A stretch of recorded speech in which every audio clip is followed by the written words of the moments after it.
Longhua, Cayenne Province. Brother, is this really the right course of action? Your little Chun has only just found a job, and now you've deceived him into returning. Third brother, it's not deception this lad has always envied the wealthy second generation who don't toil for a living. I am merely fulfilling his wish, allowing him to grow alongside the family business. Moreover, if he doesn't return to assist us, how will we repay our loans? Sigh. If it weren't for that CEO pulling out his investment at the last minute, we wouldn't have had to ensnare our only university graduate. In the grand courtyard of the Xiao family, several men huddled together, whispering conspiratorially. The clattering sounds from the kitchen were particularly loud, almost as if expressing a pent-up dissatisfaction. At the entrance, Xiao Chun, just returned from the bustling metropolis, felt his backpack slip helplessly from his shoulder. His father, Xiao Zhengwo, beamed with a rosy complexion, wielding a large bowl that resembled a cauldron. Is this what they call a life-threatening situation? Having graduated from university last year, Xiao Chun had finally secured an internship at a foreign company through the connection of his mentor, diligently working his way towards a potential full-time position. Just as he was about to sign his employment contract, he received an urgent call from home. His father was gravely ill. He was summoned back immediately. Without allowing him a chance to inquire further, the call ended abruptly. In a state of anxiety, Xiao Chun rushed home, only to find his uncles gathered around his father, heartily consuming noodles. Observing his mother in the kitchen, her face etched with resentment and a demeanor that signaled "do not approach," he realized he had been duped, ensnared in a familial trap. Before he could confront them, a notification chimed from his phone, an email from the company. Dear Mr. Xiao Chun, upon investigation, we have found you to be the legal representative and founder of the company. Due to your deliberate concealment, we will be terminating your internship prematurely and rescinding the labor contract. Please proceed to the HR department to complete your resignation formalities. Your internship salary will be deposited into your bank account within 5 working days. Me? The legal representative? Xiao Chun was left bewildered. Had he just lost his job? Hearing the notification, the men in the courtyard finally noticed the living figure standing at the entrance. Feeling guilty, they greeted him with exaggerated warmth. Despite being elders, they brought him packages and served him food, the most outrageous being his younger uncle offering to help him change his shoes. This startled Xiao Chun immensely, causing any lingering resentment to dissipate. Under Xiao Chen's pressing inquiries, his second uncle reluctantly divulged the truth. In recent years, his father and uncles had cultivated some wealth from the land. However, with advancing age and seeing that none of the younger generation were willing to toil in the fields, they sought to venture into a new business. Coincidentally, a wealthy businessman from outside had noticed the appealing environment around their land and proposed building a resort-style amusement park. After discussions, it was agreed that his father and uncles would invest 30 by providing land, while the businessman would contribute financially. However, the orchard was leveled, and only a portion of the amusement park had been constructed before the businessman went bankrupt and fled. This left his father and uncles staring blankly at one another. Their livelihood, the orchard, was gone, and they were now burdened with an unfinished project. Particularly, to commence the amusement park, they had incurred substantial penalties for cutting down trees and had mortgaged their land for loans. They had attempted to salvage the situation, but for those who had spent their lives working with their hands, entrepreneurship was an insurmountable challenge. With the amusement park incomplete, lacking both funds and experience, they had turned their gaze to the family's sole university graduate, executing a preemptive strike. Staring at the business license bearing his name, Xiao Chun was so enraged he couldn't eat, retreating early to his room. What kind of situation is this? Though he had contemplated entrepreneurship in the future, it was meant to come after establishing connections and resources. He was merely an ordinary university student. How had he inexplicably been thrust into entrepreneurship? The plight of the Xiao family could be likened to a tale of blood, sweat, and tears from rags to riches. Decades ago, Xiao Chen's grandfather ventured east with his family, eventually settling in Cayenne Province. Seeing the fertile land and abundant wildlife, he took a leap of faith and established his home in this small county. When it came to investment acumen, his grandfather was remarkably astute. While others were still contemplating hunting in the mountains, he exhausted his savings to lease a mountain and began cultivating an orchard, capitalizing on favorable policies. Though not exceedingly wealthy, the Xiao family had finally reached a comfortable living standard, especially with harmonious relations among his father and uncles, leading a relatively prosperous life. Little did they know, before Xiao Chun could take over the family business, his father and uncles would undermine it, obliterating their sole source of income. His father's situation might be understandable, as he had at least begun working, but the eldest child of his uncles was still in middle school. He truly couldn't fathom their thought process. Reflecting on the sweet fruits of their labor that he would no longer enjoy, and the financial burden of supporting a family of over a dozen, Xiao Chun felt more wrong than Do-yi, more tragic than Meng Jiangnu. Tomorrow, he would absolutely resign from the positions of legal representative and general manager. He was still a child, unable to shoulder the weight of life's burdens.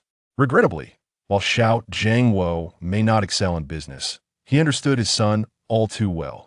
Early the next morning, Xiao's father took several uncles up the mountain, leaving his mother to convey messages to him. Son, if you truly do not wish to manage this mess, you may return to the metropolis. I'm still in good health if things get dire. Your uncles and I could go work in northern Myanmar for a few years. Well, if that's the case, what can I do? I can't possibly let a bunch of 50-year-old men resort to scamming, can I? Xiao Chun was a loss for words. In today's society, one could easily strike a university student with a random thrown brick. What gave him the confidence to believe that luring him back would resolve this mess? Though he had much to say, he couldn't voice his complaints. What could he do? He could only calculate his next steps and proceed cautiously. Seeing that her son had no intention of leaving, his mother, who had just moments ago appeared regretful, suddenly produced an exquisite blueprint. It was the planning diagram commissioned by the wealthy businessman. With zones for sightseeing, gaming, and dining, it was replete with everything. What was this? It was more akin to a Disney resort for Cayenne Province. With such grand ambitions, it was no wonder they had gone bankrupt. If it weren't for the comprehensive qualifications he had found online, and the first phase of construction materials neatly piled on the mountain, Xiao Chun might have suspected that his father had fallen victim to a new kind of scam. With a clearer understanding of the basic design, a flicker of an idea began to form in Xiao Chun's mind. He envisioned opening select unique attractions to generate income while continuing construction. What was needed now was a thorough site inspection to assess what could still be utilized. This is a joke, right? Did that wealthy businessman pick up his money off the street? Upon reaching the base of the mountain, Xiao Chun was taken aback by the sight before him. The previously muddy path had transformed into a smooth asphalt road. At the end stood an imposing entrance, though it was devoid of any sign. However, stepping through the entrance felt akin to entering a slum. Building materials were haphazardly strewn about. As he made his way up the mountainside, the wooden houses filled with childhood memories had vanished without a trace. In their place stood a chaotic cluster of structures. Trenches and bunkers were scattered unevenly, dilapidated buildings lay in ruin, and even simulated craters made it resemble a war-torn zone. This was the real-life CS battlefield depicted in the plans, and the only area that had been completed. Xiao Chun felt as though his entrepreneurial plan had been shredded into confetti and then tossed into a washing machine, emerging as a puddle of mush. There was truly no room for choice. Fortunately, upon observing the layout of this vast arena, one can discern the designer's meticulous efforts. In such a grand and intricately designed gaming venue, not only in Cayenne Province, but even in the bustling metropolis of Magic City, there exists no comparison. Invest a bit more, procure a set of advanced equipment, this could indeed become a flagship project. Perhaps even host some grand competitions. Xiao Chun contemplated silently, finally perceiving a glimmer of hope. I knew Xiao Chun would come to see how these things are. Your second uncle has gone to great lengths to procure them. They're just perfect. A hearty laugh resonated from a nearby makeshift dwelling, revealing his father, Xiao Zhangwo, along with 3 others pushing a small cart. Moments later, Xiao Chun gazed at the scattered remnants strewn across the ground. Fractured plastic gun molds, malfunctioning sensor vests. The sheer volume was staggering, yet the absence of the crucial central control unit was glaringly apparent. Is this what you procured, uncle? Xiao Chun asked, his fingers trembling with disbelief. Although the company was modest, the delineation of roles was distinctly clear. Father, Xiao Zhangwo, served as the chairman and financial officer. Second uncle, Xiao Jianjun, held the position of procurement manager. Third uncle, Xiao Adong, was the security manager. Young uncle, Xiao Jingye, managed sales. With a proud expression, the second uncle carefully shoved a fragment back into place and chuckled. Indeed, I researched online, they refer to this as real life. You need these guns and vests to play. I thought, given our splendid venue, we should prepare ample equipment for a larger crowd to enhance the fun. So I bought everything I could find. Rest assured, I confirmed with them. They assured me these are minor issues, easily reparable. You're a university student. After all, this should be a piece of cake for you. Xiao Chun was left speechless. Who claimed that university students could handle anything? Perhaps they were merely influenced by too many online novels. Staring at the mountainous pile of equipment, Xiao Chun felt a wave of despair wash over him. Beep. System loading successful. Initiating random selection. Cosmic Military Factory activated. Chapter 2. Unlocking. Material recycling feature at last. The system has been activated. I had almost believed you to be a reincarnation system. Tears streamed down Xiao Chen's face as he rejoiced, finally waiting for you, grateful that he had not given up. Prior to the college entrance examination, a peculiar entity named the system inexplicably manifested in Xiao Chen's mind. Yet, its loading speed was excruciatingly slow, revealing not a whisper of information. This potent mix of curiosity and fear distracted him during the examination, leading to a dismal performance for one who had always excelled academically. Years passed, and the system, long forgotten, finally arrived. The Cosmic Military Factory resembled a small, translucent toy factory.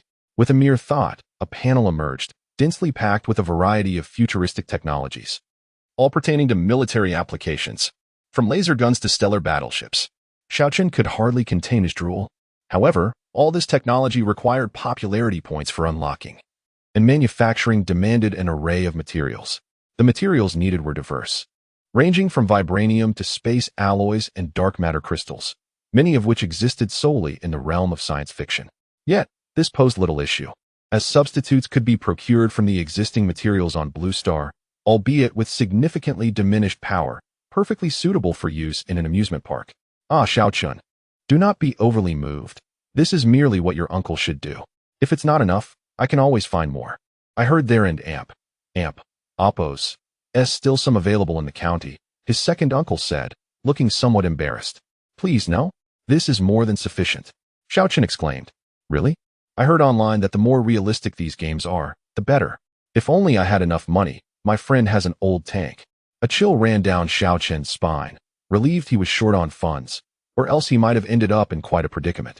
Let us discuss this later, Xiao Chen said, taking a deep breath, feeling the need to rein in his second uncle's enthusiasm. Observing the eager faces of the others, he hastily ushered them into the house, fearing any further grand gestures. First and foremost, since you have appointed me as the general manager, I must clarify one requirement. All actions must comply with my directives, Xiao Chen declared, standing atop a stool. You little rascal. Who do you think you are to order me around? His father, Xiao Jiangwo, bristled at the remark. Well, then, as the general manager, I shall leave it to you. Xiao Chun and Oppos. Words extinguished his father and Oppos' ire. After some coaxing from his younger brothers, his father reluctantly nodded in agreement. Seeing his obstinate father acquiesce, Xiao Chen breathed a sigh of relief. To generate profits, one must first attract customers, and to do so, one must offer something unique. With the existing popularity, the options within the Cosmic Military Factory were limited, yet the crucial factor remained the availability of materials. Father, how much money do we have left? Xiao Jiangwo squatted down, pulling a small notebook from his pocket and flipping through a few pages. We have 10,000. Your uncles have 8,000 each, totaling 24,000. Your mother will need 500 for groceries, and your cousin needs to pay tuition. Seeing his father prepared to account for every single expense, Xiao Chun hurriedly intervened. To simplify the accounting, he instructed his father to keep track of individual family expenditures, designating the remainder as the communal fund, strictly for company expenses. After much calculation, they determined the communal fund amounted to approximately 15,000. Well, new equipment is out of the question. We can't even afford a single controller. And those useless scraps outside cannot be utilized, not to mention the risks of electric shocks. This amount won't even cover medical expenses, he lamented, relying solely on his black technology system. However, creating equipment necessitated materials, and acquiring materials required funds. To obtain initial capital, one must first earn money, and to earn money, one must possess equipment. Thus, the question circled back, where would the money come from? unyielding. Xiao Chun turned his gaze toward the yet-to-be-unlocked features and finally spotted a recycling and transformation option nestled in the corner.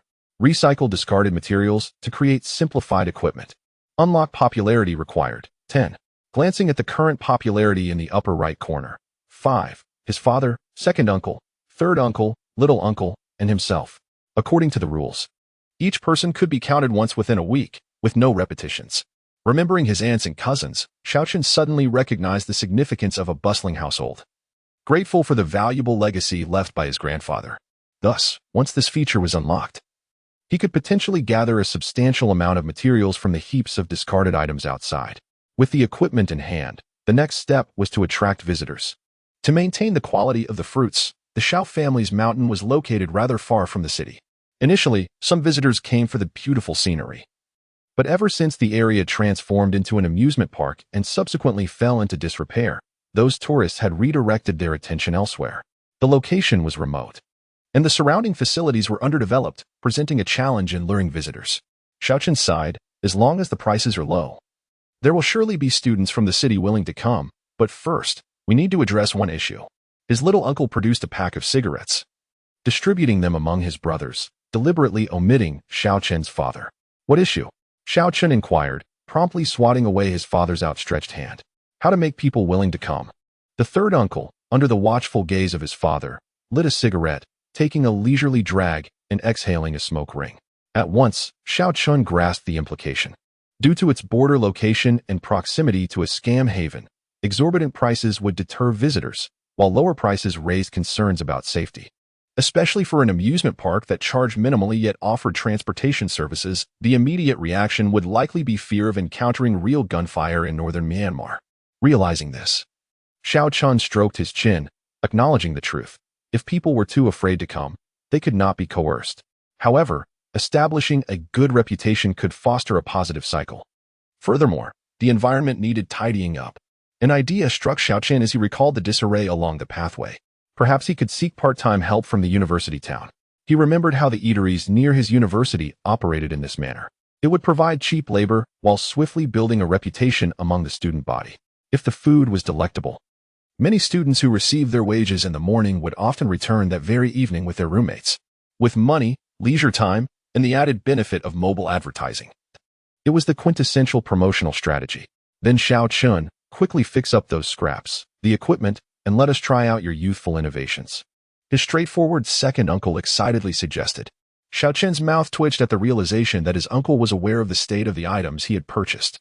Nevertheless, he acknowledged the necessity of assembling the equipment. If part-time students saw the dilapidated scraps and returned to spread the word, attracting future visitors would become increasingly difficult.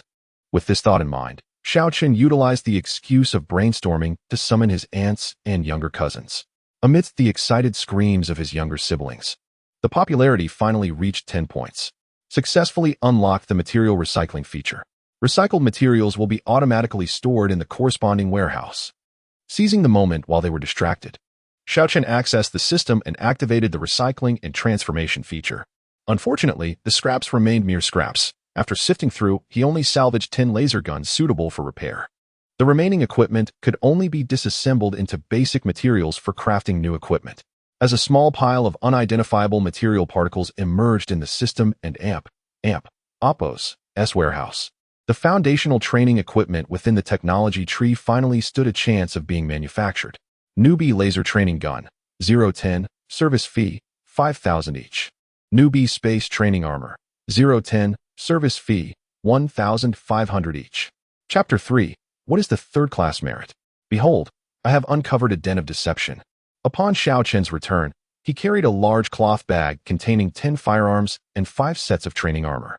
The armor, uniformly black, resembled a snug bodysuit. Yet, it was not only breathable but also provided minimal hindrance to movement while offering some degree of protection and mechanical assistance. It was akin to a basic individual full protection combat suit, a testament to the marvels of advanced civilization. However, Xiao Chun was not primarily concerned with its technological specifications. What truly pleased him was that this training armor could accommodate any toy firearm. Once configured, it could trigger neural responses through laser beams, simulating the sensation of being hit. With adjustable pain perception, the firearms varied wildly in appearance, lacking any commonality apart from their novelty. Xiaochun was eager to behold the design of the space laser crafted by the system. Unfortunately, due to financial constraints, purchasing 5 sets of training armor had drained half his funds, and he needed to reserve the remainder for part-time wages. He could not afford to delay even the pay for a university student and Oppo's side job. Thus, he opted for repairs instead. Fortunately, both the training armor and the repaired firearms had been upgraded free of charge by the military factory to incorporate rechargeable energy sources. The training armor could also capture the body's emitted heat to reduce energy consumption, and in times of necessity, could even serve as a power supply for the firearms. This was indeed a case of benefiting from civil resources for civil use, thereby lowering the operational costs of the amusement park. After explaining the basic usage, Xiaochun entrusted the equipment to his family, allowing them to familiarize themselves with it. They could potentially work as coaches or sparring partners in the future. Subsequently, he departed with his uncle in a borrowed van, heading towards the city. Within the dormitory of Yundian Military Academy, the dark-skinned Li Feng donned a sports outfit, concealing his robust physique.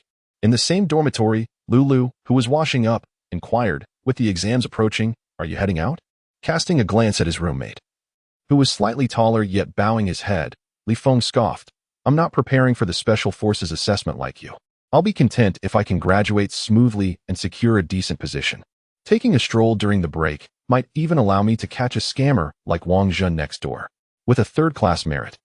Who would worry about not being recruited by the military district? As for the combat exam, I'm not particularly skilled, so I'll just go with the flow." With that, he turned and exited, leaving his roommate shaking his head. 2 kilometers from Yundian Military Academy, Xiaochun and his uncle stood on a bustling commercial street. Observing the youthful pedestrians, Xiaochun could not help but reflect on the unpredictability of life. Just months ago, he was one of them, and now he found himself striving for a living. "Xiaochun, aren't we supposed to recruit part-timers? Why the delay? And is this sign too shabby?" His uncle's voice interrupted his reverie. Glancing at his uncle, who wore a look of disdain while holding a makeshift signboard on which part-time recruitment was scrawled haphazardly, Xiaochun replied, "Don't rush. There is no need to aggressively seek out candidates. Our budget is limited. We'll adopt a strategy akin to Jiang Taigong fishing, allowing those who are willing to bite to come forth." As he spoke, his eyes scanned the students strolling by, aware that contemporary university students preferred more prestigious venues for part-time work. Establishments like theirs, being distant and offering meager pay, were far from appealing. Even if they attracted a few, it would likely be for novelty, and they wouldn't last long. Should any unpleasantness arise, it would be a blessing if they didn't inadvertently tarnish their reputation. Selecting candidates required careful consideration. This one is too thin. He won't be able to handle the work. That one is too burly. He looks like he eats a lot, and we can't afford that. This one has long legs. We'll use that as a standard for future hiring.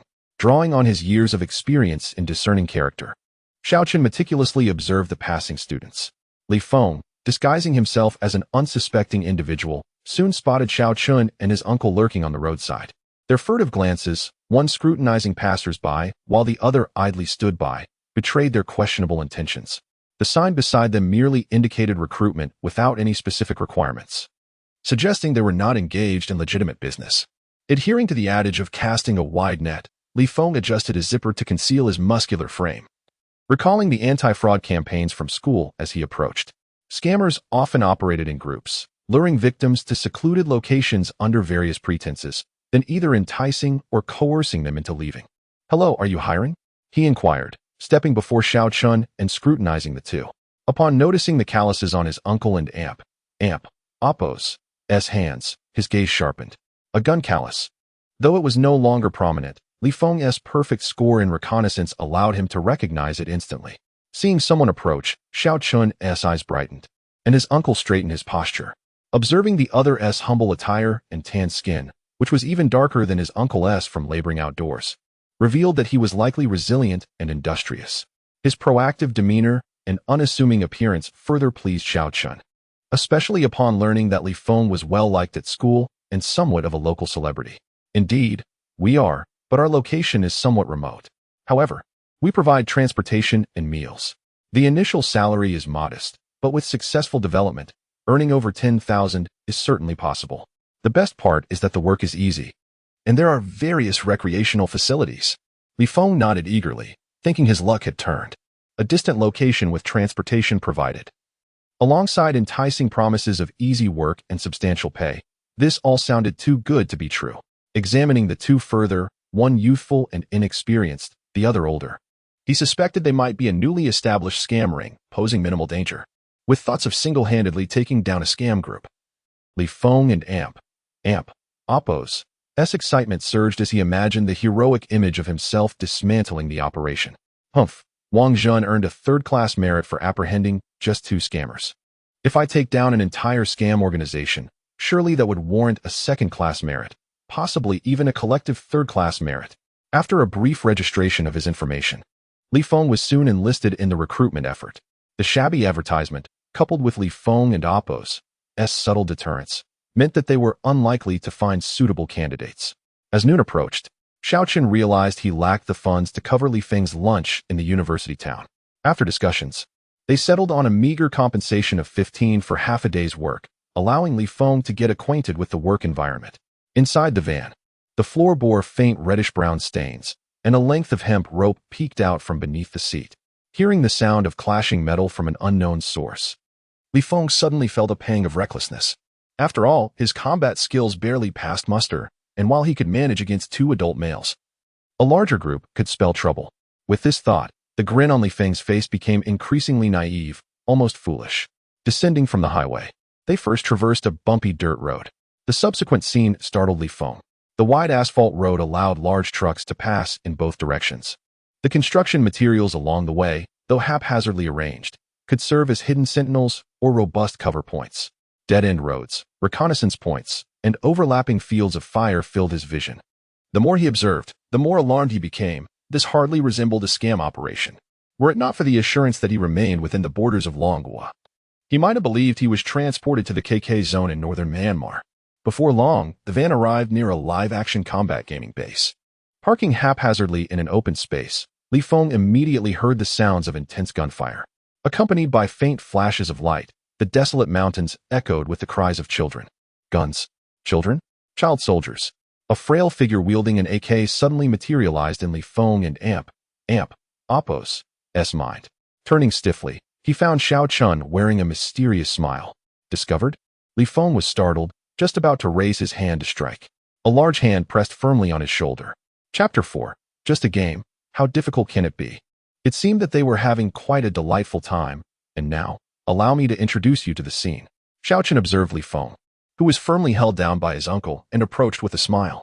Upon reaching the lounge area, the ants had already returned to the kitchen to prepare meals. With a simple sketch on the planning map, Xiaoqun began to outline the responsibilities Li Feng would undertake. The tasks were straightforward and the work was relatively light. In summary, it entailed cleaning when no one was around, tidying up the equipment when things were orderly, acting as a companion when guests were present, and serving as a referee when the venue was crowded, essentially, being a jack of all trades. As Li Feng listened to Xiaoqun and Appo's description and glanced at the colorful firearms nearby, he found himself momentarily perplexed about what exactly Xiaoqun was engaged in. He had experienced real-life CS games before, where the more realistic and professional the equipment, the better. He had also encountered fraudulent schemes, where the enticing conditions were increasingly extravagant. Yet, here was Xiaoqun, who seemed unprofessional in both real-life CS and scams. After introducing the firearms, Xiaoqun picked up a black jumpsuit from the side. Our sensory armor is truly remarkable. It features embedded radio technology, weighs less than 2 pounds, provides smart voice guidance, and simulates gunshot signals through neural feedback. There are no blind spots. Furthermore, it is durable and wear-resistant, offering a certain degree of protection to prevent guests from getting injured during normal bumps and scrapes. As Xiaoqun was about to elaborate further, he noticed Li Feng's astonished expression. "What's wrong? Why do you look like that?" Xiaoqun inquired, puzzled. Boss, I recall that false advertising is illegal, right? It might not be advisable for me to present it to clients in that manner." Li Feng hesitated, internally critiquing the absurdity of the claims. "Do you even realize what you just said? The vest used in real-life CS games, designed to minimize weight, can only accommodate a few sensory radars and still weigh 4 to 5 pounds. You're claiming it has smart voice features and neural feedback. This is far too exaggerated. It's not necessary to embellish, just be honest. Our aim is to simulate military combat as accurately as possible." Xiaoqun nodded. Recognizing that Li Feng was not only honest but also aware of the law, he considered this employee quite commendable. Li Feng remained silent, casting a glance at the firearms on the ground. Simulating realistic military combat? Really? He recalled the times he had trudged through mud while wearing a heavy bulletproof vest. If it weren't for the need to maintain his cover, Li Feng would have wanted to grab Xiao Chun by the collar and enlighten him with a taste of authentic military training. Moreover, neural feedback. Did he even know what that entailed? Before attempting to deceive others, one should at least understand the subject matter. Such capabilities are not even widely achievable in medical laboratories. If they could be realized in a gaming outfit, most disabled individuals would have been cured by now. In Li Feng and Oppos, SIs, Xiao Chun was not only a fraud but also somewhat of an illiterate. Anyone unaware of the truth might think they had uncovered some extraterrestrial technology. Although Li Feng did not voice his thoughts, Xiao Chun could easily discern his distraction. He then considered that perhaps Li Feng had never encountered real-life CS equipment before. He had been speaking incessantly without having played the game himself. Furthermore, he was expecting Li Feng to assist in promoting his venture. This was reckless. He had almost fallen into the trap of capitalist idealism. Xiao Chun promptly reassessed and ceased discussing the irrelevant details, leading Li Feng to the equipment storage area. There was no other work to be done today. He simply had to ensure that this unfortunate child had a memorable experience. Handing Li Feng the set of equipment, Xiao Chun retrieved the last set from the cabinet. He then guided him to the viewing platform in the lounge, where they could oversee the entire real-life CS arena. At that moment, 3 figures were engaged in battle. However, calling it a battle would be more accurately described as aimless running. Several times, the 3 had passed through the same fork in the road without noticing each other. After watching for a while, Xiao Chun could no longer bear it and called the 3 back over the intercom. After a brief introduction, he proposed to engage in a match against Li Feng and his 3 companions. Li Feng regarded Xiao Chun, who appeared overly confident. He thought to himself that this was quite an underestimation of others. Although his teammates were 3 young children, this was not a real battlefield. Did he truly believe that a few people surrounding him could prevent him from dodging bullets? Nevertheless, he refrained from speaking, recognizing that building rapport with Xiao Chun was paramount, especially since he still harbored hopes of graduating with honors. After providing a brief explanation of how to operate the equipment, Xiao Chun allowed his cousins to instruct Li Feng on its usage. He then moved to the opposite side of the arena to prepare for action. Despite the sweltering midday heat, he felt a refreshing coolness enveloping him. Although his body was covered in equipment, it did not hinder his movements in the slightest. As he activated the system, a gentle female voice echoed in his ear. The novice tutorial would assist the wearer in understanding each function. Additionally, under Xiao Chun and Oppos' settings, the training armor was divided into 2 modes. Real mode, which disabled all assistance functions and maximized pain sensitivity. In this mode, being struck would elicit a pain sensation potentially more intense than being hit by a real bullet. The other mode was game mode, which defaulted to reduced pain sensitivity while allowing customization of assistance features, including auto-aim, motion correction, and mechanical support, essentially a scaled-down version of a Soldier and Oppos' battlesuit. Setting it to game mode, all assistance features activated. As the voice finished speaking, Xiao Chun felt a lightness wash over him. With a gentle leap, he was able to ascend the nearby high wall. He had forgotten to instruct Li Feng to adjust the pain sensitivity, but assumed his cousins would remind him. A fleeting thought crossed his mind, only to be quickly dismissed. Li Feng donned the equipment, familiarizing himself with the basic operations under the guidance of the eldest, Xiao Yun. Once assured that Li Feng was not struggling with the controls, Xiao Yun confidently led his 2 younger brothers aside to strategize. Before departing, he reminded Li Feng to select game mode. Upon hearing the distinctions between game mode and real mode, Li Feng scoffed. It's just a game. How difficult can it be? Only a novice would choose game mode. Real mode selected. As the announcement concluded, the match officially commenced. The 3 youngsters charged ahead toward the designated location. Initially, Li Feng moderated his pace, anxious that the children might lag behind.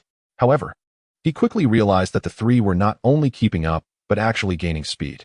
Half a minute later, Li Feng, panting heavily against the wall, began to question his life choices. Reluctantly, he admitted to himself that he seemed to have lost his way. As a scout, being lost was a shameful predicament, especially in a playground where he had previously surveyed the terrain from a height just minutes ago. After sprinting through 2 forks in the road, he found not only no escape but also no trace of his earlier path. Just as Li Feng felt utterly helpless, The sound of a gunshot echoed nearby. Shortly thereafter, a warning of a teammate's elimination crackled through his earpiece. Following this, Xiaoyun's youthful voice rang out. Damn it, Brother Chen is above us. Prepare to climb the wall. Where did that new black guy go? Chapter 5. A good person with a timid heart. Li Feng listened intently to the sounds emanating from his headphones, but before he could respond, 2 consecutive screams pierced the air. Soon, he found himself the sole survivor of the group, surrounded by an eerie silence. Startled, he realized how swiftly Xiaochen had acted. Yet, considering the intricate terrain, he felt a sense of calm wash over him. If one possessed sufficient knowledge of the environment, they could indeed achieve such feats. Now that he had the opportunity for a one-on-one confrontation, he decided to engage Xiaochen in a spirited match. Although he might not showcase his skills, he was confident in his ability to outmaneuver Xiaochen through reconnaissance and counter-reconnaissance tactics. The thought of Xiaochen and Appo's earlier bravado elicited a cold smirk from Li Feng. Let me demonstrate what true expertise entails. With that thought, he glanced towards the towering walls flanking him. Lacking tools and comrades, it was impossible for him to scale the 2-meter-high walls alone. Thus, Xiaoyun must have referred to stairs located elsewhere. Shaking his head, Li Feng dismissed Xiaoyun's unprofessional advice and stealthily advanced toward the direction from which the gunfire had originated. Unbeknownst to him, a figure had appeared atop the high wall behind him. Xiaochen observed Li Feng as he cautiously navigated the corridor, nodding in satisfaction. In reality, games that mimic warfare, such as this live-action CS, possess a unique ability to evoke players' emotions. They also reveal an individual's character and instincts. Some may be kind-hearted in everyday life but reveal their selfishness in critical moments. His decision to eliminate 3 cousins at lightning speed was driven by a desire to gauge Li Feng's reaction. Calm and collected in the face of adversity, he noted that Li Feng was overly cautious and lacked aggression. This observation was sufficient to satisfy Xiaochen, who had grown weary of the blind admiration his family held for university students. He felt compelled to present them with a more relatable example. Having observed enough, Xiaochen resolved to witness Li Feng and Appo's response to surprise. Few things provoke a stronger instinctive reaction than an ambush from behind. Silently descending from the wall, he approached Li Feng from behind. Watching Li Feng remain oblivious, Xiaochen grinned mischievously. Hey, he shouted, simultaneously pulling the trigger of his weapon. As the sounds of gunfire erupted, Li Feng scrutinized the traces left on the ground. To enhance realism, the venue had been layered with fine sand over the mountainous terrain. The footprints in the sand were sparse. Although chaotic, it was evident that only children had passed through recently. Just as he contemplated whether he had arrived at the wrong location, a shout erupted from behind him. Instinctively, Li Feng dropped to the ground and spun around to fire. To his surprise, Xiaochen's gun had already fired. Coincidentally, the weapon that had been aimed at his back was now pointed directly at his forehead. A sudden chill washed over Li Feng's brow, followed by an unbearable pain that surged through his mind. Darkness enveloped him, and the last thing he heard was the familiar automated voice declaring, "Hit in a vital area. You have been eliminated." When Li Feng regained consciousness, he was greeted by Xiao Ai and Appo's voice. How can such a robust young man be frightened into unconsciousness? Timid? Are you referring to me? I was clearly knocked out by the pain. Li Feng felt the world shift slightly, with only the lingering agony in his mind remaining unchanged. Upon opening his eyes, he noticed that dusk had fallen. Before he could retort, Xiaochen spoke first. Uncle, that was no fainting from fright. He was clearly overwhelmed by the pain of the real mode. Didn't Appo's Tia instruct you all to teach him? What if he suffers lasting effects? Xiaoyun, feeling aggrieved, chimed in. I told him about the game mode. Who would have guessed he wooed and Appo's T choose it? Is the real mode suitable for ordinary people? Chun, you are truly bizarre. Why is there even such a setting? The members of the Xiao family had previously tested various features to deepen their understanding of the equipment. They still shuddered at the memory of the intense pain experienced in real mode. During their trials, they had only targeted their limbs. Yet, even that had left them pale with pain. They had not anticipated that Li Feng would collide headfirst with the barrel of a gun. Xiaochen lowered his voice. What do you know? The real mode delivers intense stimulation to the nerves, enhancing physical capabilities. He paused. But you are right. This mode is rather inhumane. We could consider locking it away for use only by professionals and perhaps charge extra for it. At this moment, Xiaochen and Appo's gaze met Li Feng and Appo's who had just opened his eyes, revealing an expression of embarrassment. You're awake. After such a long faint, you must be hungry. Get up quickly and have something to eat. We'll send you back shortly. Back in the dormitory, Li Feng held the 20 yuan compensation from Xiao Chun and gazed at the moon, contemplating the absurdity of life. Was a day really spent merely riding in vehicles twice, having one meal, and fainting for an entire afternoon while playing games? Just then, Lulu, who had just balanced a match against the instructor, spotted his roommate. Eager to boast and tease Li Feng about his lackluster combat skills, he approached. Just as his hand rested on Li Feng's shoulder, he noticed Li Feng's body jerk. In an instant, Li Feng spun around and elbowed Lulu with remarkable speed. Lulu felt darkness engulf him as blood surged from his nose. In the infirmary, Director Zhou Yuan stared disapprovingly at the two lying on the bed. Fighting in the dormitory? Do you not wish to graduate? If no valid reason is provided today, the entire class will face a 5-kilometer armed march. Lulu glared fiercely at Li Feng. Director, it was Li Feng who ambushed me first. He is concocting excuses to deceive me, treating me like a fool while trying to drag me into skipping class tomorrow. Li Feng met Lulu's glare with equal fervor. I speak only the truth. My reflexes sharpened because I was shot. That scam group is not ordinary. I invited you to join me to earn merit. So don't be ungrateful.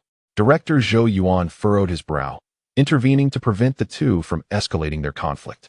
Now, calmly explain to me about this scam group and how you were shot.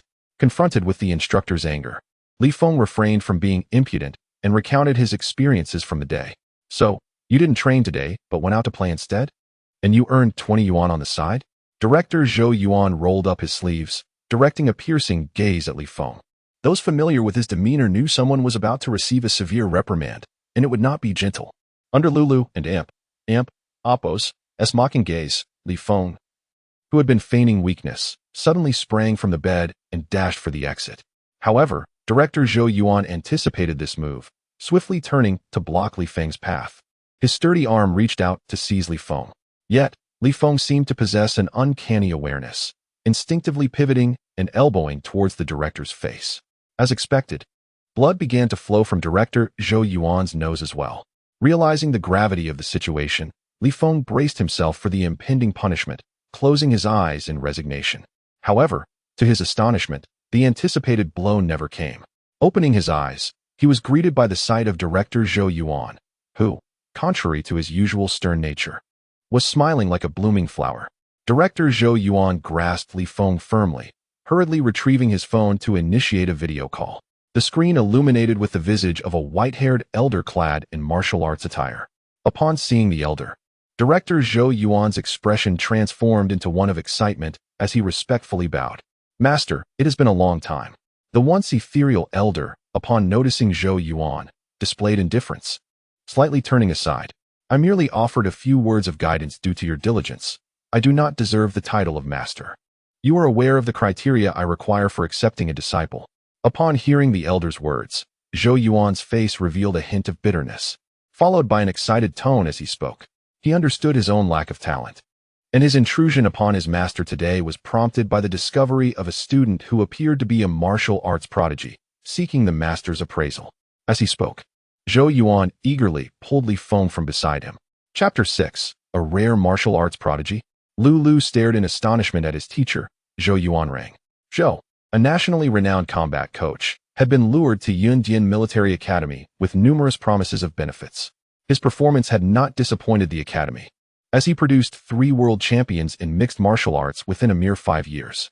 The academy's combat prowess was on par with the elite military schools of the Dragon Kingdom, such as those specializing in defense and technology. However, no one anticipated that this so-called martial genius, Zhou Yuanrang, had a mentor who seemed to regard him with disdain. The notion of a martial arts prodigy, wasn't that something confined to the silver screen? How could such a phenomenon materialize in reality? And what of Li Feng? How could a fighter who had barely passed muster be considered a martial genius? If he was indeed a genius, what did that make Liu, the top fighter? A god of martial arts? In the video, the elder paused upon hearing these words, his lips curling into a bittersweet smile. A martial arts genius is not easily encountered. Since my injury a decade ago, I have not come across the legendary talents of martial arts. I seek not a mere fighter with some talent, but a prodigy whose reactions are instinctive. After all these years, I have long since given up hope. You need not dwell on it. Upon hearing the elder mention his injury, Zhou Yuanrang's expression darkened with a fleeting glimmer of rage, quickly replaced by deep resignation. Teacher, you were injured for the honor of the Dragon Kingdom. Finding a suitable successor to inherit your legacy is the only thing we, your students, can do. Teacher, I cannot fathom why, but this student, who previously exhibited mediocre fighting skills, seems to have suddenly awakened today. His instinctive counterattacks caught even me off guard, Zhou Yuanrang exclaimed, pointing to the tissue on his nose in excitement. The elder regarded the awkwardly restrained Li Feng with newfound seriousness. Li, with an unremarkable appearance and dark skin, bore a look of naivete in his eyes, suggesting a lack of intelligence. To think of him as a martial genius was laughable. Even his own disciples appeared sharper. The elder shook his head, questioning whether his understanding of a martial genius was flawed. Perhaps this child was an example of the adage, great wisdom appears foolish. After all, injuring Zhou Yuanrang was no small feat among the youth. Perhaps I am indeed getting old. Show me a few moves, he requested. Upon hearing the elder's tacit acquiescence, Zhou Yuanrang handed his phone to Lu and assumed a fighting stance before Li Feng. This is your chance to soar. Do not hold back. Let us spar. Li Feng glanced helplessly at his hands. Even under the gentle guidance of his previous instructor, he had barely survived. If Zhou Yuanrang did not hold back, would he even survive? Before he could voice his refusal, Zhou Yuanrang launched a swift straight punch, the speed generating a whoosh of air. Fortunately, Li Feng had been closely observing his opponent's movements and narrowly evaded the attack. However, he could not avoid Zhou Yuanrang's follow-up kick, which sent him crashing to the ground. Seeing this unfold, Zhou Yuanrang quickly halted his barrage and, along with Lu, rushed to assess Li Feng's injuries. Fortunately, while Li Feng's combat skills were lacking, he had mastered the art of absorbing blows. He had managed to cushion most of the impact with his body. Though limping, he was not gravely injured. Observing Li Feng and Appo's performance, the elder sighed, his flickering hope extinguished once more. Yuanrang, you are a good child, and I appreciate your intentions. This student is not suited for martial arts. He possesses a large frame, but is slow. If possible, it would be best not to force him. Zhou Yuanrang, witnessing Li Feng's pained expression, felt a surge of guilt. Given the elder's words, it appeared that Li Feng's fighting career was indeed doomed. Out of pity for his futile endurance of punishment, Zhou resolved to ease the pressure on Li Feng in future combat classes. Apologies, teacher, for interrupting your rest, Zhou Yuanrang said, retrieving his phone and addressing the visibly fatigued elder on the screen. At that moment, Lu recalled the elder's identity, the only master of national martial arts in the Dragon Kingdom, Chen Yuanqi. His 5 direct disciples wielded significant influence in the military, film, politics, and sports. A decade ago, when provoked by foreign martial artists, he single-handedly defended the nation and Appo's honor, defeating a team led by Eagle Sauce, thereby elevating the status of national martial arts and establishing the Dragon Kingdom as a premier force in global martial arts. However, that very battle had left Master Chen gravely injured, and since then, national martial arts had lost its pinnacle of achievement. To think that today was dedicated to finding a disciple for Master Chen, Li Feng was further taken aback by Lu's revelations. But what saddened him most were Master Chen's words. Although he struggled in combat, it did not mean he desired a lack of skill. To be deemed untalented by Master Chen felt like a death sentence. Even if he graduated, no special forces would accept him, let alone the elite Wolfang Brigade he yearned to join. As Li Feng wallowed in the despair of shattered dreams, a shadow darted through the infirmary's window, aimed directly at the back of his head. The speed was such that even Chen Yuanqi on the screen could only perceive a fleeting blur. And Zhou Yuanrang and Lu had no time to react. Watch out, Chen Yuanqi began to warn, but was astounded to see Li Feng, seemingly clairvoyant, tilt his head slightly and grasp the shadow with his right hand, capturing it firmly. Only after performing this astonishing feat did Li Feng awaken from his stupor, shaking his hand as the shadow fell to the ground with a crisp sound. It was a blank round. How is this possible? Zhou Yuanrang and Chen Yuanqi exclaimed in unison. Lu, wide-eyed, took a moment to utter, "No way." He caught a bullet with his bare hands. The calm demeanor of Chen Yuanqi vanished, his screen shaking as he struggled to rise. That reaction time. This is not merely a martial genius. This is a martial arts prodigy.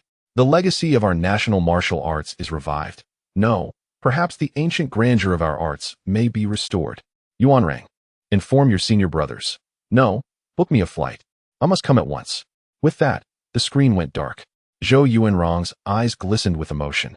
his heart a tumult of conflicting feelings. His teacher had finally acknowledged him, and he had helped his mentor glimpse hope for the future of national martial arts. Li Feng, oblivious to the magnitude of the moment, stared at his reddened palm, then glanced bemusedly at Zhou Yuanrang. Did you just say that about me? Does this mean I still have a chance in combat? At that moment, a commotion erupted outside, followed by the heavy slamming of the infirmary door. A veteran resembling a squad leader rushed in, drenched in sweat, followed closely by a new recruit bearing a look of indignation, his pristine uniform marred by a conspicuous footprint. Is anyone hurt? Did the blank round strike here? The veteran shouted urgently. The group fell silent, their gazes collectively drawn to the fallen bullet on the ground. Chapter 7. Who plays in real mode anyway? In the early morning, Li Feng, sporting 2 dark circles under his eyes, appeared utterly despondent. Beside him, Chen Shiyuan leaned on his cane, repeatedly tapping this and that. It was peculiar, truly peculiar.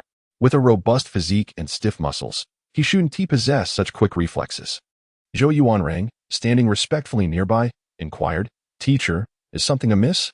Chen Shiyuan paused, a look of confusion crossing his face. His physical attributes do not suggest he is a martial genius, yet his instinctual reactions resemble those of a seasoned warrior who has faced life-and-death crises. However, his counterattack instincts fluctuated, as if they were triggered sporadically. I have never encountered such a talent before.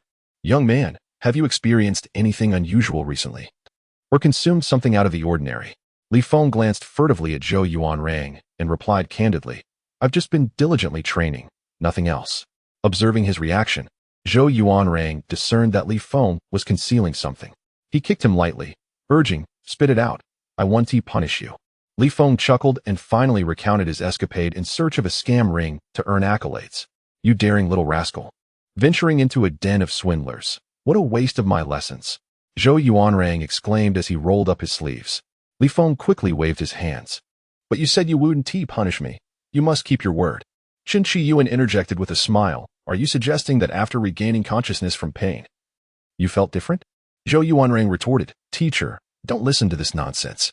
If mere pain could forge a martial genius, I would gladly endure it 1,000 times over. Chen Shiyuan pondered deeply. It's not impossible. Let us have 2 individuals try it out. At Li Feng's suggestion, his roommate Lu Lu and several classmates were fortunate enough to accompany Chen Shiyuan in pursuit of a markedly different future. A frail figure struggled to move across the playground, burdened by a weighty backpack. Out of the corner of his eye, a vehicle rolled by, and several familiar figures caught his attention. Before he could recall who they were, a torrent of curses erupted beside him. What are you staring at? If you can't run, just drop out and get lost. I'm truly unfortunate to be your instructor. One misfire, and you'll end up in the infirmary. Fortunately, no one was injured. Otherwise, Yun Dian would have to add a new rule to the school regulations. With that sorry excuse for a physique, you think you can be a sniper? You'd be better off as cannon fodder. With a swollen face, Li Yiming recoiled, forcing his numb legs to continue forward. The orderly gunfire from the shooting range nearby indicated that his peers had commenced their shooting practice. Envy flickered across Li Yiming's face as he silently vowed, one day, I will have you begging me to join the sniper team. In the Xiao family amusement park's real-life CS training ground, Xiao Jianjun lit a cigarette and passed it to Xiao Jiangwo. The two stood in a corner, observing Xiao Chun explaining the use of game equipment. Brother, these university students are indeed impressive. Despite our efforts, we have yet to attract any guests, while Xiao Chen's casual demonstration has already generated business. Xiao Jiangwo savored a deep drag, replying, This is just the beginning. Once our amusement park draws crowds like those in the big cities, that will be a true accomplishment. Next, everyone, follow my instructions to activate the buttons, and you will hear audio prompts. Xiao Chen meticulously elucidated, particularly focusing on the elderly Chen Qiyuan. While uncertain if he could still move at such an age, Xiao Chen felt compelled to provide exceptional service to his first wave of customers since the park's opening. Don't be fooled by our unconventional equipment. Its functionality is truly astounding. Zhou Yuanrang inspected the peculiar pink handgun in his hand, which indeed seemed odd. Typically, standard equipment relies on laser sensors, where you can only be hit if you strike the designated sensor. Here, however, we have full coverage. As long as the laser target hits, the corresponding area on your body will simulate the sensation of being shot. Li Feng nodded involuntarily, realizing that not only the feeling of being shot could be replicated, but even the sensation of death could be simulated. Moreover, our gear provides mechanical assistance. Should you encounter obstacles that are difficult to navigate, it can help you leap over them. Chen Qiyuan glanced around the venue, recalling that prior to his injury, there were no obstacles he couldn't overcome.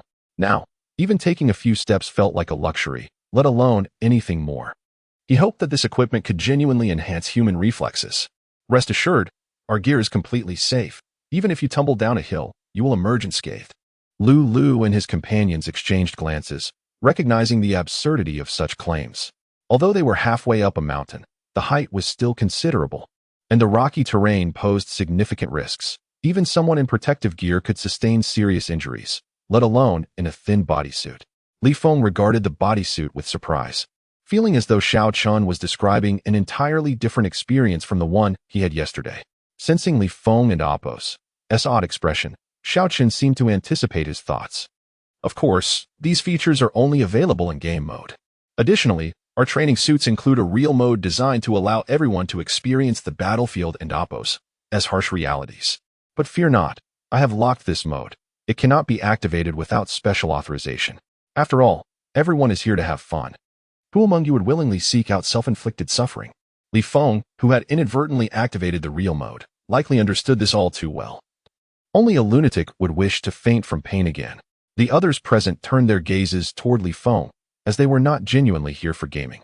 However, upon hearing Xiao Chun's words, they felt as if they were the masochists he described.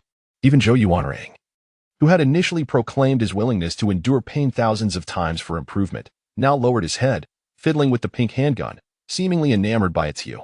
Observing the crowd and Appo's reactions, Li Feng realized that this lunatic had indeed claimed them all. If there are no further questions, we shall proceed. Before Xiao Chun could finish, Li Feng interjected, could you activate the real mode for us? I would like to experience it once more. Chapter 8. Terrorists in the amusement park. In the immersive mode, the group experienced the effects, leaving Chen Qiyuan in awe. When attempting the assistance mode, Chen Qiyuan moved with remarkable agility, restoring his normal actions, which left Zhou Yuanrang astonished. As they discussed purchasing options, Xiao Chun was taken aback by the prices and quickly changed his stance to selling equipment. What? Are you saying you no longer wish to play in immersive mode? Fear not, we intend to reserve that experience for specialized teams, ensuring that incidents like the last one do not recur. After all, it would not reflect well if word got out that someone fainted while gaming. Upon hearing Xiao Chun's words, Zhou Yuanrang and the others assumed he was merely trying to extract more money from them. They thought to themselves that he was indeed a scammer, or at the very least, a shrewd businessman. Increase the payment. Grant us access to the immersive mode. In an effort to impress his instructor, Zhou Yuanrang reluctantly withdrew a wad of cash and proclaimed grandly, "Done deal. You all clearly are a professional team.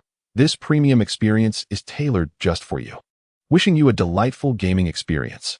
Xiao Chen's smile grew even more radiant. He produced a homemade controller and tapped a few buttons, and gentle prompt sounds filled the air. Immersive mode unlocked, neural perception set to maximum. Lu and the others, envisioning themselves as martial arts prodigies, eagerly dashed into the gaming arena. Watching them vanish around the corner, Xiao Chen finally retracted his forced smile and scrutinized the bills in his hand. To his dismay, upon flipping over the first large red note, he discovered it was filled with the smallest denominations of currency. Meanwhile, the scene shifted. Hello everyone. I am your beloved military streamer, Anan. Today, at the behest of my fans, I am undertaking a hiking drill. My destination is the outskirts of Cayenne province, not far from northern Myanmar, where one can sometimes hear gunfire. Why have I chosen this location? Previously, there was a commendable orchard here, but it is rumored to have been transformed into an amusement park, which unfortunately has been left unfinished.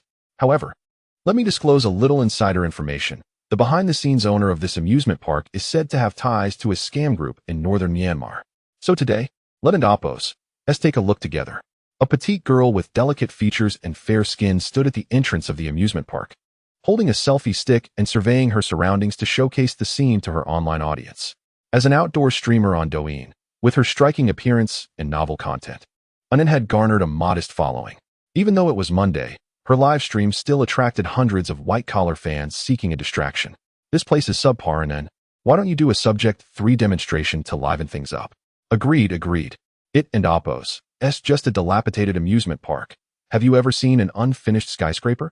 Or a half-built restroom? The wind sure makes it chilly. Report the uncivilized behavior upstairs.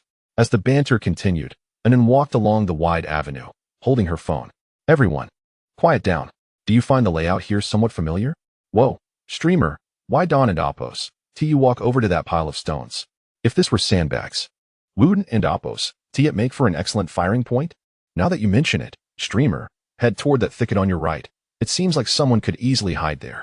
Following the viewers and Appos' suggestions, Anan ventured forth, confirming each speculation. And then, you might have struck gold this time. This amusement park seems rather extraordinary. It and Appos' designed like a military stronghold. How about we stop our exploration and head back to change into some black stockings for a game of black spades? I fear for your safety. Observing the lively chat in her stream, Anan tightened her sun protection jacket. Thank you for your concern, dear viewers. I've heard this place has been abandoned for a long time, but today, Anan will team up with you all to dismantle this den of thieves. With that, she moved in the opposite direction toward the hillside. In the immersive CS game arena, Lulu and his companions were unsure of where to begin.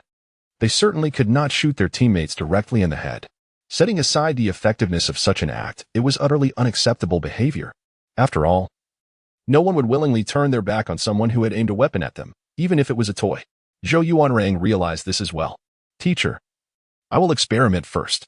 If anything goes awry, prioritize protecting Mr. Chen, Zhou Yuanrang stated solemnly. Knowing that even a minuscule chance of danger was unacceptable when it came to Chen Qiyuan's safety. Noticing Lulu and the others becoming serious, Zhou Yuanrang aimed the toy gun at his arm, his expression grave as he pulled the trigger. The sound echoed throughout the arena like a real firearm. Zhou Yuanrang felt a chill in his arm, followed by a sudden loss of sensation. Just as confusion set in, an intense pain surged from his arm, coursing through his entire body. Even a battle-hardened Zhou Yuanrang felt darkness closing in, left arm severely injured. After gasping for breath for what felt like an eternity, Zhou Yuanrang finally regained some composure, but his left arm remained unresponsive. Had he not been able to feel it, he might have truly believed he had lost his arm. It's just a game. Is it necessary to be this realistic? Zhou Yuanrang glanced apprehensively at the pink toy gun in his hand, realizing it resembled a lesser version of the Desert Eagle. In Chen Qiyuan's view, he watched as the pink gun's muzzle flickered to life. A pinpoint of light appeared on Zhou Yuanrang's clothing where he aimed, and electric-like patterns rapidly spread from the glowing spot throughout his body. Zhou Yuanrang's complexion turned ashen. Yuanrang, Instructor Zhou, are you all right? Chen Qiyuan and the others looked at Zhou Yuanrang with concern. Zhou Yuanrang exhaled heavily. Damn it, this is too realistic.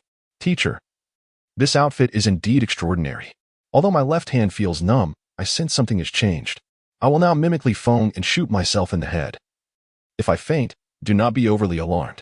A glimmer of hope appeared in Chen Qiyuan's eyes, quickly followed by a hint of worry. Based on Zhou Yuanrang's reaction, it was clear that the pain he had just endured was anything but trivial. Just as he was about to raise the gun to shoot, Zhou Yuanrang hesitated. If this truly was a Desert Eagle, a shot to the head would likely result in a gruesome explosion akin to that of a watermelon. Recalling the pain he had just felt, Zhou Yuanrang involuntarily shivered. He then focused on Lulu's hand, which held the least powerful gun he recognized. As Anan followed the sound of gunfire to the hillside, the first thing she saw was a burly man with his left arm hanging limply at his side, while his right hand raised a green rifle to his head.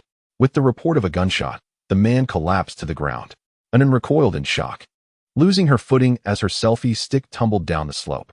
The fans in the live stream only heard An's startled cry, followed by a dizzying blackness engulfing the screen. Simultaneously, the Kaiyun Provincial Police Station received numerous emergency calls, all reporting a similar message. There were terrorists in an amusement park. Chapter 9. Li Feng fainted again. Chen Qiyuan and the others were oblivious to the turmoil they had caused. With a solemn expression, Old Chen took Zhou Yuanrang's pulse. Lu and the others remained silent, their faces reflecting hesitation as they regained their composure. Pain was not terrifying. Even being shot was not daunting. However, the thought of shooting oneself in the head for the elusive martial arts talent was indeed frightening, especially given the instructor's demeanor, which suggested the pain was anything but ordinary. Among them, only Li Feng appeared relieved. See, it's not that I lack courage, it truly hurts immensely. After Chen Qiyuan applied pressure on Zhou Yuanrang, the latter's eyelids fluttered before he opened his eyes. His unfocused gaze wandered aimlessly over the group. After a prolonged moment, Memories from before his fainting surged back like a tidal wave. Grasping his head, Zhou Yuanrang sat up to keenly sense the changes within himself. Teacher. Zhou Yuanrang began to speak, but Chen Shiyuan's serious expression halted him. Turn around. With a face full of confusion, Zhou Yuanrang complied. Subsequently, Lulu witnessed a scene that would remain etched in their memories for a lifetime. Chen Shiyuan raised his cane and thrust it forcefully toward Zhou Yuanrang's back, the swift movement suggesting that should it connect, it would likely result in severe injury or death. Before they could warn him, Zhou Yuanrang seemed to possess foresight, swiftly evading to the side and countering with a powerful downward strike aimed at Chen Shiyuan. The old man's cane missed its target, and instinctively, he attempted to retreat. However, without the support of his cane, he stumbled, failing to move successfully. Fortunately, Zhou Yuanrang reacted with remarkable speed, halting his attack just before striking Chen Shiyuan. Then, the towering figure of the 1.90 steel giant collapsed to his knees. Teacher, I'm sorry. Yuanrang did not mean to strike you. I don't know what has come over me. Chen Shiyuan, however, was filled with excitement as he helped Zhou Yuanrang to his feet. Ha. Do not blame yourself. I never expected the legendary flesh and blood connecting with the divine to truly exist, especially to be stimulated postnatally. The martial arts of Long will have a bright future ahead. Li Feng and the others were utterly perplexed, unable to comprehend old Qin's reaction. Sensing their confusion, Chen Shiyuan, with a smile, began to explain. It turned out that the disappearance of national martial arts from public view was partly due to societal harmony, rendering such lethal techniques unnecessary. Additionally, the demands of martial arts on the human body's reflexes were exceedingly high. After all, in a battlefield scenario, one hardly had the luxury to contemplate countering techniques. Thus, training in martial arts focused predominantly on cultivating instinctive reactions, with familiarity of techniques serving as a secondary goal. Only when techniques seamlessly integrated into instinct could one be considered a practitioner of national martial arts. This high threshold for entry had consequently led to a gradual cessation of its transmission. As someone who had guided Zhou Yuanrang in the past, Chen Shiyuan was acutely aware of his talent. Though years had passed, one's instinctive responses would only diminish with age. However, Zhou Yuanrang's reaction just now had improved by approximately 30%, indicating the profound impact of this equipment. Upon hearing this, Lu and the others were filled with excitement. Does this mean we all have the potential to become martial arts geniuses? The prospect of inheriting national martial arts thrilled Lu, completely dispelling his earlier hesitations. Yet, Chen Shiyuan's subsequent words doused their enthusiasm like a bucket of cold water. This instinct resembles a stress response that will gradually fade with the passage of time unless you continuously expose yourselves to such stimuli. Otherwise, it will yield no results. Furthermore, I am uncertain if this stimulation might harm your bodies. Nonetheless, the emergence of this scientific technology signifies that the learning of national martial arts may become feasible for everyone in the future. I may not live to witness that day, but I have no regrets in this lifetime. Your path is correct. National martial arts can only strengthen individuals, while technology is the foundation of a powerful nation. Chen Shiyuan's words brought tears to Zhou Yuanrang's eyes. It was clear that the teacher had long recognized that Li Feng was not a martial arts genius. Perhaps he had extinguished the thought of taking on a disciple long ago. This outing was likely his last opportunity to witness the development of martial arts in Longhua. Old Shun, if I truly manage to adapt my body to this instinct, would you take me as your disciple? A voice spoke from the side, drawing Chen Shiyuan's gaze. It was Li Feng, his dark face etched with determination. Child, there is no need for such torment. Waiting a few more years may yield newer technology. Li Feng subtly glanced at Chen Shiyuan's legs, adding, but by then, you may no longer be here. Old Chen, if I succeed, would you accept me? Li Feng reiterated, his tone resolute. Chen Shiyuan regarded him, hesitating for a moment. If you can maintain this instinctive reaction, I could accept you as my closed-door disciple. However, you must understand that this requires you to frequently undergo such stimuli, and turning it into instinct is merely my conjecture. It is not guaranteed to be realized. Li Feng nodded. It's fine, as long as there is a chance. Enduring pain daily to become a combat master, even stronger than Instructor Zhou, is worth the effort. He then tossed his gun to Lu, snatched the pink desert eagle from his hands, and aimed it at his own forehead. Don't. Zhou Yuanrang and Chen Shiyuan exclaimed in unison. But Li Feng had already pulled the trigger. With a resounding bang, he collapsed to the ground. This child is too hasty. I meant to suggest once a week would suffice. Chen Chiyuan sighed in exasperation, stroking his beard. Zhou Yuanrang remained silent, casting a sympathetic glance at Li Feng, who lay on the ground convulsing. All right, help me move him to the resting area outside. You all can entertain yourselves and see what other surprises this amusement park might bring.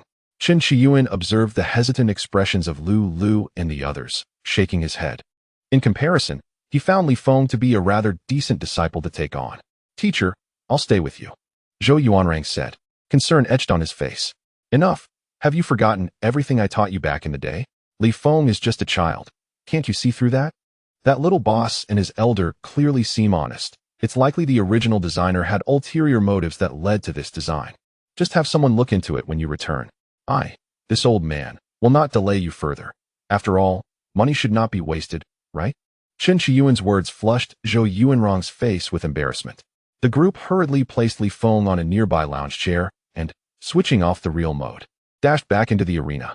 Several students had already secretly united, and after being battered in combat class for so long, they were eager to show Zhou Yuanrang the meaning of equality under the muzzle of a gun.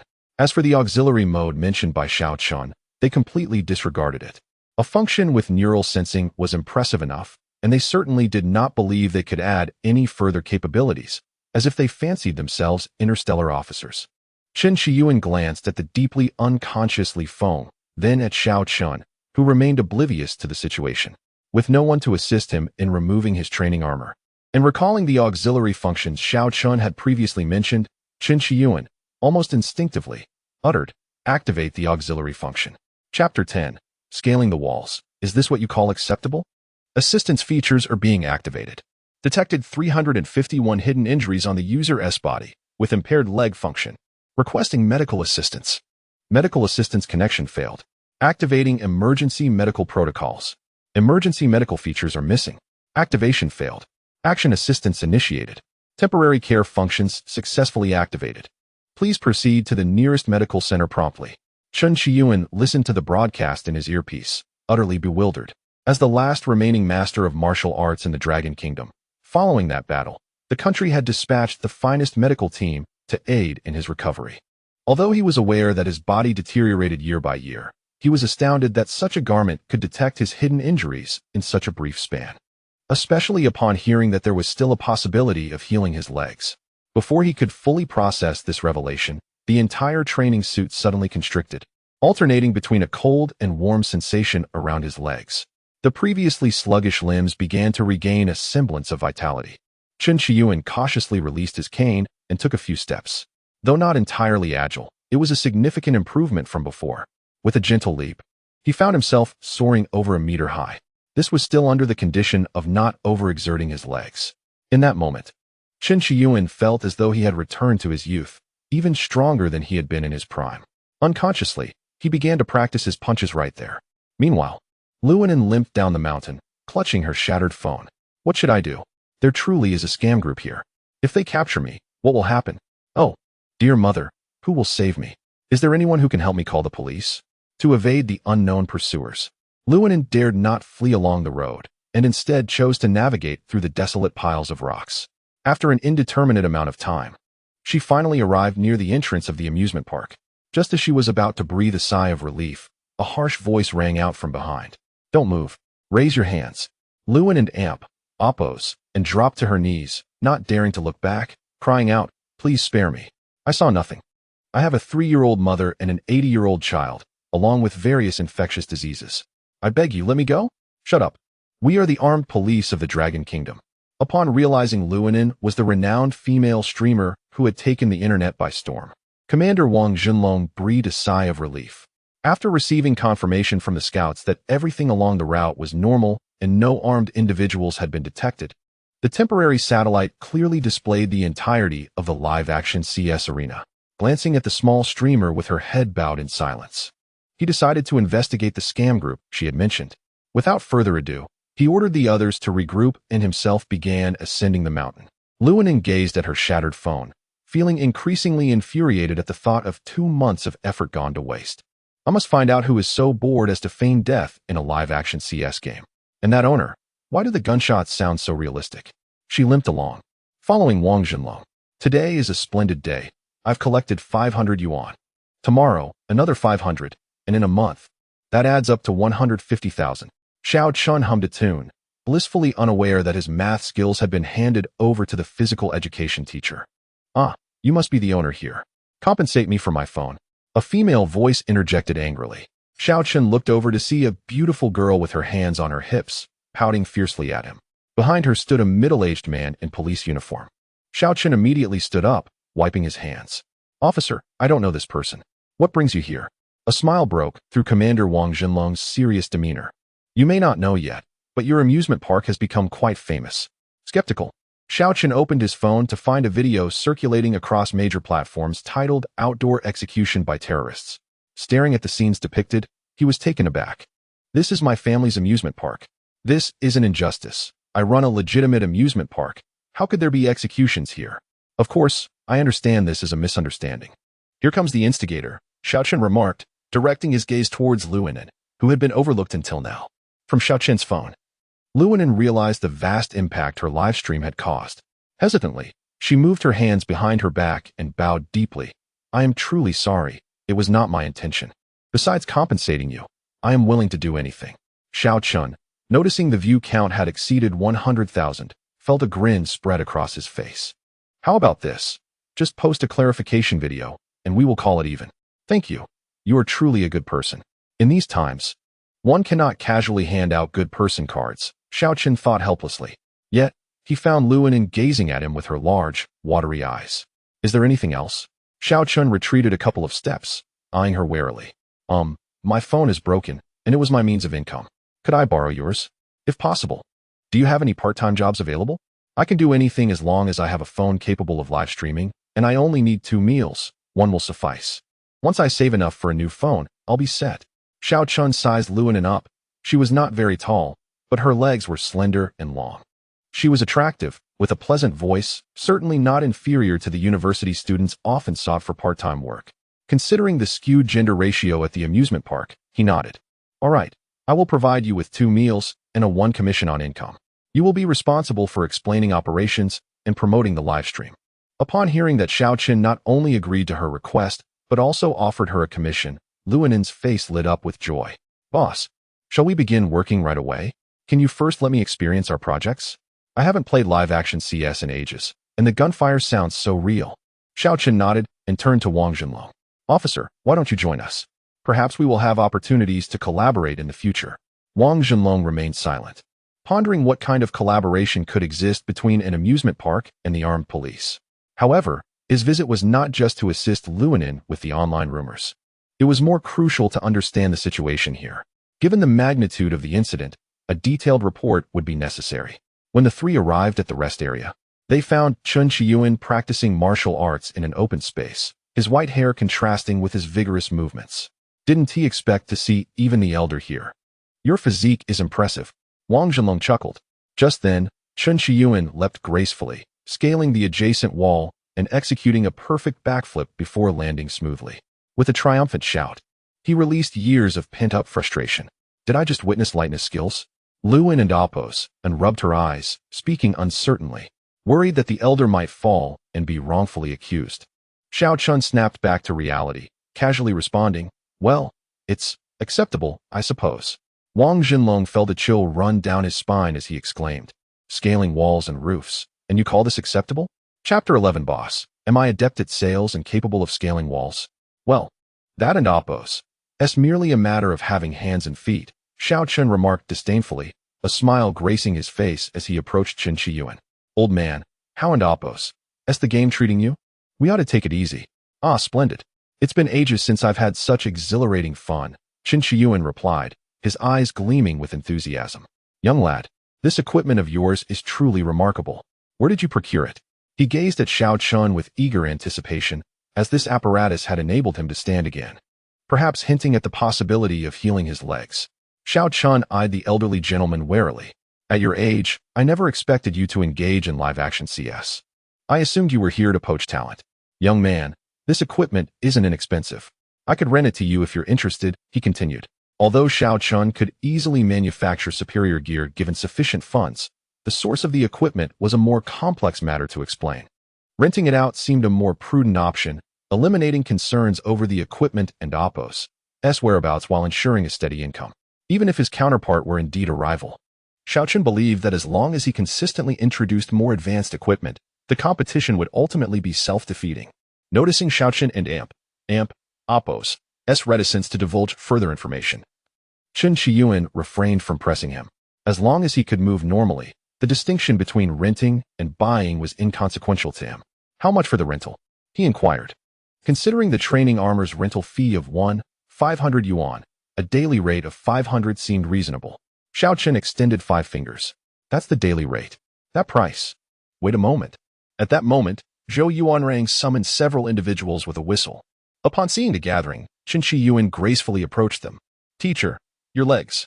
Zhou Yuanrang exclaimed, his eyes wide with astonishment as he regarded the elderly man who had come to a stop beside him. Yuanrang, come with me, Chen Qiyuan said, not allowing Zhou Yuanrang a moment to react as he pulled him to Xiaochen's side. 5,000 for a day, right? Yuanrang, you wish to cover 10 days' worth. And I'll transfer the funds to you once we return. Cough, 5,000. Xiaochen nearly choked on his own saliva, his expression one of utter disbelief. Is 5,000 insufficient? 50,000 will suffice. We're looking for a long-term rental. Zhou Yuanrang, now privy to the details, was equally excited at the thought of his teacher's newfound mobility. Swallowing the tears that had sprung to his eyes, Xiaochen straightened his demeanor. Seeing your earnestness, I suppose selling isn't out of the question. Ultimately, he sold 2 sets of new training armor to Chen Qiyuan for 150,000 yuan each, promising complimentary upgrades for life. Moreover, Zhou Yuanrang pledged to promote the training ground within the school, as he beheld the message confirming the deposit of 300,000 yuan. Xiaochen couldn't help but marvel at how effortlessly wealth could be acquired. This money would not only allow him to replace the gaudy toy guns, but also breathe new life into the increasingly dilapidated amusement park. After bidding farewell to Chen Qiyuan and his entourage, Xiaochen recalled the presence of another potential client nearby. Officer Wang, are you also interested in procuring our equipment? Wang Zhenlong shook his head in response. No, your gear isn't suitable for us. The suppliers of police equipment have specific requirements. Implicitly, he indicated that although Xiaochen's equipment was commendable, it lacked the qualifications for police use. Oh, if only I could sell equipment to the police force. I imagine I would achieve financial independence, Xiaochen lamented, oblivious to the fact that he had nearly ended up on a counter-terrorism watch list. He then turned his gaze to Lu Inan, who was looking at him with starry eyes. As soon as Lu Inan realized that Xiaochen was free, she eagerly grabbed his arm and began to shake it. Xiaochen shrugged her off, rubbing his sore arm in disbelief at the strength of the young girl. Let us keep it professional, no need for such antics. Boss, you mentioned I would receive a 1 commission, right? That 30,000. Her big, sparkling eyes blinked at him. Xiaochen chuckled. That 30,000. Dream on. Your commission only comes from ticket sales. We're an amusement park, not a toy store. Gazing at the time, he noted it was mealtime and turned to head down the mountain. Lu Inan stomped her foot and huffed as she chased after him. Boss, let's negotiate. Being toy merchants isn't out of the question. Can I skip being a server and take on a sales role instead? If it comes to it, I could do live streaming sales. Just give me 1 commission, and I'll excel at it. After a protracted exchange of negotiations, Xiaochen finally managed to silence Lu Inan by conceding to a 1 commission from the amusement park's ticket sales, receiving a substantial sum. The lunch at the Xiao household was particularly sumptuous that day. At the cheerful dining table, Lu Inan and Apos was the center of attention, devouring food from a bowl larger than her face. Such a hearty appetite for a young lady. Your meal expenses will come from your dividends, Xiaochen jested, feeling jovial. Upon hearing this, Lu Inan and Apos quickly set down her bowl, straightened her posture, and pouted. I promise to eat less, just half. No, a third will suffice. Please don't deduct from my wages. Just then, Xiaochen and Apos' mother, Chun Hong, emerged from the kitchen and playfully smacked him, thrusting the bowl back into Lu Inan and Apos Apos' hands. Don and Apos, listened to his nonsense. Being able to eat is a blessing. Enjoy your meal. If he dares to take your money, tell Auntie, and I and Apos, I'll deal with him. Thank you, Auntie, Lu Inan and Apos, replied with a sweet smile, sticking her tongue out at Xiaochen as she resumed her meal. Watching his mother display favoritism, Xiaochen could only roll his eyes, contemplating the future direction of their endeavors. With ample funds now, previously shelved projects could finally be initiated. First on the agenda was the expansion of equipment. Aside from the 2 sets taken by Qin Shiyuan, Xiao Qin still possessed 10 toy guns and 3 training armors. Although Lu En and Oppos and had released a clarification video, the reputation of the Xiao amusement park had already spread across the internet. Xiao Qin planned to seize this opportunity to replace all the mismatched toy guns with training firearms from the system, assembling 10 complete sets of equipment. This would cost a total of 65,000 yuan, leaving him with 50,000 yuan for loan repayment and a remaining balance of 185,000 yuan. Xiao Qin intended to allocate all these funds toward the development of the amusement park, continuously accumulating popularity to unlock cutting-edge technology within the system, ultimately paving the way for the establishment of the premier amusement park in Cayenne Province. The first step was to clear the debris from the pathways. Safety is paramount when it comes to visitors entering the amusement park. We bear the responsibility for their safety, he mused. If anyone were to be injured by the loose stones on the mountain, Xiao Qin doubted others would be as easy to persuade as Luan and Oppos. And, Father, do you know where we might find a construction crew? I need someone to clear the rubble from the amusement park, Xiao Zhengwo pondered before swallowing a mouthful of noodles. There's a job market in the city. I'll have your uncle take you to check it out this afternoon. He is familiar with it, he replied, nodding. Xiao Qin turned his attention back to Luan. I'll be out this afternoon to attend to some matters, and there shouldn't be any guests today. Feel free to wander around. I'll have my mother find your phone later. Chapter 12. The mysterious girl in the job market. Xiao Qin accompanied his uncle to the job market. Despite being termed a market, it was essentially an open square covered by a vast sunshade. Although the weather in Cayenne was mild year-round, the summer noon still brought with it a sweltering heat that left one drenched in sweat. Most laborers, dressed in simple attire, congregated in the shade, engaging in idle chatter and boasting, only glancing up when newcomers arrived. As Xiao Qin strolled in, clad in clean athletic wear, a swarm of workers instantly emerged, encircling him. Boss, are you hiring? We have bricklayers and carpenters, 300 a day. Boss, I'm a certified second-tier plumber, 800 a day. Step aside, we're not doing renovations. We need excavators. His uncle shouted, causing the crowd to disperse in an instant. His uncle explained that most of the individuals outside were part of small renovation teams or casual laborers. The excavator operators they sought were skilled workers typically contracted by companies, necessitating negotiations with the employer regarding pricing before orders could be assigned. As they ventured deeper into the square, a simple hall came into view. Several bulletin boards displayed the names, qualifications, and services of various companies. Following the signs, they arrived at a small engineering section, where a middle-aged man in a suit with a protruding belly promptly approached them. "Isn't this Xiao Jingye? Here to look for work again? How many times must I tell you? There is nothing for you here. Go find work outside." Upon seeing his uncle, the man's smile shifted to one of disdain. Loosening his shirt collar revealed a hefty gold chain that hung around his thick neck like a chain around a corpulent pig. "Mister Yu, we're here to hire workers."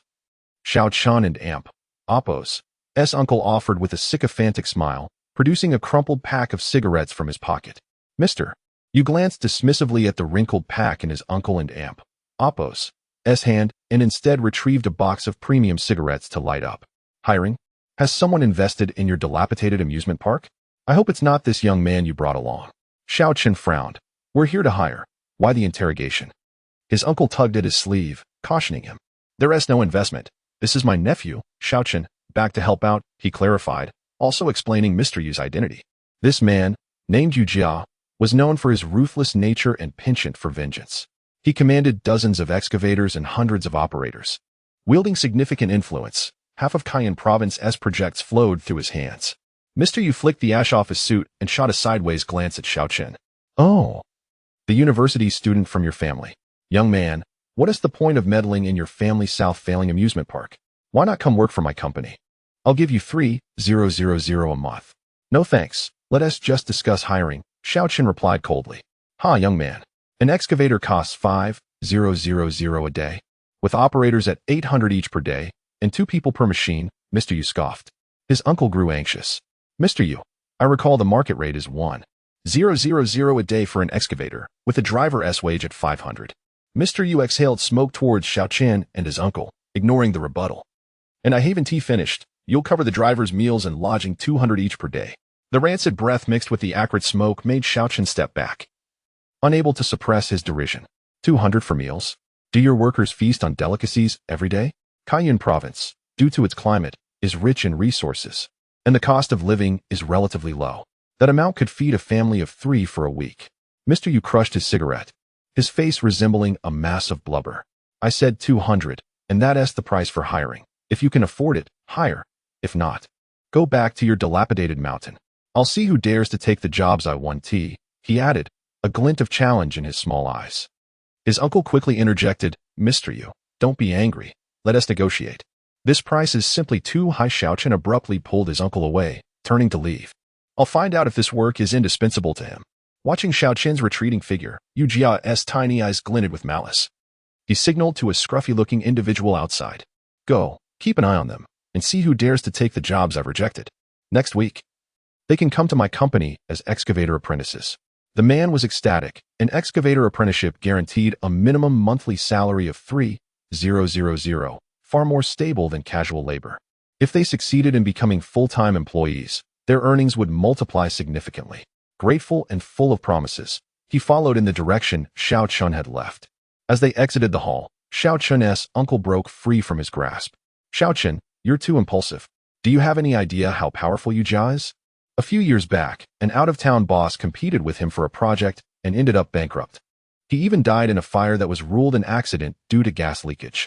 Let us go back and apologize. We'll swallow this loss. It's better to work a few days less as a gesture. Don't worry, uncle. Our backing isn't weak either. Look at the equipment I've brought. Have you seen anything like it elsewhere? We live in a harmonious society. Technology is the true strength. His uncle recalled the extraordinary capabilities of the training armor and realized he had never heard of such things. His anxiety eased slightly. Then where shall we find excavators and operators? Before Xiaochen could respond, a faint voice interrupted. Hello, do you need an excavator? They turned to see a girl of about 17 or 18. Her patched clothing faded from washing. Oddly, her face was veiled in black fabric, yet the exposed skin was fair. Yes, do you have connections? Xiaochen inquired, nodding at her. Yes, but only one machine. And you'll have to cover the fuel costs. Our wages are low. For both driver and machine, it's only 800 a day. So cheap? You don't have any hidden fees, do you?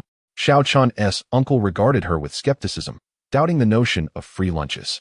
Rest assured, there are absolutely no hidden costs, the girl quickly assured them.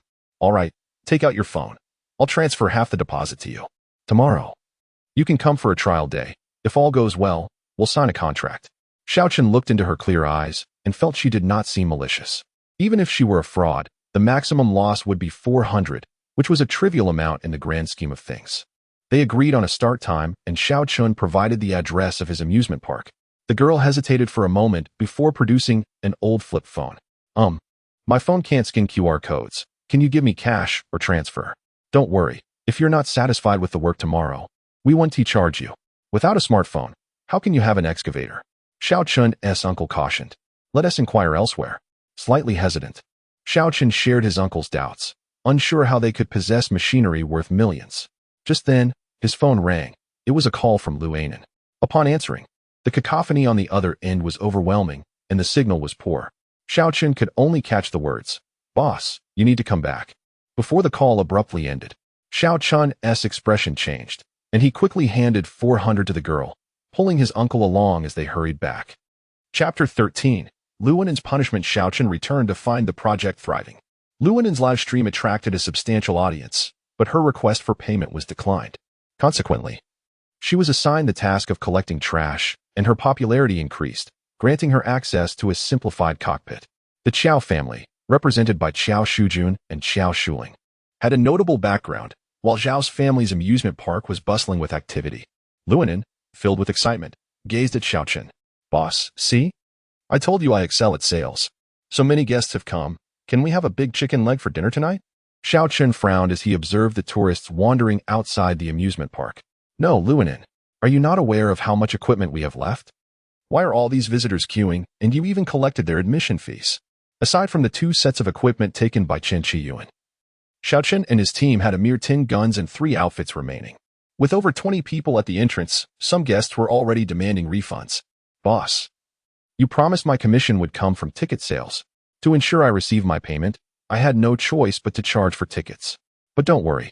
I told them that the real-life CS is a free activity, so they will obediently wait in line.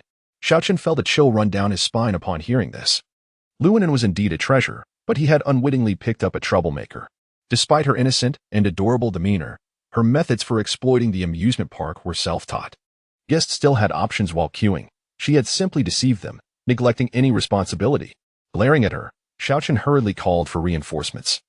Asking his father and others to assist in maintaining order, while he retreated to the storage room to work extra hours on equipment manufacturing. Host, Xiaochen current assets, 245. 000 remaining processing materials, 5 current popularity value, 35 unlock next stage popularity value, 100 unlock technology, new soldier laser training firearms, new soldier space training armor, new soldier laser training firearms, processing fee 5,000 each, manufacturing cost 10,000 each. New soldier space training armor, processing fee 1,500 each, manufacturing cost 5,000 each. The remaining processing materials allowed for the creation of only 5 pieces of equipment. Given the costs, manufacturing firearms was the most reasonable choice. However, due to a severe shortage of training armor, Xiaochen had to prioritize replenishing it. Initially, he had planned to salvage materials from the recycling station before manufacturing new equipment. But with Luonan's interference, he was left with no choice but to incur losses in both credibility and finances. After spending 17,500 along with all the processing materials, Xiaochen finally managed to assemble 10 sets of equipment. He distributed the newly created gear to the impatient guests, with Luonan stepping forward to explain. Taking a megaphone, Xiaochen addressed the long queue. Esteemed visitors, I sincerely apologize for our inadequate preparations. Our project has reached full capacity. You are welcome to visit us another day. As a gesture of goodwill, those who have purchased tickets may register with me to become members, and we will provide you with a complimentary play opportunity corresponding to the number of tickets purchased, along with a 10% discount on all expenditures at the amusement park. For those wishing to refund their tickets, we will also offer a full refund. Thank you all for your support. Upon hearing Xiaochen's words, the previously disgruntled tourists beamed with joy. The eager crowd consisted mainly of nearby university students. Although it was unfortunate that they could not experience the magical equipment showcased in the livestream immediately, the opportunity to save on travel expenses while receiving a lifetime membership card with a 10% discount was deemed highly worthwhile. Consequently, most visitors opted to become members, with only a few soon-to-graduate students choosing to refund their tickets, unaware of the valuable opportunity they were relinquishing. After resolving the situation, the line of guests dispersed, leaving only a few boys enviously watching the lucky ones enjoying the games inside. Amidst the sound of gunfire, Xiaochen pulled Luonan aside. With eager anticipation in her eyes, Luonan remarked, "Boss, I calculated that today's ticket revenue totaled 6,000. She gazed at Xiaochen with her big, watery eyes, a hopeful expression on her face.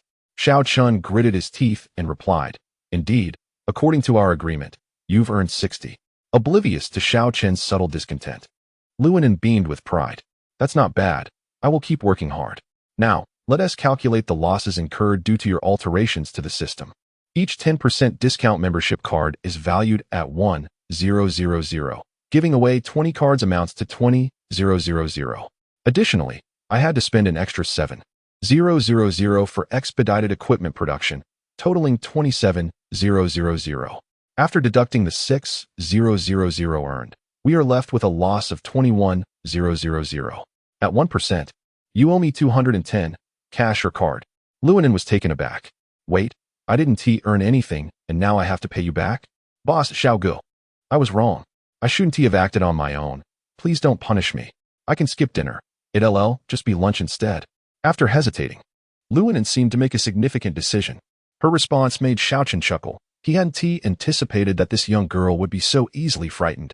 He hadn't intended to truly punish her, merely to establish some guidelines. While streamers often earn tens of thousands monthly, Luonan was willing to forego her daily lunch for a mere 210. Seeing her on the verge of tears, Xiaochen could not continue to tease her. "I won't punish you, and I'll even allow you to keep your 60 commission, provided you assist me with a task." Luonan's eyes sparkled. "Boss, just tell me. I'll do anything as long as it's not illegal." Xiaochen called over his uncle, the the purchasing manager. Your task is to accompany my uncle to procure equipment. He will handle the transportation while you negotiate the prices. Uncle, this time we need to buy not only the previous types of guns and outfits, but also any other toys or similar equipment. Purchase as much as possible. His uncle nodded in understanding. With the next popularity milestone within reach, Xiao Chun needed to prepare for future equipment manufacturing, as the costs of production without materials were exorbitant. Upon hearing that they would be procuring equipment, Luanin's eyes lit up, and she exclaimed, "Boss, don't worry. I'm an expert at bargaining. I won't return unless I get a significant discount." Xiao Chun secretly chuckled, watching the two depart, eagerly anticipating Luan and Apos' expression upon their return, seated on the tractor. Luanin chattered excitedly about her bargaining experiences in the market, while the earnest Xiao Jianjun focused solely on driving, responding only with occasional murmurs. When Luanin realized the surroundings were growing increasingly dark, she suddenly noticed they were not heading towards the city. Before she could voice her concerns, the tractor halted in front of a dilapidated gate. "We arrived," Uncle Xiao Jianjun announced, jumping out of the vehicle. Luanin looked up to see. Under the dim streetlight, a few large characters barely visible, Hongyuan Recycling Factory. Meanwhile, at the hiring market, the veiled girl carrying a large bag of vegetables arrived at a massive abandoned warehouse on the outskirts. Upon opening the door, a faint light revealed a one-armed boy standing before a chalkboard missing a corner, writing and drawing. Nearby, a dozen ragged boys and girls attentively focused on what was displayed. Upon closer inspection, one would realize they were all disabled. Behind the boy, a massive machine could be discerned. Hearing the door open, the group turned their gazes towards the entrance. Upon seeing the girl, they all approached eagerly. "Let us get ready for dinner." The girl distributed what she had brought to the group before walking over to the one-armed boy. Observing the boy's stern countenance, she recounted the events of the afternoon in detail. "Brother, I have secured a significant deal. We shall soon be prosperous." The boy gently stroked the girl's hair and spoke. "It's been arduous for you. In the future, refrain from." His words were fragmented, his voice hoarse and jarring. Yet, the girl had long since grown accustomed to it, brushing the chalk dust from his sleeves. "It's all right. That individual wouldn't recognize me. He likely assumes we perished long ago. Take this money for fuel. We are to try our hand at work tomorrow."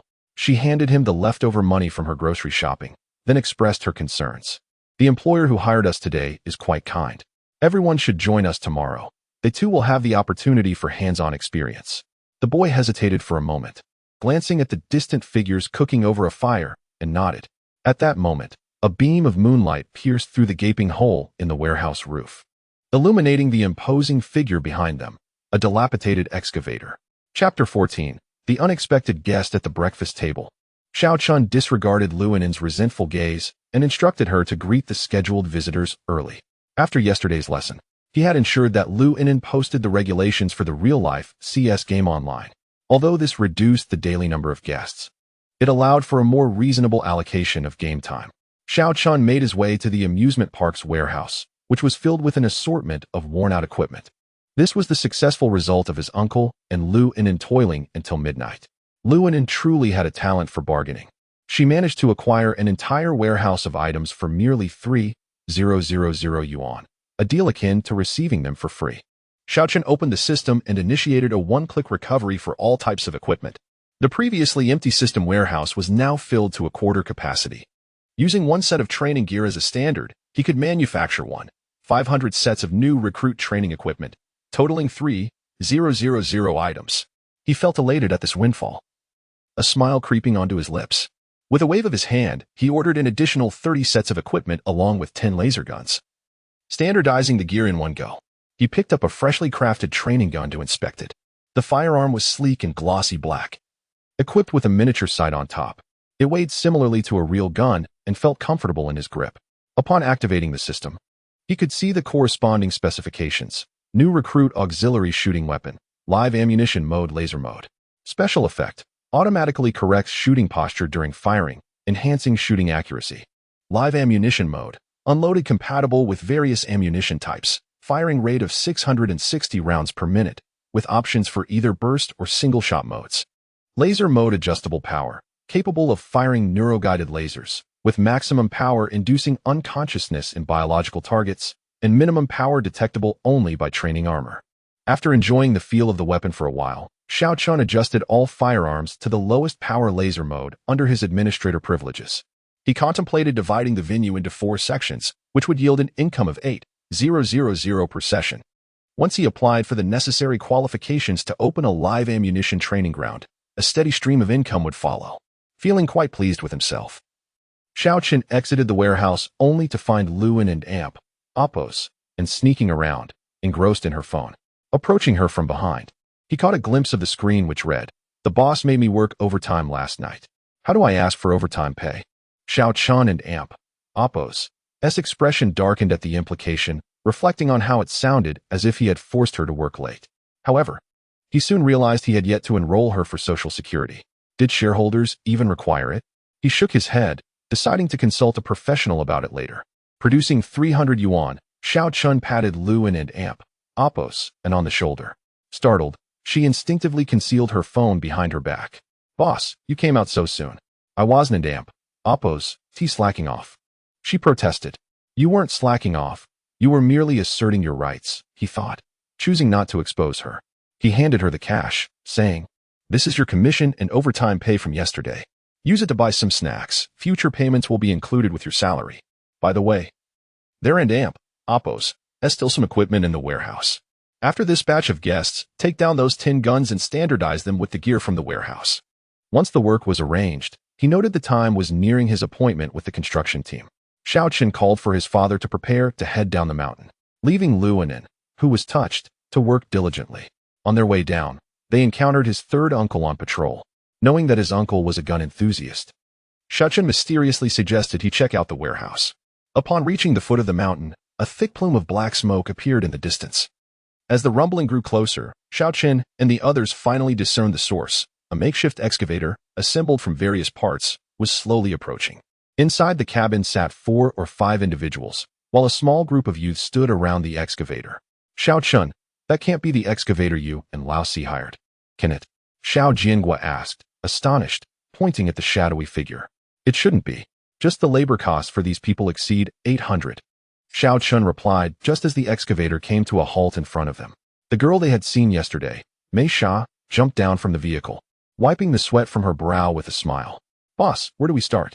After confirming there were no additional fees and verifying the excavator's functionality, Xiao Jiangua promptly paid for the day and Oppos' work. Xiao Chun was already aware of the girl and Oppos' name, Xiao Shuling. The aloof, one-armed boy beside her was her brother, Xiao Shujun. According to Xiao Shuling, they had both been injured in an accident. Her clever brother had self-taught himself the skills to operate an excavator and had invested all their savings into purchasing it. Maintenance and repairs were also learned through his own efforts. The others were apprentices they had taken in, struggling to find work due to their physical limitations. The siblings decided to teach them to operate the excavator, providing them with a valuable skill for their livelihoods. During normal operations, only 2 people could fit in the cabin. The youths worked in groups of 3, one drove, one directed, and the third observed. The rest assisted under Xiao Shujun and Oppos' guidance with their own tools. Despite having only one excavator, their efficiency was commendable. This arrangement also attracted attention to Xiao Chun, bringing him considerable advantages. Seeing this, Xiao Chun ceased further evaluations and immediately called for his father to present the pre-prepared contract for Xiao Shuling to sign. Just then, a luxury car, followed by several vans, sped past. Yu Jia was the first to exit the luxury vehicle. "Xiao boss, your business is thriving. You were looking for an excavator, right? I and Oppos am here to finalize the contract." Xiao Chun glanced at the contract Yu Jia handed over, noticing the exorbitant fee of 5,000 per day. He scoffed internally. It was clear they were trying to take advantage of him. "I'm sorry, but your offer is unreasonable. I'm not interested," he said coldly, returning the contract. Yu Jia did not accept the document, a malicious glint crossing his greasy face. "You're signing this contract today, whether you like it or not. And you lot. A bunch of ragtag kids missing limbs dare to stand against me? You might as well give up on living." With that, he struck Xiao Shuling, sending her sprawling to the ground. Xiao Shujun, who had been watching from the sidelines, rushed over with a tool in hand upon seeing his sister being attacked. The other youths working nearby quickly gathered, encircling the girl with fierce glares directed at Yu Jia. Xiao Chun was taken aback by Yu Jia's audacity to assault a girl and quickly crouched to assess Xiao Shuling's injuries. The girl's veil had been knocked off, revealing a gruesome scar beneath. Noticing Xiao Qin's gaze, Xiao Shuling realized what had happened and hurriedly picked up her veil to cover her face again. A fleeting look of hatred crossing her eyes. Yu Jia, having noticed her disfigurement, laughed mockingly. I didn't expect you to be such an ugly creature. No wonder the price was so low, and you brought so many people. Are you hoping this handsome lad will take notice? Too bad, he probably wouldn't look your way. Shut your mouth. Unable to contain himself any longer, Xiao Shujun charged at Yu Jia, fueled by a mix of recent and old grievances, raising his shovel to strike. Chapter 15. A murder. Despite Yu Jia's corpulent stature, his movements were remarkably agile. As Xiao Shujun made his move, Yu Jia's legs swiftly struck him down to the ground. Witnessing the beloved teacher and family being bullied, the remaining youths brandished their weapons, ready to intervene. However, they were soon encircled by a swarm of burly men as the side door of a van swung open. Spitting aside, Yu Jia lifted his sweat-soaked shirt, tauntingly asking if they were intimidated by their numbers and urging them to continue. As the situation escalated, Xiaochen stepped forward, determined to prevent graver consequences. Yu Jia, this is my territory. If you don't leave now, I shall call the police. Yu Jia chuckled lightly, and the workers behind him echoed with laughter. Call the police? Go ahead and see if anyone will care. What are you all doing here? At that moment, Sen Shu's voice rang out. Upon seeing him, Yu Jia's arrogant demeanor faltered. Coldly, he glared at San Shu and said, Xiao Adong, this is none of your business. San Shu handed his training gun to Xiao Chun and rolled up his sleeves. Yu Jia, you are threatening my nephew at the foot of my mountain. How dare you say this is none of my business? I suspect you are itching for a fight. Yu Jia retreated a couple of steps, hiding behind his newly arrived lackeys. Xiao Adong, if you take your nephew and leave, there will be no trouble. Otherwise, your family's amusement park might as well shut down. Before San Shu could respond, Xiao Chen, already filled with rage, adjusted the gun's power to maximum and aimed it at Yu Jia. I'll shoot you. As the words left his mouth, gunfire erupted. A streak of light shot from the gun directly at Yu Jia. Without a sound, Yu Jia collapsed, his considerable weight raising a cloud of dust. The scene fell into a stunned silence. Murder! Someone shouted, prompting the group to scatter like frightened birds. Observing Yu Jia on the ground, Xiao Shuling gazed at Xiao Chen's retreating figure with a complex expression, then her eyes shone with determination. She stepped forward, seizing the gun from Xiao Chen's hand, and declared to the onlookers, I fired the gun. Do you remember? Before she could finish, Xiao Shujun snatched the gun away. I fired it, you. Take care of them. Xiao Shuling clung tightly to the gun and Oppo's barrel, staring intently at her brother. No, I can't do anything. I can't take care of them. I'll take the blame. No, I'll do it. I'm a burden wherever I go. The other youths began to chime in, attempting to wrest the gun from her. Dazed by the chaos, Xiao Chun regained his focus and forcibly took the gun back from their hands. Have you all been watching too much TV? How could this possibly be a real gun? Don't break my equipment. The youths exchanged bewildered glances, unsure of how to react. Xiao Shuling, half convinced, asked, Really? But holding this gun doesn't feel fake? Of course. I'm a law-abiding citizen. I wouldn't commit a crime. With that, Xiao Chen approached Yu Jia and kicked him. Wake up, stop feigning death. As Xiao Chun delivered the kick, Yu Jia groggily sat up, realizing he was alone. So what will it be? Will you take us on one-on-one? Or shall we beat you together? Xiao Chen asked, a smile playing on his lips. If you have the guts, kill me. Otherwise, we shall see how this unfolds. Yu Jia retorted defiantly. Faced with Yu Jia's bravado, Xiao Chun found himself at a loss, unable to simply bury him somewhere.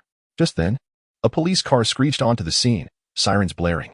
Wang Zhenlong, visibly furious, leapt from the vehicle and shouted from afar, the moment I received the report. I knew it was you again. Can't you change the sound of your gunfire? Every time you do this, it puts me in a tough spot.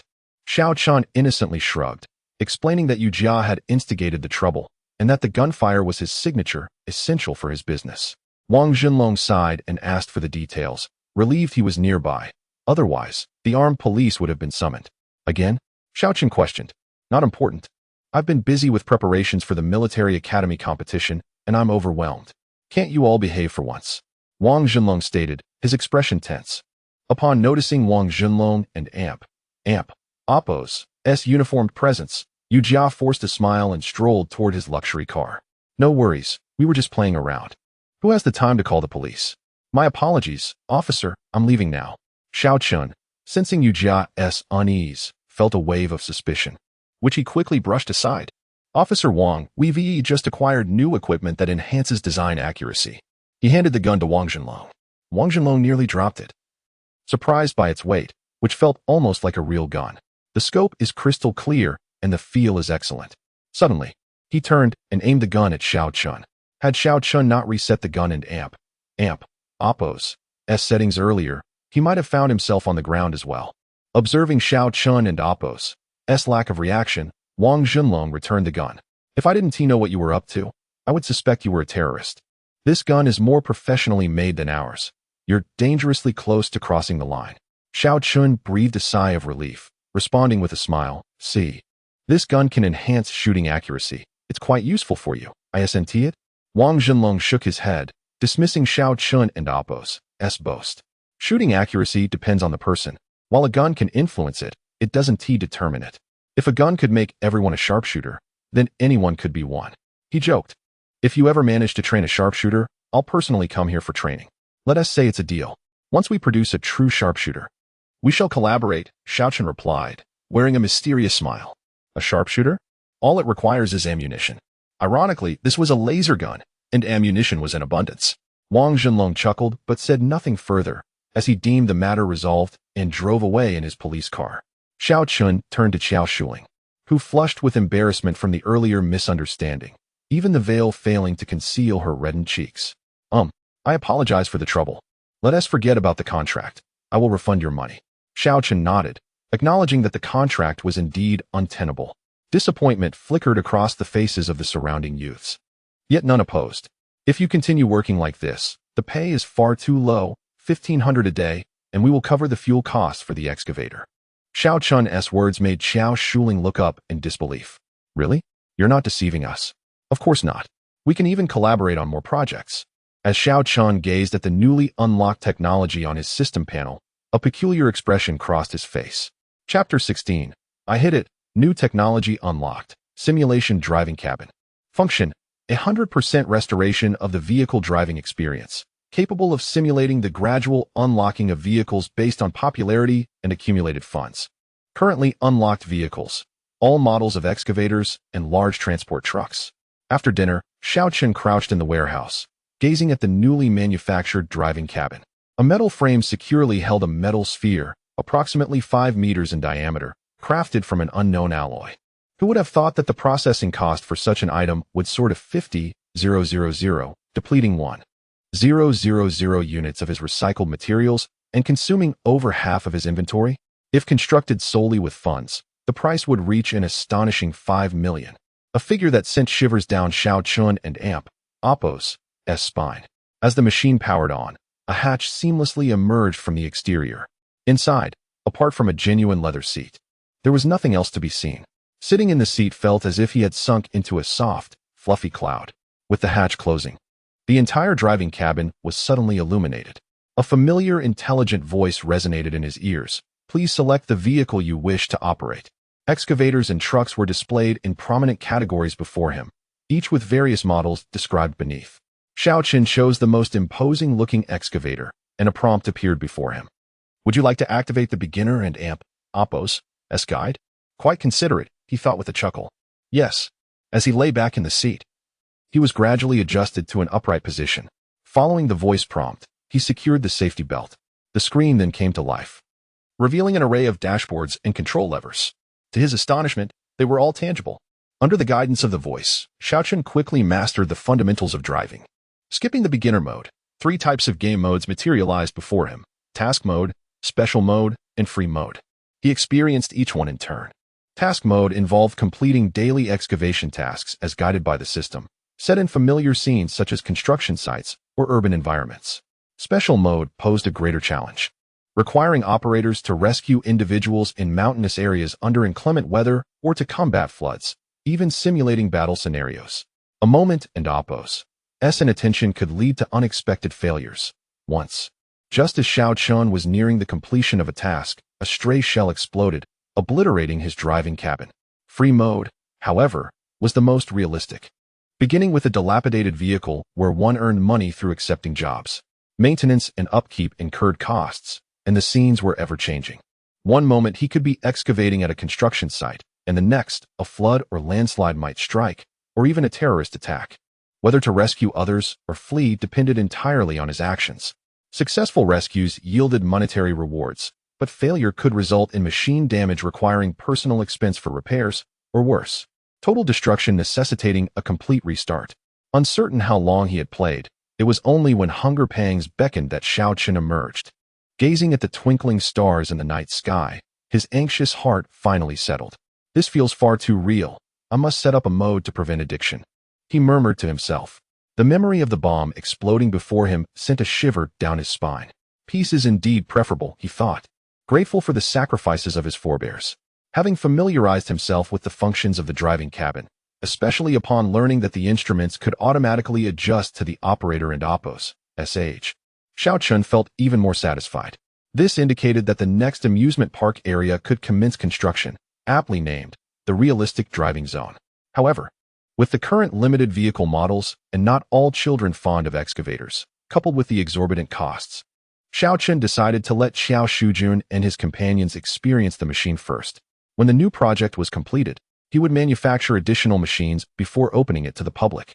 Having learned from previous experiences, Xiao Chen resolved that all new project openings must provide ample equipment. They could not engage in the unscrupulous act of making visitors queue for 2 hours to experience a mere 5 minutes. Li Yiming sat despondently on a campus bench, his request to participate in shooting training once again denied. With the upcoming military school performance approaching, he could only serve as a cook. Li Yiming and Appo's heart felt like the unending clouds overshadowing the starry sky. Defying his family and Appo's wishes to enroll in military school was intended so that one day he could become a sharpshooter like his father. Yet now, unable even to touch a gun, what could he possibly say about being a sharpshooter? Did he truly lack shooting talent? What significance remained in enduring military school if he might as well return home to manage the family business? Surely my shooting scores have improved. He overheard a conversation between two individuals nearby. Indeed, previously, I could only score 89 out of 100 with 10 shots, but this time I hit 93. Even the coach said my shooting stance has improved significantly. True, but with the major competition coming up, there's no time for leisure. Otherwise, I could enhance my scores even further. One must admit, the guns at the amusement park feel fantastic. If only our firearms had such a grip. Stop dreaming. Real guns and toys are worlds apart. Just the recoil alone diminishes accuracy. Otherwise, I could hit every shot. As their voices faded, Li Yiming keenly grasped two pieces of information. Amusement park, comfortable grip guns. Could toy guns truly enhance shooting accuracy? He chuckled mockingly at the thought. Returning to his dormitory, he tossed and turned, unable to sleep, the dialogue echoing incessantly in his mind. Frustrated, Li Yiming retrieved his phone and typed Cayenne Province Amusement Park. Firearms into the search bar. The first video that appeared was a recording of a live stream by Lu Ainen. Watching the sleek, dark firearms on the screen, their metallic texture and elongated forms captivated him. Coupled with the uniformly positive comments, an idea sparked within Li Yiming. Perhaps he should pay a visit tomorrow? After a sleepless night, early the next morning, Li Yiming sought leave from his class advisor, as shooting training was scheduled for the morning with no classes in the afternoon. The advisor easily approved his request. Following the address from the live stream, he arrived at the amusement park at the foot of the mountain, just in time to see Xiao Shujun and Xiao Shuling, both wearing joyful expressions, operating an excavator with great enthusiasm. Below, a dozen youths labored diligently, occasionally glancing at a nearby small house. Throughout, several youths emerged reluctantly to receive tools from another, rushing back into the house, eager not to waste a moment. Curiously observing them, Li Yiming followed the newly erected signs to find Lu Ainen, who was collecting fees. Hello, I would like a set of equipment. May I practice shooting with the gun without participating in the game? Lu Ainen regarded the youth before her with curiosity. It was her first encounter with someone willing to pay without engaging in the game. However, recalling Xiao Chen's words that customers are akin to gods, she provided him with a set of equipment. In a corner, she propped up a wooden stick and secured a set of unused training armor on it, thoughtfully marking the vital areas with score indicators. For this, Li Yiming paid an extra ticket fee, receiving a 10% discount membership card in return, a rarity among Lu Ainen's collection, given only due to Li Yiming's generous demeanor. Prepared, Li Yiming firmly gripped the cold firearm in his hand from a distance of 20 meters. Clumsily resting the rifle stock against his shoulder, it felt perfectly balanced. far more comfortable than the training rifles at school. Peering through the scope, he focused intently on the target, aligning his shot as instructed by his instructor, ensuring the three-point alignment. Taking a deep breath, he squeezed the trigger, but nothing happened. It then dawned on Li Yiming that he had forgotten to disengage the safety. Fumbling to release the safety, he recalibrated his aim to the heart of the target.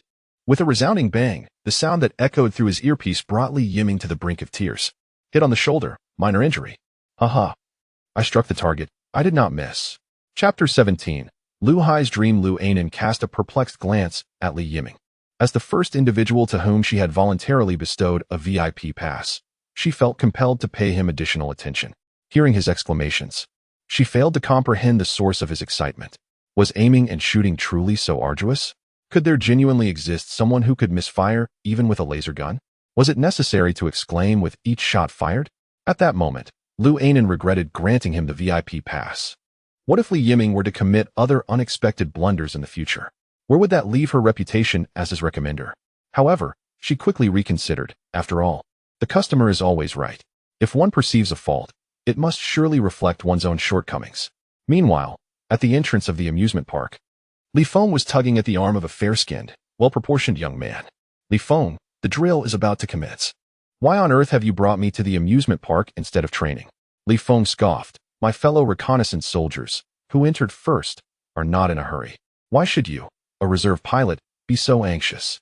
The young man, upon hearing this, became visibly agitated and retorted, what difference does it make that you can participate?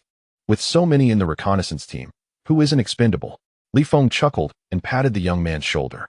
Do not be so pessimistic. We are comrades after all. And today holds promise for something good. The young man, still irked by Li Feng's remarks, replied sarcastically, I am but a substitute who cannot take the field. What good fortune could possibly come my way? Lu Hai, enough of this nonsense. When have you ever seen a bomber pilot take the stage? I brought you here for a reason. Aren't you curious about how my combat skills have improved so rapidly? Today, I shall enlighten you. Who knows? You might become the most formidable pilot among us. Upon hearing this, Lu Hai's anger dissipated. Li Feng, who had previously languished at the bottom of the combat rankings, suddenly appeared to have an epiphany. His reflexes had significantly sharpened, and his combat techniques were now effortlessly mastered. Many speculated that he had developed a rapport with the fearsome instructor, Zhou Yuan, but only Lu Hai, as his close friend, knew that Li Feng rarely trained in combat, let alone received special treatment. After several inquiries, Li Feng had remained tight-lipped, but today he was inexplicably willing to divulge his secret. What on earth is going on? Have you ingested some forbidden substances? Lu Hai warily scanned the surroundings. What are you thinking? My secret lies within this amusement park, and you will soon discover it. Just so we are clear, I will cover the membership fee, and you shall foot the bill.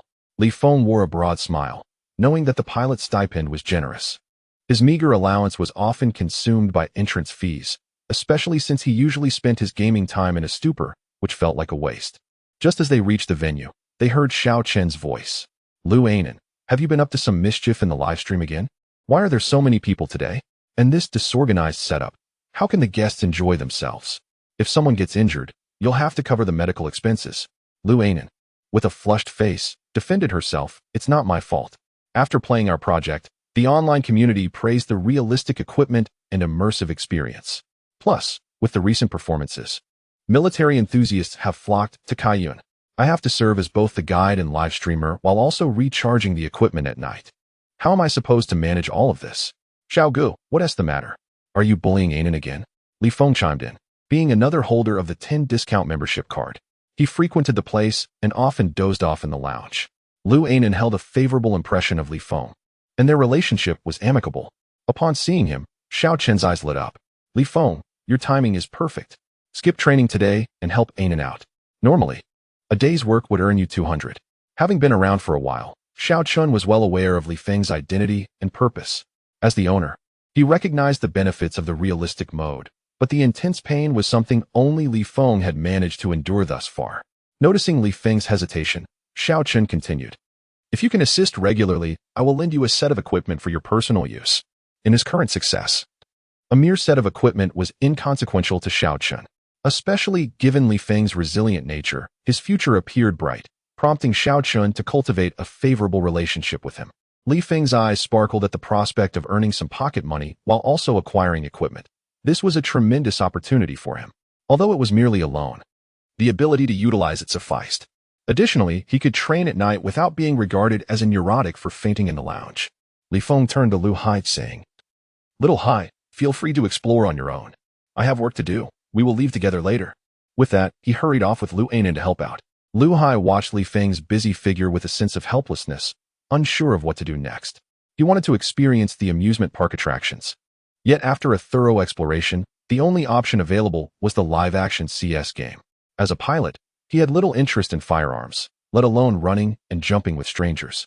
Xiaochen approached Lu Hai, who appeared idle. "Are you Li Feng's classmate? Why not join in the fun?" "I am not particularly interested," Lu Hai replied, his tone laced with a hint of aloofness. As a wealthy heir, Lu Hai inherently looked down on Xiao Chun, who employed students for part-time work. In his eyes, Xiao Chun wasted the vibrant lives of university students for a pittance, despite the fact that his wages were among the highest in the area. Xiao Chun scrutinized Lu Hai for a moment before remarking, "You wouldn't happen to be a pilot, would you? If so, it would be fortuitous. I have recently introduced a new device that features a flight simulation game. Would you be interested in experiencing it?" Lu Hai cast a sidelong glance at Xiao Chun. "It's merely a game. Regardless of how sophisticated it is, it's designed for tourists. Does it truly require a pilot?" Considering he had nothing better to do and observing Li Feng's engrossed demeanor, he decided that since he had already paid for entry, he might as well check out the boss's new aerial equipment. "While I may not be a pilot, I can manage flying a plane reasonably well," Lu Hai said modestly. Xiao Chun nodded, not pondering further. After all, this was an amusement park, not a military base. Where would one find a pilot? Having a player like Lu Hai to test the new simulation mode was fortuitous. Unbeknownst to them, the system had just notified Xiao Chun that the virtual cockpit was ready to unlock a new type of aircraft simulation. Upon reviewing the options, he discovered that this new category encompassed all flying apparatuses, ranging from drones to fighter jets. Moreover, Xiao Chun could continue to utilize popularity to unlock aircraft that surpassed current technology. In a vast room, several spherical cockpits were neatly arranged, showcasing the yet-to-be-opened flight experience zone, part of Xiao Chun's grand plan for the next amusement area. His intention in inviting Lu Hai was to assess the appeal of his cockpit to professional players. Xiao Chun aspired to create not just a sightseeing amusement park, but a haven that drew enthusiasts from all over the nation. Chapter 18. The true driving mode of Lu Hai, detected physical fitness meets the standards. Would you like to activate the true driving mode? Lu Hai looked curiously at the prompt before him, puzzled. His boss had not mentioned this feature. In a moment of curiosity, he casually clicked and Oppos, confirm, and Oppos wink with a frown. True driving mode activated. Please exercise caution during training. If your actions exceed your physical limits, the system will automatically disconnect. Is this game really capable of posing a life-threatening risk? Lu Hai chuckled lightly at the system and Oppos' warning, dismissing it from his mind. As the game commenced, he grasped the joystick with a sense of novelty. At that moment, he felt as though he had returned to the training simulator from his school days. According to his past habits, a bomber required a firm push on the throttle for takeoff to fully engage the engines and propel its heavy frame. However, as Lu Hai pressed the throttle, the aircraft shot forward like an arrow released from a bow. Had he not reacted swiftly to pull back on the joystick to control the ascent, the plane would have surely crashed off the runway. Lu Hai shook his head in disbelief. In that fleeting moment, he had experienced a sensation of acceleration. The instruments beside him displayed that he was enduring an astonishing 3 gs of force. GS referred to gravitational acceleration. In everyday life, a typical car achieves a maximum acceleration of only 0.5 gs. The sensation of freefall from bungee jumping equates to 1 g. Even the fastest F1 car, when fully accelerated, reaches only 3 gs. This indicated that in that brief moment, Lu Hai had attained the pinnacle of speed on solid ground. In just a few seconds, he felt as if he were piloting a real combat aircraft into the sky. The screen even provided operational guidance that could be turned off at will. Excitement was Lu Hai and Oppos' immediate feeling. Compared to the cumbersome bomber, he reveled in the freedom and agility of soaring through the sky. Moreover, the game offered various special flying modes, night flights, battlefield maneuvers, and aerial relays. The fire control system simulated electronic interference, precise strikes, and cooperative flying. For a more exhilarating experience of piloting a fighter jet, Lu Hai chose a one-on-one aerial duel against an opponent flying the latest B-21 from the United States. As the battle began, his adversary's exceptional combat experience put Lu Hai in perilous positions. Nevertheless, before reaching a critical moment, Lu Hai was able to turn the tide, thanks to the superior performance of his aircraft. As he grew more accustomed to the plane's controls, he transitioned from a state of frantic evasion to one of confident maneuvering. Through repeated confrontations, Lu Hai gradually learned his opponent's flying techniques, and the battle grew increasingly intense. Finally, Lu Hai seized upon his opponent's mistake, momentarily shutting down the engine to evade pursuit. All that remained was for him to swiftly follow up and annihilate the enemy with superior firepower. However, the instant Lu Hai activated the aircraft's supersonic mode, darkness enveloped him. No. When he regained consciousness, he found his plane plummeting straight towards the ground in the simulator. Panting heavily, he reviewed the playback and discovered that in that fleeting moment, the aircraft had endured an astounding 10 gs. He had fainted from the overwhelming gravitational acceleration. And fortunately, the system had intervened in time. Had he been piloting a real plane, he would surely have met a grim fate. Remembering the despair from just before the crash, Lu Hai wiped the cold sweat from his brow. Placing his right hand on his chest, he took deep breaths to calm his racing heart. Closing his eyes, the recent flying maneuvers flashed before him like vivid images. This sensation mirrored the real combat flights they undertook monthly. Yet here, he could fly as long as he desired, experiencing the thrill of flight akin to that of piloting an actual aircraft. Most importantly, he could challenge himself with daring maneuvers without the fear of damaging expensive equipment or jeopardizing his life. As an Air Force reservist, Lu Hai recognized the advantages of this setup. It meant that pilots could have more opportunities for trial and error. Opening the cockpit door, he leapt out and tightly grasped his boss's shirt. "Boss, what is this machine? Why does the true driving mode have G-forces? How did you manage to create this?" This left Xiaochen utterly bewildered. What true driving mode? I didn't have that option during my experience. Is the cockpit influenced by appearance? Xiaochen mused, believing himself to be far more handsome than Lu Hai. Upon investigation, he learned that only individuals with a certain level of physical fitness could activate this mode. By the standards of an average adult, one would need at least 1.5 times the normal physical fitness to gain access. Furthermore, he discovered that future gaming equipment would impose similar restrictions, and some activities would be entirely inaccessible if one did not meet the physical criteria. Of course, there were ways to enhance physical fitness. Ordinary individuals could improve through consistent exercise, albeit with time-consuming and limited results. In the true mode, physical fitness could also be improved, but it came with certain prerequisites. The simplest method involved unlocking biotechnology, which offered various foods that could enhance physical fitness when consumed regularly. As Xiaochen contemplated the system's description, an amusing image crossed his mind, a world where everyone on the streets was a muscle-bound giant. Shaking his head, he dismissed those unrealistic thoughts. The unlocking of biotechnology required a popularity of 100,000, and Xiaochen had yet to gather even a fraction of that number. Leaving the matter for another day. Although he could not witness Lu Hai's performance, the cockpit displayed a system score, a mere 37 points, far from passing. "You need more practice," Xiaochen said, shaking his head and patting Lu Hai on the shoulder. Lu Hai's face flushed with embarrassment, wishing he could find a hole to hide in. But he had no retort. Should he admit to being a bomber pilot with no experience flying a fighter jet? Or confess that he had not anticipated the cockpit's realism, leading him to overextend himself? Ultimately, all his explanations dissolved into a sigh. Lu Hai turned and dove back into the cockpit without a hint of hesitation, as if he had made a resolute decision. Xiaochen chuckled softly, thinking, "This young man cannot handle excitement. I hope he helps promote this venture." Activating the cockpit's recording function, Xiaochen began to strategize for the future. He had not expected the inclusion of a real-person mode in the cockpit's design. Although this feature somewhat aligned with his goals, the entry barrier was quite high, making it unlikely for most visitors to meet such requirements at this stage. Until biotechnology was unlocked, the cockpit's primary utility would be familiarizing users with vehicle operations.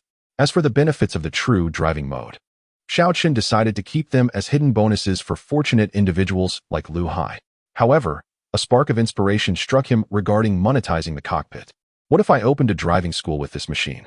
We could teach driving for trucks and cars, and perhaps even aircraft and ships in the future. Just like Xiao Shujun and the others, the cockpit could serve as practice while real vehicles were used for practical application. The cockpit would operate on a rental basis rather than a sale, significantly reducing labor costs. As for the selection of candidates, Xiao Chun entrusted that to the Qiao siblings. Their dedication to supporting a group of disabled youths assured him of their integrity. With ample space available in the amusement park, they could easily find a building to operate from. Once the scale expanded, they could conduct practical training while assisting him with operations. Pleased with his own ingenuity, Xiao Chun reveled in the idea of a venture that was both cost-effective and beneficial. There is also an opportunity to bring a prodigious talent like Xiao Shujun under one's wing. As for the fact that the other party is missing a hand, does it pose any issue for Xiao Chun, who possesses cosmic technology?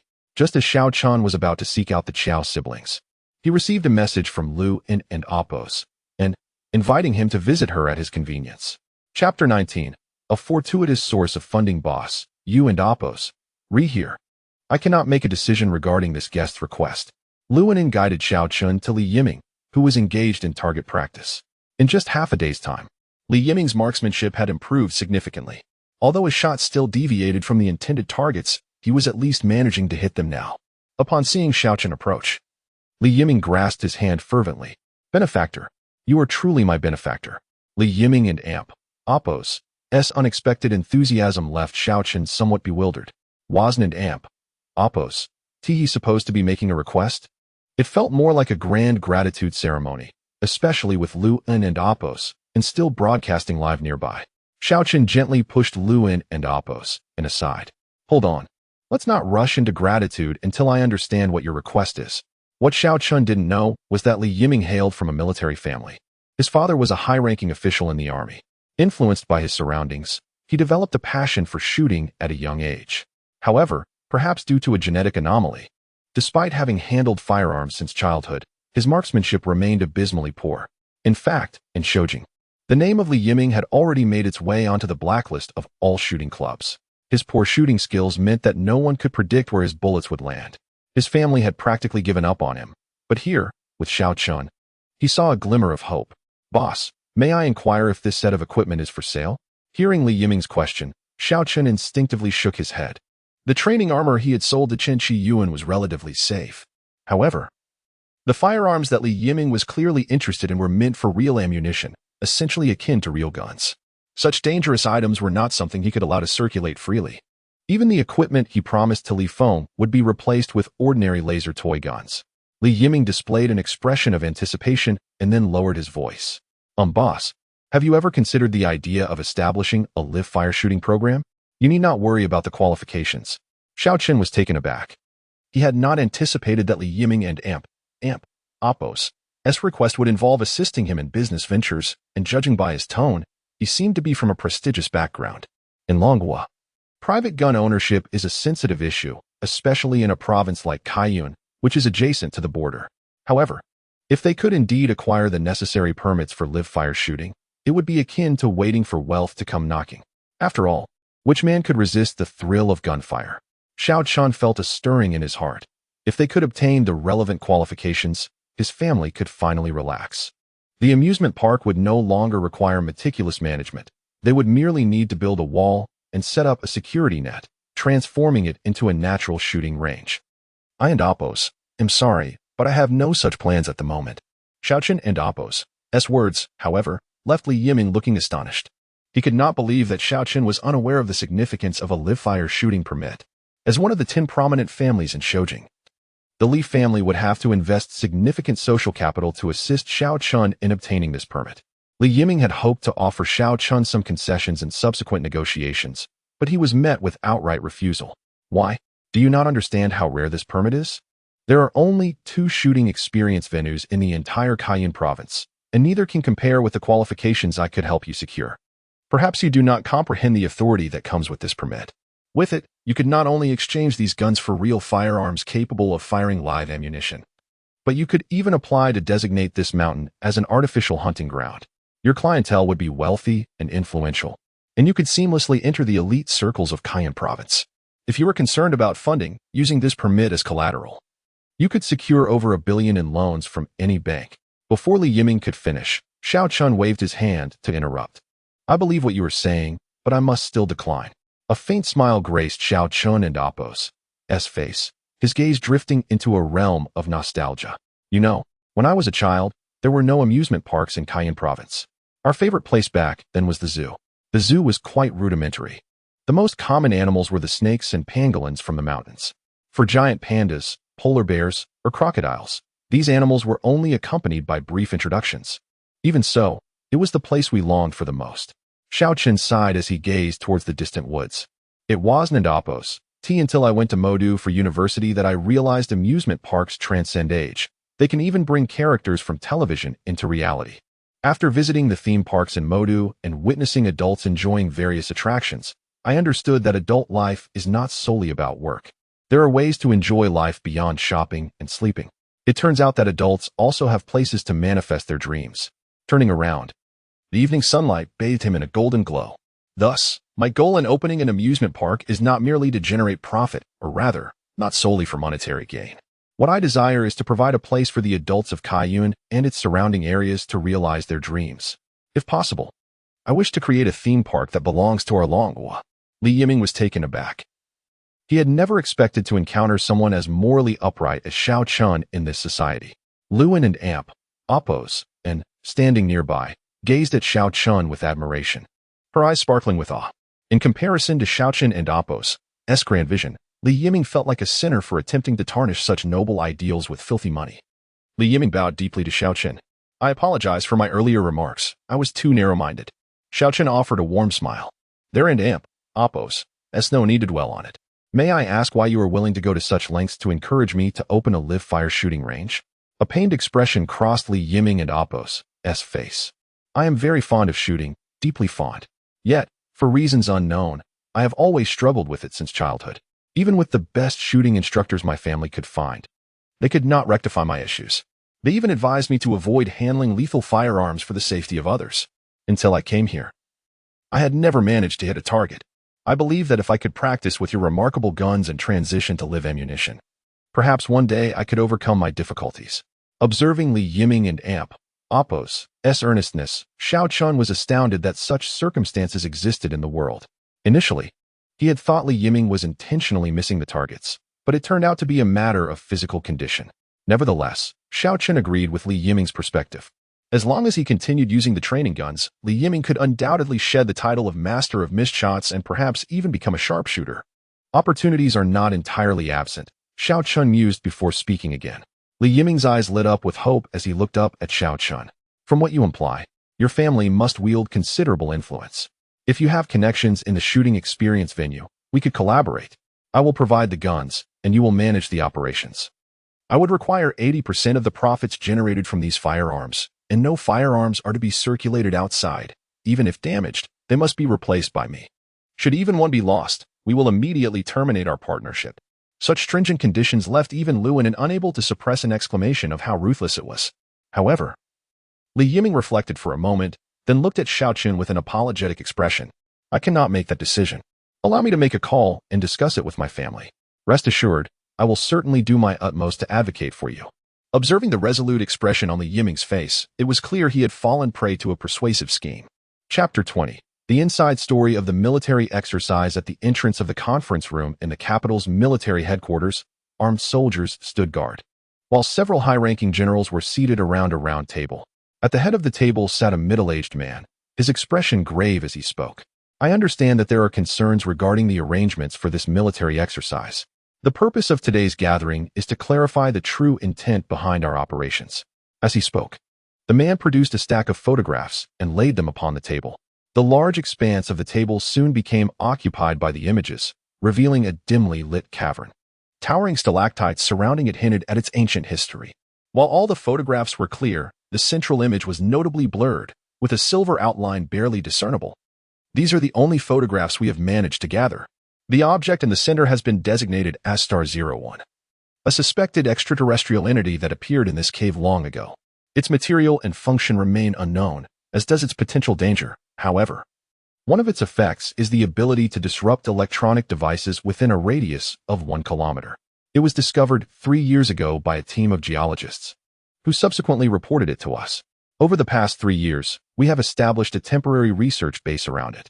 The sole finding has been its capacity for signal transmission and reception, which seems to faintly connect with a desolate area within the territory of the Eagle Nation, which we suspect to be the fabled Area 51.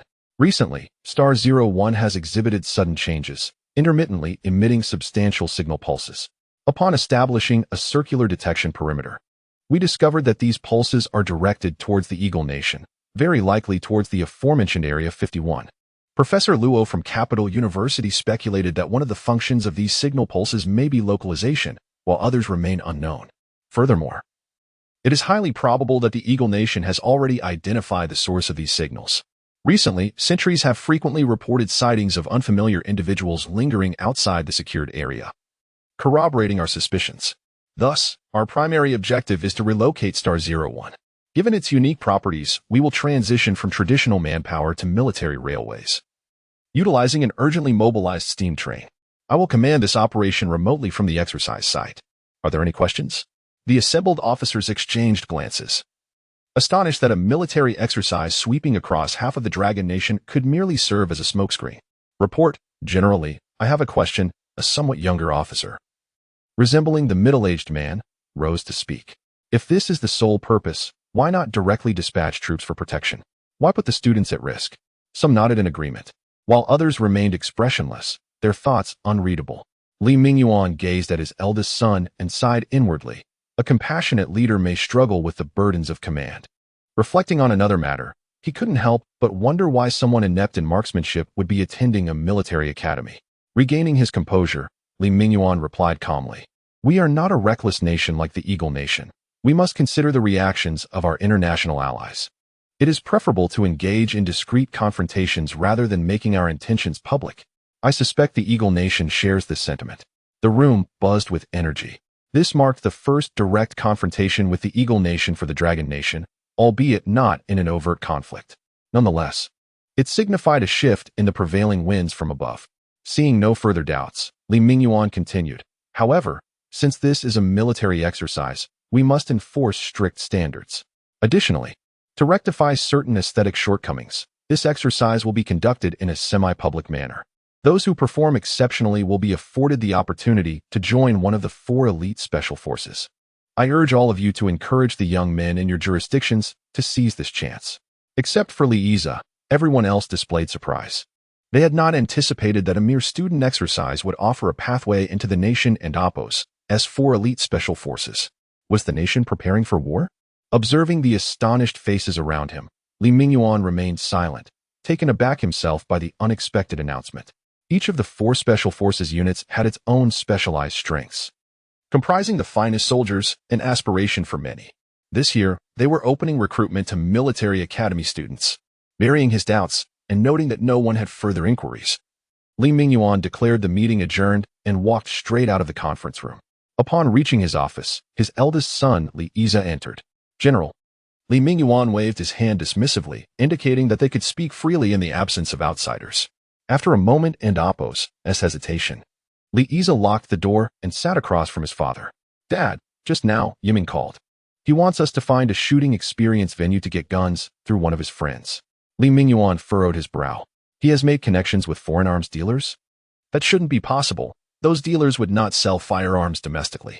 Liza opened his mouth to clarify. "No, it's a theme park owner." Li Mingyuan slammed his hand on the table. "Nonsense. A theme park owner deals in toy guns. What use are they in a shooting range? Mere decoration." After a pause, considering his younger son's stubbornness, he rubbed his temples. "Forget it. Let him be. I recall we have a few shooting venues in Cayenne province with whom we have good relations.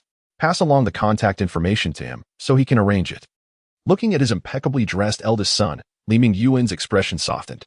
"You did well today. During the exercise, keep your brother at a distance from the research institute." "No, there's no need to inform him. Given his marksmanship, he likely wouldn't be admitted to the exercise anyway." Liza nodded, but then, with a frown, asked, "Father, do you truly believe there could be spies from the Eagle Nation among those present today?" Li Mingyuan gazed out the window. "Let us hope not." Xiaochen watched as Li Yiming departed, feeling a mix of emotions. Although he had successfully arranged for his firearm to be delivered to several major shooting venues in Cayenne province, he did not feel the joy he expected.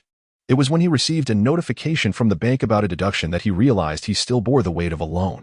Moreover, it seemed he had just committed nearly all of his remaining liquid funds. Though future profits appeared promising, the processing fees had to be paid up front. Especially after constructing numerous cockpits, The materials in the system's warehouse were dwindling. At that moment, Xiaochen regretted his earlier bravado, realizing he had boasted without securing any tangible benefits. Boss, I admire you immensely. I never imagined you were so remarkable. If only I were younger. I would have a joyful childhood with you around. I take great pride in being your employee. Luanin's excited voice suddenly broke his reverie. Xiaochen's expression turned indifferent. It's nothing. You can make up for the joy of your lost childhood at our amusement park. Boss, I love you so much. By the way, when will we receive our salaries? Luanin gazed at Xiaochen with eager anticipation. Huh? Boss, why are you crying? Chapter 21. The storm approaches in an unprecedented semi-public military exercise. Participants are required to declare their intent to watch, with selections made by the military authorities. Are the military academy students merely rehearsing, or is this a regression in history or a surge of a new era? The fabled 4 special forces units are expected to be present at the exercise, with selections based on performance. News of the event floods the Dragon Nation, sparking discussions in nearly every locale. Opinions about the military drill are decidedly mixed.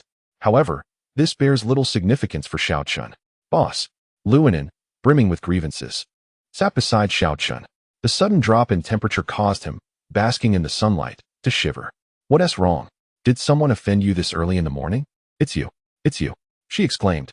Why haven't you released our salaries yet? I've just ordered the latest Yali phone. Isn't it that we're short on funds? Xiaochen replied. Those regulars have been mysteriously absent lately. Even Lu Hai, who is usually enamored with driving, has vanished. Tomorrow is the military exercise. Given their obsession with our amusement park, they must be scrambling for seats. But how does that relate to my salary from last month? Luanin scrutinized Xiaochen, her eyes filled with suspicion. If they don't come, there's no income. No income means no money, and with payments due to the Qiao siblings this month, you wouldn't want to delay their wages, would you? Xiaochen regarded her with disdain. That's true. They are quite unfortunate. Luanin nodded instinctively before quickly realizing. Wait, you're the boss. Paying wages and settling accounts with them is your responsibility. What does that have to do with me? Luanin saw through Xiaochen's intentions, glaring at him with a look that suggested there would be no peace until she received her pay. Look at you, eating my food and living off me. You've gained 3 pounds in just over a month. At this rate, you'll lose all your fans. She glanced at her own figure, noticing it did seem slightly fuller. Even if you refuse to pay me, could you at least spare me from collecting all that junk? People in the live stream are already calling me the queen of rubbish. Luanin crossed her arms, pouting in dissatisfaction. Xiaochen glanced at the 2 warehouses overflowing in the system and nodded. All right, you have the day off. Just as Luanin was about to cheer, Xiaochen's next words deflated her enthusiasm. We're live streaming today. I'll help you boost your popularity. Claiming to give me the day off, but really making me work. I see this as a way to drag down my popularity, she mumbled under her breath. What did you say? Xiaochen shot her a glare. I said that's wonderful. The fans must be eager to see my handsome boss. Luanin immediately plastered a cheerful smile on her face. Boss, you said you would stream with me. So why am I responsible for the camera while you look so dapper? Luanin, clad in a simple sun-protective outfit, held a phone in one hand and an umbrella in the other. In contrast, Xiaochen wore a black military-style sunglasses, a camouflage training suit, and slung a training laser gun over his shoulder, exuding both charm and coolness. He lightly adjusted the gun at his waist. This is just to set the scene. We can't participate in the military exercise, but we can still create an atmosphere. Luanin fell silent. Though it felt odd, Xiaochen's reasoning seemed somewhat valid, akin to fans at the World Cup adorning themselves with team emblems. Wow, and then, where did you find such a handsome guy? I need to call my girlfriends. As the number of female fans in the live stream surged, the previously quiet homebody viewers became lively. What had begun as an ordinary outdoor live stream suddenly resembled a matchmaking event. Staring at the notification of the stream trending, with an influx of viewers, Luanin felt torn between joy and dismay. Xiaochen, on the other hand, was thoroughly enjoying himself. The female fans in the stream were charming and generous, and within a short span, he had received hundreds of gifts. While contemplating how to extract a portion of the earnings from Luanin, he noticed her drenched in sweat, yet unable to remove her outer layer for fear of sunburn. Perhaps I shouldn't exploit her further. She has it tough. He mused compassionately.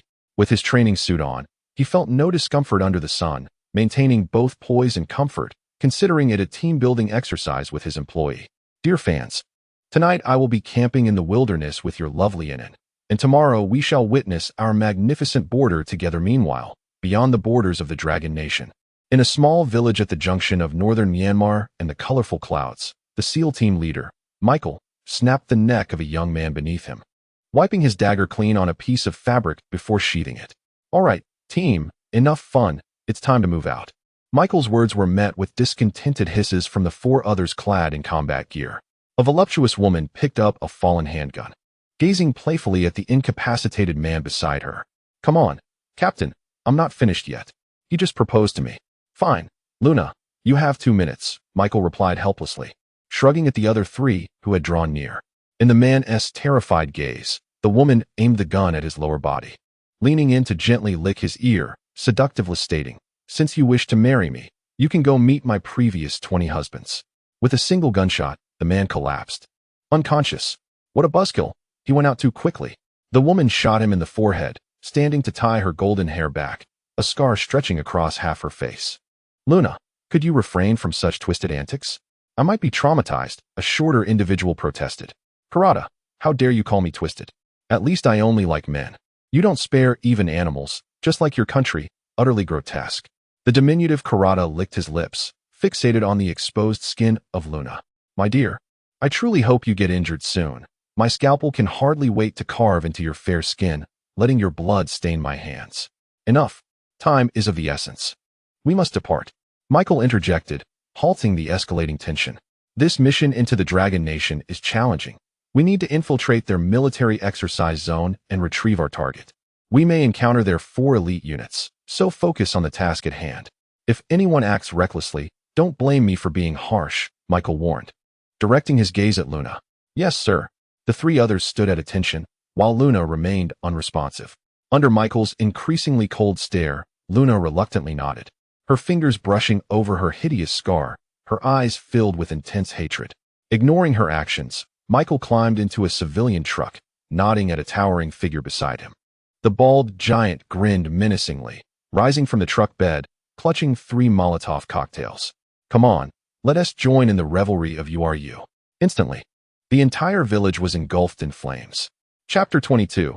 The military exercise commences. "Ah, you arrived quite early," remarked a man with a gentle smile as he removed his sunglasses and took his seat at the conference table in the command room. His well-proportioned physique and handsome features attracted the attention of several female soldiers. Beside him, a man and a woman were intently focused on the large screen in the command room. Upon noticing the newcomer, the bespectacled man on the far right shifted his gaze from the screen, his tone laced with sarcasm. "Late to fly the plane, and still so unreliable as a falcon."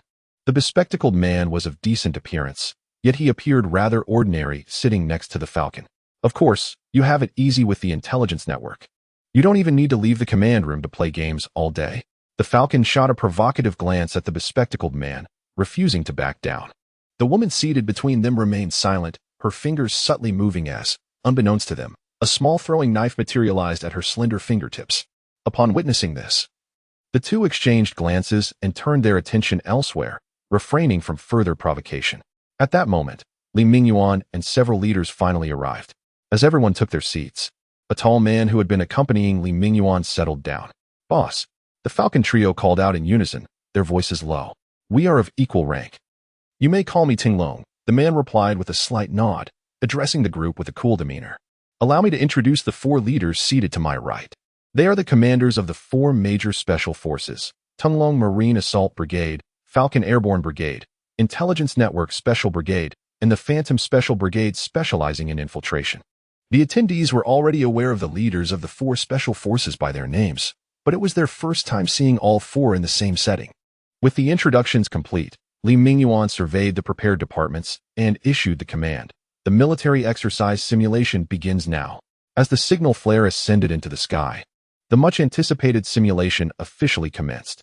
Some felt anxious, while others were exhilarated. The wheels of fate began to turn at this very moment.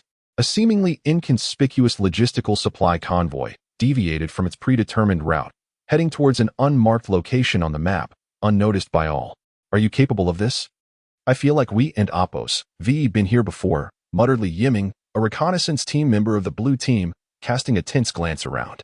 Beside him, a dark-skinned youth was lying on the ground, intently discerning distant sounds. Who else could it be but Li Feng? He thought.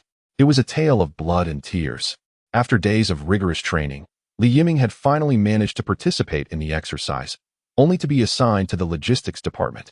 While transporting supplies, he inadvertently lost his way and encountered Li Feng, who was out on reconnaissance.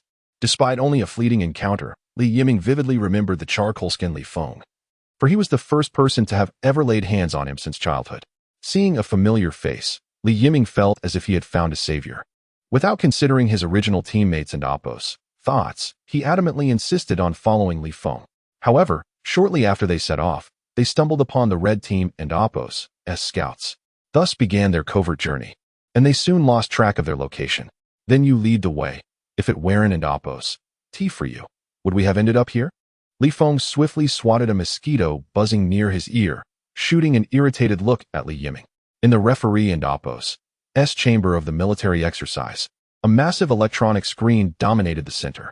It displayed the delineated red and blue zones, with countless red and blue dots interspersed. Most conspicuously were two blue dots intruding into the red zone, gradually advancing towards the core area. The Falcon, commander of the Airborne Brigade, chuckled lightly. Are today's students so bold? Running towards the enemy command center right at the start of the simulation? Do they think they are lone heroes after watching too much television? Ahead of the blue dots, dozens of red dots were patrolling nearby. Perhaps they are simply skilled and daring. The most cunning hunters often present themselves as prey. Surely, you are not ignorant of this principle? Remarked the intelligence network commander, adjusting his glasses as he had a particularly conspicuous red dot with disdain. Well said. Shall we place a wager? If this squad is annihilated, I shall grant you 2 recruitment spots. Very well, but if even one member of the squad escapes the encirclement, you shall assist me in securing 2 spots. The intelligence network commander regretted his words as soon as they left his mouth. He was willing to recruit 2 additional members simply for pride. Although the requirements for their intelligence brigade were not exceedingly high, he still harbored reservations about selecting untrained recruits. Agreed. The Falcon exuded confidence. While he looked down on military academy students, they were still part of the Army Reserves, and he believed the red team, with their numbers, would easily overpower the blue team's 5 scouts. The prospect of securing 2 fewer recruits while his rival, the intelligence network, had to sift through inexperienced newcomers brought him great satisfaction. At the border outpost of Cayenne Province, a bloodied veteran glared helplessly as another soldier met a gruesome fate at the hands of Kame Taro. With his limbs broken, he could not muster the strength to resist. Come now, tell me the patrol routes along your border, and I will grant them a swift end. Luna traced a finger lightly across the veteran's chest, leaving a trail of blood as she spoke fluent Dragon Country dialect. Dream on. Ordinary mercenaries lack your skills and would never dare to infiltrate our Dragon Country. The veteran spat, blood flowing uncontrollably from his mouth. You came here for the military exercise, didn't you? Either the Eagle-S Elite Special Forces or those top mercenary groups. But now that you're here, don't expect to leave. He chuckled darkly, watching the last young soldier struggling on the ground, pain evident in his eyes. Suddenly stimulated by a surge of emotion, Luna swung her rifle but down heavily onto the veteran. You say I can't leave? You think you're capable of stopping me with your feeble forces compared to the Marine Assault Brigade's lunatics? Mikhail seized the frenzied Luna by the arm. Enough. We don't want to die either. Helpless and unable to move, Luna glared at Mikhail, snorting coldly before stepping aside to smoke in silence. Squad leader. Don't worry about me, shouted the young soldier defiantly at Kame Taro. You cowardly little brat. Let me see what you can do. Your life is in my hands. Kame Taro paused, the bloodied knife in his hand momentarily halted, a sickly smile creeping onto his lips. I cannot stress enough. Do not wander off at all. The border here is quite chaotic. Xiaochen led Luinen along a narrow forest path. Due to poor signal reception, Luinen had turned off the live stream. Boss, how could there be traces of anyone passing through such a remote area, despite its remoteness? There are occasionally herbalists who come here to gather medicinal plants. This path was specifically opened by border soldiers for their convenience. Xiaochen confirmed their direction, pointing to a fork in the path. When I was younger, I was mischievous. Once, I ran off with my father into the mountains and got lost right here, only to be rescued by a border soldier. My father was furious when he found me. Since then, I've often brought them some game. They always pay me. And that became my main source of pocket money. Luinen plucked a pink wildflower and tucked it in her hair, surprised. I didn't expect you to be a little businessman from such a young age. That was just childish ignorance. Over 10 years have passed since then. And the soldier who saved me has since become a squad leader. Time flies. Upon hearing this, Luinen's eyes sparkled. Then let us hurry.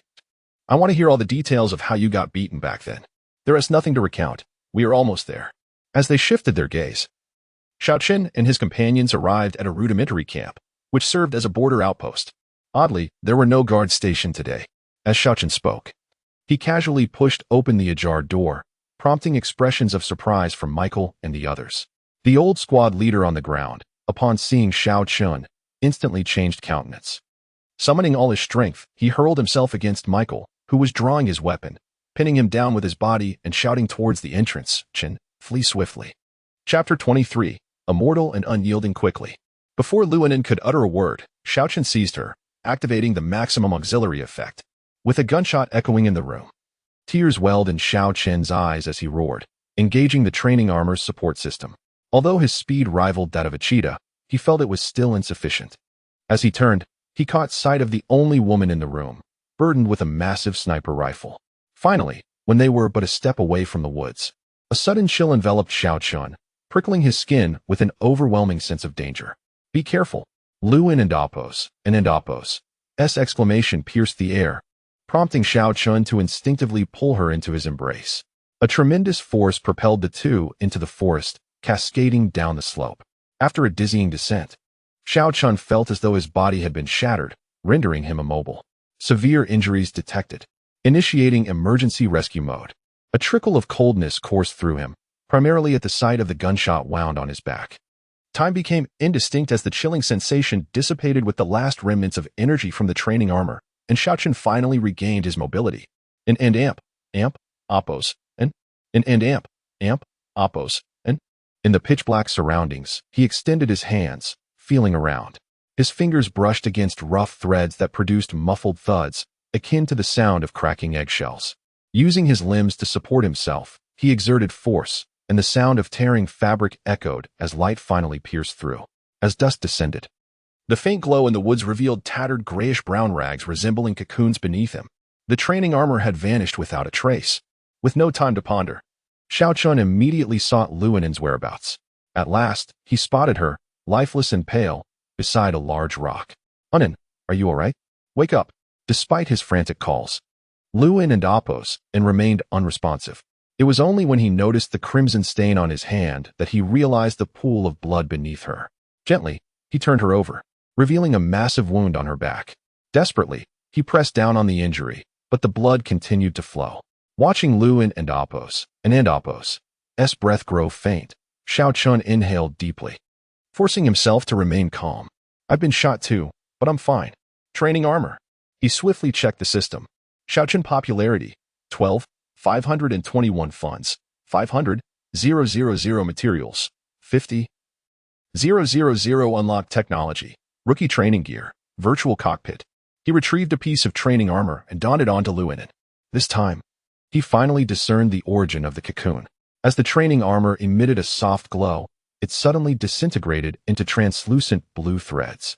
These threads, seemingly animated, enveloped Luonan. Just when Xiaoqun thought she was saved, the pale blue cocoon emitted a red light. Insufficient reserve energy, rescue cocoon about to fail, internal oxygen levels low. Rookie will die in 10, 9. Panic surged within Xiaoqun as he clawed at the cocoon, trying to extricate Luonan. Yet, the crystalline cocoon proved remarkably resilient, resisting all his efforts. "Xiaoqun and Apos, T-Die? System, give me a solution," he shouted in frustration. Command received, issuing temporary mission. Recover fragments of the interstellar pulse locator. Mission reward. Early unlock of Level 1 private armor manufacturing blueprint, temporary usage rights. Level 1 private armor. Basic infantry equipment powered by high-energy batteries. Contains medical agents for rapid external injury treatment. Boasts formidable defensive and offensive capabilities. Manufacturing cost. Materials 50,000, funds 5,000,000. Interstellar meteorite 10. Mission failure. Erasure. Gritting his teeth at the ominous word erasure, Xiaoqun confirmed his choice. In the next moment, armor-like equipment enveloped his entire being. Neural transmission linking. Control systems self-checking. Weapon systems self-checking. Power systems self-checking. Blank identity information detected. Highest authority. Transmitting operation tutorial. Self-check complete. Tutorial transmission complete. Though clad in the battle armor, Xiao Chun felt no sensation. Rather, his awareness of the surrounding environment sharpened. Attempting to open the cocoon imprisoning Lu Yin'an, he gripped it with his armored hands and tore it slightly, causing the previously sturdy threads to rip apart like paper. Lu Yin'an was revealed, coated in viscous fluid. Gently, he lifted her, retrieving a syringe from the cold storage at his waist and injecting it around her wound. Countless silver particles surged to the injury, gradually shrinking the gruesome gash.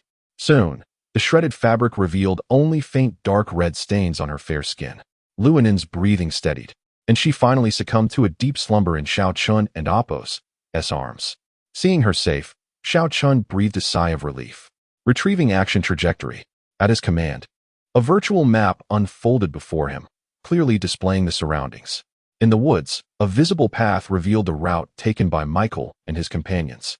Glancing back towards the border outpost, a flicker of hatred ignited in his eyes. Old Uncle Jin, I will avenge you. Cradling Lu Yin'an and Appo's, he crouched and sprang forward. A powerful gust surging from his feet, launching him into the air. Without hesitation, he soared among the towering trees, rapidly pursuing the trail revealed by the battle armor's scan. Military Exercise Zone. Red Team Forward Base. Li Feng and his companion were bound within a military tent, guarded by soldiers at the entrance. It's over. It's over. Why am I so unlucky? Just as it begins, I get lost and stumble into someone else's stronghold. I'm going to get beaten when I return. Li Yiming lamented incessantly. A flicker of helplessness crossed Li Feng and Appo's face. Calm down. We still have a chance, as long as you listen to me. But what?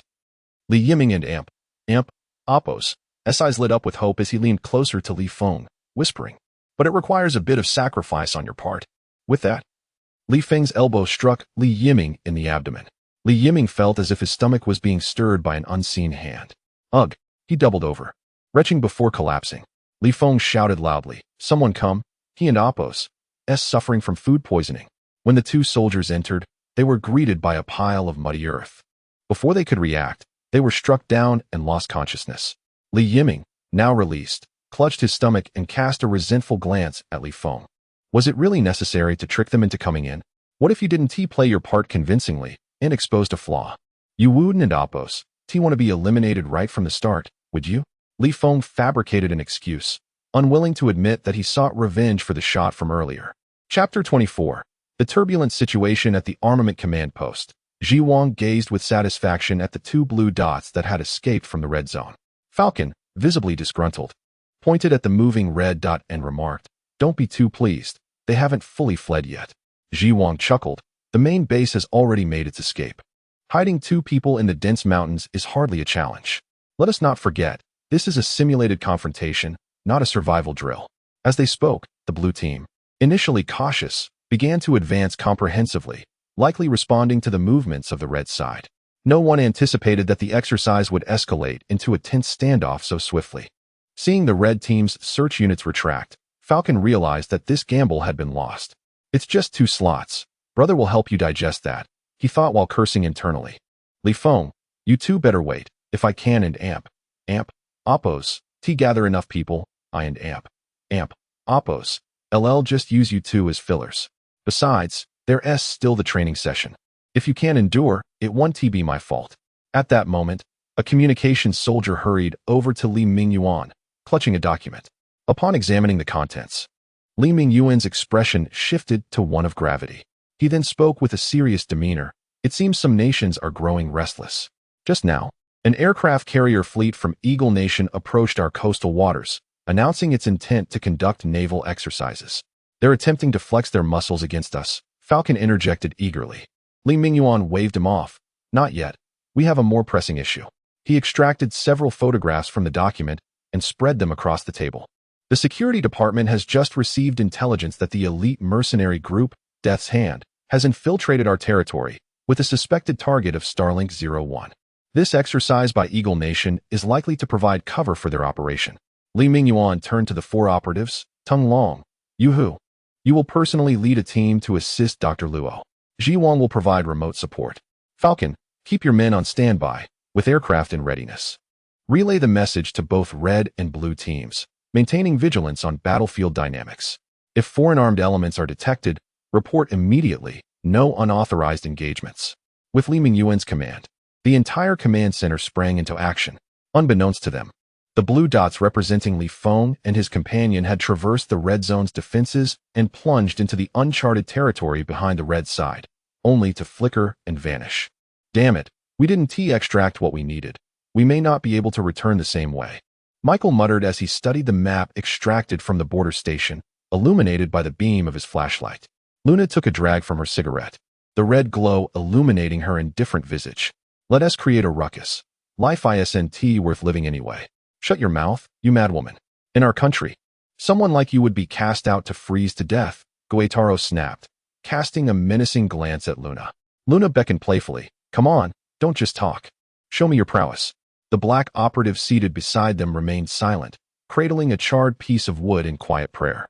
The burly driver, you, downed a swig of liquor. Boss, we're nearing the military exercises restricted zone. Should we take a detour or charge straight in? Michael glanced at the marked location on the map.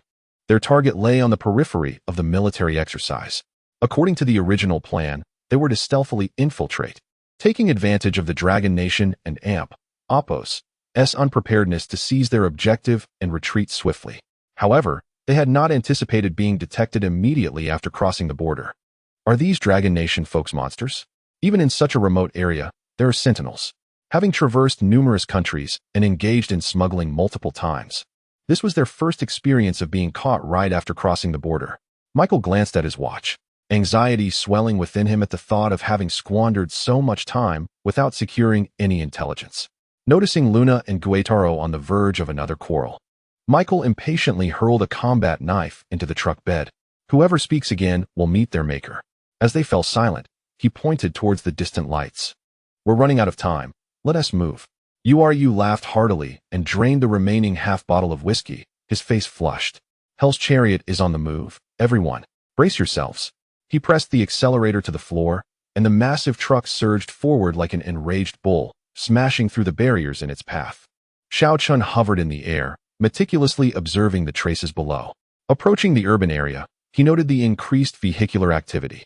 The complexity of the situation rendered even the battle armor incapable of accurately discerning Michael's position. Suddenly, a volley of gunfire erupted ahead, followed by the blaring of alarms. Seeing the chaos at the military exercise and Oppos's perimeter, a cold smile crept across Xiao Chun and Oppos's lips. Found you. Warning, anomalous activity detected in the temporary mission target. Please proceed to the target area for retrieval within 10 hours. A system prompt abruptly appeared. A yellow circular area manifested on the map, visibly expanding as time elapsed. Correlating the map with reality, he recognized that Michael and his team and Oppos's direction aligned with the mission objective. Could they also be after this? Xiao Chun pondered, but quickly dismissed the thought.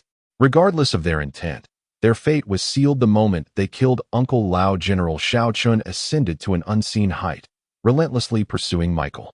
5 minutes later, he spied the speeding truck on the road, now riddled with bullet holes, smoke billowing from the front. Found you. He dove like a meteor, hurtling towards the truck's path. Inside the truck, Michael sat at the wheel, watching the dashboard lights flicker ominously, questioning whether taking this mission had been a grave mistake. However, reassured by the intel that spies would assist them upon arrival, he allowed himself a moment of relief. In the rearview mirror, he noticed Guetaro tending to the wounded URU. Michael resolved that if he survived this, he would distance himself from Dragon Nation forever. Suddenly, a dark spot in the mirror caught his attention. Initially dismissing it as dust, he soon realized it was enlarging rapidly. A black figure is charging towards us, Michael shouted, jerking the steering wheel to the right. The truck tipped over due to the immense inertia. Despite the occupants bracing themselves, they were violently thrown about, sustaining injuries. With a deafening crash, a shockwave of smoke and debris enveloped the area. Within the haze, 2 crimson lights ignited, like divine judgment descending upon the wicked. Chapter 25. The inescapable fate. Standing amidst the dust, Xiao Chun quietly observed the overturned truck. He was acutely aware that these foreigners were not so easily extinguished. As the dust settled, several grenades were thrown at his feet. Xiao Chun casually picked one up and crushed it, successfully detonating the others. However, the shockwave and shrapnel from the explosion were all thwarted by a thin membrane. He nodded slightly, acknowledging the true prowess of the soldier and Appo's armor, whose protective capabilities and technological sophistication far exceeded that of training gear. Seeing Xiaochen unscathed, several figures leapt from the truck's door. Countless bullets began to rain down upon him, further shredding the already battered vehicle. Wrapped in bandages, Yu emerged wielding a Gatling gun, as shells clattered against the truck and Appo's wreckage. The six-barreled Gatling and Appo's barrels glowed red-hot, yet these assaults, like before, were halted before Xiaochen, falling powerless to the ground. Realizing the futility of his attack, Yu discarded the spent Gatling and swiftly drew a rocket launcher. A mocking smile spread across the Russian giant and Appo's face as he murmured, "Surprise." Moments later, a rocket propelled with a tail of smoke crashed into Xiaochen. The fireball erupted skyward. As the smoke cleared, Xiaochen gazed at Yu, whose face was etched with terror. Now, that's a surprise. His voice emanated from the armor, laced with cold, murderous intent. Disinterestedly lowering his shield, Xiaochen propelled himself forward with a powerful kick. He surged toward Yu like an arrow released from its bow, shattering debris tossed into his path with a single punch. As Xiaochen closed in, Yu attempted to evade, but found himself trapped in the wreckage of the truck, which had been split in two for easy access to his weapon. Just as Xiaochen and Appo's glowing fist was about to strike Yu, the sound of gunfire rang out, followed by an impact notification on his mech, causing it to sway slightly. His massive fist grazed Yu and Appo's left arm, crashing into the adjacent truck. The vehicle was propelled several meters away, accompanied by Yu's anguished cries. Xiaochen glanced at his leg armor, noting a white mark gradually healing. Observing Yu being dragged away by Michael, he chose not to pursue, but instead fixed his gaze on the lone female figure in the distance. The gunshot that had just rang out was Luna's heavy sniper rifle, which had struck Xiaochen's left leg, only to be diverted by Michael's subsequent interference. Otherwise, Yu would have likely been reduced to a mere puddle of flesh. Yet, despite this, Michael and his companions were not unscathed. Yu and Appo's left arm lay shredded by Xiaochen and Appo's fist as he clutched a ragged piece of cloth, receiving treatment from Kitaro. Michael locked eyes with Xiaochen, gripping his weapon tightly. What company provides such advanced armor? We might not necessarily be enemies. He cast a fearful glance at Xiaochen and Appo's fist, lowering his weapon. Xiaochen remained silent, his form flickering as he feigned a charge forward. With a gunshot echoing, this time Luna and Appo's shot missed its mark, as Xiaochen merely took 2 steps before pivoting toward her. Unfazed, Luna dropped to the ground, firing repeatedly in an attempt to impede his advance. Prepared, Xiaochen utilized the formidable support capabilities of his armor, anticipating the muzzle and Appo's position before each of Luna and Appo's shots, enabling him to evade in advance. As Xiaochen approached within 10 meters of Luna, a shadow suddenly appeared before him. It was the most inconspicuous member of the 5-man team, the assault specialist Abula. At that moment, Abula, muscles rippling, aimed an AK at Xiaochen and fired. At such close range, most bullets struck home, yet they merely splintered against the armor ineffectively. Despite this, Abula showed no sign of retreat. He drew 2 combat knives from his waist, nimbly weaving around Xiaochen and occasionally slashing at him, seeking weaknesses in the armor. Although the armor was formidable, Xiaochen lacked combat experience and struggled to keep pace with Abula and Appo's movements. Whenever he attempted to bypass Abula to attack Luna, Michael would again disrupt his rhythm with gunfire. "Give it up, your armor is impressive, but we have our means of dealing with you. How about we each withdraw?" Michael spoke again, hoping this unknown armored figure would retreat early out of fear of reinforcements from the Dragon Country.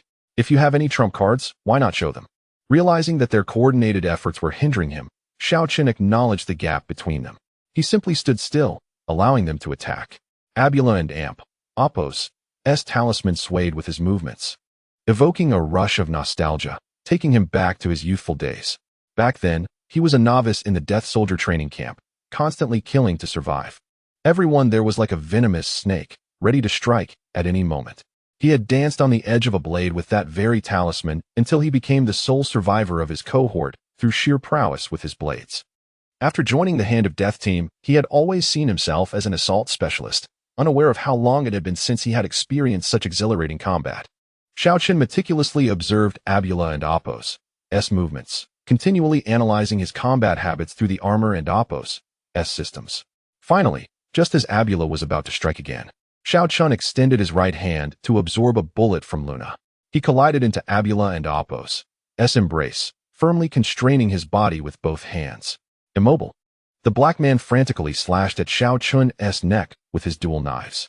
Xiao Chun endured the attacks, even as the recoil from Luna and Appos S sniper rifle caused him pain, showing no intention of evading or activating his shield. With a roar, he tightened his grip. A cacophony of cracking sounds followed, and Abula collapsed like a mound of clay. Utterly defeated, Xiao Chun discarded him aside, blood dripping from the armor to the ground. Turning to Luna, who was trembling as she reloaded, Xiao Chun finally spoke. How does the taste of powerlessness and despair feel? Those who kill shall forever be hunted. His cold voice pierced through the hearts of everyone present like a chilling wind. You are a devil, a grim reaper from hell. Kitaro suddenly broke down, casting aside the unconscious you and fleeing toward the distant woods. Trash. Xiao Chun and Appos S voice echoed with disdain. He raised his left hand, aiming at Kitaro and Appos S retreating figure, unleashing a beam of light from his palm. In an instant, Kitaro was engulfed in flames, struggling as he was reduced to ash.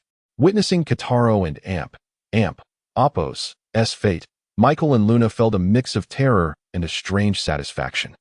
Just as Xiao Chun prepared to deal with the two of them, a blinding beam of light shot upward from afar. Alarm bells blared in Xiao Chun's mind, as the map markers rapidly expanded, engulfing his vicinity in mere seconds. Chapter 26. The traitor half an hour ago, at the Xingyin Temporary Research Institute. Hurry. Quickly move the security barriers and transfer Xingyin 01 to the designated vehicle. Everyone, assist except for the guards at the entrance. Under the dim glow of a kerosene lamp, a young man clad in a white lab coat and wearing gold-rimmed glasses directed the guards bustling about the base. Dr. Duan, our orders are to wait for the support team before preparing for the handover. Your current actions could jeopardize our security operations, the commander admonished, stepping forward. The young man, referred to as Dr. Duan, adjusted his glasses and gestured towards the massive Xingyin 01. Do you have any idea how heavy Xingyin 01 is? Waiting for the support team, and then using purely mechanical means to transfer it will waste an inordinate amount of time. The commander frowned. But I lack the authority to alter a superior's orders. Perhaps I should consult Professor Luo.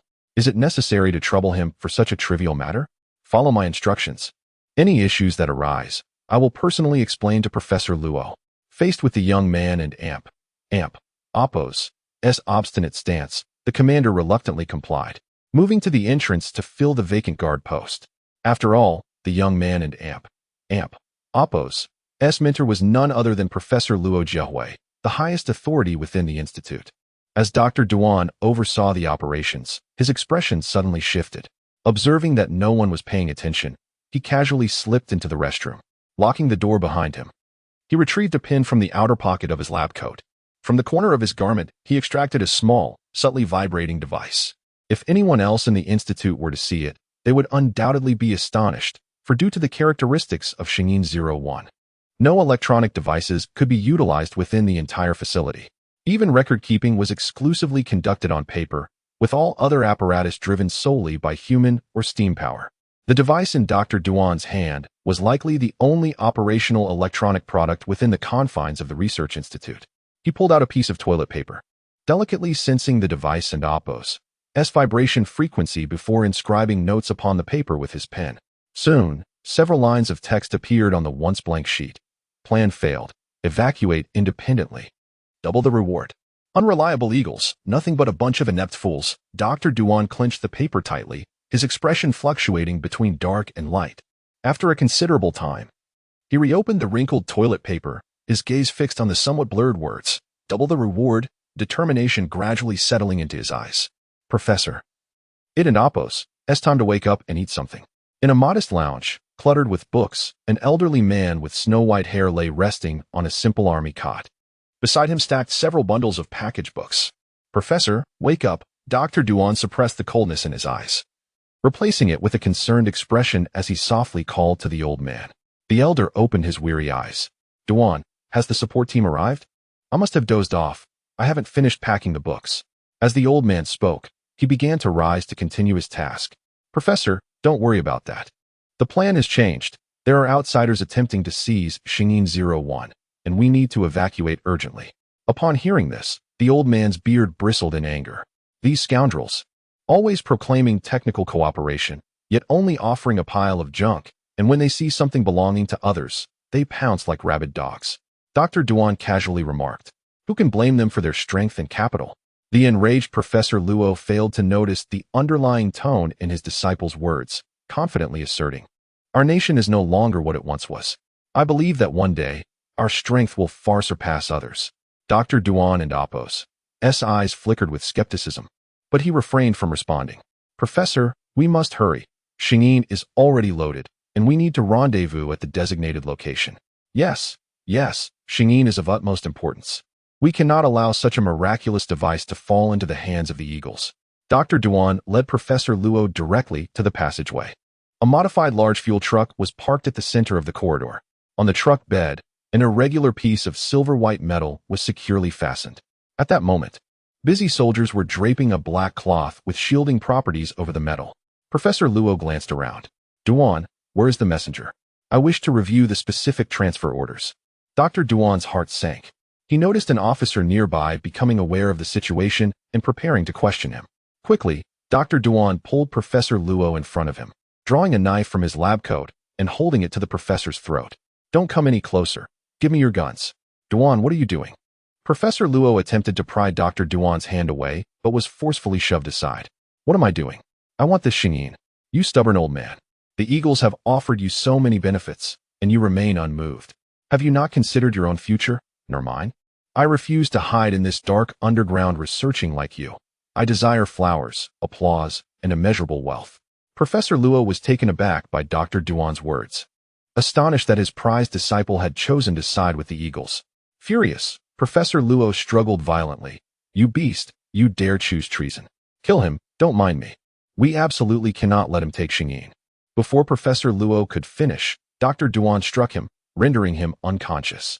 With a slight press of the knife, a trickle of blood flowed down its tip. Step back. I said to give me the guns. Dr. Duan shouted, his eyes ablaze. The officer looked at Professor Luo and slowly placed his weapon on the ground. Dr. Duan tossed Professor Luo into the passenger seat of the truck, gazing fervently at Xingyin-01. The commander, receiving the news, finally arrived. Duan, do you realize what you are doing? The area is sealed off. You cannot escape. Put down your weapon and surrender. Dr. Duan wore a fervent smile.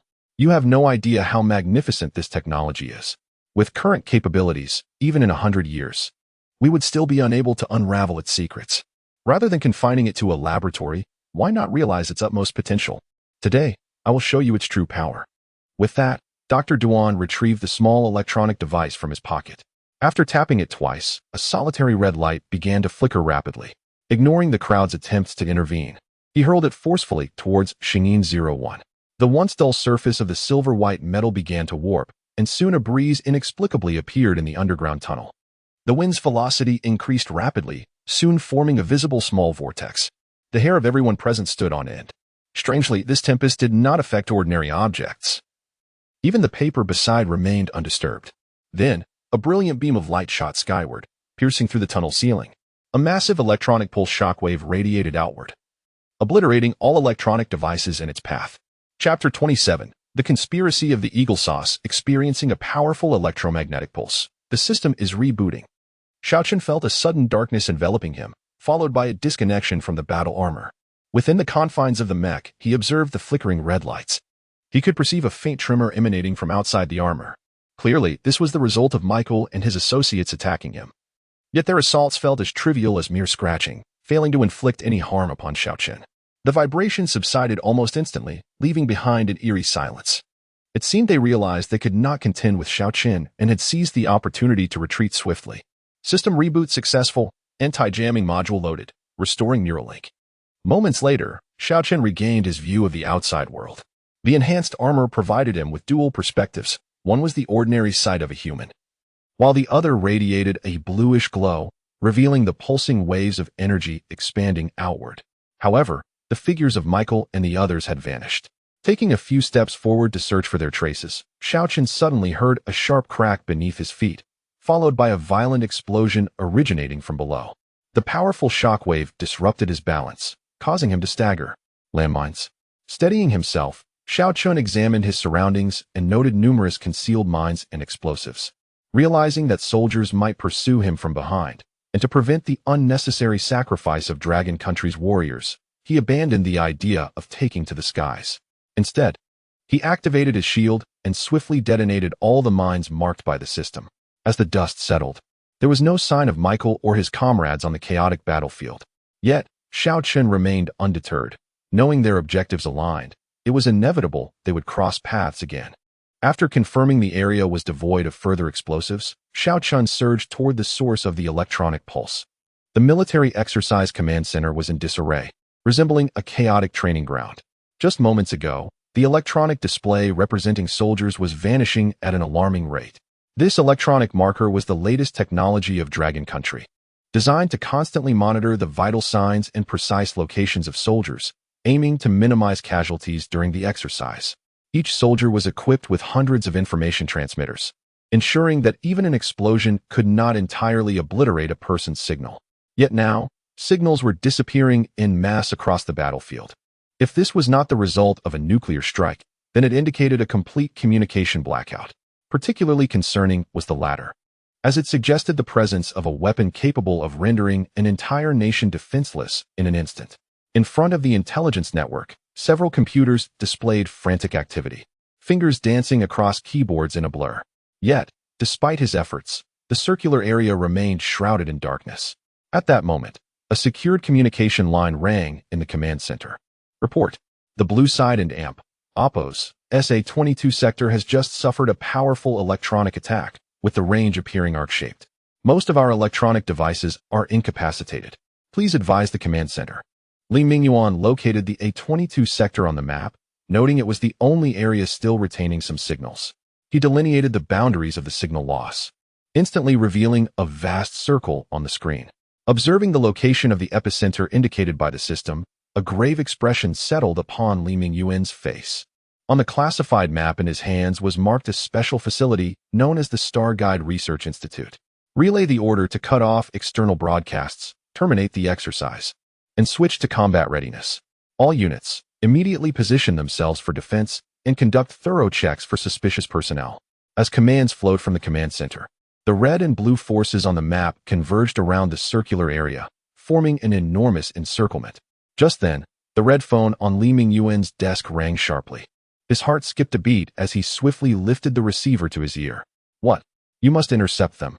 Under no circumstances can they be allowed into our military exercise area. If necessary, they can be shot down, but minimize damage to civilian property.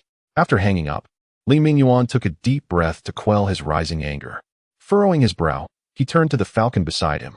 News had just come in from the coastline. 5 unmanned aerial vehicles from Eagle Sauce had breached the defense line and were heading toward the exercise area. The Ministry of Foreign Affairs had issued a stern condemnation, yet the Eagle Sauce military claimed system malfunctions and were in the process of repairs, demanding that we refrain from damaging their property. The Falcon scoffed in frustration. By the time they repaired their systems, they would likely have returned home with our military secrets. I request to engage, he declared. Li Mingyuan's expression darkened. According to the information provided by Eagle Sauce, the invading force comprised their latest combat drones, cruising at a routine speed of 1.5 Mach, peaking at 4 Mach, with a range of 5 hours, equipped with 4 air-to-air missiles, 5 air-to-ground missiles, and a number of jamming devices. The Falcon's face turned ashen. Such rapid speeds meant our aircraft could not engage them directly. Were they truly declaring war? Li Mingyuan inhaled deeply, placing a reassuring hand on the Falcon's shoulder. Do your utmost.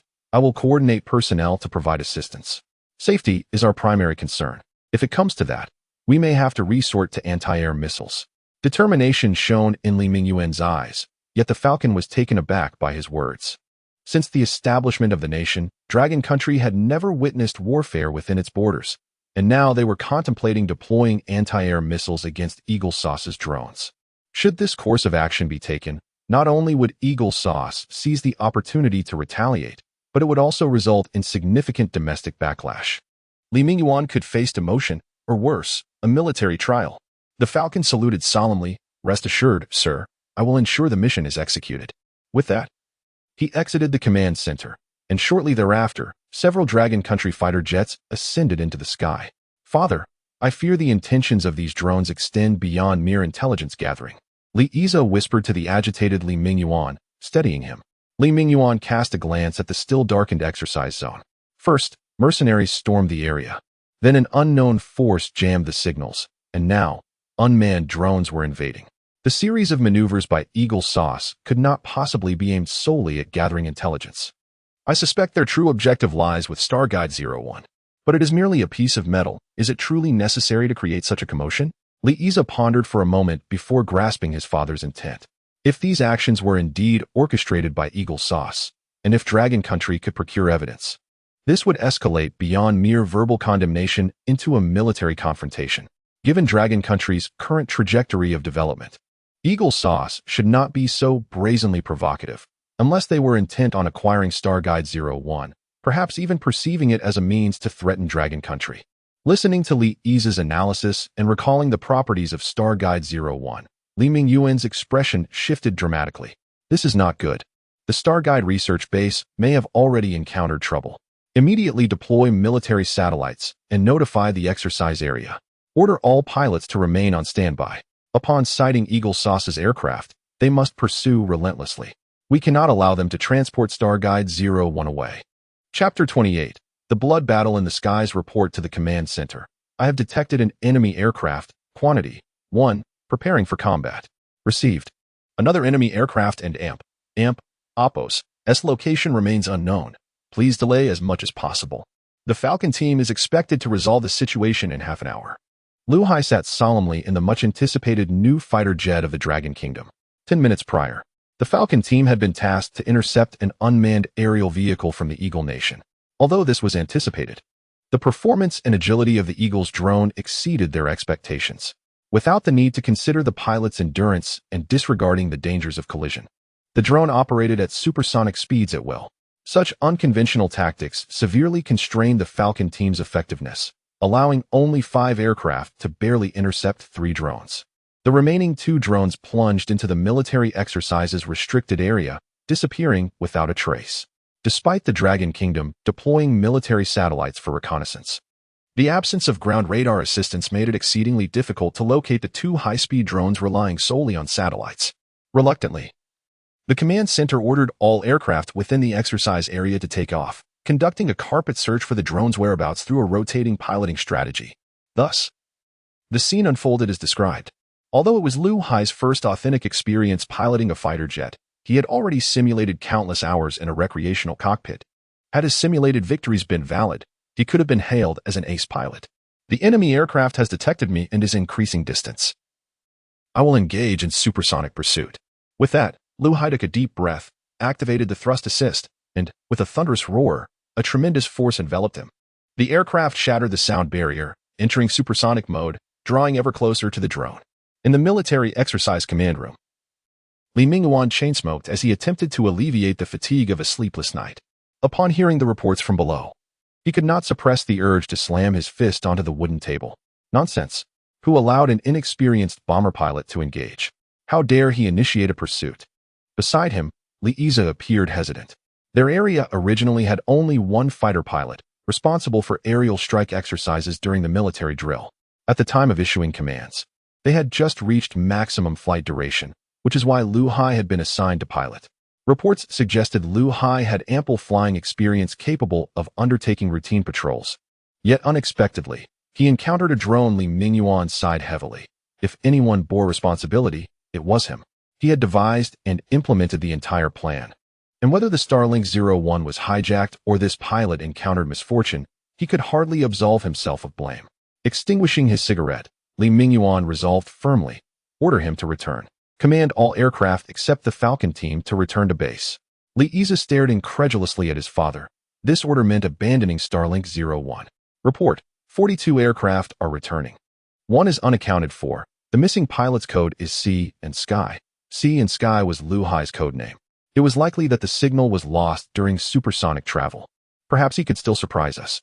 Although Li Mingyuan doubted that a student yet to graduate could outperform the Falcon team, they had no choice but to leave it to fate. Maintain vigilance. Instruct the Falcon team to resolve the combat situation swiftly. seated in the fighter jet. Lu Hai's speed indicator soared to 2 Mach, nearing the aircraft's maximum velocity of 2.5 Mach.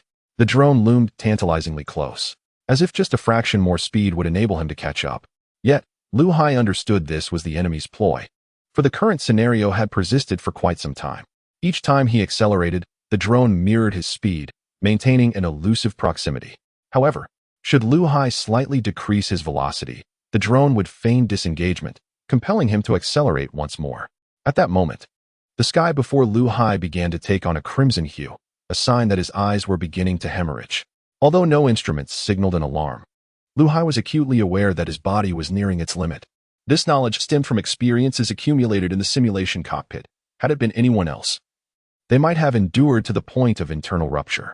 Realizing he could not continue in this manner, past experiences of near crashes reminded him that in 5 minutes, he would likely see darkness, and in 10 minutes, lose consciousness.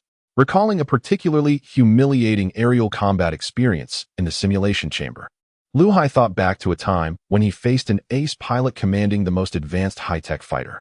Despite possessing superior speed and agility, he had been unexpectedly outmaneuvered and sent crashing down.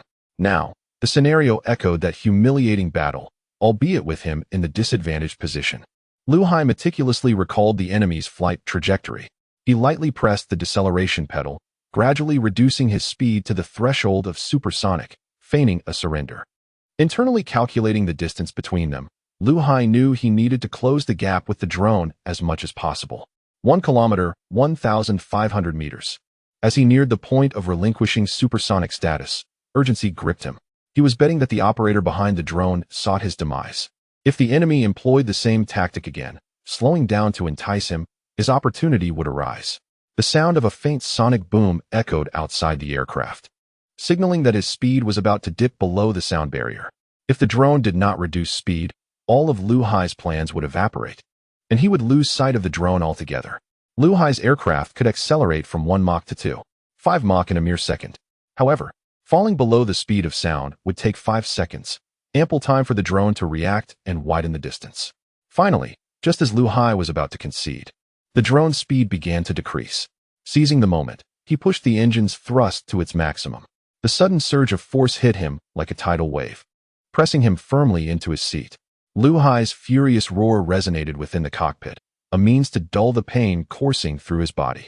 As the drone began to accelerate, the distance between them was minimized. You reckless citizens of the Dragon Kingdom, even with your cunning tactics, you can only trail in my wake. On the Eagle's aircraft carrier, James, an ace drone pilot, cursed angrily to mask his embarrassment. Had he not reacted quickly, his drone might have been obliterated by that damned pilot from the Dragon Kingdom. If that had happened, it would have marked a stain on his career, potentially becoming a cautionary tale in history, spoken of with derision. Hey, that fool was brought down from the sky by an inferior aircraft. Just as James attempted to distance himself from his pursuer, the drone on his screen suddenly spun out of control. As he frantically worked to regain balance, flames erupted, and a disconnection alert flashed on his console. Fuck! James's furious shout drew the attention of everyone on the carrier. Chapter 29. Fireworks report to the command center. Mission accomplished. The enemy aircraft has crashed in the designated exercise coordinates E21, W32. My aircraft is severely damaged and is returning. Please prepare for an emergency landing. The voice of Lu Hai echoed through the communicator, prompting a wave of cheers from the command center. Li Mingyuan seized the microphone, tears glistening in his eyes. Well done. Please proceed to the nearest airport for landing. The coordinates have been sent. Take care. In the sky, a satellite adjusted its direction, focusing its high-definition camera on the area Lu Hai had reported. Dense woods revealed a once mighty drone, its wings now shattered. However, the fuselage appeared relatively intact. Immediately dispatch a team to the designated area for recovery. Since the Americans claim their drone malfunctioned, we have an obligation to assist in uncovering the cause of the failure.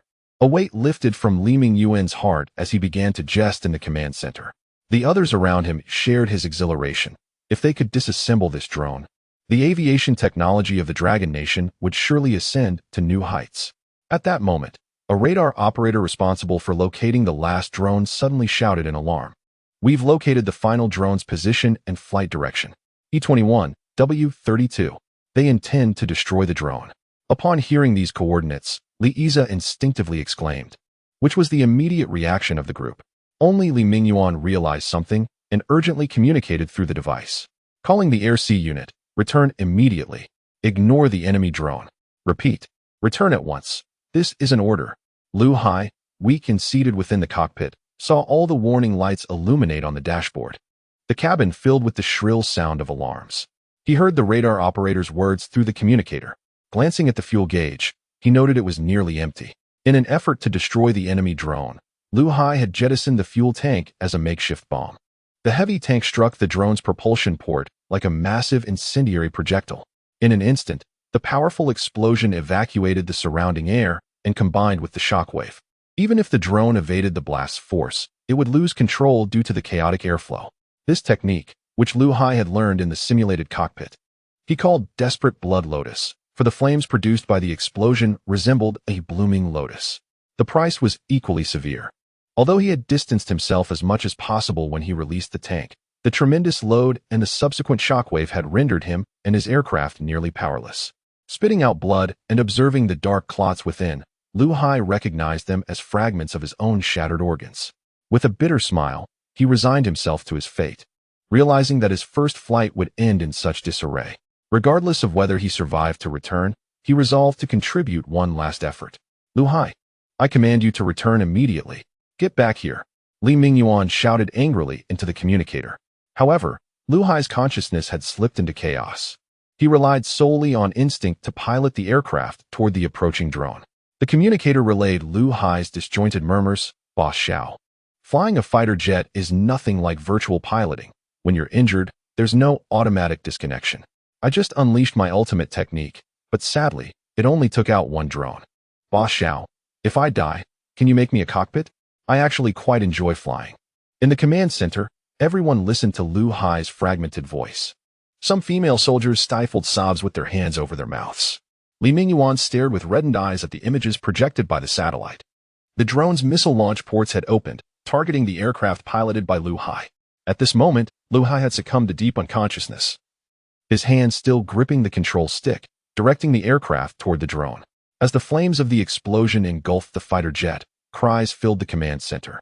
Li Mingyuan closed his eyes tightly, tears silently streaming down his cheeks. The communicator slipped from his grasp. Suddenly, a voice brimming with excitement rang out nearby. Fortunately, we made it in time. He's really hurt. Thousands of meters in the sky, as the flames dissipated, a dark figure emerged. A faint azure shield protected Lu Hai from the deadly flames and blasts. Xiao Chun drew the last remaining healing agent from his waist and slowly administered it into Lu Hai's body. Watching the life indicators on the armor gradually stabilize, he finally breathed a sigh of relief. Moments earlier, while searching for mission targets on the ground along the pulse direction, Xiao Chun had spotted the explosion in the sky. To prevent any mishaps, he pursued the direction of the blast, even arriving before the command center personnel realized the incoming drone. Yet at that moment, he was unaware of the drone and Oppo's affiliation, merely assuming it was a standard exercise engagement. Who could have anticipated that an American drone would appear within the territory of the Dragon Nation, particularly at an exercise site? It was only when the armor detected Lu Hai's faint whisper that Xiao Chun rescued him from the jaws of death. Observing the drone adjusting its course for another attack, Xiao Chun's eyes darkened with intense disdain. The American's relentless provocations tested his limits time and again, especially this incident that threatened his esteemed comrade. If he did not teach them a lesson, they would mistakenly believe his military factory was merely a toy-making enterprise. Xiao Chun extended his right hand, and a dark cannon emerged from his armor. Locking onto the approaching drone, he focused his thoughts, summoning a massive net of laser energy to manifest before the drone. As it attempted to evade, it was already too late, struggling helplessly like a fish ensnared in a net.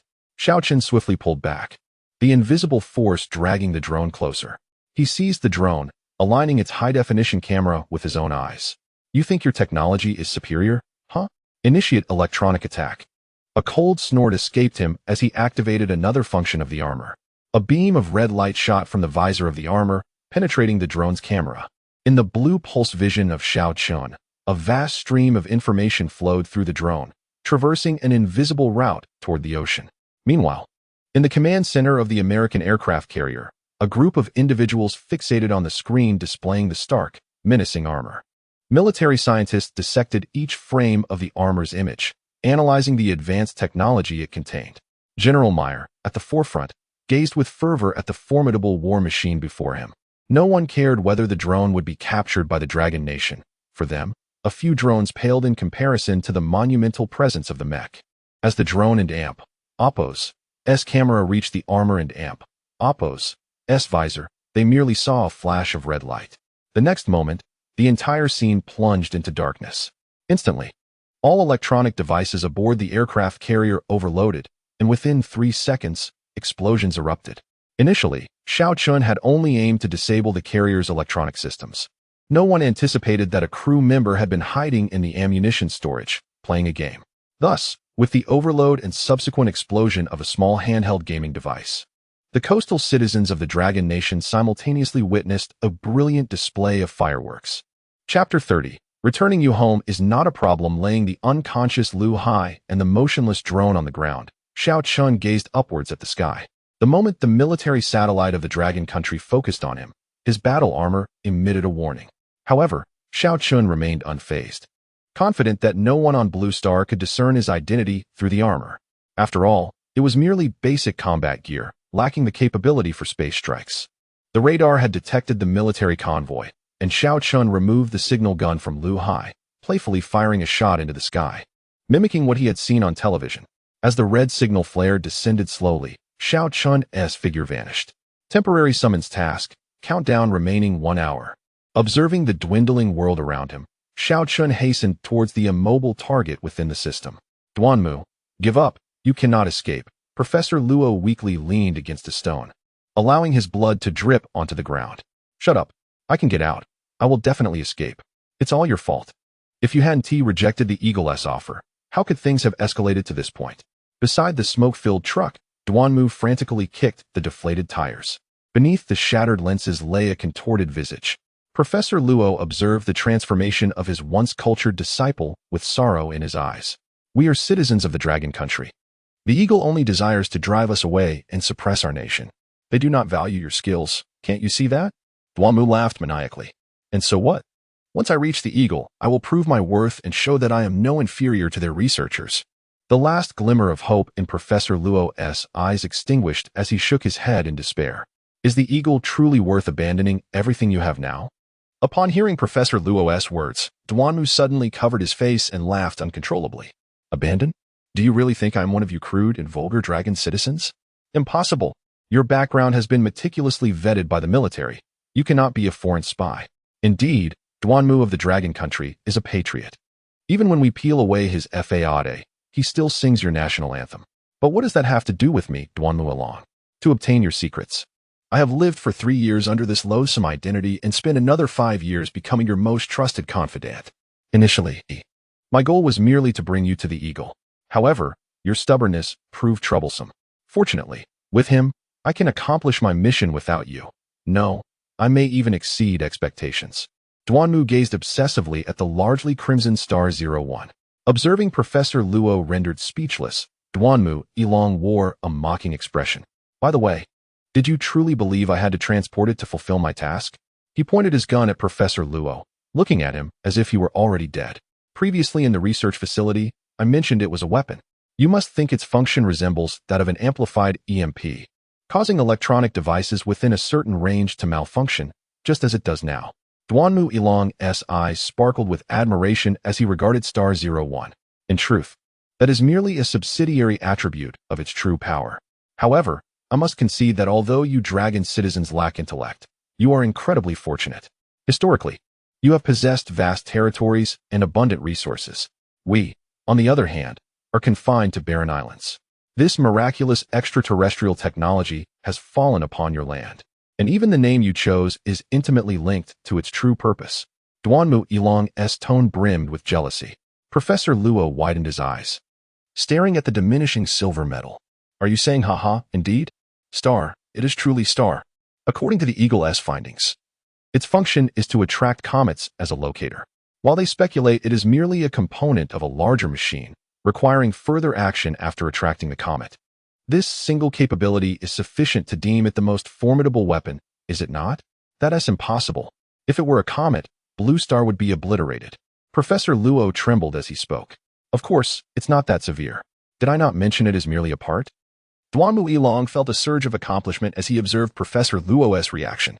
According to the Eagle's predictions, the comet it summons is not large, only enough to devastate a province of the Dragon Country.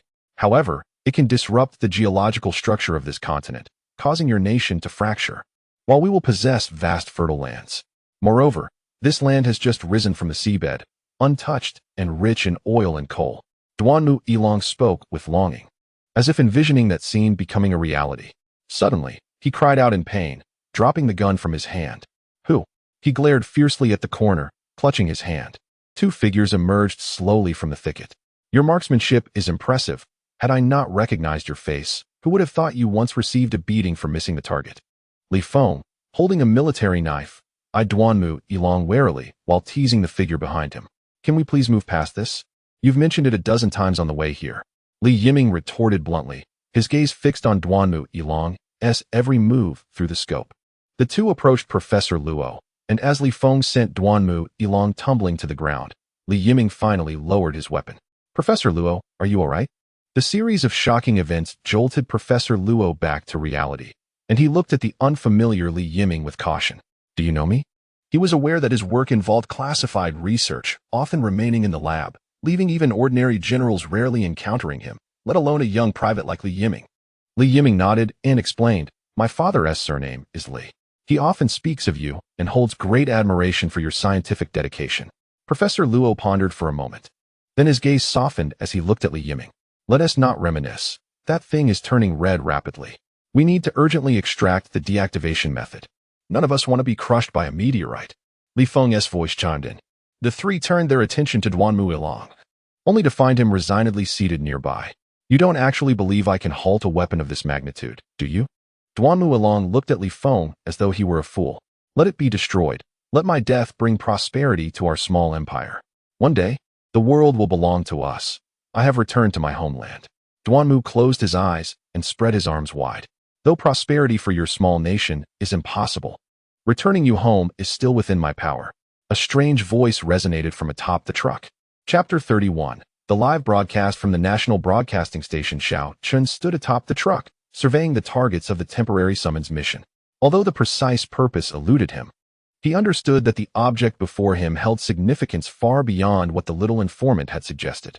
He could not fathom that the system would regard an ordinary meteorite weapon as a threat, and yet reward him with the soldier and Apos' armor in advance. Having witnessed the capabilities of the soldier and Apos' armor, Xiao Chun was justified in believing that even if a comet were truly drawn here, he would possess the power to shatter it with the might of his armor. Indeed, Xiao Chun had arrived long before. His absence was merely a ruse to observe whether Michael and his foreign companions would make an appearance. To his surprise, while they did not show, he encountered two familiar faces instead. Gazing down at the wary expressions of Li Feng and Li Yiming, Xiao Chun had not anticipated that these VIP users were all students from a military academy. Furthermore, they appeared to be of commendable caliber, which explained Li Feng and Apos' earlier assertion of his decent social standing during the recruitment process. Duanmu Yilong stood up in delight, exclaiming, You must be the secret weapon spoken of by the Americans. Praise the Lord, what a formidable armor. It is the perfect amalgamation of warfare and artistry. My lord, that old man over there is one of our targets, the chief scientist of the information sector of the Dragon Kingdom, Professor Luo Jiahui. I beseech you to eliminate the other two accursed dragon nationals swiftly so we may depart. The weapon is about to activate. Beneath the armor, an enigmatic expression appeared on Xiao Chun and Apos' face, as it seemed that the little informant had mistaken him for his support. Observing Duanmu Yilong and Apos' obsequious demeanor, Xiao Chun waved his hand, and the massive star attractor 01 abruptly vanished. Temporary summons mission completed. System rewards have been distributed.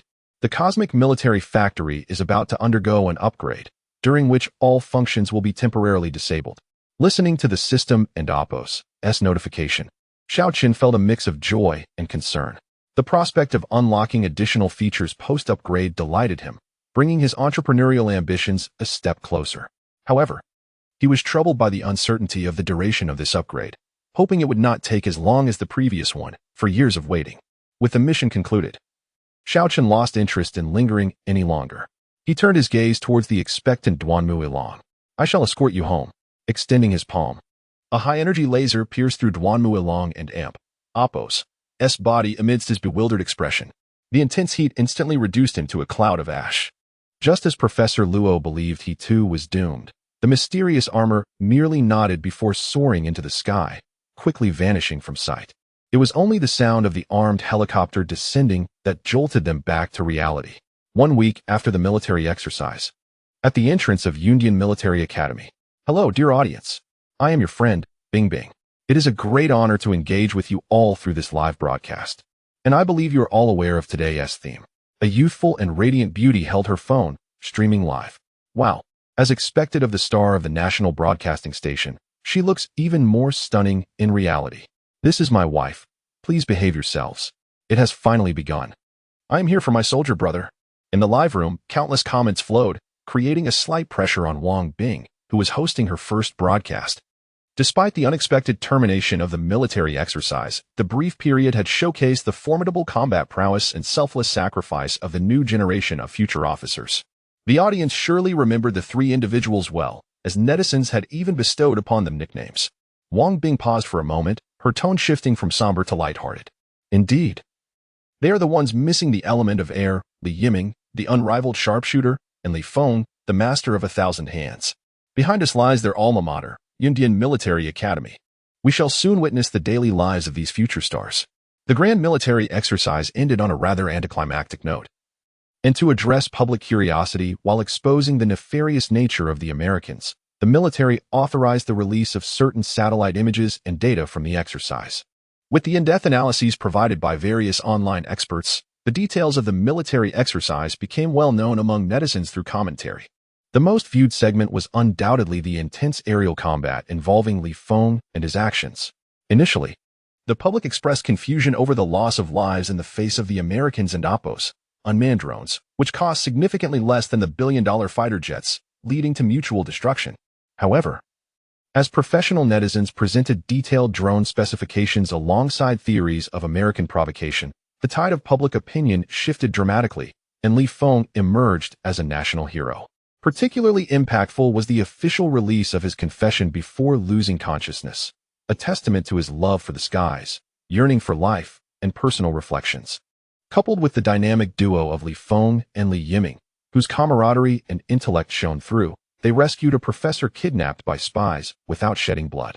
Though the disclosed content was limited, their optimistic personalities brought a refreshing perspective. The military propaganda department had not anticipated the immense response these 3 individuals would elicit online. The perfect blend of national duty and personal sentiment allowed netizens to witness the genuine humanity of these young warriors. It dawned upon them that the peace enjoyed by citizens of the Dragon Kingdom was upheld by such selfless individuals. They realized that these guardians of the nation also had families and emotions, yet they placed their country above all else. In a surge of inspiration, recruitment websites across various regions were inundated with young individuals eager to enlist. Amidst this fervor, the National Publicity Bureau and Yundian Military Academy decided to use these 3 as exemplars, aiming to provide the public with a deeper understanding of the daily lives of military academy students. To further ground the initiative in reality, the upcoming report would be conducted live, without prior notice to the 3. With official backing and the current popularity of the trio, the viewing numbers in the live room swiftly climbed to the millions and continued to rise. To expedite the process, Yundian Military Academy had already supplied detailed information on Li Feng, Li Yiming, and Lu Hai. Wang Bing confidently approached the first stop, the dormitory of Li Feng. Dear audience, our first interviewee is Li Feng, the quick-witted youth. I believe all sports enthusiasts are eager to learn how he honed his remarkable agility and keen reflexes.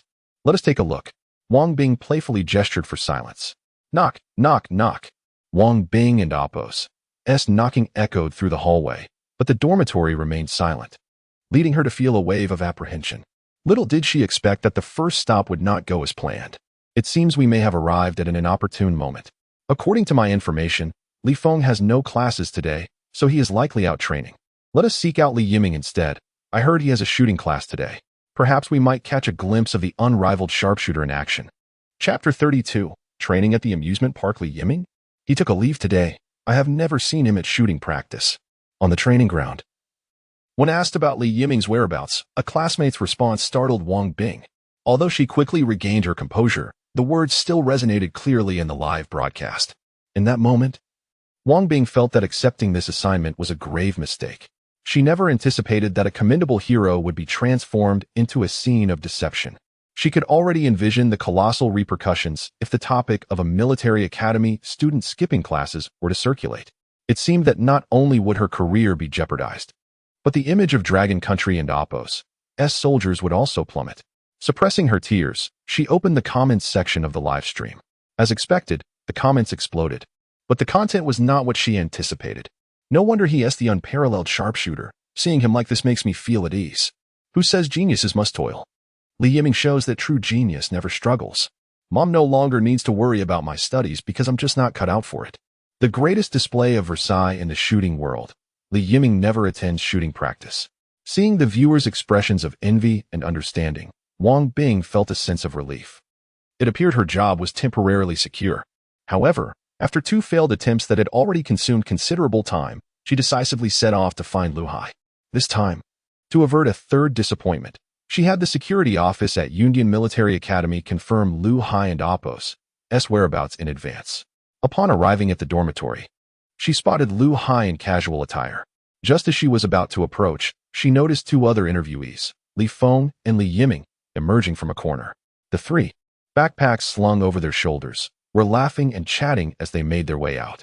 Wang Bing excitedly addressed the camera, "Dear friends, after an arduous search, it turns out our 3 guests are together. Let me go and get to know them better. No, I want to see where they and Appos re-headed." Agreed. Aren't we supposed to observe their daily lives? Their outfits clearly indicate they're heading off campus. Eavesdropping on others and Appos' privacy? You're bad, but I love it. The sudden shift in the live stream and Appos' atmosphere nearly caused Wang Bing, a seasoned news anchor, to falter. Just as she hesitated, an instruction from the national broadcasting station came through her earpiece, urging her to follow Lu Hai and the others as per viewer demand. With the directive from her superiors, Wang Bing and her partner cautiously trailed behind. On the bus, squeezed in the back, Wang Bing covertly filmed Lu Hai and the others while interacting with viewers. Observing the increasingly unfamiliar surroundings, she internally mused, why aren't these 3 diligently training at school, putting on a day of diligence? What could they possibly be doing outside? I hope I don't capture something inappropriate. Just as her thoughts spiraled, Li Feng and the others finally rose to disembark. Wang Bing hurriedly followed suit, and upon looking up, she realized they had arrived at a place that resembled the outskirts. The neatly paved road saw only a handful of vehicles, and the verdant saplings lining the sides indicated recent construction. Ahead loomed a grand entrance, with Shao Family Amusement Park emblazoned on the sign. An amusement park? Could this also be part of their training? My 14-year-old son wouldn't even set foot in a place like this. Is there anyone local who can enlighten me about this place? Why does it look so barren? Wang Bing had not anticipated trailing Li Feng and the others to this location. Faced with the live stream comments, she momentarily found herself at a loss for words. Numbly following Lu Hai and the others, Wang Bing felt as if, despite just entering the amusement park, her heart had already boarded a roller coaster, one that plunged straight down to the depths of despair. The thought that her promising future could be obliterated by the actions of those ahead overwhelmed her, and she could no longer contain her frustration. Ignoring the warnings from her earpiece, she rushed in front of the 3, blocking their path. "Excuse me, are you Li Feng? I'm your fan. May I have a word?" Wang Bing, suppressing her anger, chose Li Feng as her point of contact, knowing he was the most amiable and sociable one based on her research. Sure enough, upon noticing Wang Bing, a striking beauty and a fan, Li Feng's dark complexion flushed crimson. "Hello, I'm very pleased to meet you. No, I mean, it's a pleasure to meet you." His stammering demeanor resembled that of an innocent young man, amusing not only Wang Bing but also the viewers in the live stream.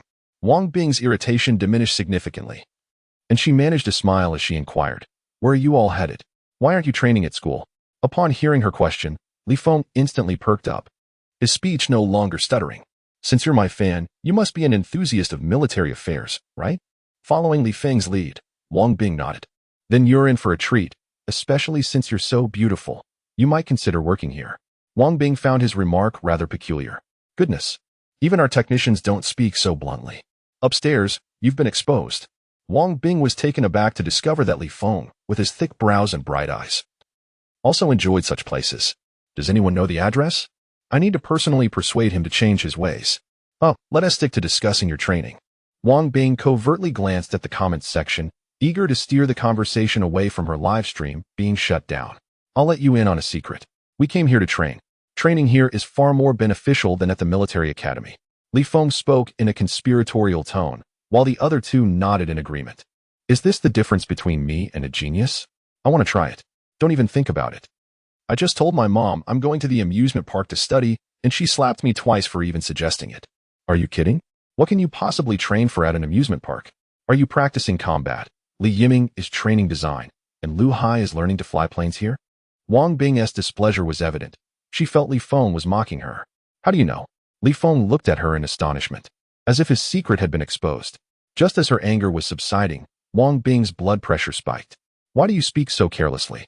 She glared at Li Feng, her foot tapping in frustration. No, I'm serious. We genuinely train here. Otherwise, where would our skills come from? Li Feng quickly clarified. Wang Bing was so incensed that tears began to well up in her eyes. You're telling me your combat skills, Lu Hai's piloting skills, and Li Yiming's shooting techniques were honed here? I don't believe it. Let us make a bet. If what you say is true, I'll take your advice and work here. If you can't prove it, I'll spend a day observing your training at school. Li Feng's challenge sparked a light in Wang Bing's mind as she devised a wager. She silently admired her own cleverness. How else could one prove their talent? Thus, she added an observation of Li Feng and the others' daily training to her conditions. She could subsequently edit the two live streams together, titling it Iron-Blooded Youth, the military academy boys who love amusement parks and the tough warriors on the training ground. Did that not perfectly align with Li Feng and his companions' personas? Chapter 33. Training program of Lu Hai agreed, but the prerequisite is that you must catch Boss Zhao's eye. Li Feng scrutinized Wang Bing, noting her beauty, yet her refined demeanor felt somewhat out of place amidst the amusement park's vibrant atmosphere. Wang Bing stifled a laugh, dismissing his words. Let us not forget, she had no doubt about her capabilities. After all, she was the esteemed first talent of Shoujing University, the star of the news station, an exceptionally promising beauty of a broadcaster. Numerous multinational companies had extended lucrative offers to her. Surely, she wouldn't falter in a mere amusement park interview. Come, let us first show you Lu Hai's training, Li Feng said, leading Wang Bing and the others toward the amusement park. Brother Jun, are you not busy today? On their way, they passed a fenced construction site, where Li Feng paused to greet a one-armed young man. Li Feng's here. Today, Shuling is working, the young man replied. Since joining Shaoqin's amusement park, Xiao Shujun and his peers had not only resolved their basic needs but had also become much more cheerful. Shuling's skills are increasingly impressive. Are we going to the simulation chamber together? Li Feng gave a thumbs up, knowing Xiao Shujun relished compliments about his sister. No. I need to keep an eye on them. Shuling is quite the handful. You all should hurry. The number of visitors has been increasing lately, and it will be too late to enjoy otherwise. Though he complained, a fond smile graced Xiao Shujun's face. Let me see the beautiful driver. My wife allows me a glance. What is so captivating about driving? Just look at that young man covered in dirt. It's evident he drives a proper vehicle. Wang Bing wondered if she was the only one intrigued by what car a disabled person would drive. To cater to her online audience, Wang Bing strategically raised her camera, capturing the construction site's activities for the live stream. Impressive. I'm in love. This pure yet fierce girl is exactly my type. Forget the term biker girl. A true beauty is one who can handle an excavator. Big sister, don't drive the excavator, take me instead. The uniform praises from her audience piqued Wang Bing's curiosity. Noticing Li Feng's distraction, she discreetly found a nearby resting chair, slipped off her flat shoes, and stood atop it. Within the site, a petite figure sat atop a colossal excavator, her oversized work attire billowing in the wind. Beneath her large glasses was an expression of innocence and focus. Despite her diminutive size, her hands and feet moved with remarkable agility. The massive machine appeared as a mere toy under her command, digging and filling with ease. Even Wang Bing was momentarily captivated by the striking contrast of a delicate girl operating such a grand machine. Only when reminded by her online viewers did Wang Bing recall her mission. Hastily jumping down and forgetting to put on her shoes as she rushed to catch up with Li Feng. Upon catching up, she realized the three were engrossed in a lively discussion, completely unaware of her absence. Muttering under her breath about their obliviousness, she silently followed them forward. As they neared the mountainside, the once desolate amusement park buzzed with a newfound vibrancy. Eventually, they arrived at a vast venue. In the center stood a massive screen, with half-spherical gaming pods arranged neatly around it. A few visitors were quietly discussing something. Upon seeing Li Feng, they greeted him in unison. Only then did Li Feng remember the beautiful girl beside him and hurriedly introduced her. This is Lu Hai's training ground. Shortly, you will witness his operation. Suddenly, the large screen flickered, revealing an image resembling a flight cockpit. It seemed Lu Hai was eager to redeem himself. Li Feng gestured toward the screen, explaining, Lu Hai is currently piloting the well-known J-10 fighter jet. Isn't that the aircraft he flew during the exercises? Wang Bing exclaimed. Her eyes wide as she aimed her phone at the screen. Li Feng was taken aback. He hadn't anticipated her knowledge of such matters. Indeed. And this time his opponent is an American drone. Wang Bing's excitement was palpable, and the audience in the live stream went wild. The national station is impressive. They actually let my idol take me flying. Online experts often rave about Lu Hai's extraordinary skills. I want to see if it's truly that remarkable. It's just a game. I could do it too. Watch me take on 10. What does that number 3 in the upper left corner mean? Is it 3 lives? Although Wang Bing wasn't a gamer, she had some understanding of gaming mechanics, which often provided players with multiple chances to retry for enjoyment. Not at all. Here, every training session allows only one opportunity for failure. While there are no penalties, failing means starting over, unlike real training, where life is at stake. Wang Bing nodded in agreement. Pilots faced immense risks with each training session. A slight miscalculation could lead to catastrophic outcomes. Thus, many novice pilots began their journey on flight simulators. However, this raised another question for her. Did a pilot of Lu Hai's caliber still require such fundamental training? Before she could voice her inquiry, professionals in the live stream elucidated the typical training process for pilots. Upon learning that such training was merely to familiarize novice pilots with the basic operations, many echoed Wang Bing's confusion, likening it to asking a seasoned driver to practice shifting gears in a junk vehicle, hardly effective and merely a waste of time. In response to Wang Bing's query, Li Feng merely smiled mysteriously, indicating that she would understand in due time. Without an answer, she turned her gaze back to the big screen. The first challenge was a single drone, its flight path closely mimicking all maneuvers from the exercise. However, Lu Hai, with his experience, handled the situation with increased deftness. A slight tilt allowed him to evade the missile strike. Then he swiftly accelerated to pursue the drone. As the drone executed a sharp turn, Lu Hai performed a stunning dive, followed by a rapid ascent. Simultaneously, a secondary fuel tank was released in a perfect parabolic arc, landing behind the drone's propulsion system. When the explosion ignited, Lu Hai's aircraft had already distanced itself from the danger zone. Unbelievable, even as a shot-put athlete. I can't throw as accurately as he does with a fighter jet. Even American blockbusters wouldn't dare depict such scenes. Lu Hai, you're just toying with it. This is merely a game. If he attempted that in reality, I'd live stream myself eating dirt.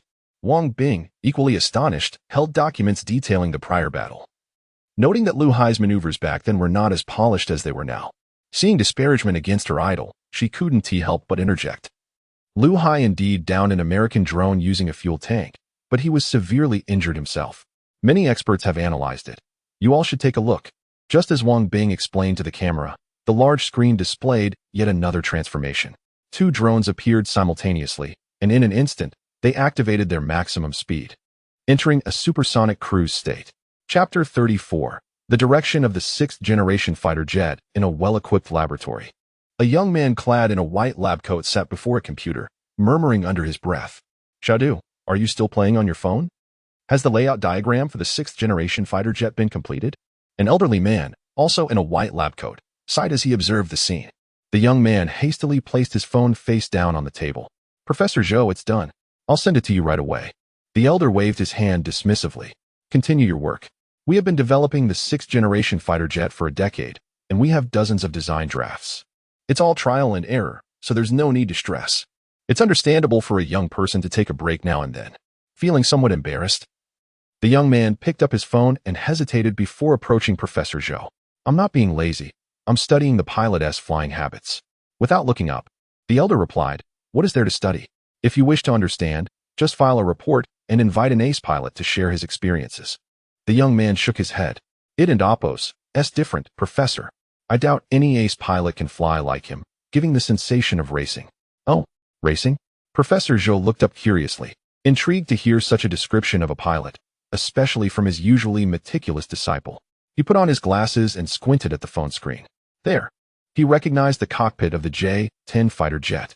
Outside, two unmanned aerial vehicles from the United States circled, attempting to lock onto the fighter with missile radar.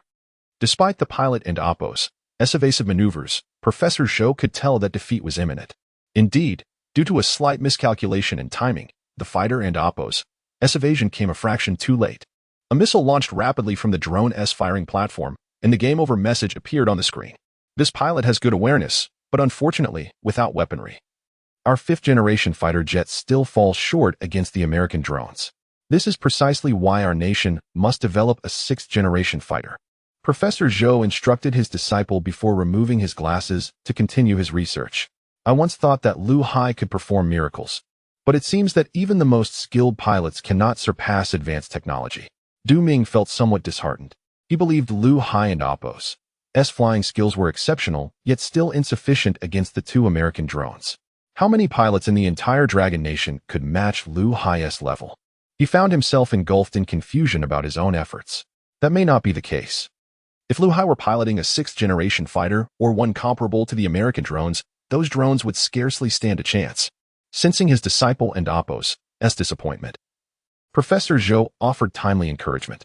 Du Ming wore a bitter expression, pondering the elusive direction of the sixth-generation fighter.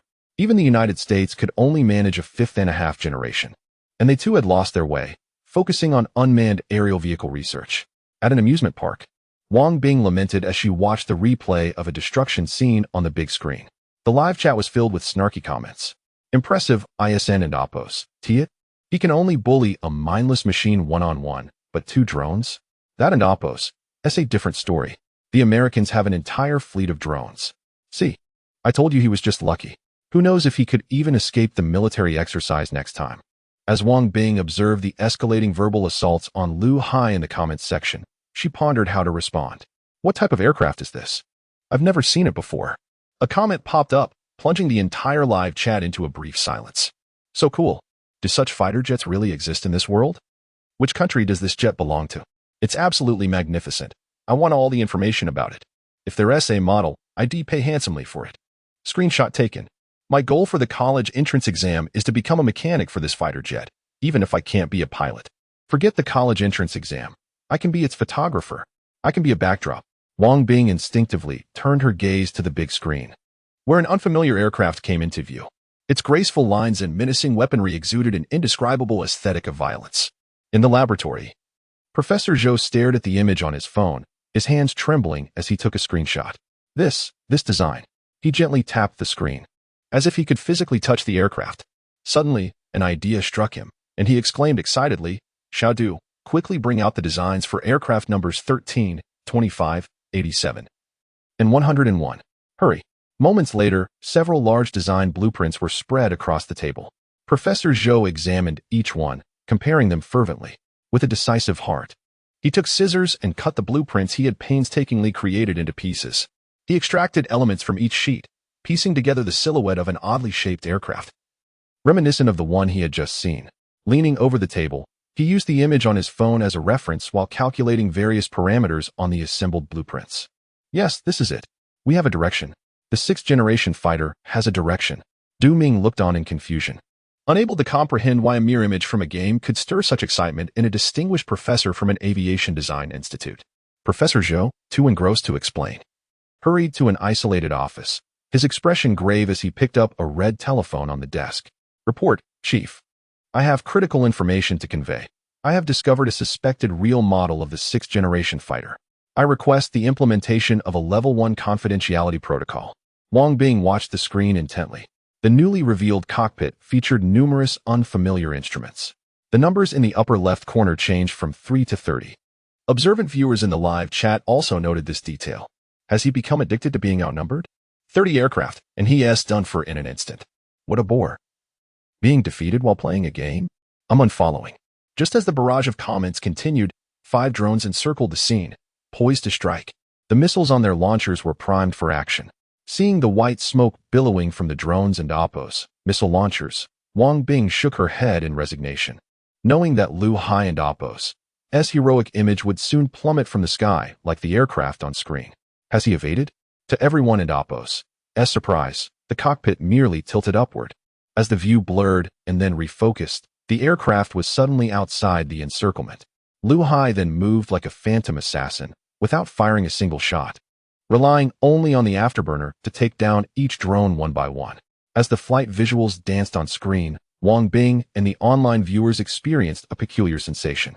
It felt as if the American drones were struggling like a rabbit trapped in a mire, while they resembled a hawk soaring freely in the sky, ready to claim the lives of their adversaries.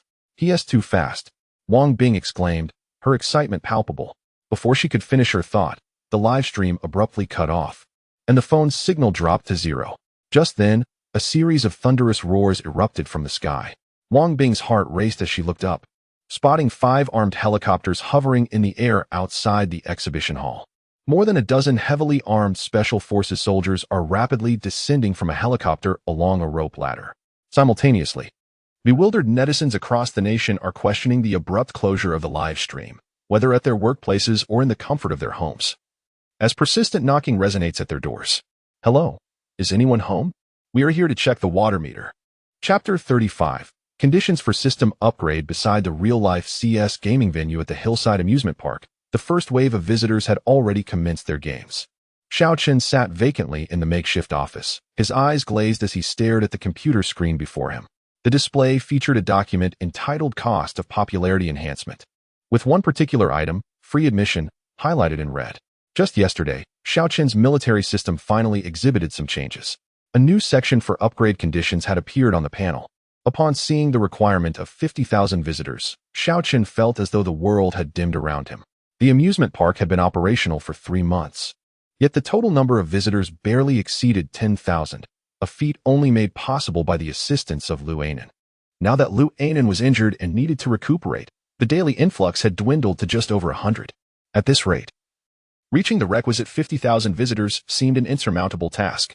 Most critically, with the system locked, he could not manufacture new equipment. As the existing gear deteriorated, the number of visitors would only continue to decline. Xiao Chen had contemplated introducing ordinary amusement devices to boost popularity. But faced with online prices soaring into the tens or even hundreds of thousands per unit, along with exorbitant maintenance costs, their modest amusement park simply could not shoulder such financial burdens. Thus, he was left with no choice but to explore unconventional avenues, hoping to exchange capital for popularity. This led to the aforementioned document. Approximately 13 schools were situated in the vicinity, calculating on the basis of 500 students per school.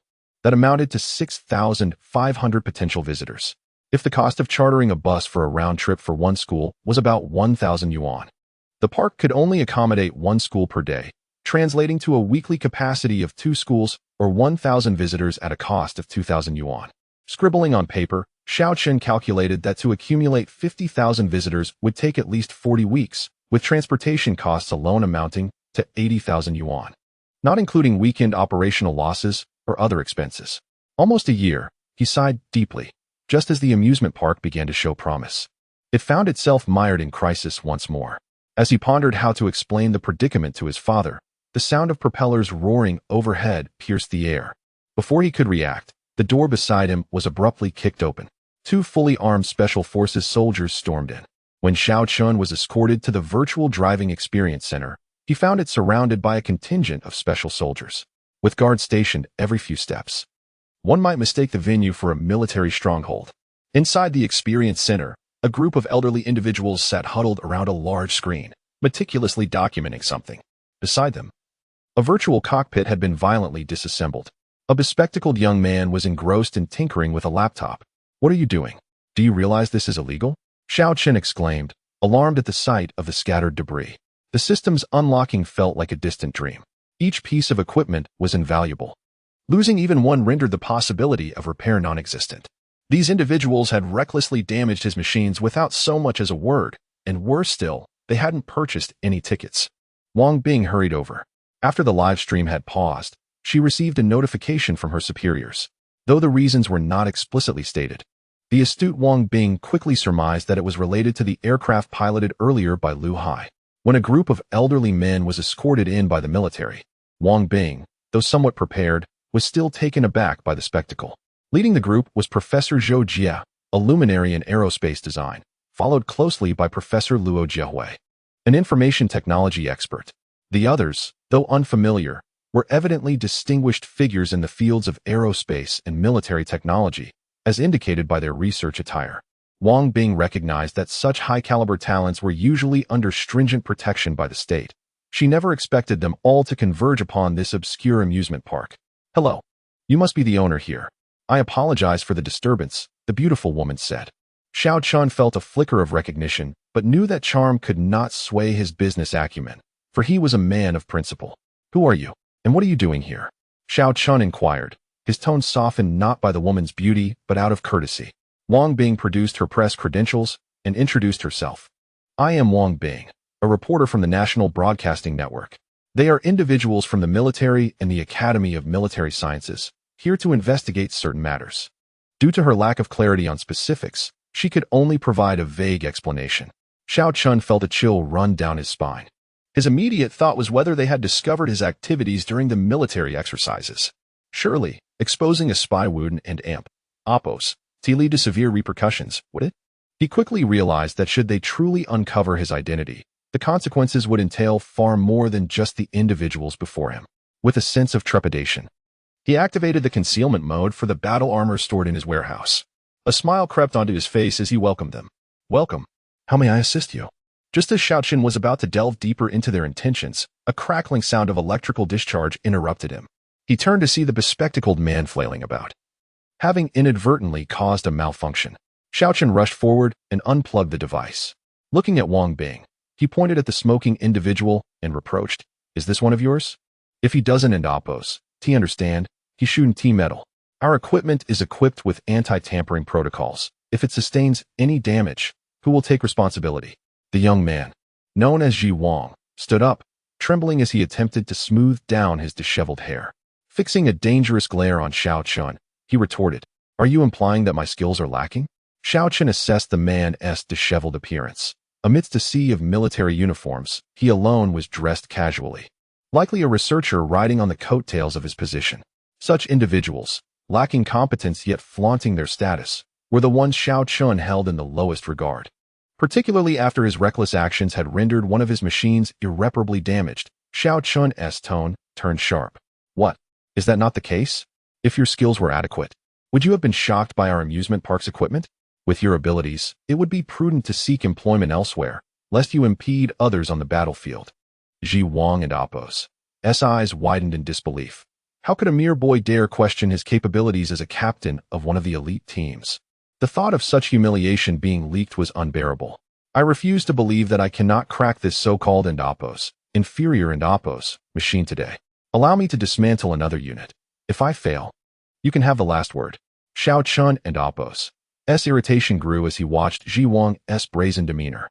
His machines were products of military-grade technology, albeit a rudimentary version, not something just anyone could hack. "Very well, I accept your challenge. If you are unable to crack it, you shall bear the cost of my 2 machines and the tickets for everyone here, without state reimbursement." Ji Wang scoffed. "What a paltry sum.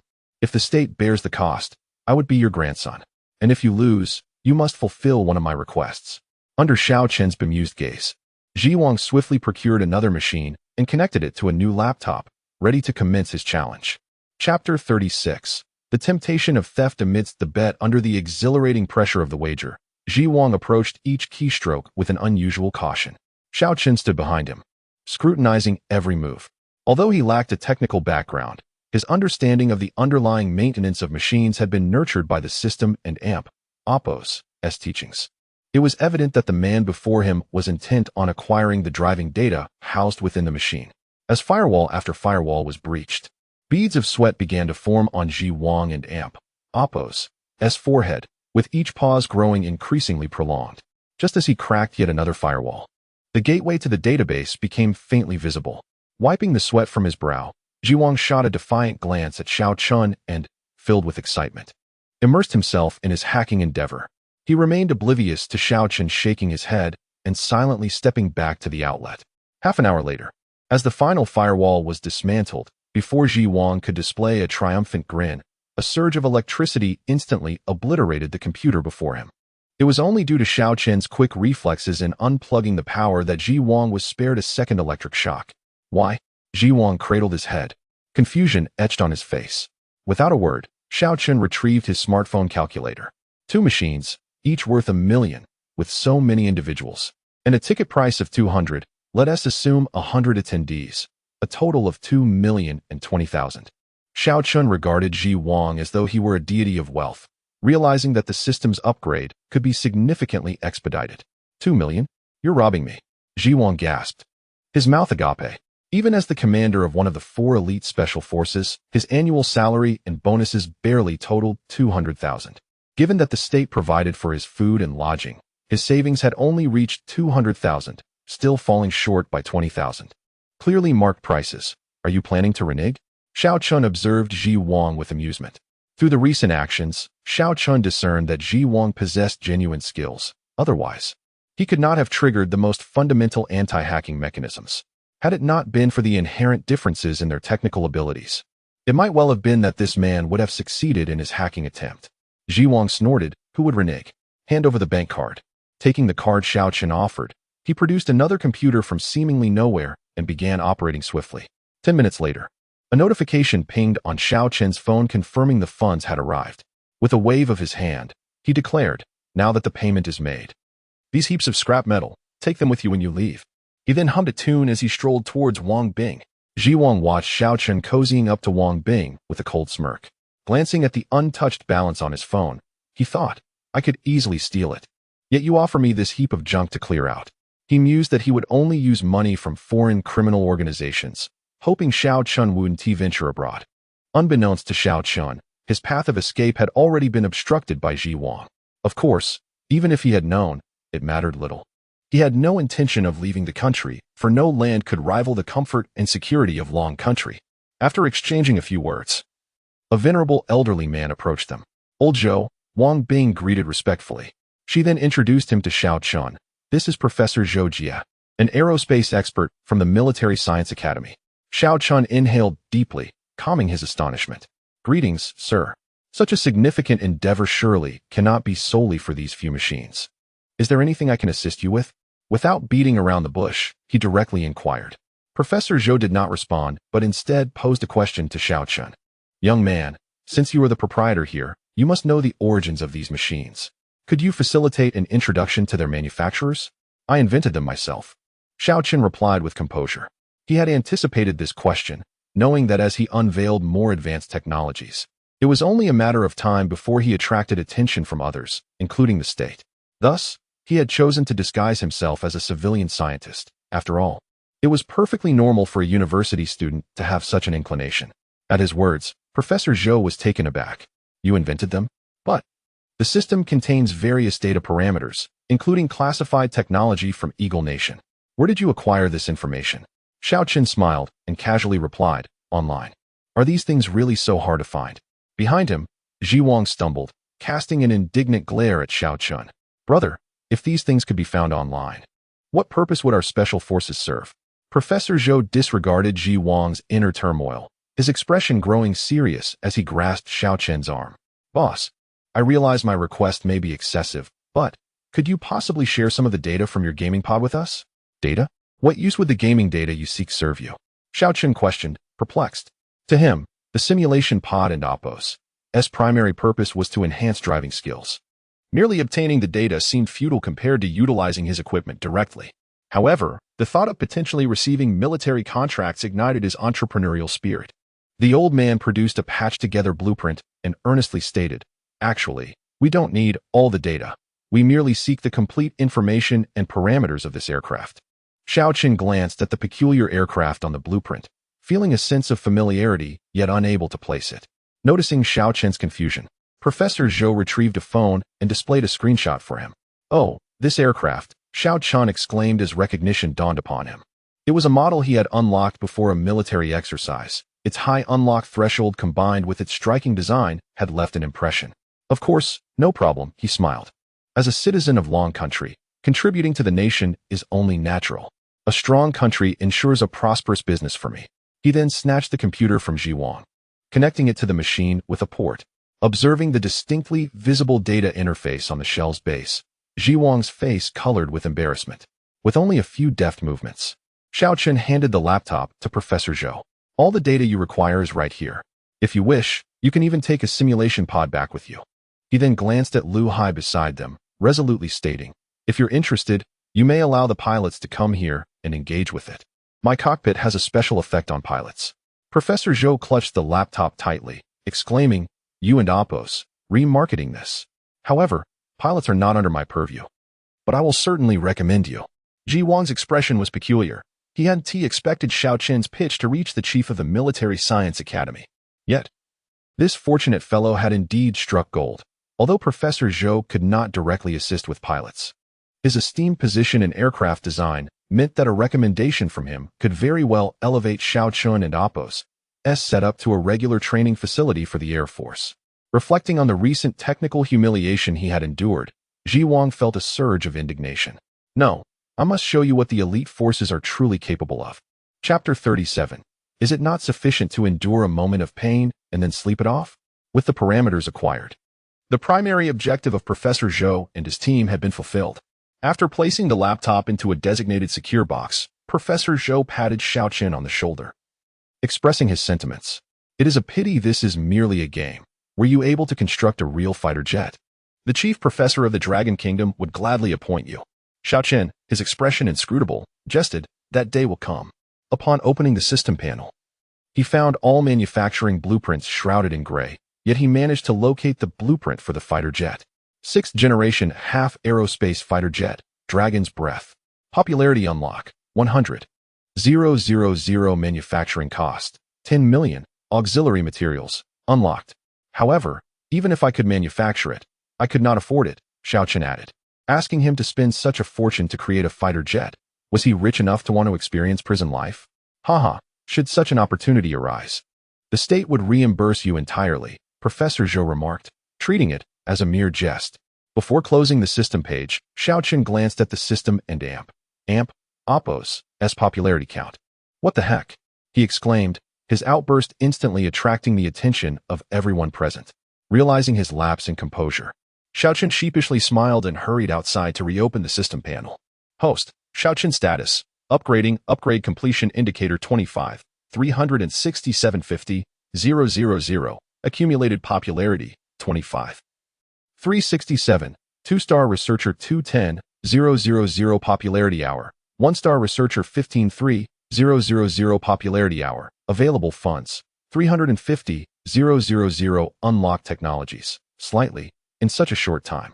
His popularity had surged by over 10, 000. Xiao Chen swiftly sought out the relevant information regarding researchers. It turned out this was a privilege granted by the military factory to researchers, as long as qualified researchers conducted their work within the amusement park's confines. Their working hours would convert into substantial popularity. The higher the researcher and Oppos' level, the more popularity they accumulated within the same time frame. According to the system and Oppos' standards, a 2-star researcher represented the highest attainable level on Blue Star. Xiao Chen felt elated, having stumbled upon this hidden benefit. If he could devise a way to extend their stay, his own popularity for upgrades would naturally increase. With this thought, he quickly intercepted Professor Zhou, who was tidying up his belongings. However, Xiao Chen found himself at a loss for how to retain them, as the system had clearly stated that popularity could only be garnered during research work. Just then, he spotted a familiar figure. Professor Luo. The elderly man turned. Looking at Xiao Chen with unfamiliarity, it was none other than Professor Luo Jiahui, the signal expert he had encountered at the military exercise. He was also the second 2-star researcher in attendance. Do you know me? Xiao Chen suddenly recalled that the elder had never seen his face, and he cleared his throat, pointing to Li Feng in the corner to explain. I have heard of you from Li Feng, and I sincerely admire your contributions to the field of signals. Upon hearing the mention of an acquaintance, Professor Luo's expression softened. The betrayal by Indo Ichiro had deeply affected him, akin to a father's heartbreak. And this visit was orchestrated by Professor Zhou to help him unwind. You are too kind. To be honest, I cannot be of much assistance here, Professor Luo replied. As his research primarily focused on wireless signal transmission, and there were indeed no significant areas for him to investigate among the available equipment. Xiao Chen's smile widened upon hearing this. It was ideal that he could enter a working state despite not being in his research domain. That is splendid. I wonder if you have any knowledge regarding neural signal transmission. I possess a set of equipment that I hope you might evaluate. Hearing this piqued Professor Luo's interest. Are you referring to human neural signal induction? Xiao Chen ambiguously nodded. Although the system had imparted some knowledge, it primarily encompassed the operational use and foundational principles of machinery. He was at a loss when it came to theoretical concepts. It seems you are engrossed in conversation. Old Luo, we should be on our way. The National News Agency has tasks that remain unfulfilled. Let us not complicate matters for the young lady. Upon hearing Professor Zhou's intention to depart, Xiao Chen quickly interjected. Since we are here, Professor Zhou and esteemed experts, why not accompany me to another location for a tour? We have additional equipment that may pique your interest. Professor Zhou glanced at Professor Luo. What do you think? Are there projects that intrigue you?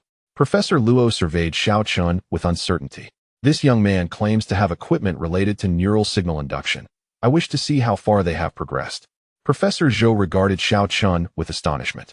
I did not expect your research to encompass such a broad scope, not only excelling in computer science, but also delving into medical studies. However, he cautioned, the field of neural induction is fraught with challenges, particularly concerning measurement and the complexities of human connection, which are high-risk endeavors. I wonder if what you refer to aligns with our understanding of human induction. Xiao Chen contemplated his training suit. Once donned, it appeared capable of establishing a connection. Measurements could be conducted using lasers or firearms. Nodding affirmatively, he replied, it should be. Why not come and take a look? Very well, let us proceed together.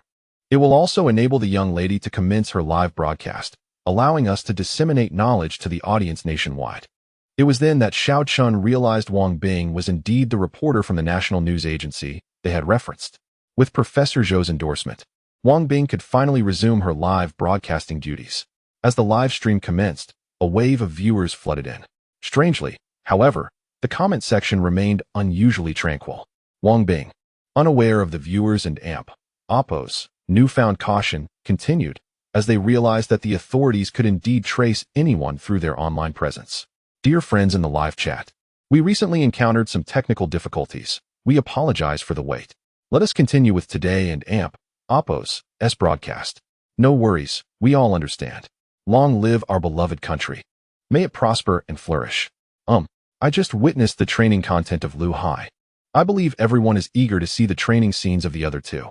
Wang Bing observed the earnest patriotic sentiments in the comments and felt something was amiss. Before we transition to the next training site, we are honored to have Professor Luo Jiehui, the chief professor in the signal field from the National Military Academy, who will elucidate how Li Feng and Oppo's extraordinary reflexes are generated. Wang Bing provided a brief introduction before shifting the camera to Professor Luo. As we all know, light is the fastest entity in the world, yet our human body possesses a form of signal transmission that is equally swift. The reflexes demonstrated by Li Feng stem from the rapid neural conduction within his body. In other words, if there were an instrument capable of stimulating the human stress response and enhancing neural sensitivity, every individual could potentially achieve such reflexes. At that point, everyone might become superhuman. Professor Luo remarked with a sense of aspiration. Regrettably, he continued, with current technology, even the most advanced laboratories cannot guarantee stable neural transmission, as the requirements for neural signal transmission are exceedingly stringent. It must not only be sterile but also maintain constant temperature, humidity, and even the oxygen levels in the air. Any slight deviation can distort the neural signals during transmission. Behind Professor Luo, Li Feng observed Professor Zhou and Oppo's approving demeanor, wearing a peculiar expression. He reflected on his training process. Was it not sufficient to endure a moment of pain and then sleep it off? Chapter 38. The young national hero. Will there be a sterile laboratory here? As the group advanced, a question flickered through the vibrant live stream. Professor Luo, engrossed in disseminating scientific knowledge, suddenly realized they had arrived at the halfway point of the mountain. Not far ahead lay the battlefield of a real-life CS game, where the previous wave of tourists had already been dispersed by a special forces unit, leaving behind only dust and rubble. Pausing for a moment, Professor Luo turned to Xiao Chen. The environment here is rather harsh. The cost of conducting research must be substantial, correct? Not too bad. Xiao replied with a sheepish smile, choosing not to elaborate further. After all, he had indeed invested in this site. To prevent Professor Luo from continuing his speculation, Xiao led the group to the equipment display room. To maintain sanitation standards, the equipment room underwent thorough cleaning after each group of visitors, resulting in an exceptionally clean environment. Xiao retrieved a set of gear from a hanger and handed it to Professor Luo. "This is the equipment for our neural thought transmission. Please take a look," he explained, meeting the professor and Appo's puzzled gaze. Professor Luo, with a serious demeanor, responded, "I came here to see your laboratory, not to play games." Xiao feigned innocence. "What laboratory? We invited you to examine this equipment." Just as Professor Luo was about to express his frustration, he remembered that Xiao had indeed not mentioned anything about a laboratory visit. How can this be? Neural signal transmission is still in the exploratory phase. How could you possibly apply it in reality? Allow me to correct you, Professor. What we are dealing with is not merely neural signal transmission, but an advanced form of neural thought transmission. Upon hearing this, Professor Luo finally grasped that Xiao concept of neural thought transmission differed from his own. It sounded like a more sophisticated technology. Is it possible that this single outfit can achieve what you claim in neural thought transmission? Do you have any idea how large the most advanced neural signal transmission equipment is? It stands 5 meters tall and requires a supercomputer to handle the complex neural signals in real time. Xiao had not anticipated convincing Professor Luo would prove to be so challenging. He pointed to Li Feng at the end of the line. "If you don't believe me, you can ask Li Feng. He gained his current reflexes using our equipment." The crowd's attention shifted to Li Feng, and the live stream erupted with excitement. Dreams manifesting in reality. This Professor Luo just mentioned how neural signals could turn someone into a superhero, and it seems Li Feng already is one. This must be a fabrication. How could such advanced technology exist in an amusement park? Li Feng is artificial. Let you boast about your idol being real. Fake or not. If he can achieve it, why can't it oppose to you? I believe such reflexes are not easily obtained. Otherwise, with so many visitors, why has only Li Feng grown stronger? Am I the only one curious about where this amusement park is? Feeling the collective gaze upon him, Li Feng stepped forward, albeit shyly. Although I Don and Appos fully comprehend the purpose of this neural technology, I genuinely owe my enhanced reflexes and combat skills to Boss Xiao and Appos' equipment. Professor Luo and Appos' eyes widened in disbelief, unable to distinguish between illusion and reality. After a moment of stunned silence, he tossed aside his white lab coat and exclaimed with fervor, "Let me try. Is this real?" Seeing the professor about to remove his close-fitting clothing, Xiao hurriedly intervened to prevent any embarrassment. "You can try it without taking off your clothes." Professor Luo halted his actions, covering his slender ribs with his clothing, and looked at Xiao with suspicion. "Isn't it necessary to apply a coupling agent? Will this not affect signal transmission?" Xiao managed a wry smile, explaining, "It won't affect it. If every guest had to strip down, how would anyone participate in our project?" Professor Luo's face flushed as he realized his overexcitement. Following Xiao's guidance, he donned the training armor and carefully sensed the changes. As Xiao activated the device, Professor Luo felt a faint sensation coursing through his body, one only perceptible to someone accustomed to enduring signal radiation. Xiao selected the game mode for Professor Luo and then picked up a training gun, aiming it at the professor. This simple action provoked a fierce reaction from the nearby special forces. "Don't move." Several guns were immediately pointed at Xiao, along with infrared beams zeroing in on his forehead. Realizing that this was no ordinary elderly man, Xiao found himself momentarily at a loss. Professor Luo waved his hand, signaling the soldiers to remain calm. However, the soldiers remained steadfast in their duty to protect him.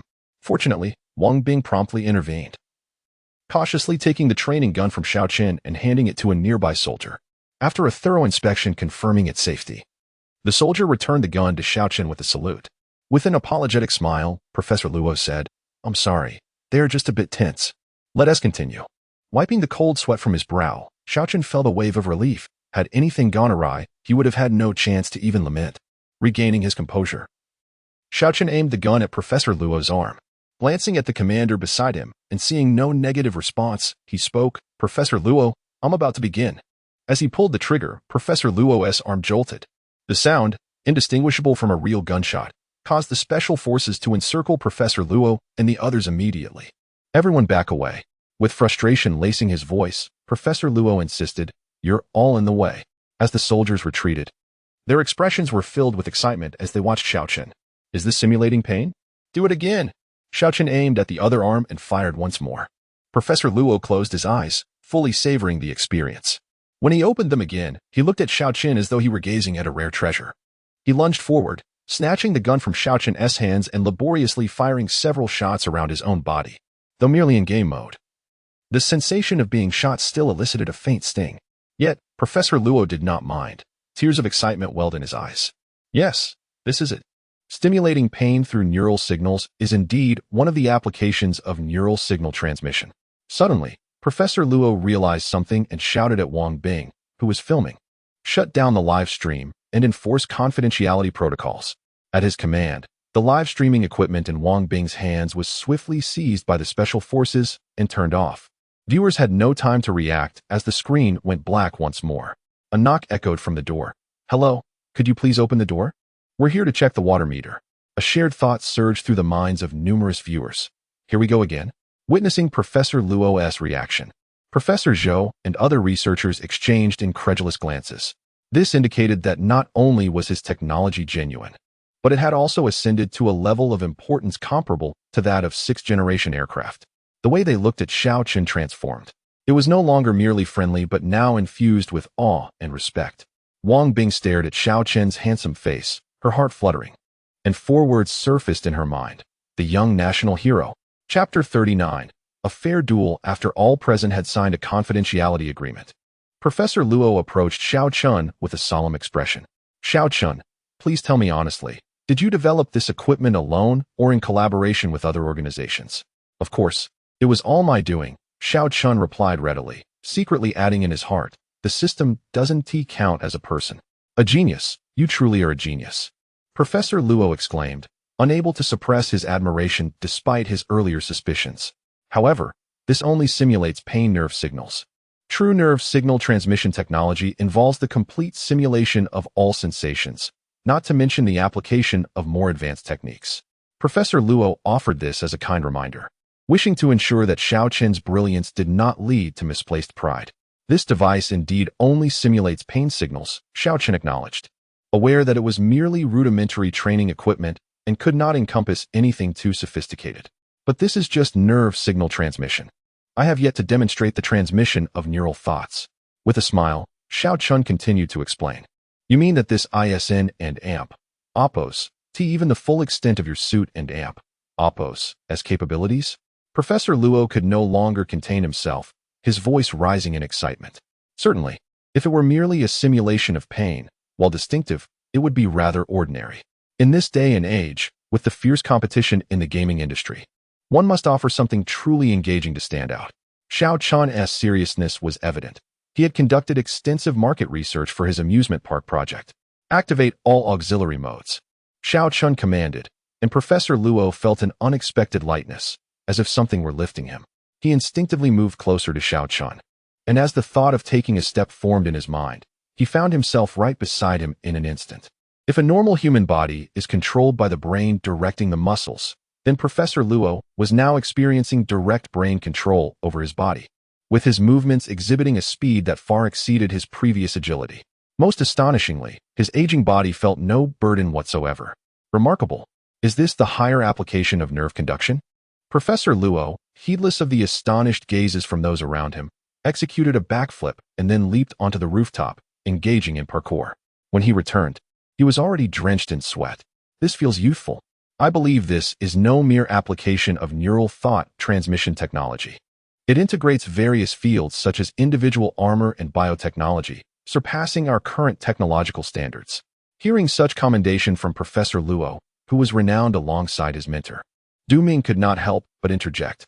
Professor Luo, don't you think your reaction is a bit exaggerated? Even if this equipment is extraordinary, it cannot possibly exceed the levels found on Blue Star. Professor Luo shook his head. You cannot begin to fathom the technological significance of this suit. It could well be considered the crystallization of an era's advancements. Any single technology within it, when isolated, could advance our nation's corresponding fields by years, if not decades. It is no exaggeration to say that if the military were to see this equipment, they would desire it in droves. Our soldiers and OPPOS combat capabilities could escalate to a new echelon, potentially rivaling one of the four major special forces, the Tinglong. Just as Professor Luo finished speaking, a resounding voice interjected. Since Professor Luo has spoken so highly of it, might I witness this equipment's combat capabilities? Xiao Chun turned to see the members of the Tinglong approaching, 2 men and a woman. Upon recognizing them, Professor Luo exhibited a look of surprise. Tinglong, what brings you for here? Greetings, Professor Luo. We have been assigned to ensure your safety, one of them replied. Professor Luo shook hands with Tinglong. Feeling a sense of humility, I never anticipated that we old bones would require your assistance. You're too kind. Protecting you is our duty. Besides, how could we pass up the opportunity to witness equipment that rivals our own? A hint of a smile appeared on Tinglong's serious face, indicating a good rapport with Professor Luo. With a few chuckles, Professor Luo introduced them to Xiao Chun. These 4 are Tinglong, Yohu, Lai Ying, and the one you just met, Zhuang. They are the commanders of our nation's 4 elite special forces.